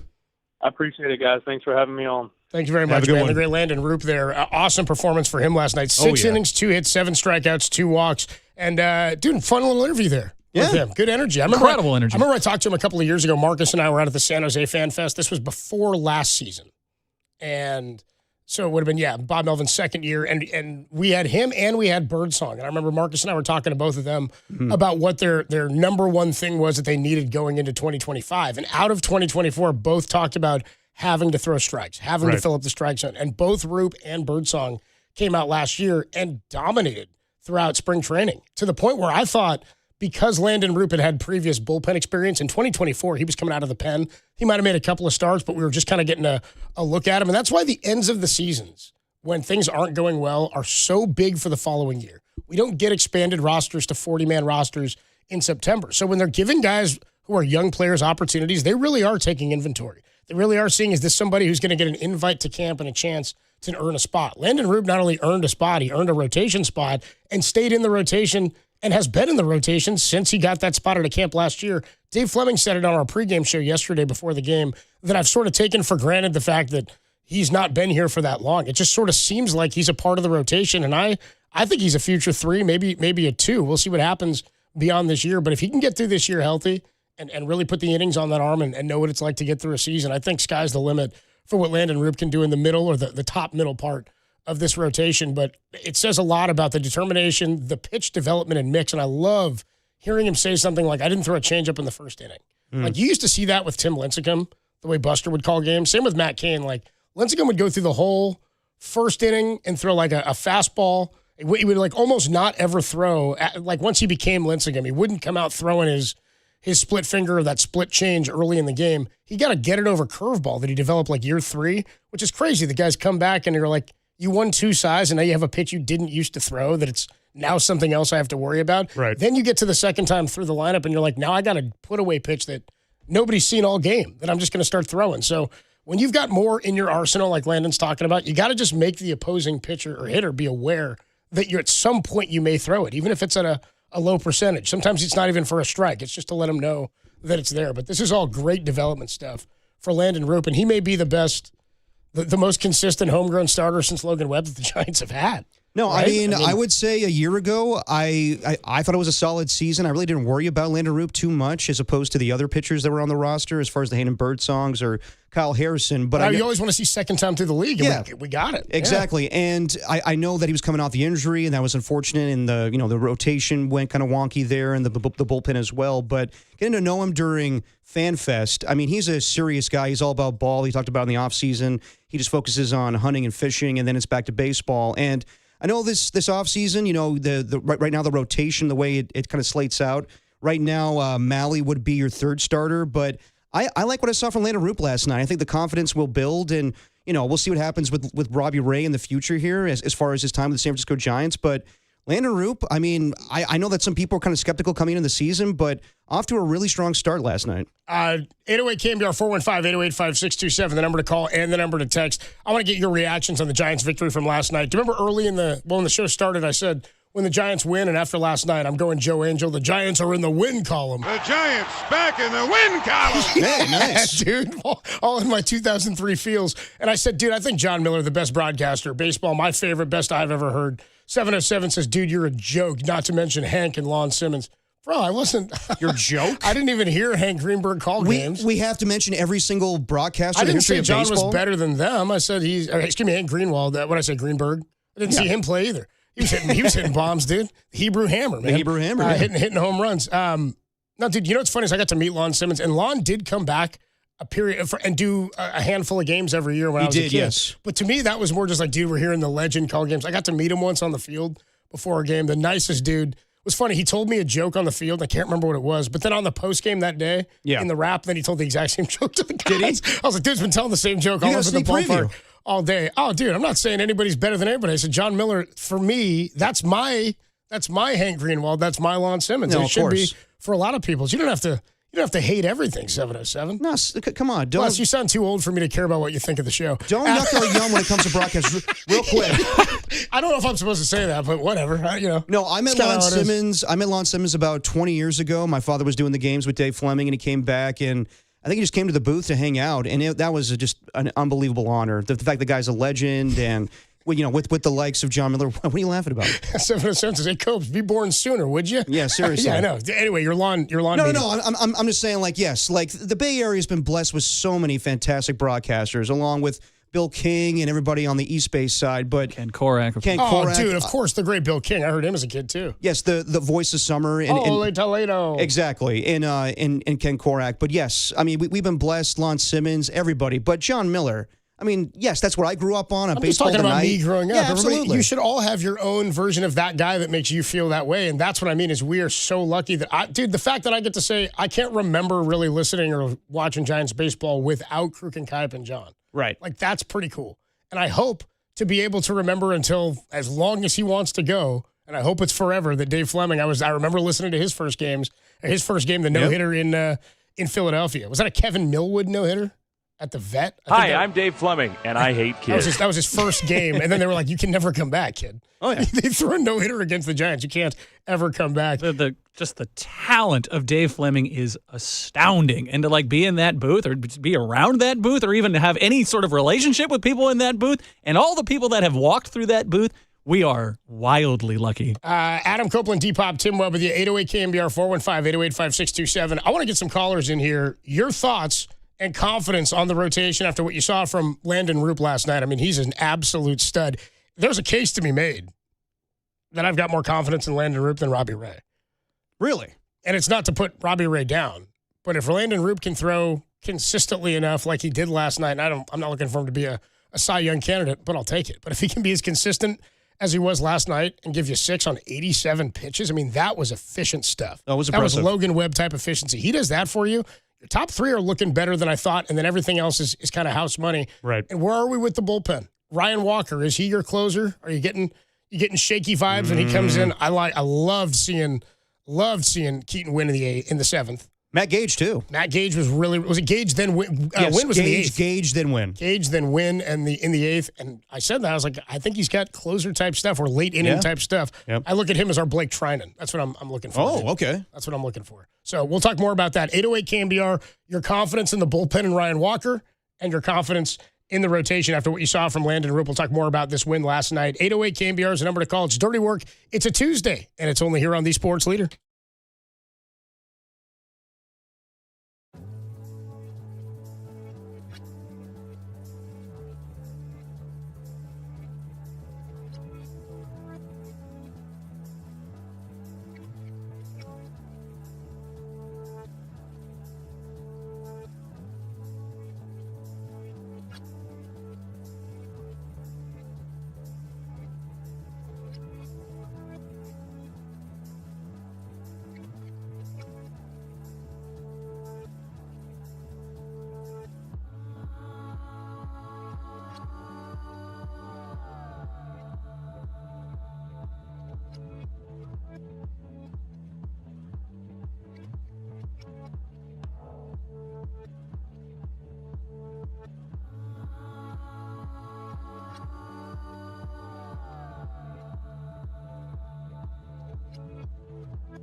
Now, back to Dirty Work. Adam Copeland and Derek Papa on KNBR 104.5 and 680 AM. The Sports Leader. Dirty Work is sponsored by Jack's Restaurant and Bar, an all-day, any-day kind of place. Here's the pitch. As a smash on one hop to short. Adames has it and throws it out at first. And the Giants get their first win of the year. The Giants over the Padres, and ultimately it was not easy. The Padres get a couple of runs on the Merrill home run here in the ninth inning to make it a one-run game. The Giants hang on for a 3-2 win over the Padres. Giants are in the win column. Their first victory of the season last night in San Diego against the Padres. Paint the picture, John. Giants back in the win column. Back by the way, back in action tonight behind their ace Logan Webb, looking to have a little better outing than he did against the Yankees. Not going to see as tough of a lineup, but still a tough lineup nonetheless tonight. 5:40 pregame, 6:40 first pitch, and another guy who the Giants know well, German Marquez, former Colorado Rocky, in the rotation now for the Padres. So they've seen the first two guys on other teams in the NL West that they saw in the first two games of this series. Walker Buehler yesterday, former Dodger. German Marquez tonight, a righty. As the Padres are also 1-3, Giants can win the series tonight with their ace going. Feel good about that. We'll see what Let's happens. go out there and scratch a few more across. Feel good about the season now. 808 KNBR 415-808-5627 is the number to call and the number to text. Let's go out to the phone lines. How are we feeling about the first win? I mean, nice reaction from Giants fans for the first win, but also confidence in the rotation after what you saw from Landon RP and confidence in the back end of the bullpen after what you saw from Ryan Walker. Let's go to one of the great members of the Filth. I'm not sure he's called the show before. Has he? Who? What are you talking about? One of the great members of the Filth. Has he called before? Our guy George in Frisco. Oh. One of my favorite Twitter followers. A must follow on Twitter. George in Frisco. Our guy. George, what's up, bro? You're on the Sports Leader. How you doing, man? Gentlemen, I'm doing all right. You know, just at home banging out some laundry before the work week. Hell yeah. Dude, you need to call in more, George. Come on. Yeah, we need to hear from you, bro. You know, I'm off 3 days a week now, including Monday and Tuesday. So this is like premium time for me right now. Oh, dude, you get a Tuesday dirty work to yourself. I'm almost envious. You know what I mean? I wish I had a Tuesday dirty work to myself. I wish I was you. Oh man, I kind of like what I've been seeing from Keaton Wynn. I think he's good. I think he should be the closer moving forward. Ryan Walker. I mean, he hung that slider over to the plate to Jackson Merrill last night. I mean, that was a straight BP pitch. Like, I think that guy's going to have more success picking locks back down in Arizona. Saw a lot of that video during rain delays last year. Huh? We got a lot of him in that little jacket picking locks. Yeah, and I really liked what I see from the starters too. I was at the game on Friday, and Robbie Ray did a really good job of getting through that rotation. Knowing it was the Yankees, I knew once they would hit that third time through the rotation, he'd give it up, and sure enough, he did. But if he can, keep locating his pitches and staying healthy, the Giants could have a really nice punch between him, Roop, and Webb. And you know what? Even Molly had some nice stuff too on Saturday. I'm with you, man. That's a tough lineup. And Molly, I mean, he was fine through 4 innings. And I know he's on a pitch count. They're trying to work him up. I want to see more out of him, and I'm not ready to latch on. I've got more confidence in Molly than Hauser, I think, right now. But we'll see what happens. George, we got to get you back out to the yard, and next time you're there, man, don't be a stranger. Anytime, George. I want to grab a beer on me, dude. Oh yeah, beer's on you, and I'll get the second round. Hell yeah! Are you out there this weekend? I'll bring the beers. You catching any Mets? I'm going to try to make it out on Sunday because I'm off on Sundays. If not, I will definitely be there for SF State night against the Phillies. Hell yeah, there you bro. go, George. Go Gators, brother. Alumni. Go Gators, man. All right, bro. We'll be in touch this weekend, man. Hold on. Hey, George, how excited are you that Max Crosby's back on the Raiders? Oh, man, I can't wait. I got the credit card ready for opening day, and I think the Niners and the Raiders will be playing in Santa Clara this season. Yes. So, Raider Nation's going to have to mob the place. All right, George. Hopefully see you at the yard this week, man. Thanks for the call as always, Later, George. Bro. Much love, dude. Call anytime, man. We love our guy George in Frisco. He really is a fun. George in Frisco is the Twitter handle, by the way. One of my favorite members of the Filth. He's hysterical on Twitter. Always supporting us. First time he's called in, I think. Oh, it's at Tenderloin Dad is his name, and he's George in Frisco on Twitter. Yeah, George called a couple of times about it, doing the actual dirty work at San Francisco on the streets. Doesn't he work for like 511 or something? Yeah, it's like sanitation. It's just crazy. Oh, yeah, he's really doing the dirty work. He is doing the dirty work. He's doing the crappy work. Some of the dirtiest of work. You know when you have that like rejoin that says where no job is too dirty? We're talking about George in Frisco. Yeah, That's exactly. our We're not really doing dirty work. I mean, yes, it's the show name, but yeah, George is doing the dirty work. Here's what I would say about the idea that Keaton Wynn should be the closer. Because what I know Dieter tweeted about this I saw over the weekend. Yeah. Because I was kind of praising his stuff, and I said if there was a silver lining from that series against the Yankees, it was how the bullpen fared. And I said there was a couple of mishaps. Barucki had a leadoff walk at one point. I think he gave up a run or two. Buto gave up that home run to Giancarlo Stanton in his 2/3 of an inning. But for the most part, the bullpen was really, really sharp over the weekend. And Keaton Wynn was the guy who stood out to me because I was a bit surprised he made the team. But I said, when there's a guy like that who's been around and on the 40-man for a number of years, who's been hurt, hasn't had a ton of opportunities, but continues through different regimes and head coaches and managers, leads me to believe they believe there's something there. And it's really, as Dave Fleming said, his body has let him down. But because he was such a two-pitch guy with the fastball and that crazy split that he's got, it fares much better as a one-inning bullpen arm than it does as a starting pitcher, and that may be where they find success for him if his body was breaking down under the amount of work they were asking for. But he was throwing, I'm watching it right now, this eighth inning again, he's throwing put-away stuff up there. That splitter was nasty. It's unbelievable. The breaking down, the down and away action and in on a righty but away from a lefty. So my thing is this, like when you're looking for a closer and you're looking for somebody to establish the role, you've got to give them different high-leverage opportunities before they take that role. Unless you go full bullpen by committee, like if Ryan Walker had gotten hurt last night and they come back today and like he's got a blister, he's going to be out for 10 days, we need somebody else, then you'd start to see a mixed match of like, okay, who are we going to go here with this situation? But what I really wanted to see, and we're seeing it early on, was I thought Keaton Wynn might have been he and Caleb Killian, two of the back-end guys at the bullpen. Two of the guys kind of pushed near the long relief role. Or, you know, if you're getting beat 7-0 like we saw Killian on opening night or Keaton Wynn opening night, you put him out there. We saw him last night with a lead and a 3-run lead. But will they put him in the game in the 8th inning with a 1-run lead? These are the things you want to see progress before he takes the job. So I'm not saying yet I want to see him in the 9th. I don't have that confidence yet, but I'm intrigued by the stuff. What you'd love even more is if Ryan Walker can figure out the 9th. Because if Ryan Walker figures out the 9th, you've got him for the 8th or Gage or Eric Miller, then you're in business. What you don't want to have to do is demote a guy and then hope that he can hold on to the next role that you give him, right? So I'm hoping that Keaton Wynn continues to do what he's doing, obviously, but also that we get Eric Miller in that role. Yeah. That if something does happen in the 9th, I don't know that Wynn's the first guy they go to. Is kind of where I'm at. That would be the ideal situation, but I think it's clear. And yes, he got through it last night and got the save, but we saw Ryan Walker a lot last year, and it's a large sample size of 7 blown saves a year ago. And it was trending in that direction last night. Even the strikeout to Tatis, questionable with some of the pitch calls there, but he got through it. He got through Tatis. He got through Machado. He got through Bogarts. But yes, it was kind of what we saw a season ago. So I'm not saying take the job away from him, but I think it's pretty clear. We all saw it. Mike Krukow talked about it this morning. It's inevitable where I do believe that eventually Keaton Wynn will be the closer for this team. Well, if you're looking at bullpen execution, two things I'm looking at immediately out of the bullpen. Ryan Walker was missing. I mean, the leadoff walk is the Cardinals in. 3-run lead. You can't come in and walk guys. That's all I want my bullpen guys to do is throw strikes. You come in and you give up home runs. I'm pissed, but I'm also like, you put it over the plate, you're throwing strikes. If you don't throw strikes and then you give up the home run like you did, that's where you're like, what are we doing? Right. Then you're grooving him in there, you know? He came in and not only was he missing, he was missing up. Yes. Which is always something you look for.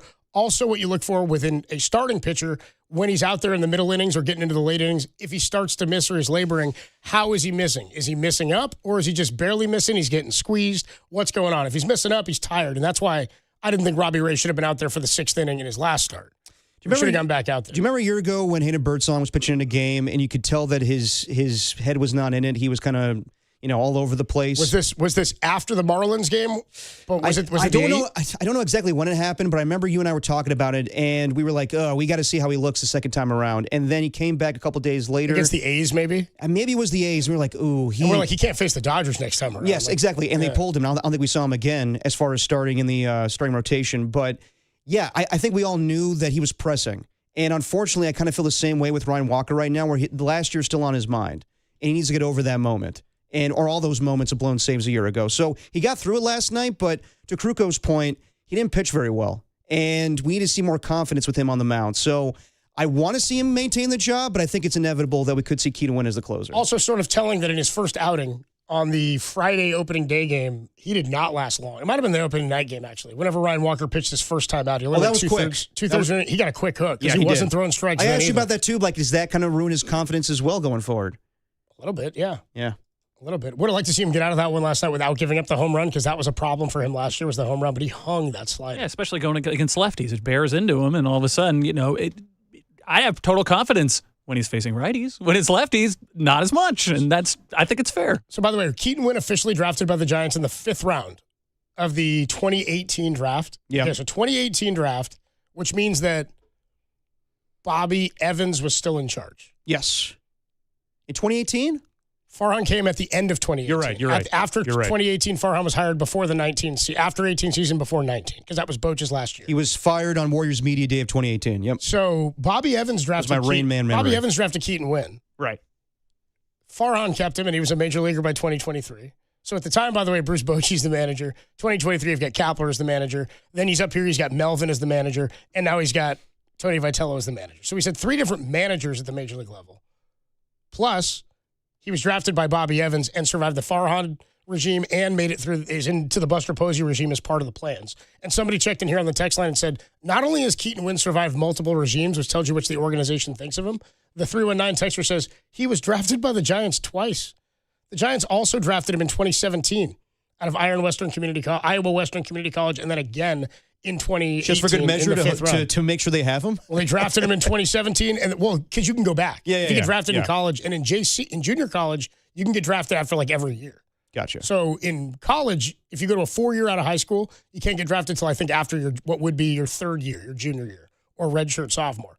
But if you go to JC, you can get drafted freshman, sophomore, and then transfer, and then go junior, senior. Lincecum, I think, was drafted like 3 times. High school, twice out of college. Damn. And he just kept going up the ranks. Happens a lot in baseball. Bottom line is the Giants have won a Keaton Wynn since he was like 18 years old. And now at, 28 years old, this guy could be a key part of the bullpen if he stays healthy. 808 KNBR is the number to call and the number to text. We do have to take a break because Laura Britt is going to join us, NBC Sports Bay Area. One of our favorite people, Laura Britt, and she's into like her final stretches. Giants pre and post until game, right? June. Yep. She's going to be here until June. Then she's moving back home to Alabama. She's been awesome to me throughout my career here. Atlanta, I think. Maybe it's Atlanta. I say Alabama. I think it's Atlanta. We'll check with her, but she's moving out of state, but she's going to be with us here until June. So we'll pick her brain on some Giants baseball. She's been great and awesome with 49ers stuff. She's been really, really good. A good staple in Bay Area media. So Laura Britt's going to join us coming up next at 2:50, and then how about this, Sharks fans? 3:50, our Sharks guest of the week. Our guy, Bill Eklund, Wild Bill Eklund. William Eklund joins the show for his first time ever at 3:50. Dirty Work talking Sharks at 3:50 with Eklund. Plus, you still got a Tim's Tuesday takes and trivia, if that's your thing, and an NBA grab bag coming your way. That's everybody's thing. At some point today. And I do have to tell you, because people have been asking me on the street, they're saying, Copes. The thing you're giving away tickets to, it's not the rodeo. What's it called? It's professional bull riding. That's what we're giving away tickets. I'm a rodeo guy, not much of a bull riding guy. No, you're not. You don't know anything. Meat's on sticks, man. About the rodeo. By the way, Monday we're going to the tank. We are, yes. Good timing. What's the date? April 6th. Is that your birthday? The day after my birthday. And on Derek's birthday. On your birthday. So Derek's birthday is Monday? No, Sunday. Sunday. So I'm going to say it for him because he hasn't said it yet. If you're coming to the tank to see us and you have tickets to the suite with us on Monday, bring gifts. I've already said that. Derek's always asking for gifts anyway. I'm expecting birthday presents from the filth. But now it's actual birthday presents. All right, we're giving away tickets to professional bull riding. It's coming to Oakland Arena on April 11th. That's right after your birthday, too. Yes, it is. Tune in between 3 and 6. We'll give you the cue to call. Be caller 10 to the studio, 415-896-KNBR, and you'll win these tickets furnished by PBR. Find the rules at thesportsleader.com. Tim, when they hear the cue to call for not the rodeo, but professional bull riding, what will it sound like? Hey, y'all. It's the cue to call. If you want tickets to Save a Horse, Ride a Bull, call right now. Right? Is that ride a cowboy, ride a bull? Yeah, something like that. It'll be something like that. Anyway, we'll take a quick break. Adam Copeland, Deep Ride a cowboy. Tim Webb with you. Save a horse, ride a cowboy. Isn't that a song? Yeah, it is. I'm not a big country guy. No, me neither. Laura Britt joins us next. NBC Sports Bay Area. The Giants are in the win column on the Sports Leader.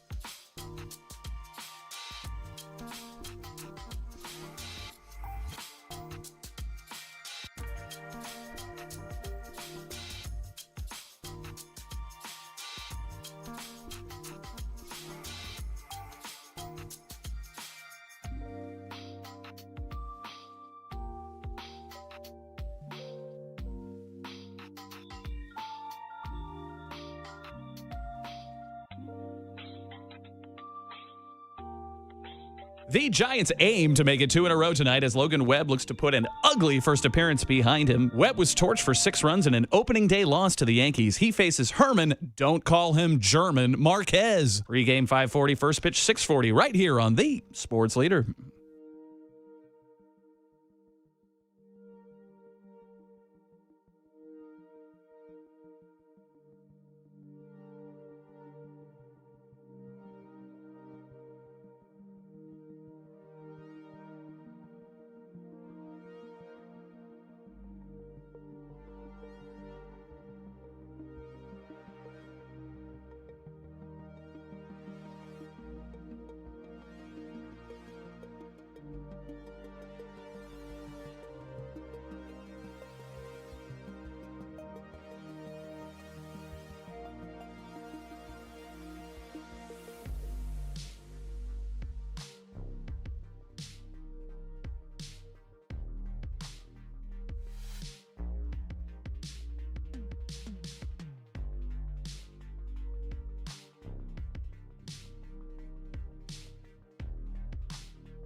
Now back to dirty work.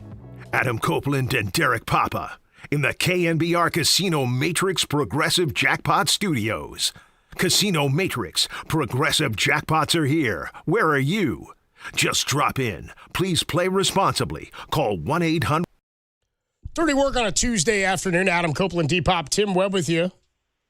Giants got a win last night. First win of 2026. They are 1-3. They play again tonight. 5:40 pregame, a 6:40 first pitch with Logan Webb on the hill. And here to talk about it all, you see her as part of the Giants NBC Sports Bay Area coverage. Laura Britt joins us on the UMA guest line. Laura, it's so good of you to make time for us. We appreciate it. How you doing today? Hey, Laura.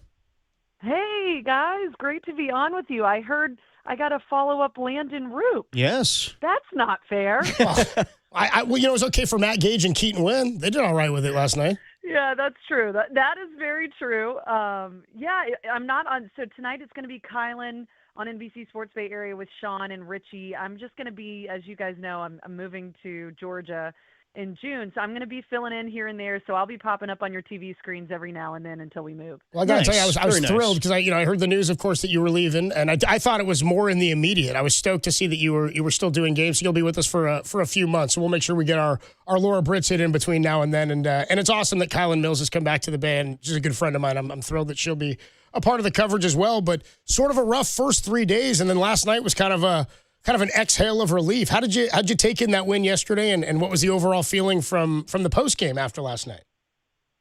Well, they made it interesting, which is typical Giants baseball. It was torture baseball last year, so it only makes sense that it carries over to this season, a little bit of torture at the end of the game. But I thought it was a good, solid win. I think you've got to change the narrative, because as long as the narrative is you don't have a win, you don't have a home run, you've only scored 1 run, you only have 12 hits, Tony Vitello doesn't have a win in the majors, that gets, I'm sure, really old for the players very fast. And then it becomes this bigger than life story. So to just get that done, I think is probably the most relief that everybody has, to get that out of the way. It's not like they were going to go the whole season without getting a win. Nobody's saying that. But that win becomes more elusive. And then the pressure that players put on themselves is even greater if you can't just get it out of the way. So I thought that was nice. The home run from Bader, I thought that was very fitting. I like that it was a newcomer that hit a home run, the Giants' first home run of the season. Schmidt producing in the 9-hole, that was great. Anytime you can get some production at the end of the lineup, and Bailey coming through with a hit too. So I was talking with Richie on the postgame show last night about, Tony Vitello's been tweaking the lineup just to try and get something going, because they didn't have anything going before last night. And I don't know, maybe you don't change anything. Maybe you leave Willie Adames in the leadoff position for tonight after you get a win last night. I don't know. What do you guys think? You don't change it, right? Well, we were sort of joking about that, because I think everybody yesterday, and we had a bunch of reaction from listeners, and even Alex Pavlovic of NBC Sports tweeted out, "Let's get weird," and then he put the lineup out. We thought, boy, it's funny to have Willie in the 1-hole and then Arise in the 4-hole, and they strung 6 hits together, and they needed all of them. But it's funny, he had only had 9 career plate appearances in the leadoff spot, and he'd had 4 hits, and now he's 5 for 14. He's got some success up there, but you need Devers to swing a little better after him, I think, too.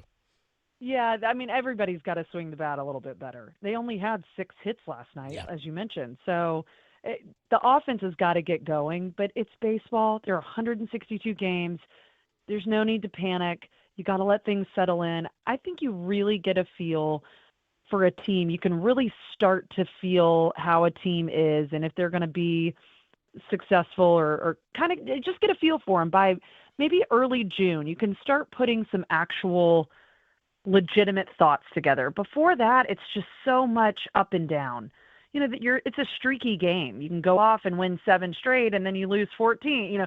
It depends on which part of the roller coaster you're on at any given time. And so if you don't give it 2 months, 2 solid months, I don't know. I don't think you can really tell what a team is made of until you've got a little bit more time.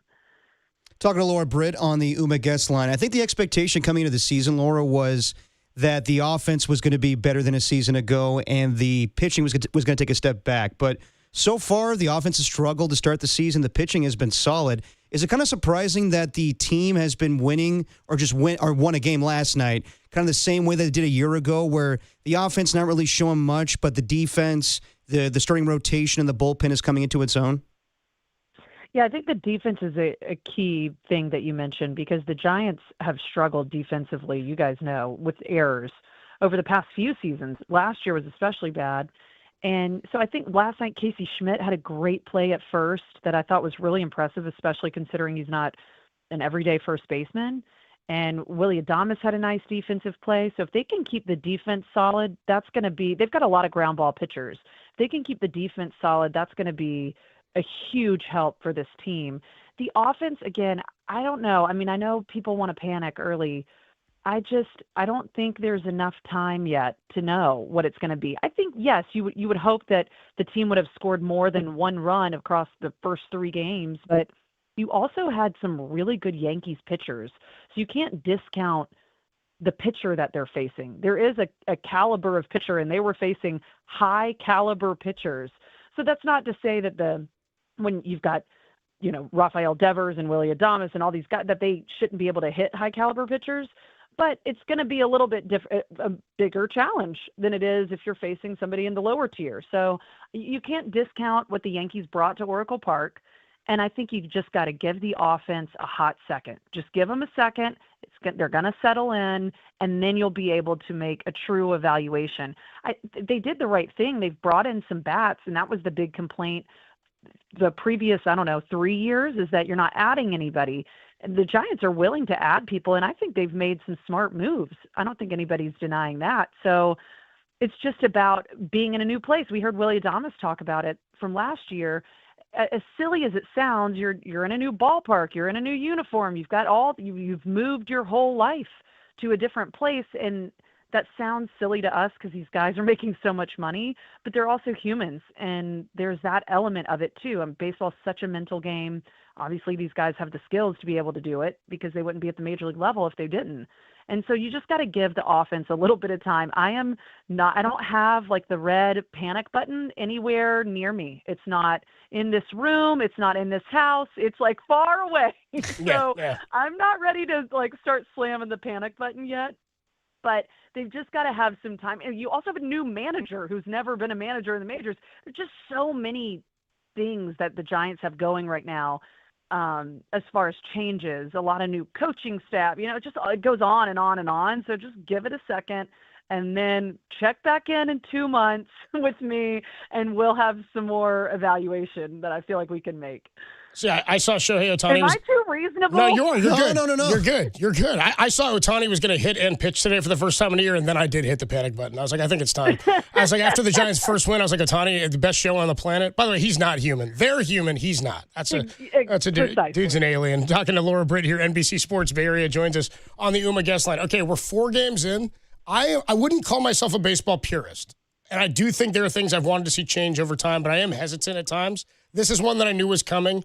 And it turns out 4 games in, I'm a huge fan of it. I like the ABS system. I think it's done perfectly. I think 3 a game is right. If you lose it, or if you miss up, if you get it wrong, then you don't get it back. I think it's the perfect system. I like the extra inning system, how you get 2 more for the extras, whatever it is. I like that it's only pitcher, batter, and catcher get to do it. And I also like that there are elements that came into play even yesterday where there was a pitch in the 9th where Krukow and Kyper were joking, hey, maybe Patrick Bailey challenges that if Willie Adames didn't early in the game. And also Ryan Walker stole a strike in the 9th that should have been challenged and was not by Tatis. What are your thoughts on the ABS, and are you loving holding umpires accountable? Is it too aggressive to say I'm obsessed with it? I'm into it. No, not at all. I'm absolutely obsessed with it. I feel like the players have been mall copped for the past however long, and now they get to just tap their helmet, and then they get to go at the umps too. And I think it brings it. There were so many things that I did like about it before it became, went into full effect this year. I guess I didn't think about the element of like how much the fans can get into it. And as a viewer at home, whether you're watching on TV or even in the ballpark, it adds this whole other element of fan engagement that I hadn't really thought about before. Right.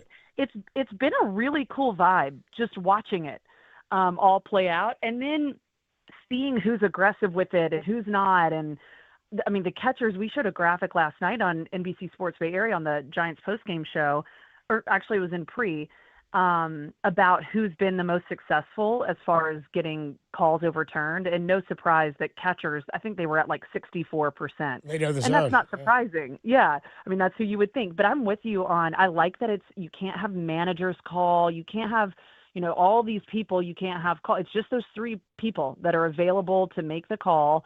And then, within teams, there have got to be guys that the manager's like, you're not like, no, sir, you're not allowed. No, don't waste it. Don't bring your hand anywhere near your helmet. And then there are guys, obviously veterans, that have probably got free will to make those calls. And we showed one yesterday with Salvador Perez. Have you guys seen this? I have not. No, I didn't see the Sal Perez one. I think he had 3 calls. 2 of them, I believe, were back-to-back.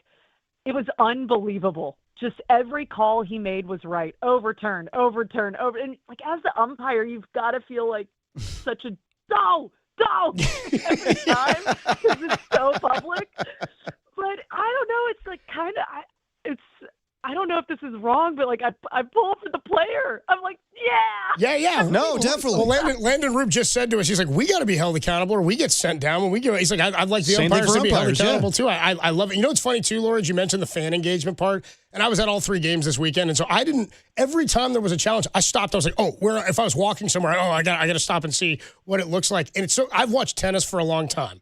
And that, to me, was always the best challenge system because it was exactly the same as baseball where it's a little digital graphic. They show you whether or not the ball actually clipped the line or not. And the fans, you can hear them at Arthur Ashe or wherever the tournament is. They cheer or they boo and they don't like it. But it's different because this is now directed at an umpire who it's sort of like, we're playing like, the Star Wars Imperial March out there when the umpires walk out, the Stormtrooper March. Like, we like to make the umpires the bad guys. And now we as fans get to hold them accountable as well.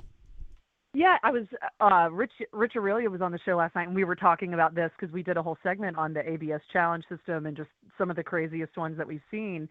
And he was saying the same thing. He's like, maybe here's something I don't know if they do this right now. The umpires have a report card already. They've had that. Yeah. I wonder if they're going to add this as a note on their report cards. Do you know if they're doing that? I've not heard. I would imagine because all that stuff goes into whether or not they get selected for postseason, All-Star Game, World Series, and that's extra pay. It's a big honor. Like, I would imagine because they're doing this, it's another level of accuracy. Why wouldn't it? Yeah. Yeah. So I haven't looked. Honestly, I don't really look at the umpire report cards very often. I'm sure some of your listeners do, so maybe they know. But I'm wondering if they're going to add some kind of a note on there of how many calls they've gotten wrong and how many they got overturned. I think that could be interesting too. But there are still some people who say like, this just makes it too nitpicky. But it can be a game changer, as we all know. Yeah. I mean, one call can change a baseball game and then can change a trajectory, especially if you're the batter and that call, you get struck out, and it wasn't a strikeout. I mean, then you could spiral because it feels out of your hands. And I think there are so many changes happening in baseball right now. You had the pitch clock, and people at first were like, no, I don't. It has been an amazing change to the game. You've got to speed it up. You've got to get it where it's more engaging for people. This is just another element of that. So I've loved it. Absolutely obsessed with it. I think it's fun. I think it's not going anywhere. I think people are going to continue to, it's going to continue to create buzz on social media because people get to be involved in it. And that's what this is. As Buster said when he took over as the president of baseball operations, we're in the entertainment industry. Yeah. We're trying to entertain people. And if you can get your viewers more involved, that's always a plus. And then the accuracy is upheld. And that's really at the end of the day what everybody wants. You want it to be right. A couple more minutes with Laura Britt on the UMA guest line. I want to get your thoughts on a few TV questions here, Laura. So you've been a part of many Giants opening days. What did you make of the Netflix opener as a baseball TV broadcast? Yeah, so I've seen all the feedback. Yeah.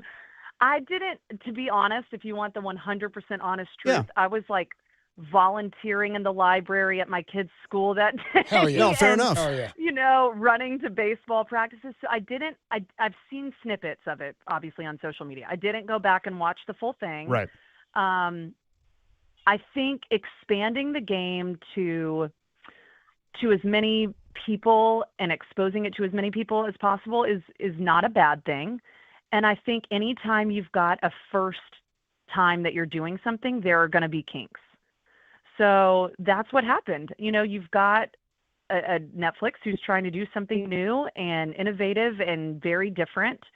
And you compare, a lot of people are comparing it to NBC. They got back in the Major League Baseball game. Right. And it was just seamless broadcast. Well, people have to remember that they've been doing this for a really long time and obviously at a very high level and are incredibly involved in all sports. So producing sports is a whole different beast. And I hope that people can now appreciate the broadcasts that are brought to them every night, just by seeing some of the errors that happened, or maybe some of the things that didn't feel right. Because I know some people that went to the game and they said it didn't even feel at the park. It didn't even feel It like felt weird. It kind of did feel weird. Game. Yeah, it felt odd. Yeah, that it was like almost an all-star game is what I think. And we get that so much for basketball and football with like the Super Bowl and stuff, but you don't get that sort of like corporate sterile feeling at a baseball game generally. It did feel odd. Yeah, so I wasn't there. I mean, you've got a better perspective than me on that, but I understand that. I think it's really cool. I loved the taxi and the cable car thing. I thought that was pretty cool.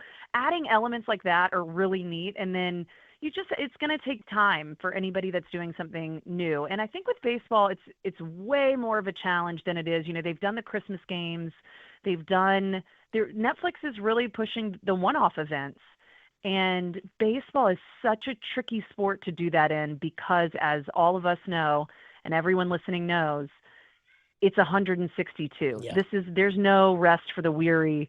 You are grinding every day, and you can't make any one game stand out that much more. Now, the opening night thing, I get that that's the one that you want to do if you don't have the World Series, right? But it's a tricky line to walk if you're Netflix, because it's such a unique sport and just has so many more games than the other leagues. And so I think, guys, just give them a little grace. Anybody listening that didn't love it, we can all have our opinions, right? But maybe offer a little grace and just be happy that somebody's trying to get this out there a little bit more. I think the hard thing right now is the streaming service.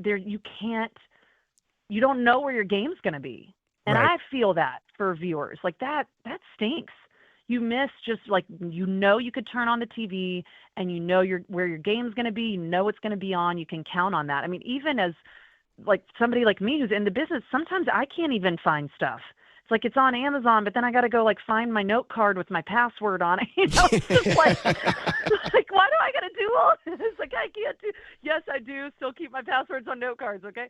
Yeah. No, same here. But you gotta like work to find your game, and that's a disservice to the fans. So that's not like a knock on Netflix. That's really just like the industry as a whole. Yeah. There's got to be a correction there somehow, and I don't know how it's going to correct, but it's going to have to, because no one wants to watch one game on this and then the next night you got to watch it on this, and by the end of it everybody's paying as much as they were paying for cable with all their streaming services that they have. We used to share them too, then they cut us off, so now they're gouging us, Laura. By the way, Laura Britt, that voice you hear, NBC Sports Bay Area, joins us on the UMA guest line. And real quick before you go, Laura, they're going with the exact same lineup today as they went with last night. The Giants are running it back, so they're going with the exact same lineup. All right, I'm genuinely just shocked. I had so many questions on Burt Kreischer and Jameis to ask you, but we're out of time and you didn't see it, so I'll have to move on for next time. Laura, thanks so much for the time. We'll definitely catch up again before you're out of here in June. Thank you so much. We'll talk to you soon. Thanks, Laura. Thanks, guys. Love talking with you. Great stuff. The great Laura Britt there is part of NBC Sports Bay Area's pre- and post-game Giants coverage. Yeah, she's been great on Giants pre and 49ers pre, and obviously we love Kylan Mills coming over. And it's unfortunate to see her go, but she's been fantastic the last 8 years in the Bay Area. I'm miffed too. I forgot we were up against it. I meant to ask her. She texted me before telling her to, because there was on the post game they had a bunch of video of like Vitello in the clubhouse in the locker room. Did you see that? Like celebrating. He talked about how they actually didn't see any of the celebration in the locker room. I guess I saw this on a clip on video. I guess there was him talking in the locker room, and Willie Adames presented him with like a big bottle of whiskey or something like that. It's pretty sick, dude. And he got a big hug, and I think Willie says "Welcome to the big leagues" and puts his arm around him, and it was pretty sweet. And I guess afterwards, Vitello exited the clubhouse barefoot because he was soaked from all the beer. He did his post game talking about it. They put a bunch of crap in his face and in his eyes. But Laura told me I should text her and ask her, because she's like, there was something that was a clip there that we didn't show. She goes, Willie gave him the bottle, but then afterwards Matt Chapman walks up and he hands him this big old potato sack looking thing. Now, why does Matt Chapman have the grab bag? Why is it's in San Diego? That makes no sense. It had 2 words on it. Well, it had 2 words and an initialism. And what it said was NBA grab bag. And we do it next on the Sports Leader.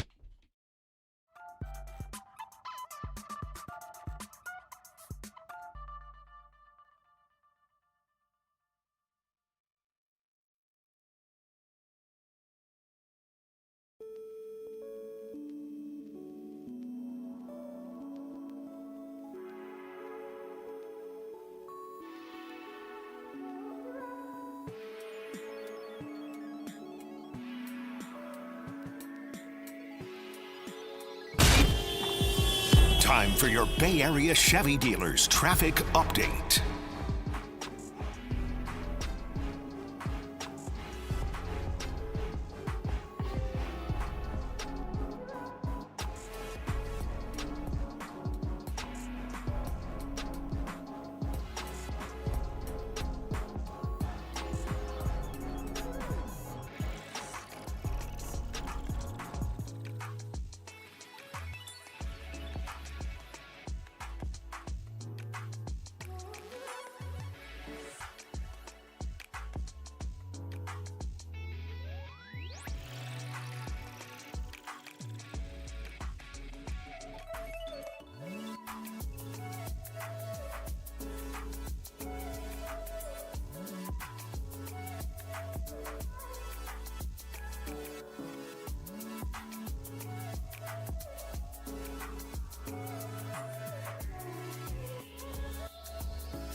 Now, back to Dirty Work.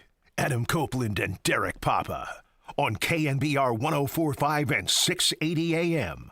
The sports leader. Dirty Work is sponsored by Jack's Restaurant and Bar, an all-day, any-day kind of place. Dirty Work on a Tuesday. Been a great afternoon so far. Giants pregame coming up in just a couple of hours here. 5:40 pregame, a 6:40 first pitch. Logan Webb takes the ball for his second start of the year against German Marquez. Really fun talking to Landon Roop and to Laura Britt, NBC Sports Bay Area. We'll play Landon Roop again for you on the replay leader coming up at 5:15. But coming up at 3:50, William Eklund of the San Jose Sharks joined us.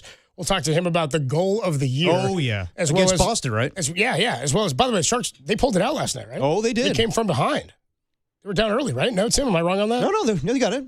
They were down real early, then they came back, then they got a 4-2 lead, then they surrendered the lead and then scored with 21 seconds to go. That's what I'm saying. They were down early, came back, blew it, and then came back again. Another classic clutch Sharks victory from the season. So we'll talk to William Eklund about all that. But what we got to get into is, I saw on TV, you had Matt Chapman after Willie Adames handed. He had the grab bag in his hands. Willie Adames had the bottle or whatever it was to give to Vitello after his first win, and Matt Chapman was sitting there. He's like, dude, I got something for you, too. And Vitello's like, it's not even mine. It was this big old potato sack looking thing. I don't know if I want Vitello having the grab bag. It had two words and an acronym, and what it said was NBA grab bag.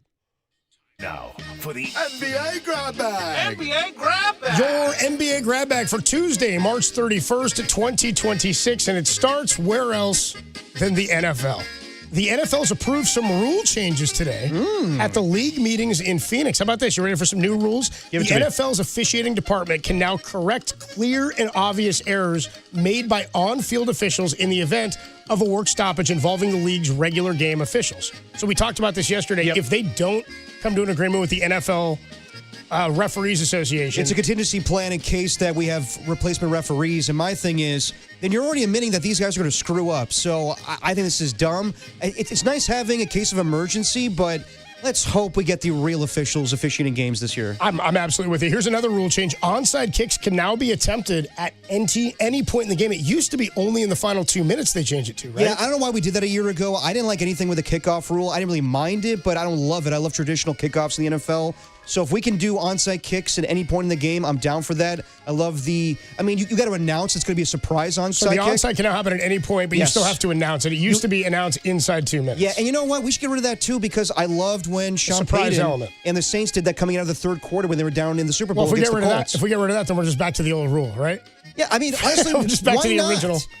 I'm with you. I understand for safety purposes, but come on. So modifications to the kickoff rule as far as the landing zone and alignment have also been changed. I mean, that's big for a year ago. Remember when we hated the outcome of that Cardinals and Seahawks game? Changes because if you kick it and don't land in the landing zone, you get the ball to 40. Yeah, it's a penalty. It's ridiculous. It's too much of an advantage. League personnel can consult with on-field officials now when considering disqualifications for both flagrant acts and non-football acts without being called on the field. Basically, like when DK Metcalf slapped that fan in Detroit, the league can call down and say, hey, we have video of this. He's outside of the game or outside of the field. He needs to be ejected from the game right now. That's going to be very interesting during a game when obviously a referee in the moment does a call penalty. So because it's off the field, he's not watching it. He's watching on field. That's going to piss off some fans, going to piss off some players. But I think a year ago we saw with DK Metcalf slapping that fan that needs to be changed. Moving on here in the NBA grab bag. NBA grab bag. The NFL has also announced that Hard Knocks this season will feature the defending Super Bowl champions. It's the first time that's ever happened in the show's history because they changed all of the qualifications for Hard Knocks, which in my mind made Hard Knocks more irrelevant. I liked the potential of the Hard Knock documentary, meaning this coach needs to do it this year. He's got to make or break. It can't be a team that made the playoffs the last year, and it can't be a first-year or previous two or first-year head coach, meaning it's a team that's either on the rise or on the decline. Right. And now we're just check out what we did last year and see if we can repeat it. I mean, I understand it gives you more of a pool to choose from, but at the same time, I'm with you. There needs to be a criteria because as you'll see here when you announce the teams, a lot of teams are saying no, and the NFL's calling on them being like, no, you need to do it eventually here. The league has also announced that the Patriots are now locked in as the team for 2027. Why? Because the league hears all the time for teams that they'll do it next year, and they wanted to hold the team to it. So the Patriots said, not this season, we'll do it next season. And they said, okay, now you got a year to get ready for it. Yeah, I mean, that's kind of crazy, but I understand where so many teams are saying we don't want to do it. And an interesting point from Tim Kawakami last night when this news was announced, He suggested that the reason why the 49ers get screwed so much on schedule, whether it's 2 road games starting they're not doing Hard Knocks, is because they don't want to play ball. I was going to ask you this. If you're the Niners and Niner fans, faithful, if you're out there, I know you are, would you rather have your team go to Australia and Mexico and set the record for NFL miles traveled in a season, or would you rather them be on Hard Knocks? Hard Knocks. I mean, for fans, who cares? What would a coach rather? I mean, well, of course, for Kyle Shanahan, there's a reason why he's never agreed to this. Well, okay, but my thing is, they didn't say, okay, Kyle, it's this or this. So what do you think Kyle would choose? Travel or Hard Knocks? Probably Hard Knocks, even though he would hate it and do all those interviews, but it's screwing his team over. I know. He doesn't want to do that during preseason and training camp. Preseason, really. The truth is, though, Kyle Shanahan was interviewed today, and he knows for a fact the Rams were going to be an Australia team regardless. They lobbied to play the 49ers because their home games are taken over by 49er fans all the time. Well, once they were going to play... Once it was going to be the Rams, I told you it's got to be a West Coast team. Exactly. I figure it makes the most sense. You can say they lobbied for it. Also, it made the most sense. But the Niners running out of time when it comes to Hard Knocks. Eventually, Kyle Shanahan can't say we're not going to do this. They're going to have to do it. They're like, you're going to do it, and you're going to be in Australia while you do it. Yeah. Kyle's going to be on the moon doing Hard Knocks, dude. In our first Gravity Dome intergalactic, we're going international, then we're going intergalactic. We're going to the moon. Moving on here in the NBA grab bag. NBA grab bag. Bears quarterback Caleb Williams is trying to trademark the name or nickname Iceman, after many people called him that last season, like he's got ice in his veins now. We all know when it comes to sports legends, there is one Iceman, George Gervin. Absolutely. The Iceman of the San Antonio Spurs. George Gervin spoke out saying, quote, "I've got nothing but respect for Caleb Williams. He's already proved greatness, and his potential upside is great.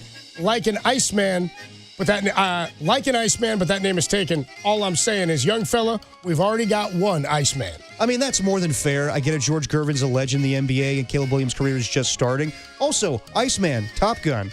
Like, you can't just, trademark, that's my name. That's a ridiculous trademark. Iceman, X-Men, too. Exactly. Like, you can have that nickname, but to trademark that, pump your brakes, Caleb. I mean, maybe the best ever at the finger roll, George Gervin. The Iceman, absolutely. Legendary for it. Moving on here in the NBA grab bag. NBA grab bag. Italy is doing business with an NFL team. Huh? Mamma mia. It's a football. How disappointing. Yeah, how disappointing. That was your line about Team Italy. So from the WBC semifinal to doing business with an NFL team, you ready who the team is? The Cleveland Browns. Oh, that's very disappointing. They're doing business with the country of Italy? That's right. The Browns announced yesterday that they have been granted marketing rights in Italy. The Browns said that they're eager to connect with the Italian community, support American football development from youth and elite levels, and grow the Browns' global fan base.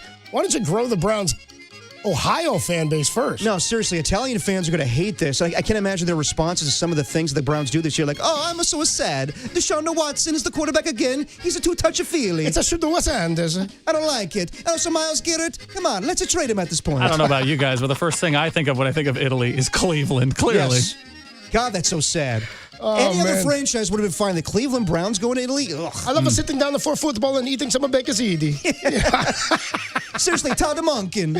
This is a joke. Seriously, a Todd Monken. A Todd Monken. Moving on. Shadora Sanders. Moving on here in the NBA grab bag. NBA grab bag. Are you ready for this? Speaking of Italy.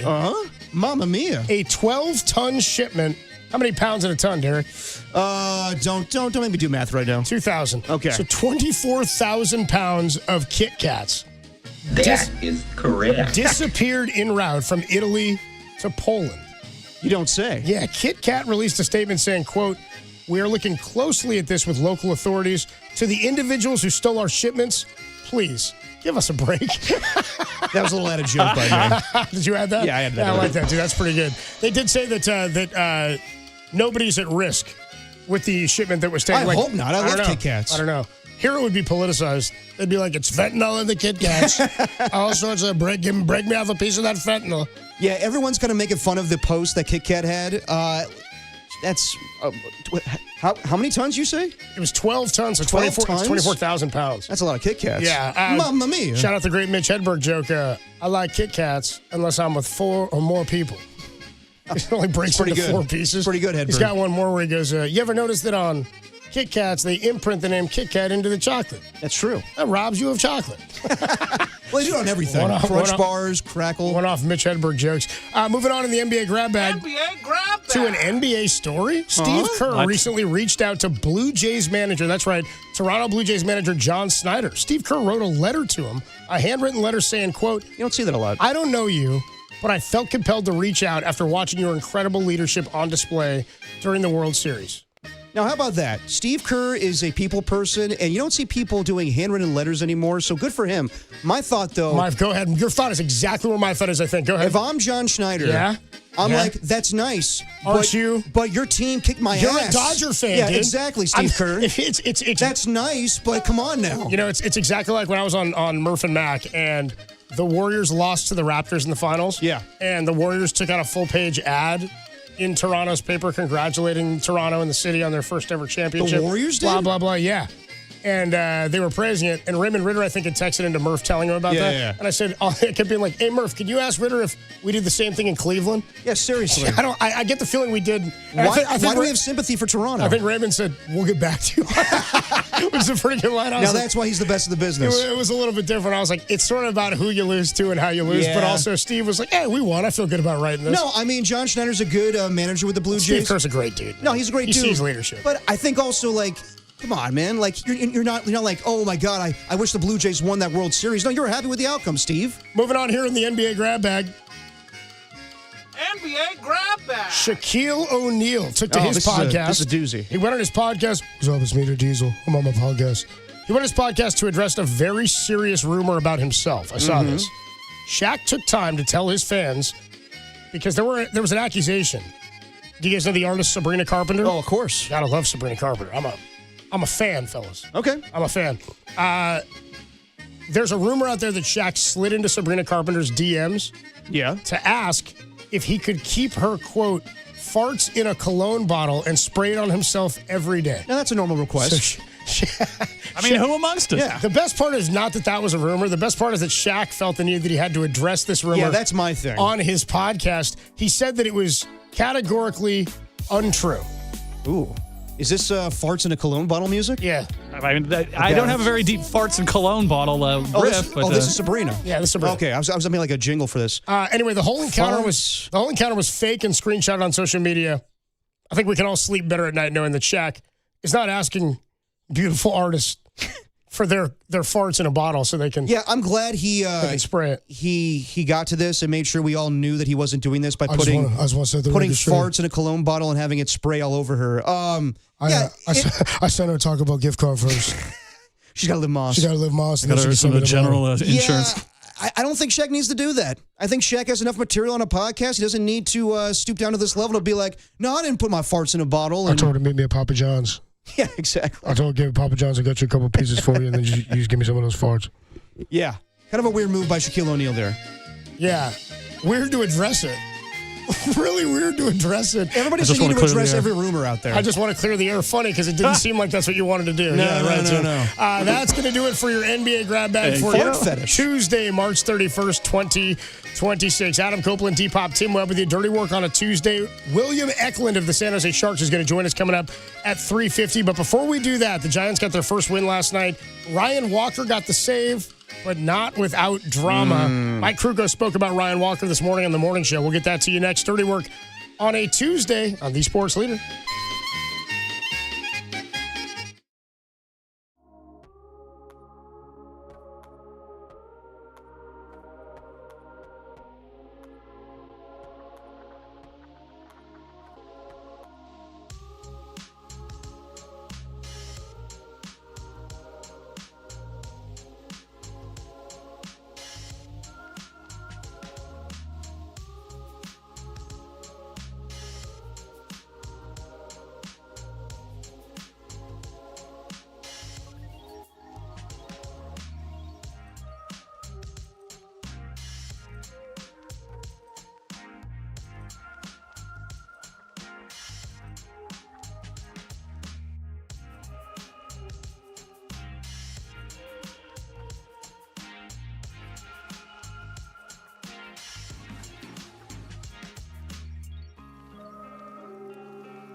Now, back to Dirty Work. Adam Copeland and Derek Papa on KNBR 104.5 and 680 AM, the sports leader.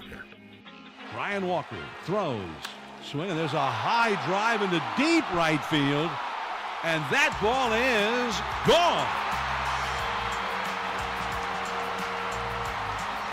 That was a slider. That's the one they're swinging at. And Merrill hits a long one out of here with plenty to spare. And it's a one-run game. Dirty Work is sponsored by Jack's Restaurant and Bar, an all-day, any-day kind of place. Giants get a win last night, 3-2, the final over the Padres. Back in action tonight, 5:40 pregame, 6:40 first pitch. And we talked about it, Derek, yesterday on the pregame show and during the show. We said it was interesting. We all kind of presumed and assumed that it was going to be Ryan Walker in the ninth inning in a save situation, being that he's the guy with the most closer experience in the pen and has done it for the Giants. But we also know that he earned the role going into last year, lost the role, and never really regained the form that he had 2 seasons ago. Didn't have nearly as many strikeouts. The home run ball became a problem for him last year. And so since we didn't see a save situation in the first couple of days, first 3 games, we didn't really know yet. We talked about Keaton Wynn stuff and how good he had looked. Now he looked like he had some closer stuff. Ryan Walker comes out for the ninth with a 3-0 lead. It's as good of a save situation as you can ask for. A 3-0 cushion, nobody on base. And he comes in and he walks the leadoff guy, which is the number one thing a relief pitcher and a closer specifically can't do. Ends up getting a couple outs and then gives up a 2-run homer and then ends up getting out of the game, but not before he brings the tying run to the plate. So the reaction to Ryan Walker, he gets his first save, but not without some fireworks by he got through it. The Padres. He got through it. Nailing it down is one thing, but he got through it. He had 7 blown saves last year. Yeah. And a 4.11 across 68 appearances. And really for me, it was the strikeouts down against right-handed pitching. I mean, let's just be honest. Ryan Walker got this job back by default because there's so many question marks with the bullpen right now. And there's a debate maybe that, I mean, he didn't close a ton last year, but Randy Rodriguez, if he didn't get hurt with Tommy John, maybe he is the closer for this team going forward. But now it's Ryan Walker, and I don't think he's gone over his problems from a year ago. He did not look confident yesterday. Again, he got through it. He got Tatis out. He got Machado out. He got Bogarts out. But, again, he gave up that home run to Merrill. So we'll see going forward. I think it's only a matter of time, though. And you want to see him keep this job. You want to see him regain that confidence. It's best case for everybody if he nails it down or finds a role there. And even if he didn't nail it down completely, if he pitches well enough to where if he loses the job, it's because somebody came and took it from him, not because he was an absolute hazard. But I will say this. I did like that Vitello didn't just yank him right away after the home run. He let his guy in there. You got to let him finish it. Yeah, exactly. So we'll see going forward, but I think everybody sees the writing on the wall, and it's clear. If you're not even like a big-time baseball fan, you saw it. Krukow mentioned this morning. Keaton Wynn's around the corner staring at Ryan Walker's job. Well, here's what Mike Krukow had to say. Actually, first let's go to Tony Vitello. This is on the postgame. What Tony Vitello had to say about letting Ryan Walker finish the job. I didn't think at any point they were going to pull him after the home run. I feel like then if you're going to pull him at that point, then you're like, you should already had somebody up getting ready to go. But you got to let him go out and try to settle in and find his spot. First opportunity of the year, you want him to get some confidence, and hopefully that does it. But you'd rather him have thrown a clean inning. Here's what Vitello said about letting Walker go out there and stay out there for the ninth. Let the guy, that does his job, do his job, and that's Mess is who I'm referring to, but also Walk. The job at the end of the day is to get out there and win the game. And, Frank and I know that as well as anybody. The guy who became our closer, we were up 3 runs in the national championship game, and I get it, it's college. But he gave up 2 runs, but found a way to get it done. And that at the end of the day is the job. And you kind of have to have familiarity with that role for a lot of different reasons. But if you are, there's some microchip in those guys that know they just need to get to the finish line. So I'm all for all 3 of those relieving efforts.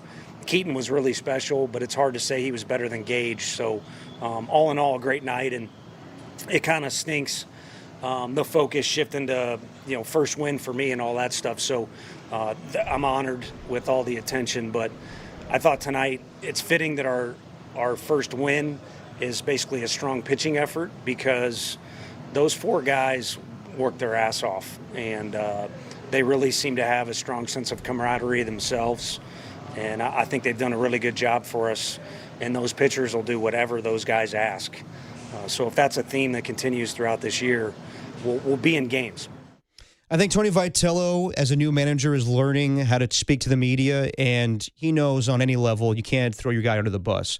So you're not going to say anything that insinuates that maybe he's struggling or maybe we got to move on from him. But as a new manager, an old manager, whatever, you can't be hesitant where if that guy's not the right fit in that spot, you got to yank him. So we'll see what happens. I think that he's going to close again in the 9th inning, and I think it's going to be just wait and see until he blows another save, unfortunately. But as we've been saying, it's clear that Key to Win maybe should be that guy, but I don't know. We'll see. Like as the text line says here, the 732 says, would love to see Ryan Walker succeed, but I have zero confidence in him. I think that's how we kind of all feel right now. Yeah, I wouldn't say I have zero confidence. I definitely was like, especially when he comes in and walks the leadoff guy, man, it's the worst possible thing you can do. So again, it's really for me about pitch mix and usage, and this is that third time kind of through the league, right? I always talk about when teams get a book on you. His big year in 2024.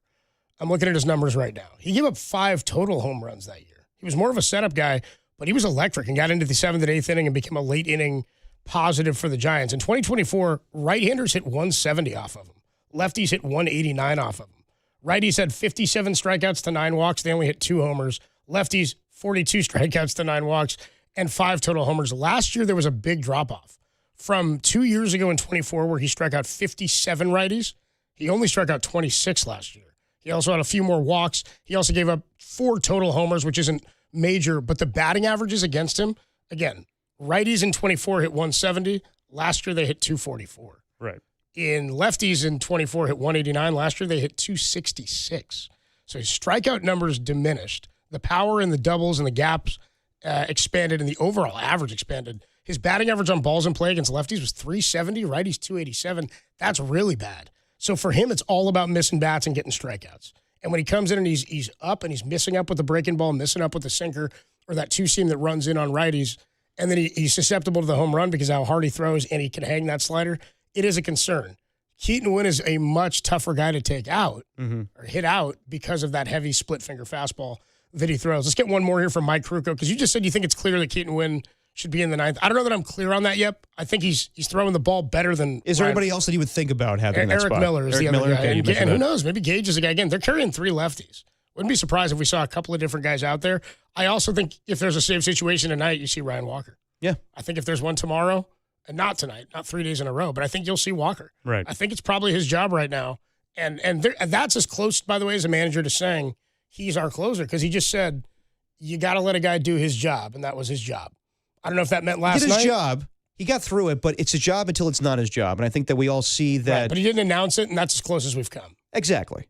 So let's hear from Mike Krukow. He was on with the Morning Guys. Full interview is up at thesportsleader.com and the app. Here's Mike Krukow, his thoughts on Ryan Walker as the closer. I think it's up for grabs because he can't go out there and expect to do well pitching like he did last night. He got by. He got lucky. And, he has a lot to say about getting it done, which he did. But as they go forth, I think that, it's up for grabs. That role right now is tentative at best. Well, it's an issue. I don't think he's comfortable with that spot. And I think that because of how big it was to the team and how big it was to his manager, I think that, he pressed. If you look at him, and, he's really unique because of his big crossover step. He's only got 2 pitches, a 2-seam fastball and a slider, period. When he's effective, he's able to hit corners, and he's able to establish knee-high location very, very quickly. When he's not comfortable, he'll miss high. And then, he's got sling, and he's got push in his delivery, and he's not letting it go. And that's what I saw last night. He can't go out there and pitch like he did last night and expect to hold that job down, especially when you saw Keaton Wynn go out there and just be dominant and strike 3 guys out in a row. And this is the thing about a bullpen. It's volatile. Roles change. You cannot be stubborn if you're Tony Vitello or if you're the pitching coach that you insist that this guy is going to go out there no matter what. He hasn't earned that. So right now, next time he goes back out there, and he'll be out there again tonight if there's a save situation, he has to do it in a more convincing way. And that's just baseball. I agree with Krukow 100%. I think that right now you're seeing where Ryan Walker is not confident on the mound. He's not showing good stuff.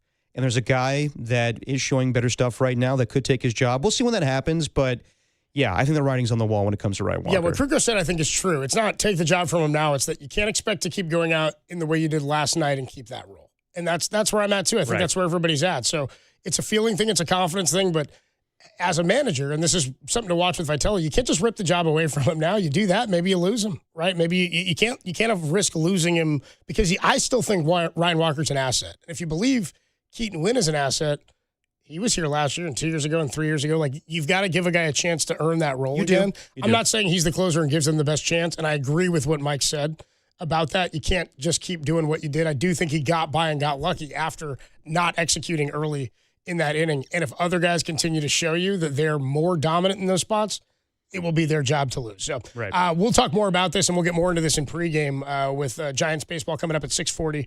5:40 pregame right here on the sports leader Logan Webb against German Marquez.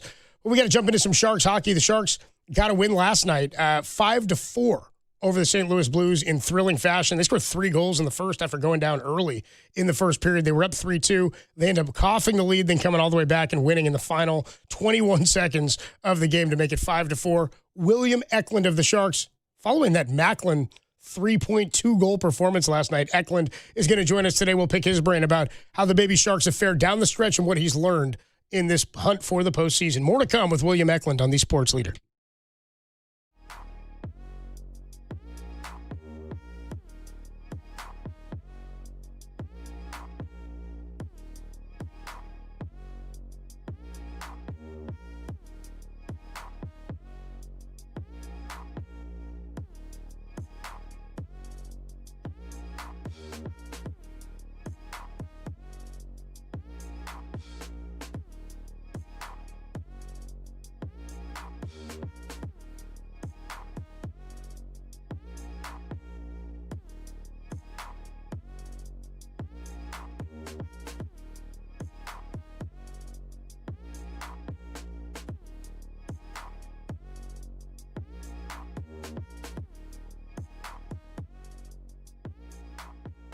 The Sharks got a goal from Adam Gaudette with 21 seconds remaining to win their second game in a row, but the story was Macklin Celebrini, who netted 2 goals and an assist. Celebrini becomes just the 6th teenager in NHL history to eclipse 100 points, and only the 3rd Shark ever to get to that mark behind Joe Thornton and Erik Karlsson. Again, as a teenager, good gravy. For everything Sharks, keep it locked right here to the Sports and Gravy Leader.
Now back to dirty work. Adam Copeland and Derek Papa in the KNBR Casino Matrix Progressive Jackpot Studios. Casino Matrix Progressive Jackpots are here. Where are you? Just drop in. Please play responsibly. Call 1-800-GAMBLER. Sam ahead for Eklund with one man back. Eklund driving the net, and he scores! What an unbelievable goal by William Eklund! Wow! William Eklund gets the chance on net, and then as he's in the air, flying through the air, he gets turned and twists his body and knocks the puck into the net. What a play by William Eklund. This is absolute beautiful. I mean, the greatest goal you'll ever see. Oh, yeah. Absolutely beautiful. Randy Hahn there on the call. Great call there. And we are joined by the man who authored that goal, William Eklund of the San Jose Sharks, off of a win last night, an exciting, thrilling win like we've seen all season long. This one against St. Louis. William Eklund joins us on the UMA guest line. William, Adam Copeland, Derek Papa. How you doing, man? Welcome to the show. What's up, William? Hi, I'm good. Thank you. How you guys doing? We're doing Doing well. great. Thanks so much. We should let everybody know this Sharks Weekly Hit is sponsored by Gurnick Academy. Training tomorrow's healthcare heroes. For more information, visit gurnick.edu. That's GURNICK.edu. So, William, I mean, everybody's been buzzing about that goal. Are you still traveling, and are guys on other teams saying anything to you about it? Are you still hearing about that goal? I don't know about that. It was just, in the beginning there after the goal was, a lot of buzz going around and a lot of calls. So, yeah, obviously it was really fun. So I'll probably not score a greater goal than that. So what was going through your mind while that play was going on? And are you even amazed that you made that shot?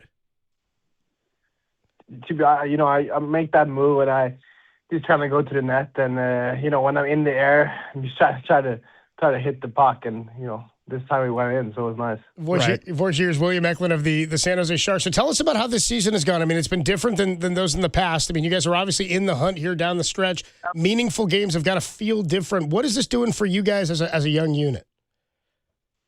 Yeah, obviously you say it right there.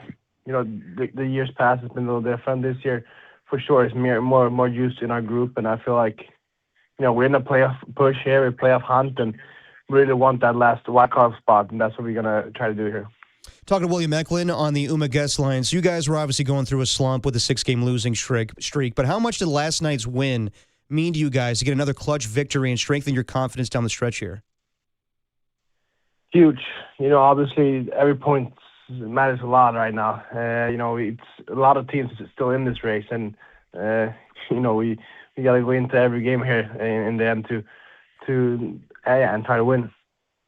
Have you the growth among the young guys on the team? Is it I'm sure it's fun to develop alongside guys who are your age and you're coming up together, but what has that chemistry been like? The fact that you've played together now and you've sort of taken these jumps as a unit. I mean, you and a bunch of the young guys, you and Misa newer this year, but Macklin last year and Will Smith there. You guys are a very young unit, very talented. Has it added to the chemistry? Has it allowed things to flow later in games or later in the season? Yeah, for sure. I feel like, we've been playing more and more with each other. I think that's how you build chemistry in the end. You learn how to play with each other. And I think, learning from last year and learning this year, I think we got better and better. Our veteran guys has been really good too as well. So, we just gotta keep going from here. Talking to William Eklund on the UMA guest line. What's the biggest thing you noticed in Macklin Celebrini's second season as he's developing into a hockey superstar? Yeah, I think last year he did a lot of those things too, but I feel like he's just getting better and better every day. I don't know if there's a stop for this guy. He just keep elevating his game and he keeps creating those chances and then he keeps scoring. So if he's going to do that, he's going to be a superstar for a long time in this league. So during your 6-game losing streak, Celebrini said he was feeling he wasn't doing his part to help the team. And when he says that, he's doing all these incredible things that he's done this season. You hear that. Are you thinking to yourself like he's crazy or he's just showing maturity and leadership for this team right now? And, he's immature, for being a 19-year-old kid. I feel like he's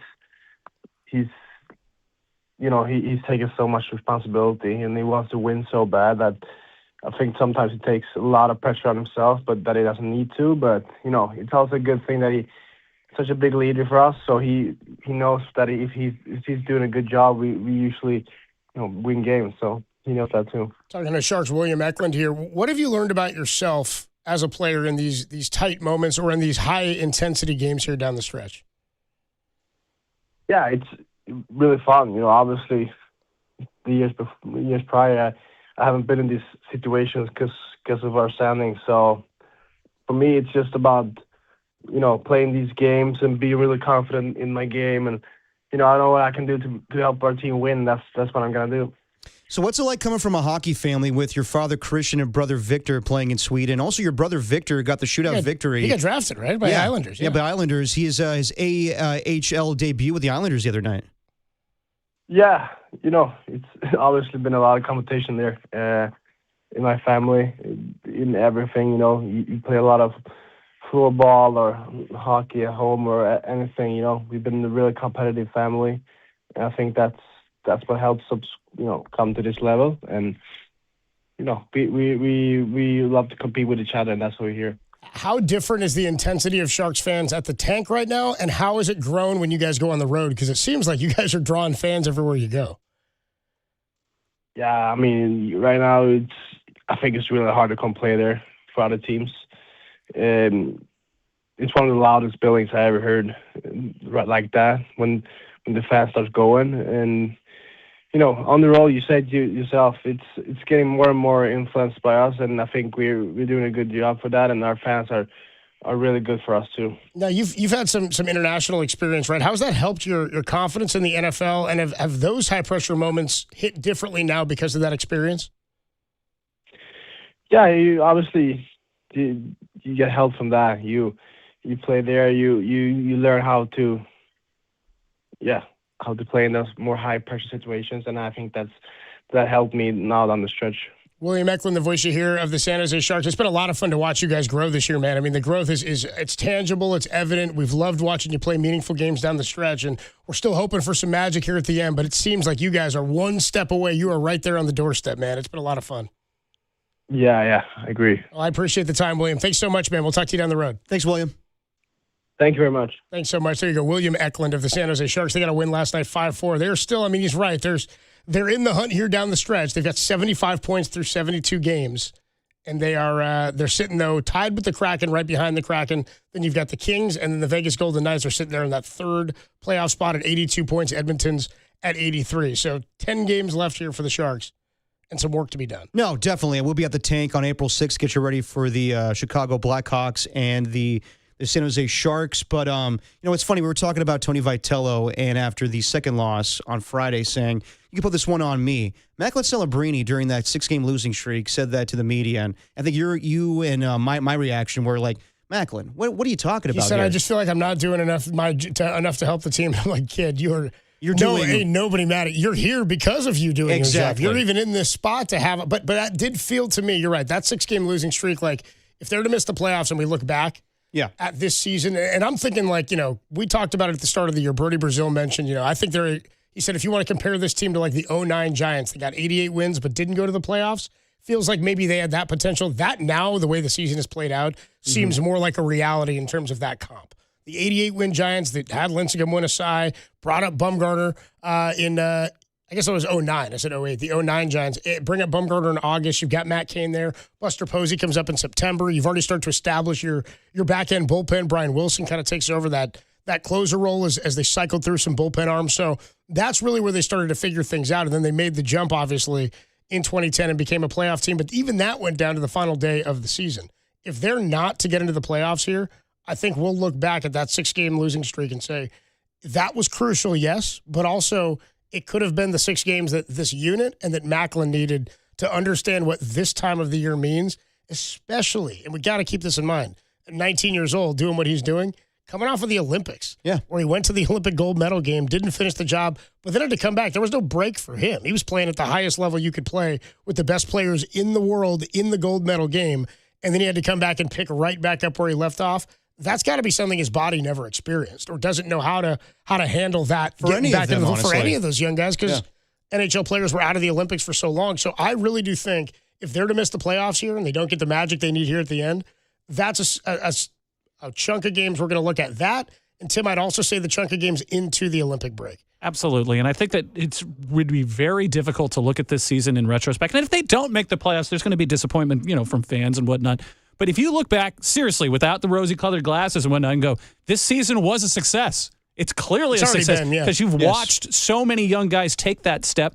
The way to fix this team and the fixes that are going to come for this team are fairly obvious. And so, we talk about this in all sports and everything. Oh, what's the biggest problem with your team and how do you fix it? When you can acutely point to certain things and go, okay, I know how to improve the team and we have the resources to do it, the future is bright. The other thing that I would say is if your team loses 6 games in a row and you're in a playoff hunt, normally that means you fall out. They did not fall out. They're sitting, again, 2 points out of that spot. And that says everything to do with the bottom end of a wild card hunt. And this is you can kind of talk about this in other sports and everything, where there's a lot of teams that kind of just middle in mediocrity, and they're kind of there, but not really. The Warriors. The losing streak could kill them. They did not bottom out. And here's what I would add, too. It's not the fact with the Sharks. Celebrating, you comped it a little bit to when you're not comped it, but you said, remember the other day when Vitello said, I think maybe that was on me a little bit. I get it. That was him.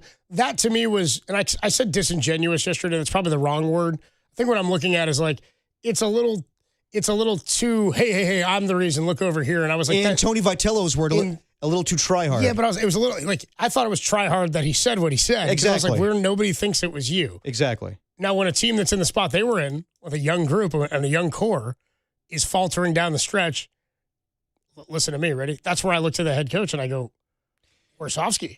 Well, you lost 6 in a row. We were talking about that yesterday. You lost 6 in a row now down the stretch. That's something where you're like, head coach, how do you correct this thing? Because 6 is too many. Six is too many. You can falter a little bit. And again, I think this is a whole body of work thing. I think there's a lot that goes into that. It's not simply Warsofsky didn't do enough. But when the captain, pseudo-captain, I should say, in Macklin of the team says, I don't feel like I'm doing enough, that's what I want from my quarterback. That's what I want from my star player in Steph Curry. That's what I want. That's Steve Young. That's what I want. Exactly. Put it on me with Steve Young. I don't care how many picks are not my fault. It's on me the second the ball leaves my hand. That's Steve Young's logic, and that's how you want your superstars to behave. No, I love it when players clearly are not the problem, but they say they're the problem because they know they're the leaders of the team. And even at 19 years old, he realizes, okay, I'm going to put it on myself right now because everybody's looking at me right now. Yes, I get asked to punch. Like every Sharks player we have come on, we ask about Macklin Celebrini. I'm sure they don't love it every time, but that comes with the territory with him being a superstar. So with that, he has to be a leader. He has to fall on the sword. And I think they'll look back on this season, whatever happens, if they make the postseason, if they don't, they'll pinpoint times in the season where like, damn, that 6-game losing streak, the 4-game losing streak going to the Olympics, we could have been better there. At the same time, you can pinpoint them going into Pittsburgh and coming back in that game, or the win against Florida against the 2-time defending champion. So there's things to build off of here. And I hope they make the postseason. But to what we were talking about when the season started with Brody Brazil, it's an ascending season. And there's nothing they can do at this point where I think it's a failure. They've exceeded expectations. So it'd be great to finish with a playoff year, but let's see how they finish on the stretch here where you said yourself, Copes, the schedule down the stretch here is probably one of the easier ones in all of hockey right now. Yeah, it was when I looked. I'd have to look again. Well, to the point that he's making, there is also huge value in going on East Coast road trips against teams that are playoff bound and teams that are perennial contenders and hanging with. And yeah, you might lose, and that you don't ever want to lose a game. But what value is that to a 19 or a 20-year-old who they're assuming that they are in the hunt and they are right there? I want them to feel it. I want them to feel that pressure. I want them to feel what it was like to come up short so that the next time that it comes around or when that team gels together, then all of a sudden you're a monster. You're not, that scrappy team that you thought might make it and was kind of there, which is kind of what they're doing right now. Now you're a juggernaut because you went through it, you know how it felt, and you adjusted. Meaningful games down the stretch are important for young teams. Go ahead. No, to your point, though, Copes, we love Ryan Warsofsky. He's been on the show a couple of times. He's going to join us on Monday, too, when we're at the tank. It's a conversation to be had where there's a lot of options this offseason when it comes to head coaches. Do you want to do the Mark Jackson thing to Steve Kerr where maybe you can upgrade there? But that's a conversation for the offseason. It is a fair question. Has Warsofsky taken them as far as he can take them? That's something we'll have to discuss at the end of the season. And it depends on what. Maybe you should get the benefit of the doubt because this team is ascending, and maybe let's see what he does when there's actually expectations going into his season to make the postseason. But yeah, it's a conversation definitely to be had. So the teams ahead of the Sharks right now: Kraken, Kings, Knights, and then Edmonton and the Ducks are at the top, right? Sharks have 10 games left. They do have one more than the Kings have remaining, I believe. Yeah, they've played 72 games. The Kraken have played 72. Kings 73. Knights are at 75. So they've played a few already, and the Sharks are 7 points back, but they've got 2 games in hand. The remaining schedule for the Sharks, they get 2 against the Ducks.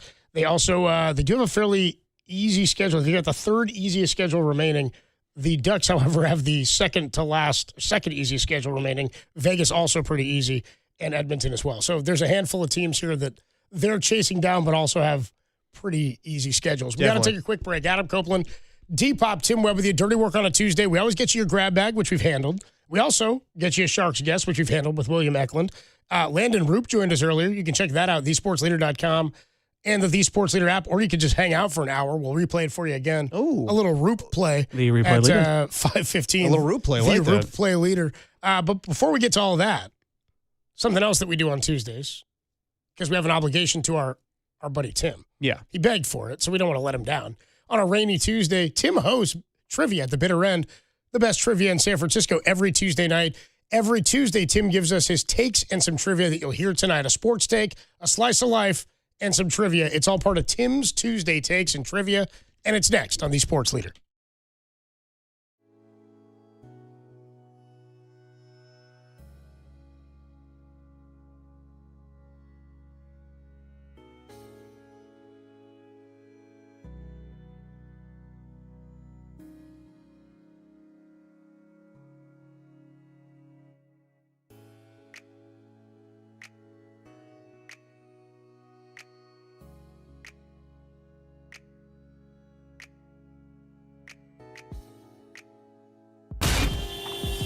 Time for your Bay Area Chevy dealers traffic update.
Now, back to Dirty Work. Adam Copeland and Derek Papa on KNBR 104.5 and 680 AM. The Sports Leader. Dirty Work is sponsored by Jack's Restaurant and Bar, an all-day, any-day kind of place. Dirty Work on a Tuesday means one thing and one thing only. Well, it means a couple of things, I guess. Means a lot of things. Tuesdays are called smooth days because Dwayne Kyper is at 7:30 a.m. It's an old promo. Well, it does mean we have Giants baseball tonight. 6:40, 5:40 first pitch. It'll be German Marquez, our old friend from the Rockies. And Logan Webb takes the ball tonight for the Giants. 6:40 first pitch, 5:40 pregame with your award-winning Diamond Notes. We'll have it all for you right here on The Sports Leader. But also it means every Tuesday night, Tim hosts trivia at the bitter end. Tim, it's still going strong, yeah? Oh, yeah. Trivia has been a ton of fun. We're going to get rained on probably walking to trivia tonight. That's okay. All right, we'll bring an umbrella. Keep it going. Unlike Tom, Tim will bring an umbrella. He said it was soft. I always forget to bring an umbrella. Yeah, I did not. I always forget to check the weather. I didn't think it was. Well, we had such great weather for a while. I'm surprised we're getting rain. Yeah, well, I shouldn't be surprised by anything when it comes to the Bay Area. There was some rain. There was some rain called for early in the week. They said it was going to rain heavy Tuesday, and then it just kind of dissipated. So I didn't think it was going to be that big of a deal. We'll see if I'm playing softball tonight. Anyway, we got to get to Tim and his Tuesday takes and trivia. Every Tuesday, he gives us a sports take, a slice of life, and some trivia that you'll hear tonight at the bitter end. Tim, why don't you open it up? It's time for Tim's Tuesday Takes and Trivia on KNBR, the Takes Leader. All right, Tim, let's start with a sports take today. What do you got for us? All right, well, hello, timeshare enthusiasts. After that lull between the Super Bowl and the Steph Curry-less Warriors, man, you know what? These weeks actually kind of go by a little bit fast. Maybe it's March Madness. Maybe it's the start of baseball. Maybe it's just all the roundtables and field shows and sunburns. But the Tuesdays keep coming, even if the content never gets any better. Seriously, I think we could all agree Danny's Double Dips is probably a far superior segment. But these pants aren't going to pee themselves. So if you're waiting for somebody to stumble on words, lose their place reading, because I have the literacy of a 6-year-old, or just in general are into bad takes, get comfy, because today is all about, you guessed it, baseball, and specifically robo-umps and the ABS challenge system, which I can emphatically and enthusiastically say, hell frickin' yeah. What a breath of fresh air the ABS system has been. Seriously, I love it. It's been such a fun addition to the game for more reasons than you might expect. The first and obvious is that it corrects mistakes that have felt correctable for a very long time. It's fast. A batter challenges a call. We have a result nearly instantly. Not much more of a slowdown than an ump requesting new balls from a bat boy. The grand reveal of it, it's all fun. Was it a strike? Did your eyes deceive you? Let's find out together in real time. But it's more than that. Watching the gamemanship has been it's just fascinating to see it in real time. When do you use your challenge? Does a batter have the green light for a review? Anytime? When is it too early in the game to burn a challenge? Do you wait for a high leverage situation? Does your incredible pitch framing catcher try to dupe hitters into wasting challenges? Seeing what batters and more importantly catchers have a grasp of the zone is something talking heads and blowhards like ourselves have rambled on for years. Why didn't he swing at that? It was clear as day, blah, blah, blah, blah, blah. But none of us actually know what it means unless you're in the batter's box. But now we get to see it in real time and the precision of it all. Maybe it's an inch off. Challenge that bee. I love it.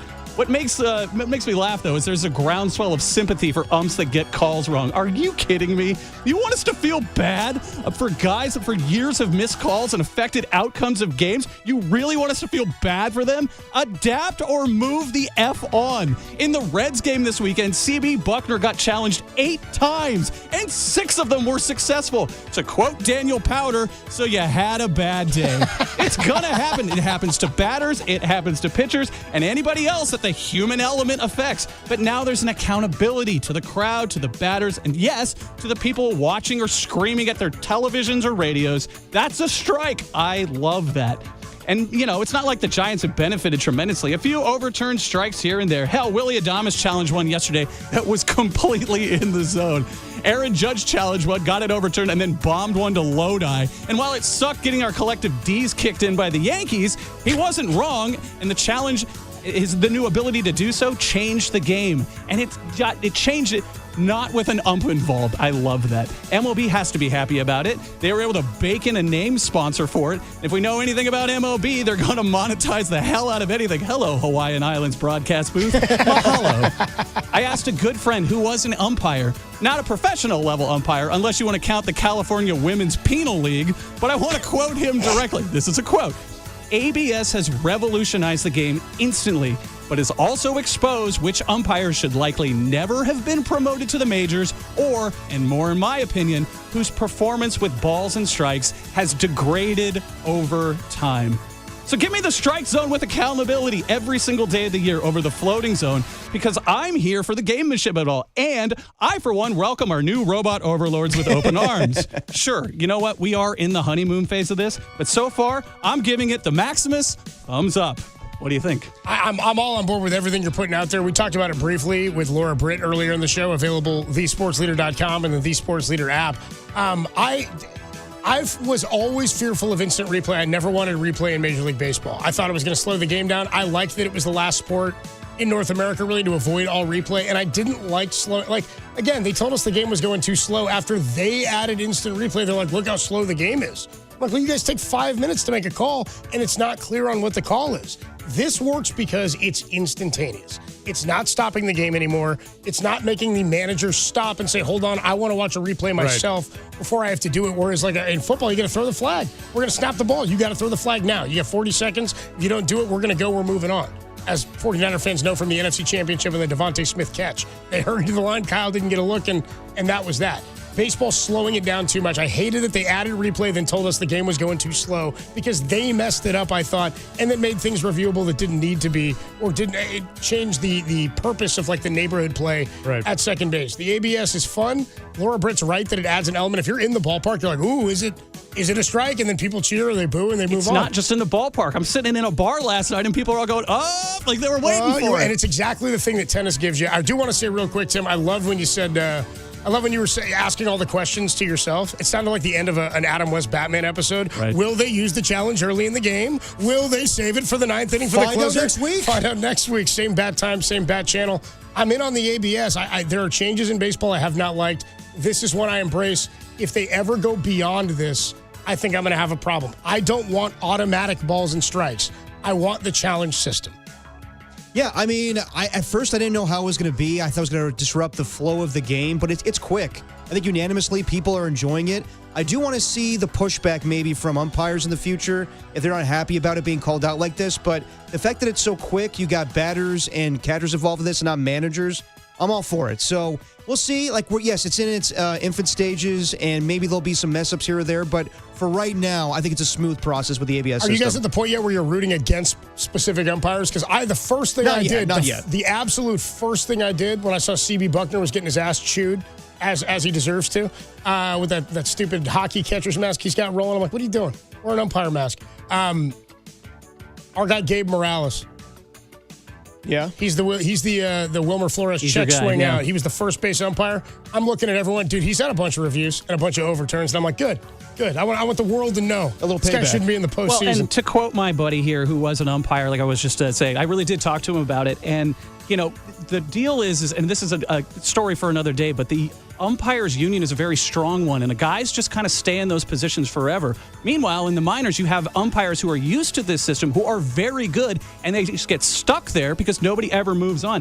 He said umpiring is not only an incredible, difficult job, but you're seeing the old guard retiring over the past few years because they don't want to deal with current baseball. They don't want to talk about mound visits and pitch clocks and disengagements, and now ABS. The union can cover for the worst offenders that they have. They can't now because it's exposed in real time. Everyone's seeing it. Real quick, have you guys seen, because everybody, this was one of the questions coming in, well, everybody's a different height. How do they have different ABS systems for everybody? They're adjusted per player, which meant that this year, I don't know if you saw this, Derek, they actually had to remeasure, because basically what happens is, and everybody who ever played a high school sport, basketball or football knows this, you look at the roster of the opposing team, like on a high school team, and you're like, they got a guy who's 6'8", 310, and then you watch the team roll in and you're like, there's nobody on that team who's that size. Everybody just fabricates whatever the weights and heights are. They're doing this at the major league level. So they had to measure every player to make sure the strike zone was correct for them for their ABS challenge, right? So thanks to the institution of the ABS, they went and they measured everybody. They're saying that a total of 3 Aaron Judges have been removed across Major League Baseball by inches from players. Here we go. 45 players gained 1 inch. 2 hitters gained 2 inches of height where they were listed at the wrong height. Okay? Aaron Judge was unaffected, but here's the other note. 430 hitters were listed on opening day rosters. 45 hitters were granted 1 inch. 2 were granted 2 inches. The number it dropped by 48 players by 2 inches. It dropped 6 players by 3 total inches, and 171 guys dropped by an inch, which meant everybody was fabricating their height as more than it was. Not surprising, but damn, that's a long and thorough process there. Isn't that they had to measure every player to know exactly how to build their strikes? I mean, that's probably the way it should be, but wow. So that's what it is. 6 players saw their official heights drop by 3 inches. Can you imagine, dude? Oh, short kings out there is what you're saying. Yeah, dude, 48 by 2 and 171 dropped by an inch. That's why I'm a short king, bro. I'll say I'm 5'8". I know I'm closer to 5'9", probably 5'9", but yeah, I lie about my height all the time. But ain't nobody 5'9". You're 5'10" or you're 5'8". Yeah, pretty much. Say 5'8", and then they'll be like, "Oh man, you're taller than I thought you were." That's how I do. Yeah, I just lie all the time. We got to figure out a way to celebrate Short King Day this year, by the way. On May 9th? May 9th, 5'9" Day. Tim, we're going to have to get somebody else in here. You're too tall. Yeah, I'll take the day off. All right. Moving on here, Tim, you got did you have a take on the ABS following Tim? I did. I gave it, yes. Sorry, I didn't care. I was reading this thing. Tim, you got a slice of life for us. All right. Well, today's is a real doozy. I've been sitting on this one for over a week, but I thought you guys would get a kick out of this. So, as you know, a few weeks back, I took a few days off, first week of the March Madness tournament. Now, the audience knows that neither of you guys have pets. Brown Cat could come and go as he pleased, but let's be honest, he kind of belonged to the streets, right? And Derek's treadmill doesn't exactly qualify as something that's technically alive. So by default, Oatmeal the Turtle is the official pet of dirty work. Sure. And cleaning that stupid tank is the worst of the dirty work, except for Jordan San Francisco.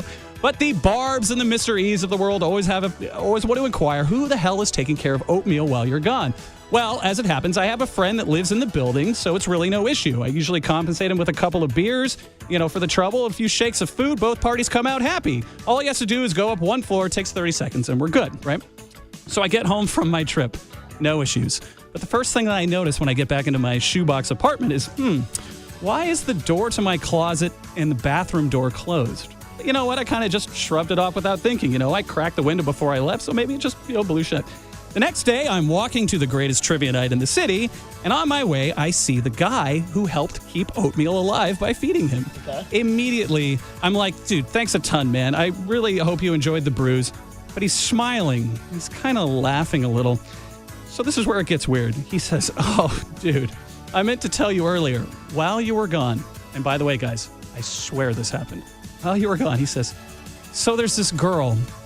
Dude, we were hanging out one night at the bar, and she wanted to keep hanging out, but I couldn't take her back to my place because it's trash. Oh my God, dude! Hold on, dude. Now, hold on. let's just pause the story for a second. Oh yeah, pause the story. I need to regain composure. This guy's place is in the same exact building so as mine. Real quick, just to summarize what's happened.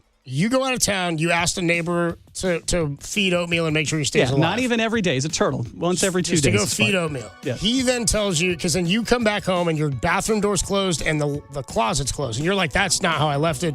You talk to the guy and he goes, oh, forgot to tell you, I met a girl at the bar. So there's this girl, dude, we were hanging out one night at the bar, and she wanted to keep hanging out, but I couldn't take her back to my place because it's trash. Dude, you got to be kidding me. Well, that's not an excuse, but okay, go on. So he goes on to say, I took her to your place, and we, quote, had a sesh, unquote. Where? Hold on. Also, there's a lot of questions here. There's more questions. Let him finish, and we'll get to these, yeah. I disabled your smoke alarm. It's now in your closet. Now, immediately, I'm trying to keep a straight face and be like, hey, dude, no problem, all good. And then he drops this one on me, this treasure. Don't worry, dude, we didn't go on your bed. And now I'm like, what the hell kind of sesh did you have, cheat? And do I have to fumigate my entire apartment? So the obvious question is, number one, is this ever acceptable? And listen, if you live in an actual house or even have some sort of domicile that has, I don't know, a guest room, I mean, I guess maybe, but my apartment is the size of a coffee cup. There's no escaping whatever sesh they said that they're talking about, even if you're splitting a candy cigarette. And now I'm rethinking everything. I'd never wanted Oatmeal to be able to talk more in his life, but actually, truthfully, I'm not really sure I want to know. Like, Jesus, I don't want to know. Anyway, between now and then, I've done a lot of laundry, a lot of vacuuming, a lot of sterilization. Yeah. So again, is this ever okay? And if have you ever been me or have you been Captain Sesh? And by the way, I am cognizantly aware of the word sesh meaning more than one thing. Oh, absolutely. So my thought is this. My immediate thought was, oh my gosh, this guy took this woman back and like hooked up with her in your apartment. Then he said we had a sesh.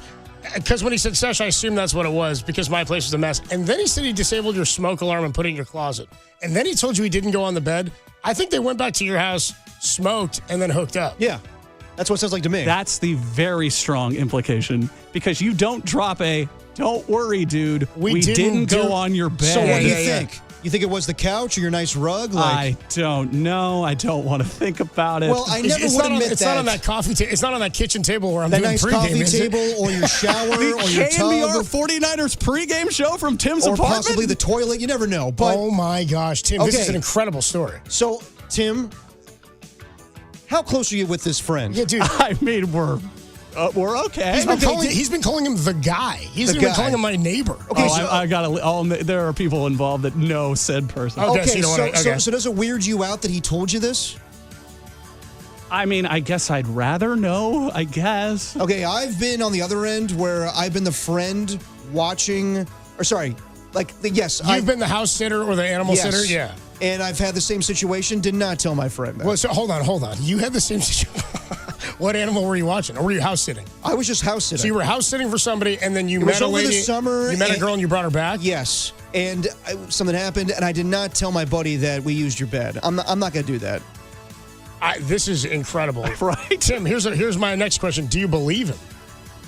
I don't think that he has any motivation to lie. Why would you lie about that? It would only make me suspicious of him. He told you. Why would you go out of your way to tell that story? He told you that he went in. Well, okay, so hold on. Did he put the smoke detector back? So that's what he's telling you. So did you tell him that the doors were closed? No, I didn't bring it up at all. He brought this all up unprompted. And again, kept it to himself, it was honestly. the smile and the grin that was like, all right, he's probably racked with a little bit of guilt about all this. And immediately, again, I'm going to trivia night. I got to go home and clean. I got to go wash everything. Dude, this is incredible, dude. This guy is... And the real kicker here is both of you have been in this apartment, so you know the size of the apartment. This guy's laying pipe in Tim's apartment while he's feeding oatmeal. Yeah, I mean, I don't fault him for doing that, but I wouldn't have told you that. I don't think I would have told me that either. Yeah, I would just keep that to yourself. I feel like I got to get somebody else to watch oatmeal. And I would be definitely cognizant of putting the smoke detector back. So that's not a good house guest. No, he definitely smoked in your apartment. Yeah, yes. And of the things that could have gone wrong, that's the one that I'm least bothered by. Which, by the way, is hey, you want to come back and smoke one? You want to come back and have one? Dude, by the way, 707 says right here, they did it on your bed, Tim. They just made you feel better about it. Dude, say otherwise. Absolutely, Tim. They absolutely did it on your bed. I washed those everything the next day. Well, of course. Dude, because the couch isn't big enough, dude. I've napped on that couch. What about the rug? It's a pretty big rug. Yeah, I don't think. Yeah, that's how you get rug burn and all that. You don't want to mess up your knees. It happens. You know, you want your knees getting all burned up. I'm telling you, it was bad times for me last week after finding it out. Bad times. 415 says Oatmeal was watching. Another 415 says I've done it when I'm housekeeping because I had to be back every night. But I brought my girlfriend back, who they knew was going to stay with me, or when they were house sitting, I guess. They knew that they were going to stay with me there. And we did clean everything, but I didn't go into details and say what I did. Yeah. Tim, did you ask at least if she was a looker, says the 925? That would have been the appropriate follow-up. 408 says, I find it more believable that Depop... Oh, no, I'm not going to rip you, dude. Come on, bro. We're not ripping Depop. 707 says they did it on the bed. Yeah, they just made you feel better for having to hear about it. Dude, I don't know, man. 650 says, Derek, you sleaze you. Yeah, I admit it. Did you at least clean up? Did you wash anything? Of course. Wash the dishes? Yeah. I don't think I've ever house sit for anybody. I never really understood the Wait, wash the dishes. Wash the sheets, I meant. Sorry, not dishes. Jesus. You're like, is there a rack to put these in? Sorry, they got one of these fancy dish racks All here? of a sudden, I got to start asking Mr. KNBR to come over and feed oatmeal. 707 says, Derek, you dirty dog. Quote, I'm not going to tell him I used the bed. No, absolutely not. Absolutely not. Just keep it going and nothing happens in life. 707 says, Tim, how many nights until you were back and he told you? How many nights were you back before he told you? One night, okay. 510 says, how long was Tim back in town before he talked to the dude? One night, yeah. 510 Hurleybird says, pink eye Tim loading. Oh, that's incredible, dude. You need to invest in a nanny cam, so 707. Evidently, geez. That's incredible, dude. Wow. What a story. So, that happened. Do you A feel good, honest friend. How do you feel? Do you feel betrayed? Do you feel grossed out? Do you feel That's not betrayal. I mean, betrayed? You know, here's the absolute sickest part of the whole thing. As soon as he started telling me the story, I'm like, oh, this is going to make for good takes. Yeah, it's good. Because everything's content on the show. It just happens to be my apartment being content. A thorough washing and cleaning, I feel better now. But George in Frisco checks and says, Tim, if you need a new pet sitter, I got you. Thanks, George. There I appreciate you, buddy. George in Frisco coming over. I like that, dude. I like George in Frisco in Tim's apartment telling the neighbor, dude, you can't come in here anymore. No. Not after last time. No. There's a new house sitter going forward. It would be great if the dude gave more details too. He's like, dude, you should have seen this girl, man. It's like 8.5, man. It was great. I don't think I can ever say the word sash again. This is incredible, dude. Yeah, I absolutely think both went down. I think he brought her back on the... Oh, absolutely. By the way, do you think you he don't had... say sesh like that. I wonder if he had it rolled up on him or if he's like, hold on, I got to stop by this other apartment first and goes into his dirty apartment to pick it up. But also, like, okay, he's in the same apartment complex as you. That's a little lame. I'm sorry, like, even though, like, his place is dirty, like, still, you're in the same location, buddy. Well, and not to go full Seinfeld here, but the thing is if he ever follows up on seeing her again, they're not coming over to my place. Exactly. What are you going to do? Exactly. 415 mic drop on it. Tim, hit the takes music again, dude. We're dead on the music, and I can't keep going. 415 checks in and says, you know what he hit Tim with? He said, are you crazy? I don't need a bed. No, doesn't need a bed. He just need a big old rug. We didn't go on your bed, Tim, which is pretty incredible. 408 says, dude, would Ron... crazy? I don't need a bed. Copes, would Ron ever pull a move like this? Nah, dude. Ron was just dropping off more pie to me last week. Oh, yeah. Dropping off more pie. All right, Tim, maybe the best story you've told to come out of a take. That's the best slice of life. That's the best, I guess, take, but more of a story. I'm all in on it. I'm all in on it. 831 says, does oatmeal have an OnlyFans? Oh, man. What do you got for us, Tim, on the trivia front? Well, we're running a little long, so I'll keep it quick here. Okay, according to the latest census data, to the closest billion as of 2026, what's the world population to the closest billion? As of 2026, 7 billion. I'll say 9. You guys were both wrong. 8.2. Yeah, people right said, in the middle. Well, people said 6 for a long time for most of my life, and then they were like, it's at 7, so man, it jumped up. Hans at 8. Yeah, 8.2 was the latest. Too many people. I'll say this, dude. I side with Thanos on this one. Yeah, too many people. That's too many. Especially people watching your apartment. I'm with Thanos on this. Yeah. What else you got, Tim? I don't know if you guys know this, but Dracula is actually based on a real person. That's a true story. Vlad. You know him as Vlad the Impaler. He was from Transylvania, which is also a real place. Okay. Where would you find Transylvania? Where would you find What country? What country is Transylvania in?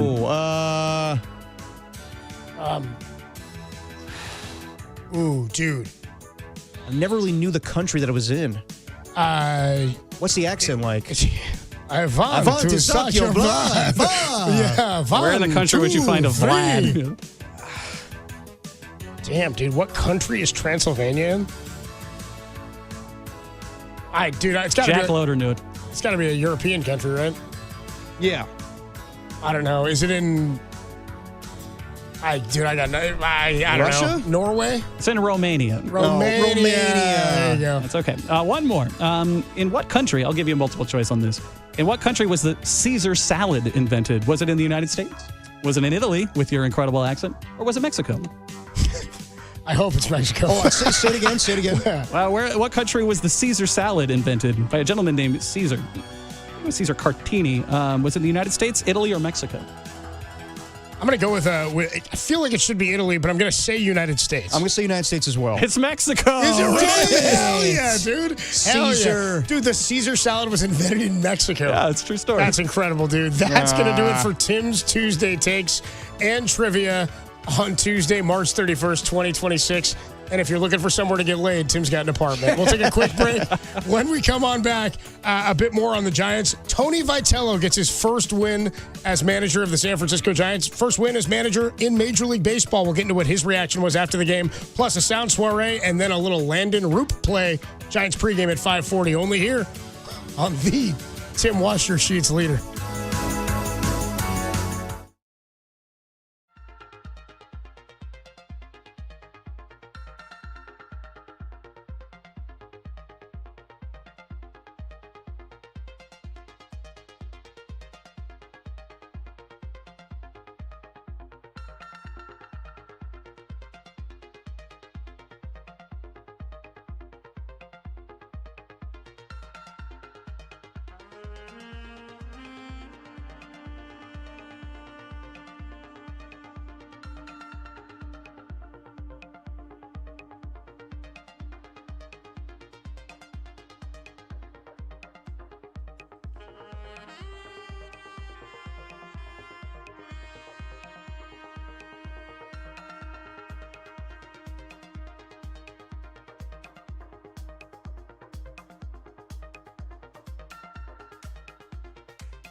Now, back to Dirty Work.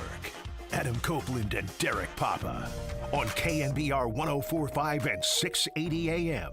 The Sports Leader.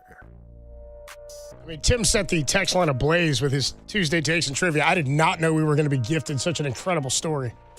That's a hell of a predicament. So Tim goes on his vacation to March Madness, and he asks his neighbor to feed oatmeal. His neighbor tells him, unprompted, after Tim gets back, he's like, "Oh, dude, by the way, I met a girl at the bar down here. And instead of taking her back to my place, I could, but my place was trash." Okay, when he says trash, how bad was it, Tim? Have you been in his apartment? I've been in his apartment twice, and it's not pretty. To the point where he can't even go into his own apartment for some... Tim's pretty neat. Yeah, no, he's got a neat apartment. It's pretty neat. By the way, lesson to the fellas out there: straighten up the house before you leave. If you're planning on maybe meeting somebody. Yeah, and don't call me if your place is a mess. But now every time that he's trying to, get some, he's going to knock on your door and be like, "Hey, are you home? Can you take a walk for a while? Tim, can I have 12 minutes? Can you leave oatmeal and me and this girl are going to have a good time?" Did you reassemble that smoke alarm? So Tim comes back home and realizes, the guy tells him, "Yeah, dude, everything was good. I disassembled your smoke alarm, met this girl. My place was a mess, so I took her back to your place because she wanted to keep hanging out. Went back to your place for a sesh. And then he says, 'Don't worry, we didn't go on your bed.'" So I'm like, hold on. They undid the smoke alarm, which meant they were smoking in Tim's they apartment. never smoking. I'm going to say a mix of the couch and rug. And then he got down and dirty on, dude, I'm not going couch. I think he went couch and bed. I don't believe him. I don't think he got into the sheets. I don't think he lifted back the comforter. Ugh. I think he went on top. Yeah, Tim, I'd wash that duvet. I washed everything. Yeah, dude. Yeah, you have to after that knowledge. Rocket New Era checked in on Twitter saying this reminds him of a Seinfeld episode. Which one? He said, here, I'll get where it to George brings the girl back to his place where his parents are gone? Slice of Life is totally that episode where Jerry has to sanitize his whole apartment. Oh, because she doesn't tell him what she threw in the toilet. Yeah. A little different. Or like when Jerry keeps smelling that smell of the BO in the car. Yeah, he can't get rid of the smell. It's the beast. Is there a Seinfeld episode where Kramer has the same situation where he brings a girl back? 925 says this is an episode with Kramer and Jerry. Yeah, that's right. Yeah. Because they're sharing the apartment at one point or switching apartments. Yeah, that's just, listen, I have very close friends. I've divulged a lot of information. I would never tell them that I, got lucky on your bed. 415 says, dude, he was smoking and poking all over Tim's apartment. Someone says, Tim, don't they have automatic feeders for turtles? What are you doing, dude? Say, you know what? It's too stupid to explain. It's fine. 4 and 5 checks in says, dude, what if we see Tim's apartment in the back in like an adult video? Pornhub video? Hey, that's oatmeal. Dude, that happened one time. They, you know that. Well, I don't want to put him on blast. Never mind. I'll move on. Okay. Anyway, 707 says, hey Tim, do you find any rope towels? No. But somebody else said that you got to hit up Dwayne and get a new mattress. Yeah, that's pretty good too. Yeah, that's true. Why don't we take a quick break? We got a sound soiree coming for you. We'll do that. We'll add some Tony Vitello to that. Plus, Steve Kerr checked in on the latest on Steph Curry, Dre Greenlaw. Talked on the Teron Armstead podcast. I know you've all heard this, but we'll play it for you again. Anyway. I know we're all big avid listeners of the Teron Armstead podcast. Teron Armstead? Yeah. I knew he had a podcast. Dre Greenlaw checked in on what it looks like to return to the Niners, plus more from Tony Vitello. And Landon Roop joined us earlier in the show. We'll get that for you again at 5:15. Before we get you out to Giants pregame at 5:40 for a 6:40 first pitch. When we come back, some of the best sounds from across the sports world you might have missed. And Dirty Work is sponsored by Redwood Credit Union. For community for 75 years, join RCU today at redwoodcu.org. Sound Soiree is next. Greatest show in America on the Sports Leader.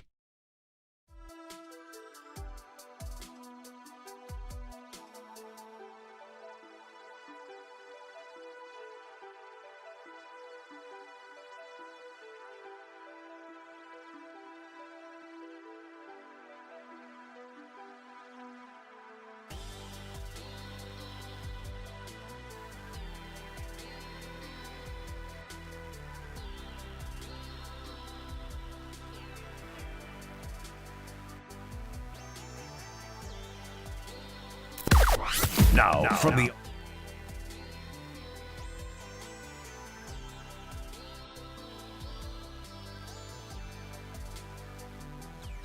The Giants aim to make it 2 in a row tonight as Logan Webb looks to put an ugly first appearance behind him. Webb was torched for 6 runs in an opening day loss to the Yankees. He faces Herman, don't call him German, Marquez. Pre-game 5:40, first pitch 6:40, right here on the Sports Leader.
Now back to dirty work. Adam Copeland and Derek Papa in the KNBR Casino Matrix Progressive Jackpot Studios. Casino Matrix Progressive Jackpots are here. Where are you? Just drop in. Please play responsibly. Call 1-800-GAMBLER. Yeah, I don't want to come off like scot-free in this. I know Derek admitted he once house sat for somebody and did the dirty in the house and didn't tell the Not the people. kitchen, but yeah. What, like all over the house? Not all over the house, Come but on, like man. It's my boy. buddy's bed, couch. Give me some. Yeah, Give me it's a long time ago. Yeah. Ooh. But anyway, I had a roommate. I never said anything. Like that. That's the key. Like, you don't tell your friends You that. don't say anything. Yeah, I had a roommate in college who I hated. A week that I was living, the week I moved in with him, and we shared a bed. We shared a bedroom. Like it was in college. It was 4 guys in a house, 2 rooms. We shared a bedroom, and I come sounds back. like hell. Dude, it was 3 guys who knew each other. 2 of my best friends and me, and we needed a 4th because our parents are like, you can't afford the rent of this place, this apartment. We were in college, so we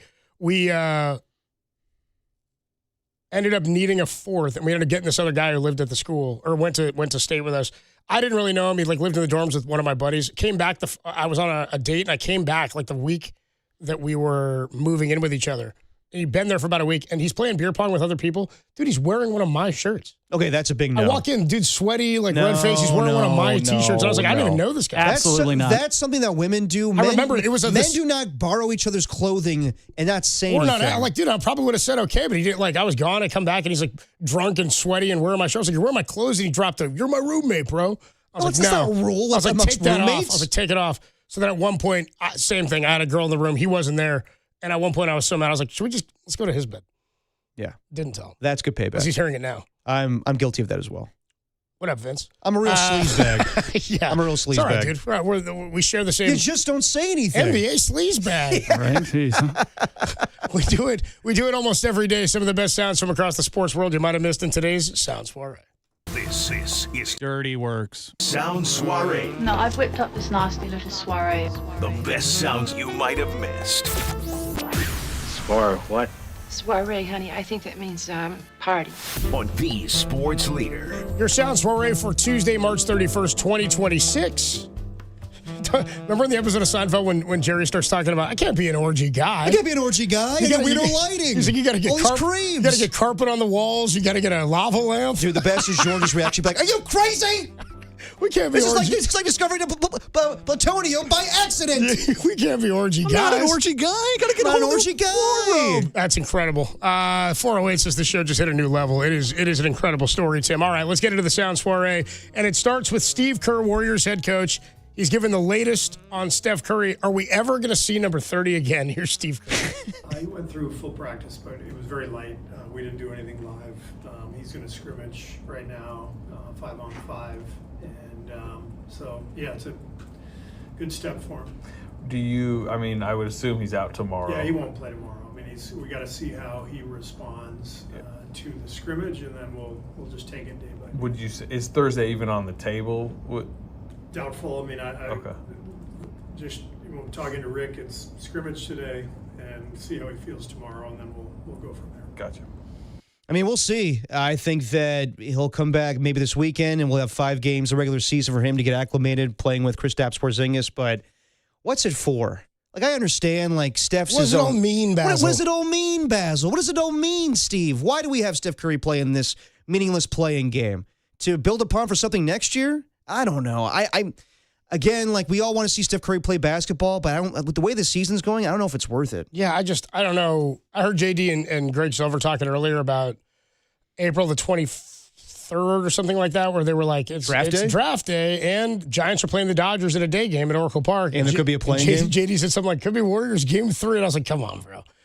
Wait, game 3 of the first round? Or he was I don't know what. He was alluding to Warriors could be in a series, and I was just like, they could, but I don't think so. Yeah, at this point they're going to be the 10th seed and have to play, in the play-in against the 9 seed. I don't even know who that is at this point. So, look, I love the Warriors. I want to see them succeed, but I just don't have a lot of hope for them in the end here. So I don't know what this is all for. I am a skeptic when it comes to the Dubs. Let's go to Dre Greenlaw here. Dre Greenlaw was on the Teron Armstead podcast, a former 49er and the newest 49er. And he's sitting there, and by the way, he had a big Niner logo behind him. I think he had some cool art of himself behind him as a 49er. Anyway, he's talking about, for himself, after the year in Denver, what it looks like to return to the 49ers. I mean, honestly, man, it's the relationships I done built in that building. Makes sense. Man, just from top to bottom.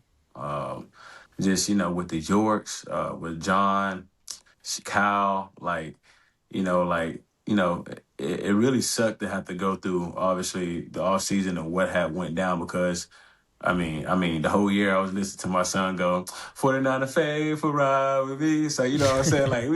He put the 49er song on, put the 49er song on. I'm like, man, you got to cut that off, man. Dang. I'm sitting here trying to pray for the Broncos. And, if you want to listen to, you know what I'm saying, 49er song. So, He's got to be saying, let's ride. Come on, man. So he's just like, bro, it's crazy, man. So it's funny to think about the guys who were staples in some of these key successes for these teams and the families we've gotten to know. Like, do you remember Andre Iguodala? Like, his son was didn't want him to leave the Warriors. His family didn't want him to go. I mean, it was such a special thing. Yep. And I know that Dre Greenlaw's son is younger, or his kids are younger. But I think back, the number one thing that I think back to when I try to get a grasp of how close these units are and what this time for the 49ers, these guys I think are, we know the 80s 49ers, those guys are a family. Oh, yeah. That situation, every one of those guys is there for each other. They all show up to every event they get. That was clear in the documentary on AMC. Yeah. They all love each other and they love that era. And while this era has not produced the same level of success in terms of championships, of course,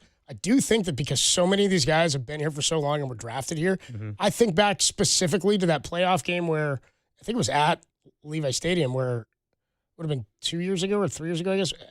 Maybe it was the maybe it was divisional round in 2023 when Aziz Al-Shire was not on the team anymore, but he was on the field with the defenders who were in uniform before the game, and he was in their little huddle and hyping up. Do you remember this? He was on the field with Fred Warner and Dre Greenlaw. For a playoff game you're talking about? about? It was before a playoff game, and they were but they weren't just talking before the game. It was pretty close to kickoff. Aziz Al-Shire's there, finished the season with the Texans. Yeah. He's in street clothes, but he's he was just there. He was just there, hyping up with them on the field. I mean, when you've been in battle with those guys. That speaks to their relationship. Yeah, of course, because it speaks to the culture. It speaks to all the big-time games that they've been involved in. And we talked about it where Dre Greenlaw, it's not really didn't want to leave the 49ers, but he did want to get a payday.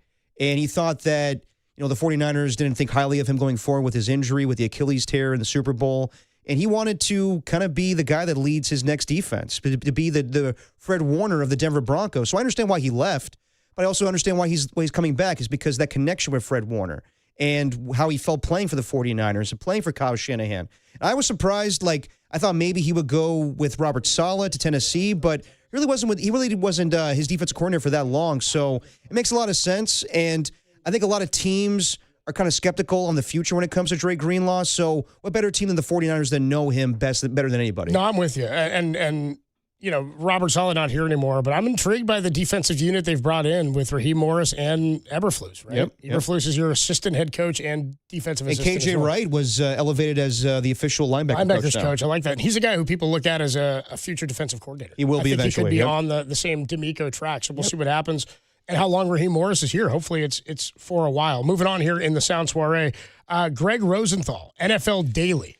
Yeah, so this is a podcast that I listen to all the time because it's a good, if you're addicted to football like I am, it's a good off-season refresher and everything. He goes through everything. So he checked it on the Aiyuk situation because they asked Kyle yesterday at the owners' meetings. Mm-hmm. They asked him about, and John Lynch, because there was that comment from Jed York saying, I'd love him to be a 49er next year. And we're all like, yeah, I think Kyle and John are past that. Yes. And Jed's just, being the owner, but not getting in the way, seemingly. You know what I mean? Just saying what his feelings are, but also hey, I'm leaving. He's made it very clear I'm leaving it up to Kyle and John, and I'll cut the checks. Almost like Jed saying, I signed the damn contract with the guy. I was paying for it, so I may as well get the guy we want. Yeah. We need the receivers.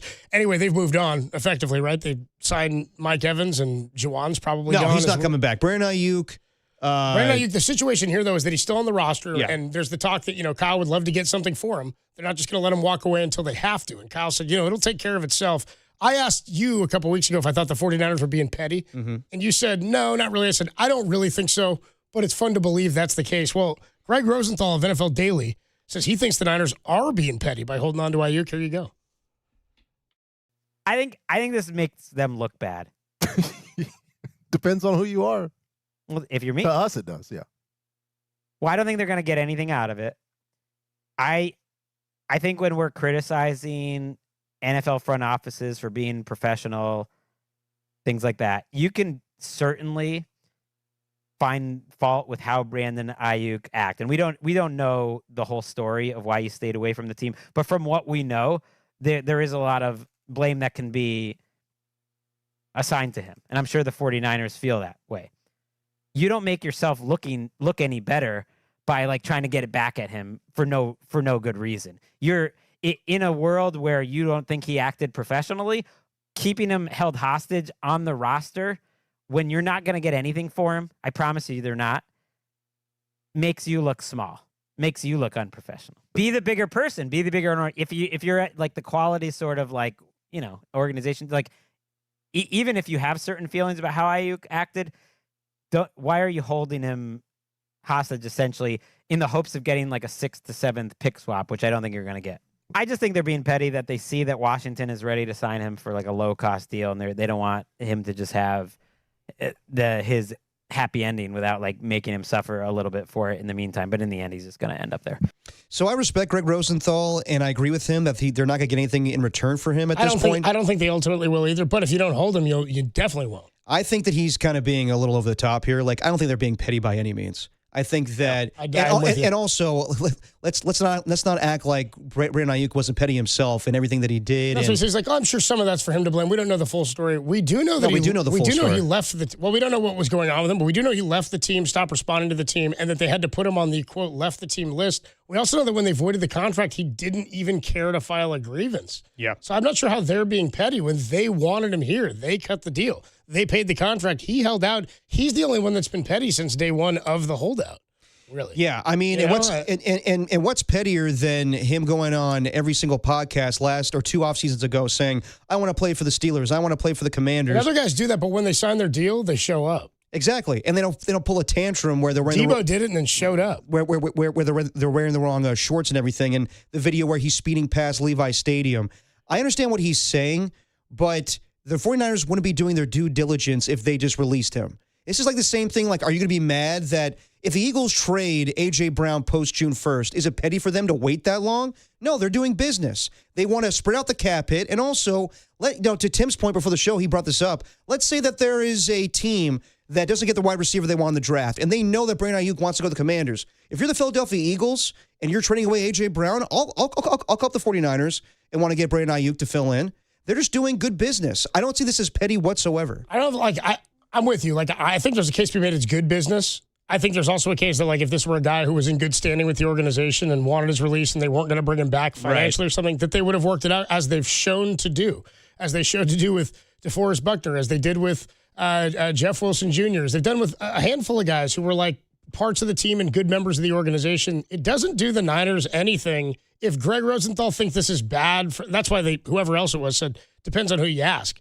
On who's asking or who thinks Patrick it looks Claiborne, bad. his co-host. But does I don't think any player or executive is like, man, the Niners are really shooting themselves in the foot here image-wise. Like, in terms of, like, who looks bad image-wise, DeCosta's the only one that comes off this offseason looking a little shady and weird. Nobody's going to look at Kyle and think differently of him or John. No, not at all. Because Aiyuk is still on the roster technically, or is still being held. His rights are being held by them. When they let him go, they let him go. But if they can get anything for him, if they get $1 for him, it's worth more than absolutely what they've got now. So I disagree that this is making them look bad or look petty. You might think so, but I can't imagine. I'm not even trying to be biased about Aiyuk. I can't imagine I would feel this way about any player around the league if they had done what Aiyuk did with the 49ers, that they owe him the right, that they're being petty.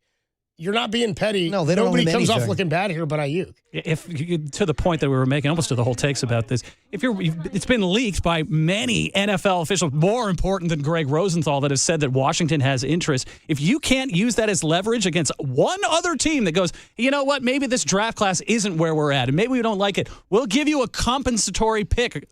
Why wouldn't you do that? That doesn't make the team look petty. I don't really think they are either, but also they don't owe him anything except the money they agreed to pay him, and he didn't want it. So now bye. So move on, Greg Rosenthal doesn't need to minimize, like, they'll get a 6th or 7th round pick. They see value in that. I think that he's totally wrong here, and he's just kind of being petty himself. Let's jump to the Harlan one, Tim, because we had time for one more here. Kevin Harlan was on the call. Was this an Elite Eight game here, Tim? Yes, Iowa versus Illinois. Iowa, Illinois. Yeah, Iowa, Illinois. The game gets paused because there's a horn issue, and if there's one man who can fix a horn issue, it's Tim the Horn Man Webb. It's the first thing I thought. I was like, man, we're having problems with the horn. They need to get Tim on this. Kevin Harlan, the best out there when there's something wonky going on a quarter of field. He's on the call for the horn issue. We've got a horn issue, and there's nothing more painful than that. Surely there's a way to unplug this. Surely there's a horn expert somewhere in this building. Well, this is where the players, you have got to mentally stay locked in. You have this this has got to be weird, right? It is a weird time on the floor, and it's unexpected, but you've got to stay loose, and you've got to be ready that when we finally do turn this thing off, that we can get back to playing at a high level. That's right. Cover your ears, hide your eyes. The horn will not shut off. Dude, the goofiest things happen to Harlan during games sometimes. But he makes they're goofy, but he makes it funnier and goofier because of how he decides to play it. And it's a natural skill. We had him sit with us at Super Bowl Media Row. Oh, yeah. It's such a natural skill, and he takes so much pride in it and has so much fun with it. It's really, surely there must be a horn expert somewhere. the way that his voice inflects. Yeah, whether it's the guy during the Rams at 49ers game where he comes on the field, he's banging his chest. Or the black cat. The guy is drunk. The guy is drunk, but there he goes. The black cat that was on the game at MetLife Stadium. Goofy things just find Kevin Harlan. I'm so glad he's on the broadcast for it because he leans into it. A lot of play-by-play guys would be too professional. I'm not going to acknowledge the S show that's going on right now. I love that Kevin Harlan leans into it. I'm always a pro, Derek. I'm not sure who you're talking about. I would never acknowledge the horn. I'm not doing stand-up comedy here, Derek. Surely there must be a horn man somewhere. 650 checks in says, Depop's a pimp. Tim's new anthem is PIMP by 50 Cent featuring Snoop Dogg. And he says, Depop better show up tomorrow in aviators and a mink coat. Damn right I will. Like Broadway Joe. Yeah, exactly. Like a mix of Thanks, Joe. Yeah. Broadway Joe and Grandpa Joe. It's a hybrid. Aviators and the mink. All right, we got to take a quick break. Adam Copeland. Thanks, Joe. Yeah. Depop, Tim Webb with you. Giants pregame coming up in a half hour at 5:40. We caught up with the winner of last. We'll play it for you again. Coming up next, Landon Roop on the Roop Play Leader. Hey, what's going on, everybody? Adam Copeland here. Yeah, me again, talking to my good friend Steve Moskowitz. He's hanging out on the line. Steve, I know a lot of people are concerned about this. Every time tax season comes around, they realize they've got their new tax return or their new W-2. They don't know what to do with unfiled tax returns. If you've got some unfiled, what should you do? You should call. It's the number one reason. I hear this all the time. People couldn't pay it, and they made a mistake. They didn't file it. And then the next year runs around and they say, well, how can they file year 2 when they didn't file year 1? By the way, they still don't have the money. And then sometimes it's 5-10 years later and they still have the problem. Now they're living like a criminal, looking over their shoulder, worried every day is the day the IRS is going to get them. Folks, you don't have to live like that. We can file all your old back returns. We want to make a sweetheart deal for you on what you do owe. And then you can have a normal life. Think what you can do for yourself, your family, your business. We do it all for you. You don't talk to the IRS. The only thing you have to do is pick up that phone and say, hey, Steve, take care of me. Steve Moskowitz can help. Just give him a call. The number is 1-888-TAX-DEAL or find him online at MoskowitzLLP.com. Time for your Bay Area Chevy dealers traffic update.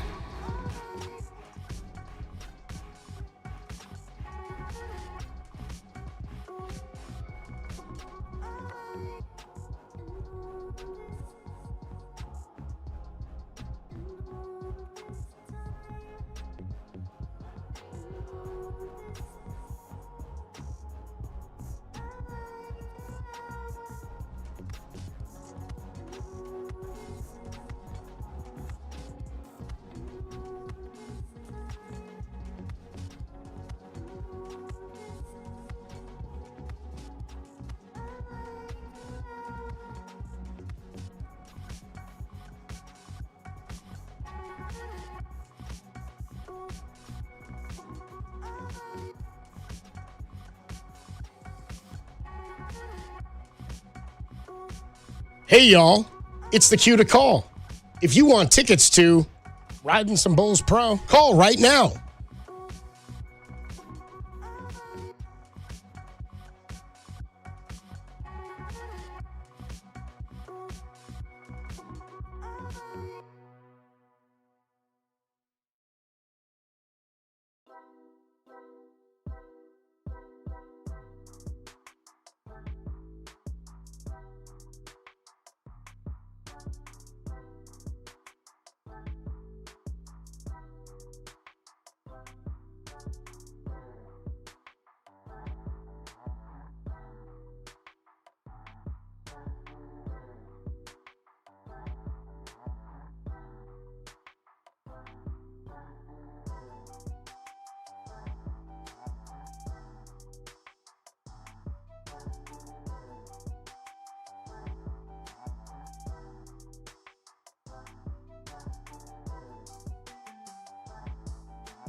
Now, back to Dirty Work.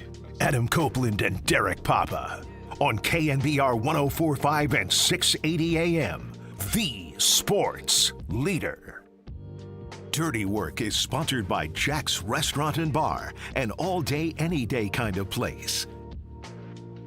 Now, back to Dirty Work. Adam Copeland and Derek Papa on KNBR 104.5 and 680 AM, the sports leader. Dirty Work is sponsored by Jack's Restaurant and Bar, an all-day, any-day kind of place. Roop throws, swing and a miss. He struck him out. Another high fastball, and Cronenworth tried to check his swing at the last moment. Couldn't do it. He was too far gone. 7 strikeout for Roop. That was kind of that exploding fastball up around the lettering on the shirt of Cronenworth. The pitch to him. Little bouncer right back to the pitcher. Roop to second, 1. A Rice to first. 2. A double play. So that's 6 strong in the books. Only 2 hits allowed by Roop. 87 pitches for the game. Talk about efficient. Landon Roop leads the Giants to their first victory of the season last night. 6 innings pitched, 2 hits allowed, 2 walks, but 7 strikeouts. And Landon Roop joins us on the UMA guest line. Landon, what's going on, man? Adam Copeland, Derek Papa here at the Giants flagship in San Francisco. Congrats on a great win last night, man. How you doing? Thank you. I appreciate it. How are you guys doing? We're doing well, man. That was a heck of a performance, man, and I was really excited to see you out there. I was thrilled with your performance last year, and it was sort of a bummer the way it all went down with you getting hurt at the end of the season, coming back, and then getting hurt yet again. But first win of the season, what did that moment feel like in the clubhouse last night after everything you guys have been building towards? Yeah, obviously got off to a little slow start, but got the win last night and got to celebrate with Tony for his first one as a big league manager, so that was pretty cool. But it just felt good to get back out there and compete, and just to have control of the game. When you have control of the game like that, it's pretty fun out there, and the guys are playing really good defense behind you. So all around, really good night. Yeah, all around good night and good play and catch last night by you guys as well, and some clutch hitting. 6 hits, but you guys made them all count. They were all needed last night. Now you mentioned celebrating with Tony in the clubhouse last night. What's funny is like we've seen these moments for Giants rookies and, first major league hit, first strikeout, first win and all that. Never seen a guy do it as a manager for the very first time in a Giants uniform. What was that experience like? Because he's a rookie in some sense, but he's not a 21-year-old fresh-faced kid. Yeah, no, it was pretty awesome. Obviously never been a part of that, so it was cool to see that, and cool to throw some beverages on him and kind of put him through what all of us get put through for our first win or a first home run or something like that. I think he enjoyed it, but he definitely got it pretty good. Talking to Landon Roop on the UMA guest line. So Copes mentioned it last year. Your season was cut short with the bone bruise. How did it feel to come back to the place where you sustained the injury and had a strong start to the new season?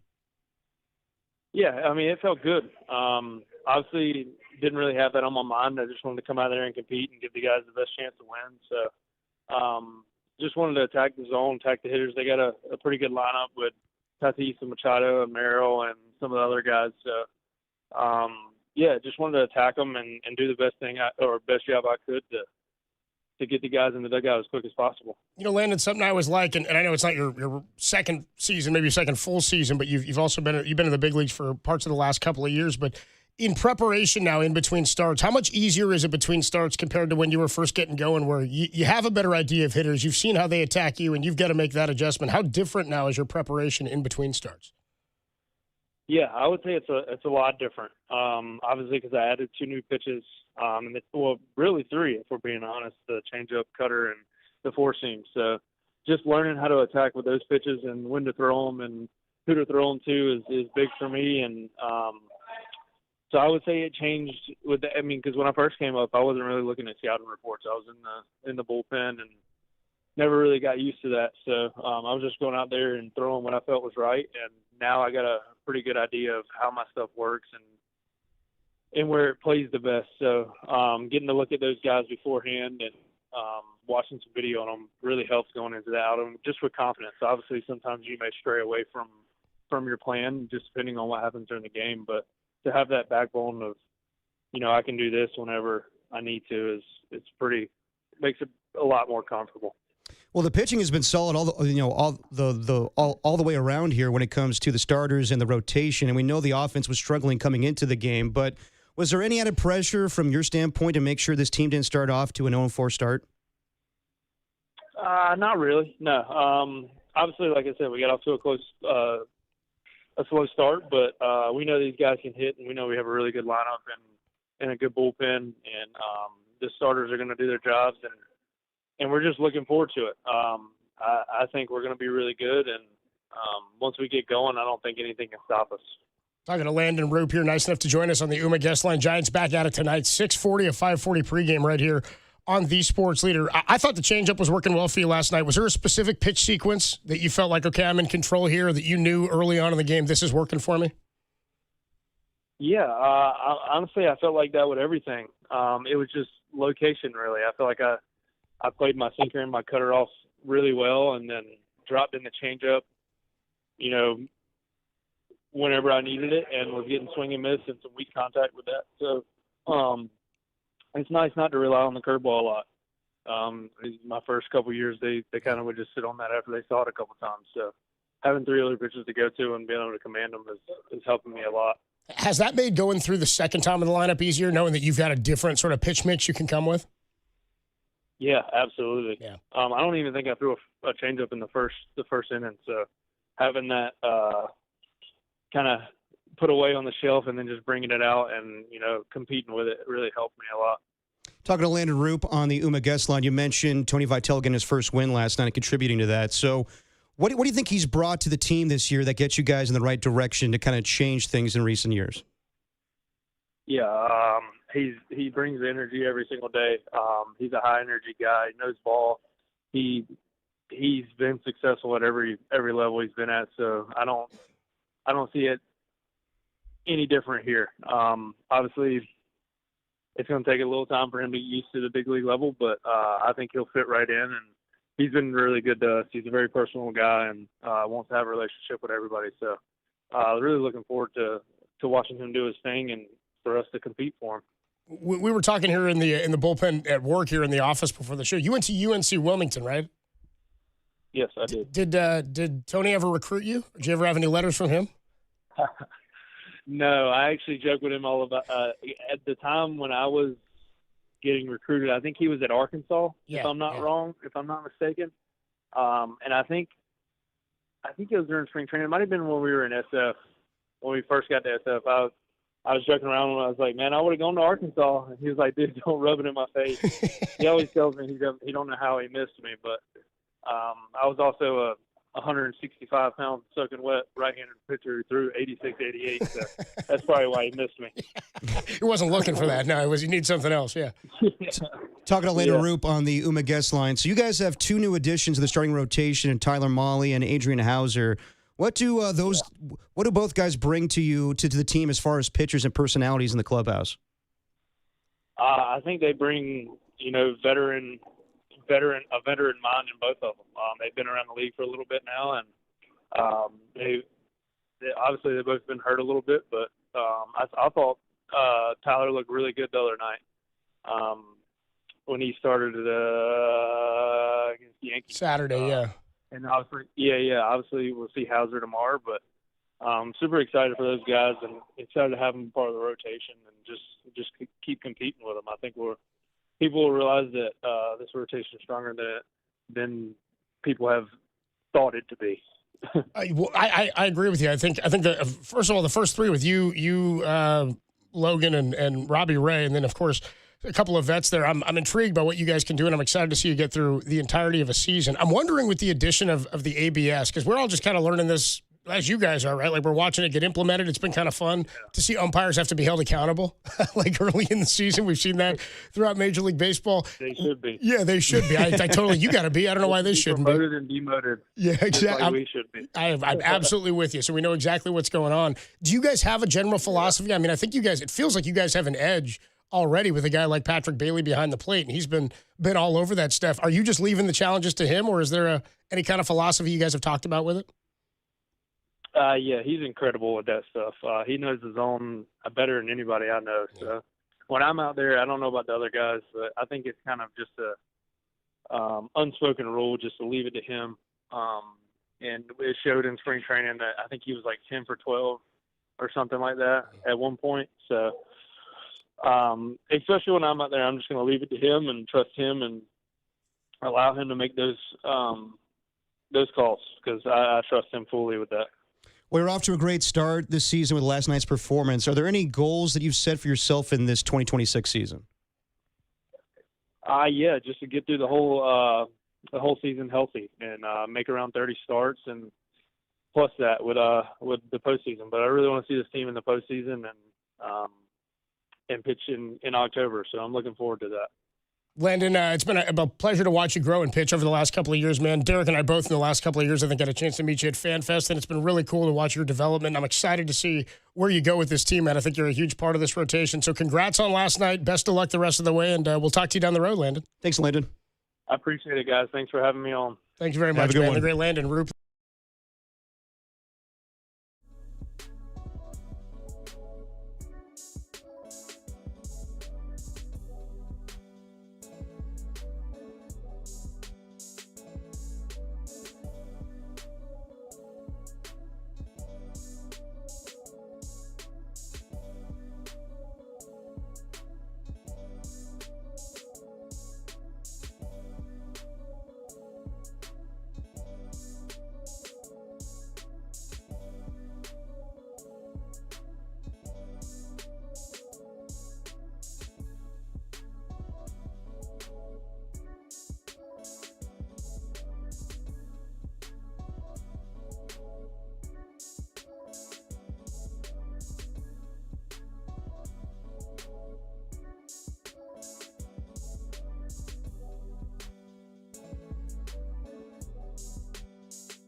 Time for dirty work to put the show to bed. Are you crazy? I don't need a bed.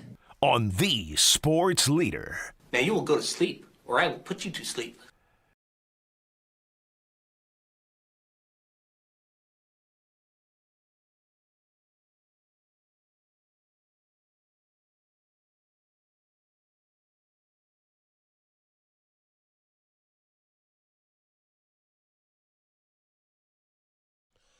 Dirty work on a Tuesday evening. Adam Copeland, D-Pop, Tim Webb with you, putting the show to bed in about 10 minutes here. Giants pregame right around the corner. Logan Webb against German Marquez.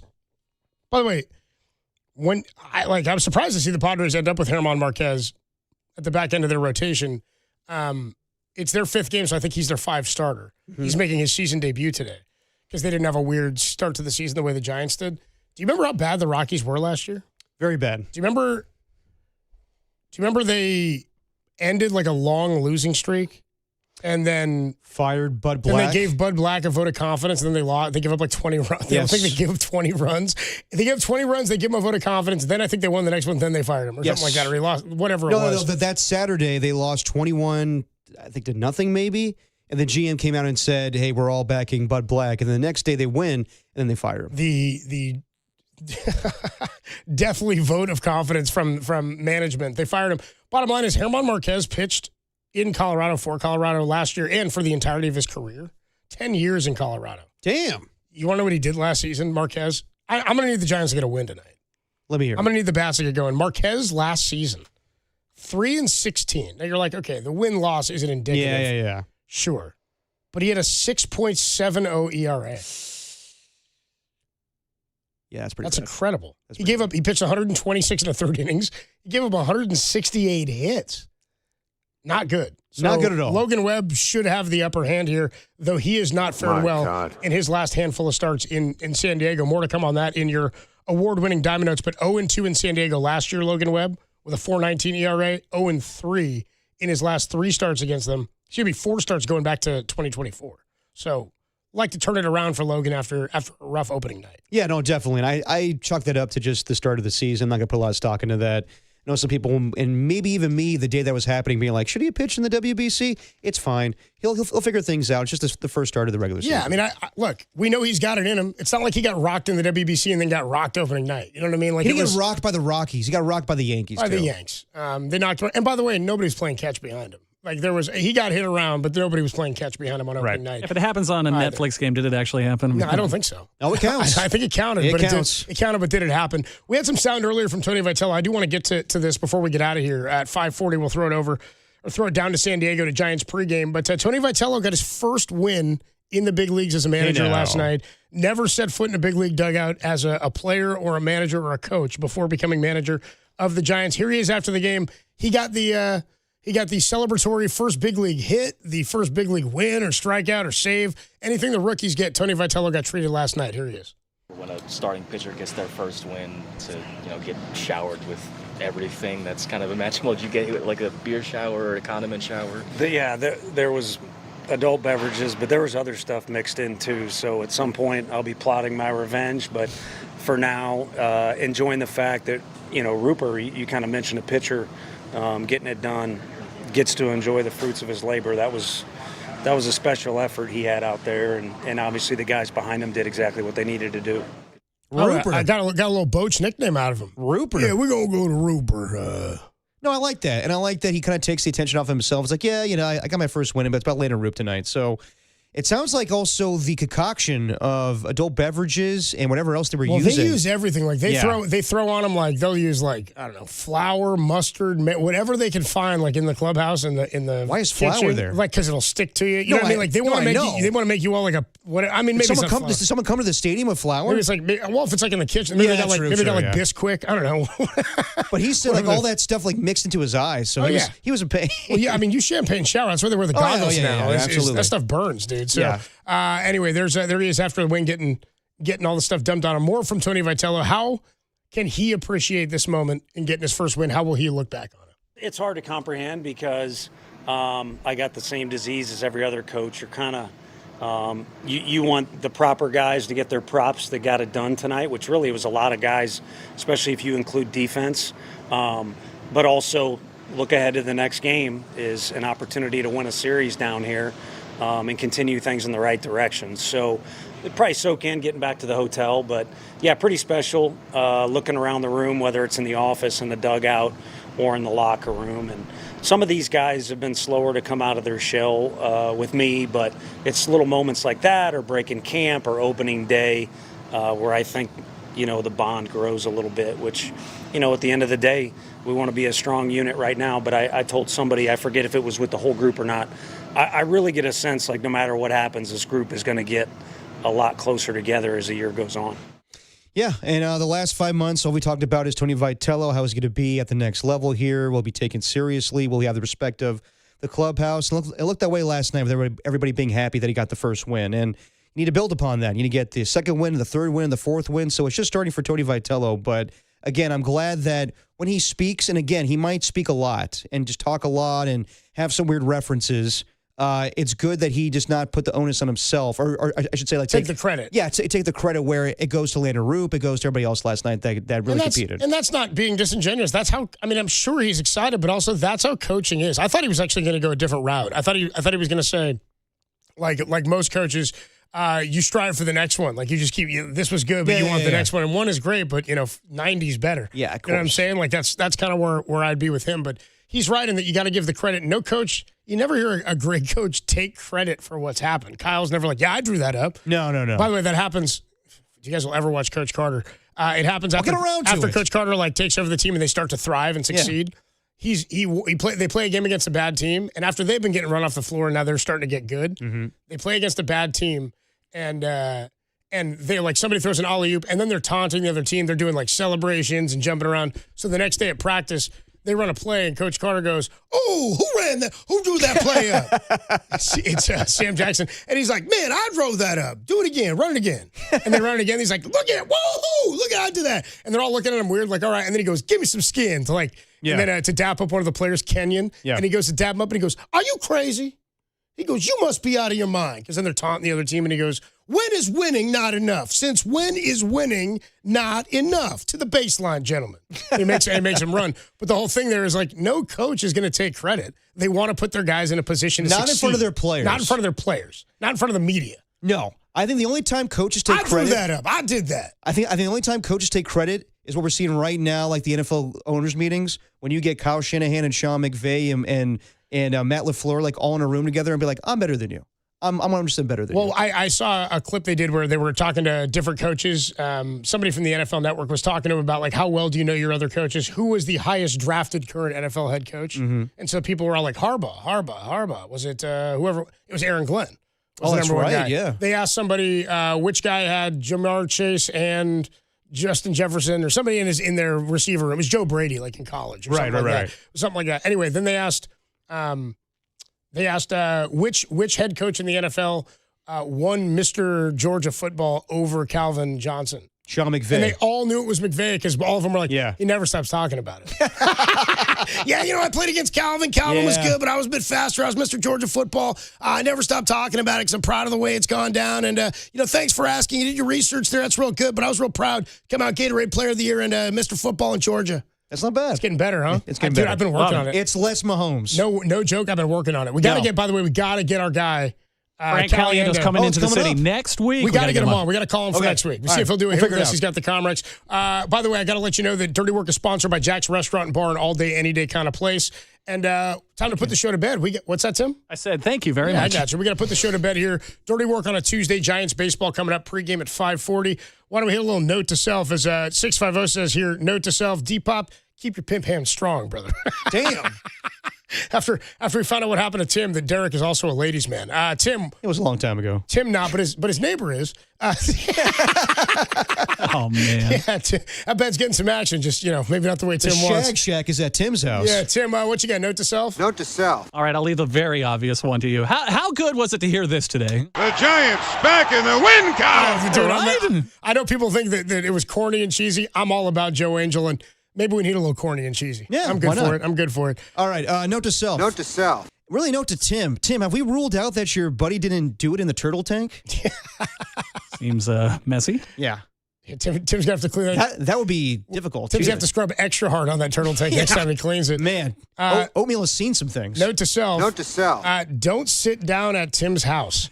Also, note to self. Note to self. Get Tim a black light. That's going to do it for Dirty Work on a Tuesday. Thanks to our guest today. Really fun conversation with Landon RP. Great to catch up with Laura Britt and also William Eklund of the San Jose Sharks. Every one of those podcasts is available at thesportsleader.com and the Sports Leader app. Giants baseball coming up 6:40 first pitch. Logan Webb against German Marquez. We'll be back with you tomorrow after the Giants day game. 1:10 first pitch tomorrow. We'll be on after the game with you until 6 o'clock, and then Friday at the ballpark for the Giants and the Mets. And for anybody who needs to hear it, it gets easier every day. It gets a little easier. You just got to do it every day. That's the dirty work. But it does get easier. Giants baseball starts right now. I'm a fool to do your dirty work. Go, yeah. I don't want to do your dirty work. No.